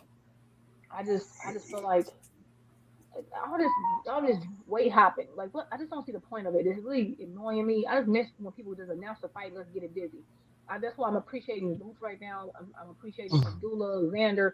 Just get the fight on. All this back and forth Twitter wars. It's like it's annoying. Like, Yeah, it is. I mean, Yeah, it I don't say is. that Hey, Boots a fight, but the news I is pouring appreciate. in crazy right now. Another news breaking from boxing scene right here just about an hour ago. Visor says Noel McKillian, WBC cruiserweight champion, intends to fight David Benavidez, not Radio Ja Opatai. So you're Uh-oh. gonna. So it looks like we got Noel McKillian going to be fighting David Benavidez next, and not fighting Radio Ja Opatai, dumbass. Hey, that sounds all right. That sounds good. You gotta move on. Hey, hold on. Jehovah, Yo, he signed with Zuffa, right? who Obata? No, McKillian. Nah, he's not. He No, signed with no. Don King. He with Don King. David Benavidez, I told y'all motherfuckers, Radio Ja Opatai, he lose again. Dumb motherfucker. Told y'all. Yeah. Told y'all he continue to lose. Continue to lose. David Benavidez playing chess, not checkers with these dumb boys out here, man. For real. Man, that's crazy because Ja said he can still make that fight. They can still make the fight. Man, Don't John matter what looking they like say. a pure dickhead right now. Hold on. Hey, yo, why you keep saying what people say like that matters though? You saying that like people don't be lying all the damn time, yo. Yeah, man, Radio Ja Opatai is silly, bro. But the thing is with him, and this is more context to pertaining to the Zuffa shit. And I remember I know my boy Thank he asked that question yesterday. He asked about for as like the fight with Aaron McKenna that's happening August 8th in Ireland. The fight that he has with Aloha, that's an IBF title fight, vacant title fight at 160, like that fight. I mean, right now, what is June 9th right now? Man, before August 8th, ain't no telling what the IBF gonna be on. They might not sanction. There's a big chance that the IBF ain't sanctioning that shit. You know what I mean? Because they already ain't rocking with them from the Ja Opatai situation. So, like, that ain't for sure fact. And just even to add even more context, it ain't no for sure fact that guys like Devin and Shakur going to Zuffa, it ain't a short thing that they gonna be carrying those titles going over there to Zuffa either. You know what I mean? We done seen Africa vacate his shit going over there to Zuffa. You know what I mean? So it's a lot of implications motherfuckers ain't talking about far as a lot of this conversation pertaining to, a lot of these guys going to Zuffa and shit in particular, man. But Noel McKillian, I told y'all the move that he was gonna make. David Benavidez is a bigger money move, is the better move. You get to fight for 3 straps on the line. You ain't got to fight over there and fight in the fucking basement at the Apex fighting Radio Ja Opatai or fighting on the damn undercard on Ring Magazine. You know what I'm saying? You get to fight top time, pay-per-view, main event with David Benavidez and get you a bag and get your ass whooped. It also makes more sense in the long term because, okay, you say you go over to Zuffa, that one fight with Ja for the Zuffa belt. Okay, what other options do they have for you outside of Ja? Nothing. Like, it ends there. So even if they offered you more, like, okay, and then what? You know what I'm saying? And then you lose your it didn't make sense to me. It depends on what, unless you're just trying to like get something real big and then bow out. But if not, if you're trying to like be around for a while, it made sense for that. But who reported that this was boxing scene? Yep. Lance Pubmeyer from Boxing Scene, sis. Oh wow. Ooh-wee. Hey, that boy Ace Austin said, he said, defend that Zuffa belt, job when you want real smoke, switch sides. Hey, it's really that simple. It's really that fucking simple, bro. Like, you know what I mean? I don't know. Yeah. Radio Ja and his damn team, Tasman fighters, like they some dumb motherfuckers, man. They didn't do their research when they signed this deal, man. Because the only thing, and like I keep having to add context for us and shit with Radio Ja. He want to become undisputed. He don't care about no money. He said he didn't get life-changing money when he went to Zuffa. You know what I mean? He don't care about no bag. He don't care about the Zuffa belt. He care about becoming undisputed. And too fucking bad that he's too fucking dumb to understand that he won't get that opportunity being over there at Zuffa. You know what I mean? And I think he should understand this shit even more and know that he made a bad decision because of what he wanted. He's not going to be able to do over there where he's at, over there fucking with Zuffa. And that's just the fact of the matter. And it's proven every time. It's proven right every time on this shit. Even more as we go along with this story with David Benavidez and Radio Jai Opetai dumbass. But I'm saying you can't make fans because Zuffa, Ring, they don't sell tickets like that. And the times where they ever finally do sell tickets, it be a neutral location where you don't have no fans at. So you can't build fans fighting out of market. And you can't True build that. fans fighting somewhere where there's no fucking fans to be at. Ain't no fans in Apex. Ain't no fans in Saudi Arabia. And ain't no ticket sales at those places neither. So like they taking a loss after loss after loss, and they just don't get the business of boxing. They don't understand nothing about boxing, not the business of boxing or regular boxing. Like he keep talking about the sectioning body shit. You and Zuffa ain't no fucking sectioning body over there, dog. There is no undisputed. And you saying this shit without blinking. That's how I know you really retarded. These motherfuckers crazy, yo. Sign themselves over to these motherfuckers and don't even give a fuck. Once But they they not- start getting the, I My want to bad. see what they're going to do when they start getting paid that regular base salary. But they're If not they smart enough don't, to realize they managers lying to them. Yeah, whoever this was bad advice. Whoever advised y'all to do this was just I don't.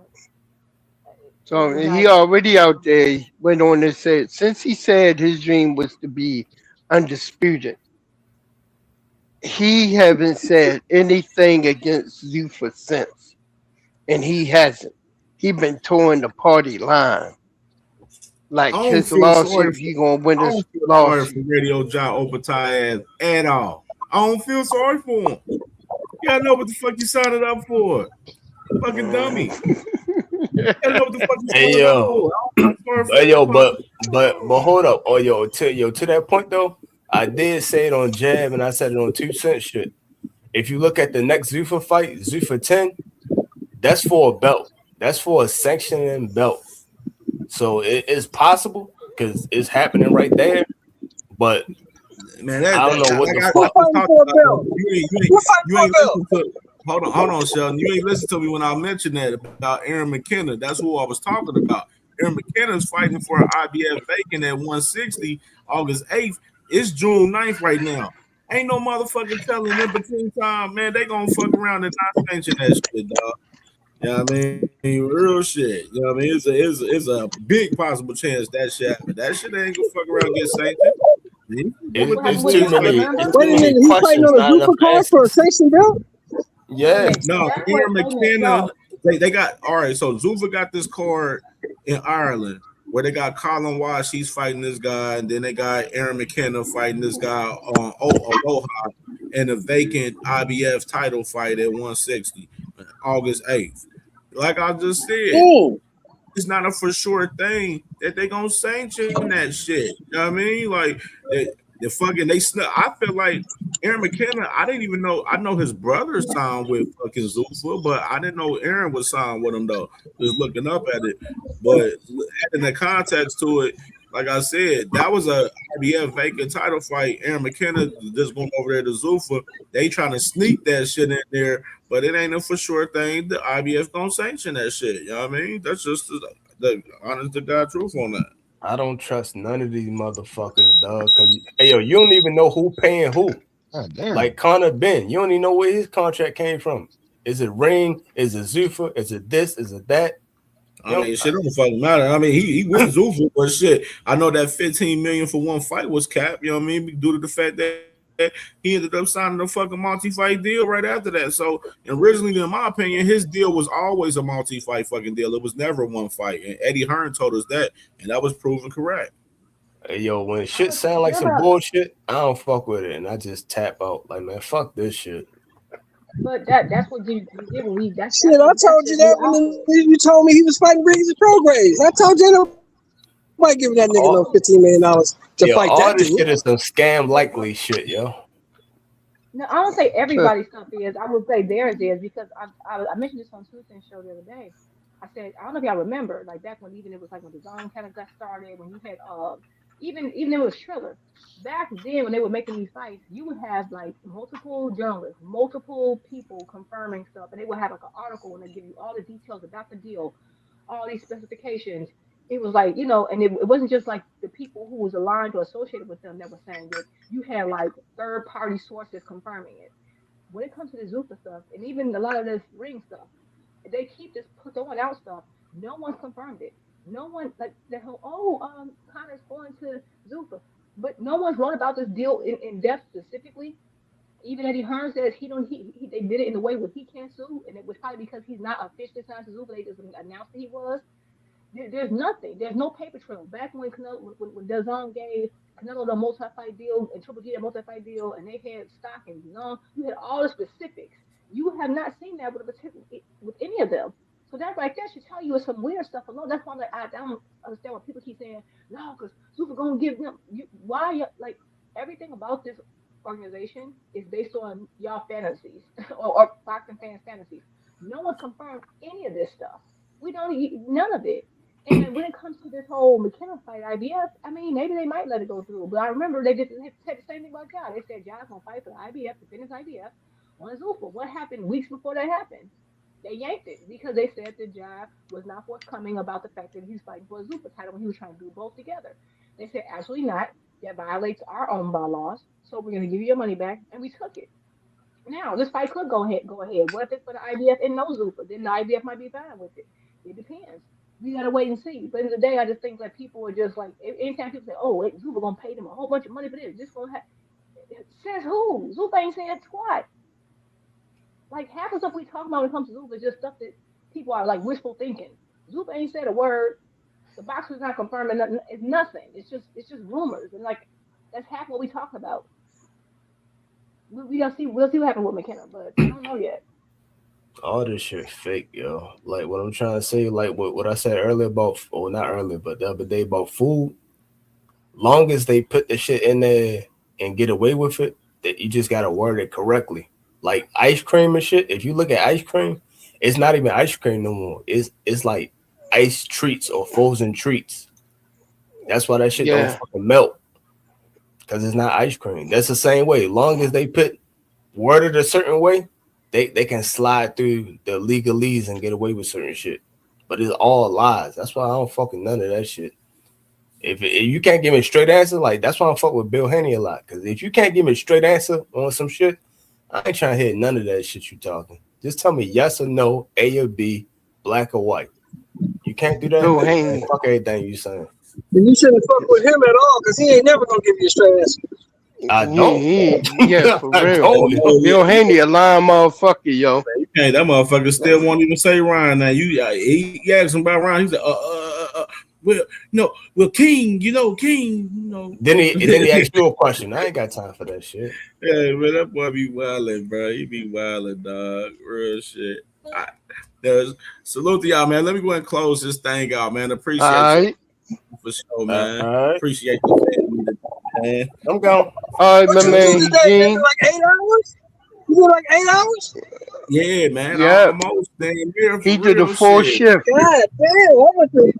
I went to school, came back. You still on? God damn! Hey, bro, that crazy is, bro. Hey, Performing an real 8-hour shit shift. today. The show itself, it was self-explanatory. It was a wildfire in boxing today. So much shit popping out today. So much news dropping and shit today, man. So we sit here back and cover all of that shit today, man. Which is all the news that dropped today that we done talked about on the show from start to finish throughout this whole entire show. Like literally, we probably won't get much news the next couple of days. I promise. We probably won't get much news. You know what I mean? There's a lot of shit that was dropping today, for real. All right, man. But shit, get you some rest, brother. Yeah, you already. All right, Cam. Take it easy, man. And catch y'all later if KO go on. Yes, sir. Peace, love, and hair grease, everybody. Peace. I know those vibes. All right, no cap. No cap. All right, y'all. Peace. One love. No cap was quiet for a hot minute. He was quiet for a hot minute. I don't know if he was fucking back there asleep or what. I don't know what that boy was doing, man. But fire show today, man. Fire ass show today. I told you I was gonna be a little lengthy today, man. Was was well needed for real, because it was a lot of news dropping upon the show, man. Crazy shit today. Appreciate all the love and support, man, on the show today, man. All the sponsors for the show today, man. My brother TD, Tim Carey, D1, my brother B Moore's finest, D Lynch, man. Salute to the sponsors for the show today, man, for the show. And it's a wildfire in boxing, man. If y'all don't know this, man, it's a lot of shit that's going on, man. And I wanted to respond to you, Mr. Zufa. We Fight All Night TV. I seen the little cute comment you said talking about people worried about the wrong thing and should be worried about the fights. One thing I can say for myself, my brother, my good brother, Cam J, we watch fights every weekend. We watch more fights than damn near 90% of these motherfucking boxing fans out here, bro. You know what I mean? So, and of course, what we do up here, we're going to report and talk about, whatever's popping off in the sport, man. That's just how this shit goes. Y'all should know how this goes. Y'all should know how this goes by now. Whatever's popping in the sport, we going to talk about it. Whether it's about your favorite fighter, your favorite promotional company, whatsoever, man. We going to talk about it on the sport, man. That's just how this goes. Y'all should know how this shit goes by now. You know what I mean? Y'all should know we gonna talk about UFC, White House, and all of that shit because it pertains to Dana White and Zuffa. Y'all should know this. These are things y'all should know. Y'all should know we gonna talk about Devin Haney and Shakur Stevenson fighting at a catchweight at 144, bro. If they talking about it on Twitter, y'all should know that. You know what I mean? These are just things y'all should know. Y'all should know we're going to talk about David Benavidez, Noel McKillian, Radio Joe Opatai, dumbass. You know what I'm saying? Y'all should know these things. This is just the facts of the matter, man. Whatever it is out there, we're going to talk about it. Ain't no fabricated bullshit trying to paint a certain narrative or propaganda. You know what I mean? There's a lot of validity. It's a lot of integrity and morals over here on CamJNetwork. And y'all know this is Sorry But Not Sorry Boxing Talk. Y'all know we are unapologetic, man. Y'all know we don't give a fuck about some of y'all feelings, about y'all opinions on y'all favorite fighters or whatever it is in the sport of boxing, man. That's just always been the fact of the matter. Y'all should know this. Y'all should know this from yesterday. Flyer was capping in the first 5 seconds, clipped his ass. I ain't had to kick nobody off the panel today. Everybody was cool today. Everything was cool. You know what I mean? But you know what I'm saying? Y'all should know these type of things. You know what I'm saying? Motherfuckers ain't, this is what it is. It is what it is. It's been a lot of crime, man, the last fucking 2 weeks, man. This shit been hilarious for me. I've been having a ball running the content lately, man, because it's been funny as hell to see some of you guys cry out here for y'all favorite fighters or y'all favorite promotional outlets. Shit's nasty work, man, to see in 4K, man.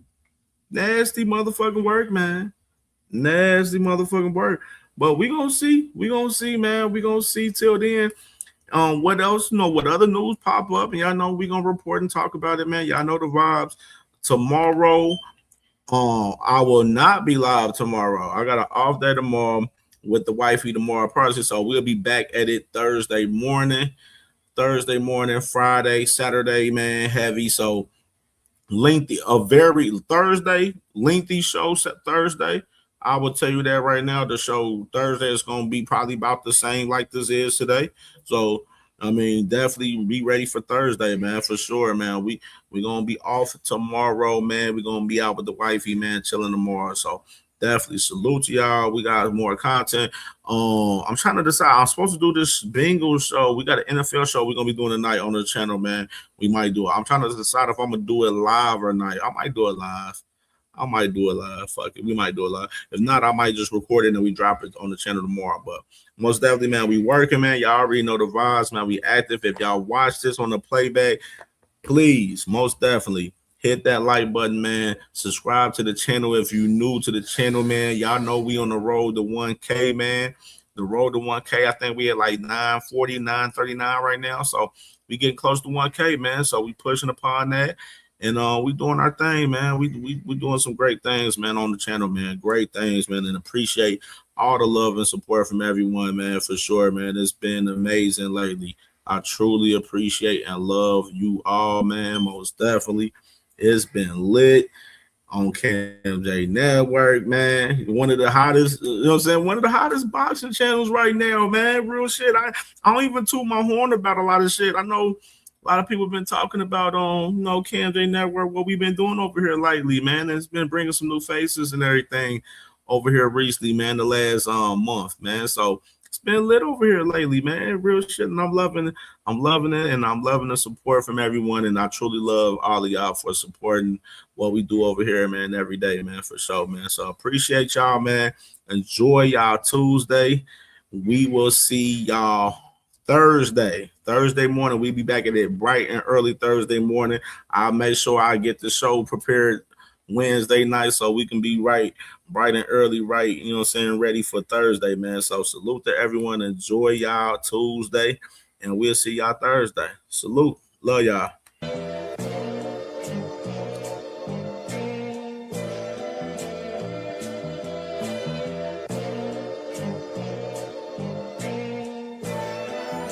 All my life I had to be patient. Like Meek Millie, I was dream chasing. Finger to the law when I see haters. Oh, the feeling when you tell your niggas we made it.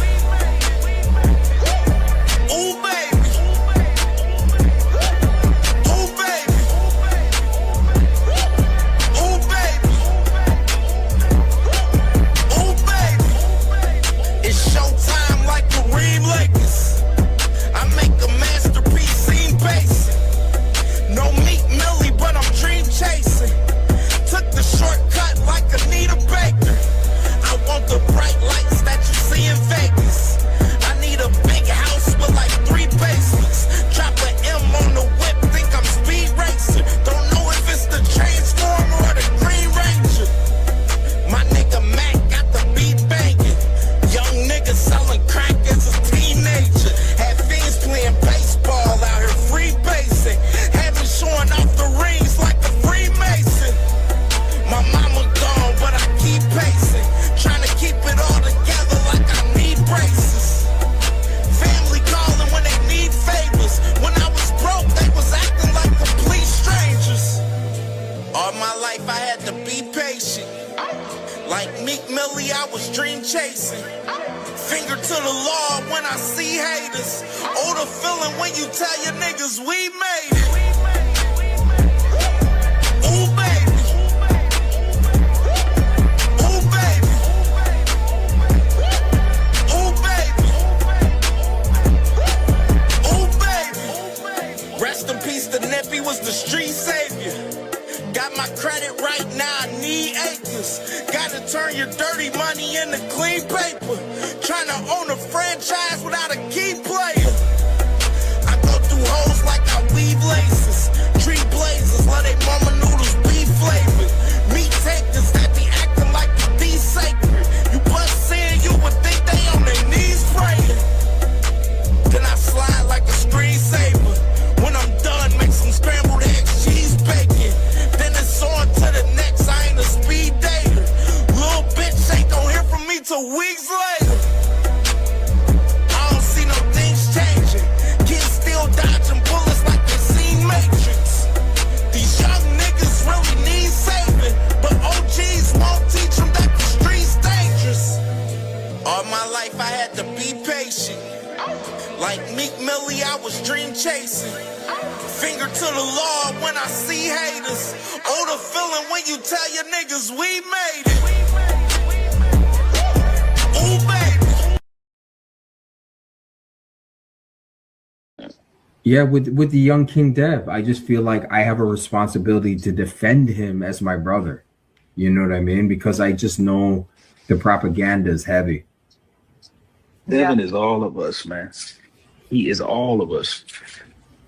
Anything they can do, they doing to him, they can do to us. They do to. Yeah, all right. Shut that soft ass shit up. And the best man Shut to that win. soft. That's some soft ass shit. Shut that soft ass shit up. All that soft talking. I know you can do it, man. You got the Man, shut that soft ass shit up, man. So- You ain't with me. Oh yeah. I ain't gonna lie, I'm getting cooked. Boy, they can't stop what's coming. Chill, bro. I thought we was brothers. Well, I'm gonna knock you out, brother. He going to sleep. Floyd, does he really punch that hard? Use your defense, champ. I don't know about this man. He is a hell of a fighter, but he is not money made. I can't see my little bro get hurt, man. We need to help him. We must protect his O. Let's jump Tank Davis. Man, after this fight, I'm leaving to an island and disappearing from everybody. He can have the spotlight once I knock his little out. Tank, all you gotta do is touch that chin. Easy work. Let's go, champ. Let's go, champ. Be ready. Make sure to wait for my cue. You know how I get. I'm touching that cheeny chin. Now let's jump Tank Davis.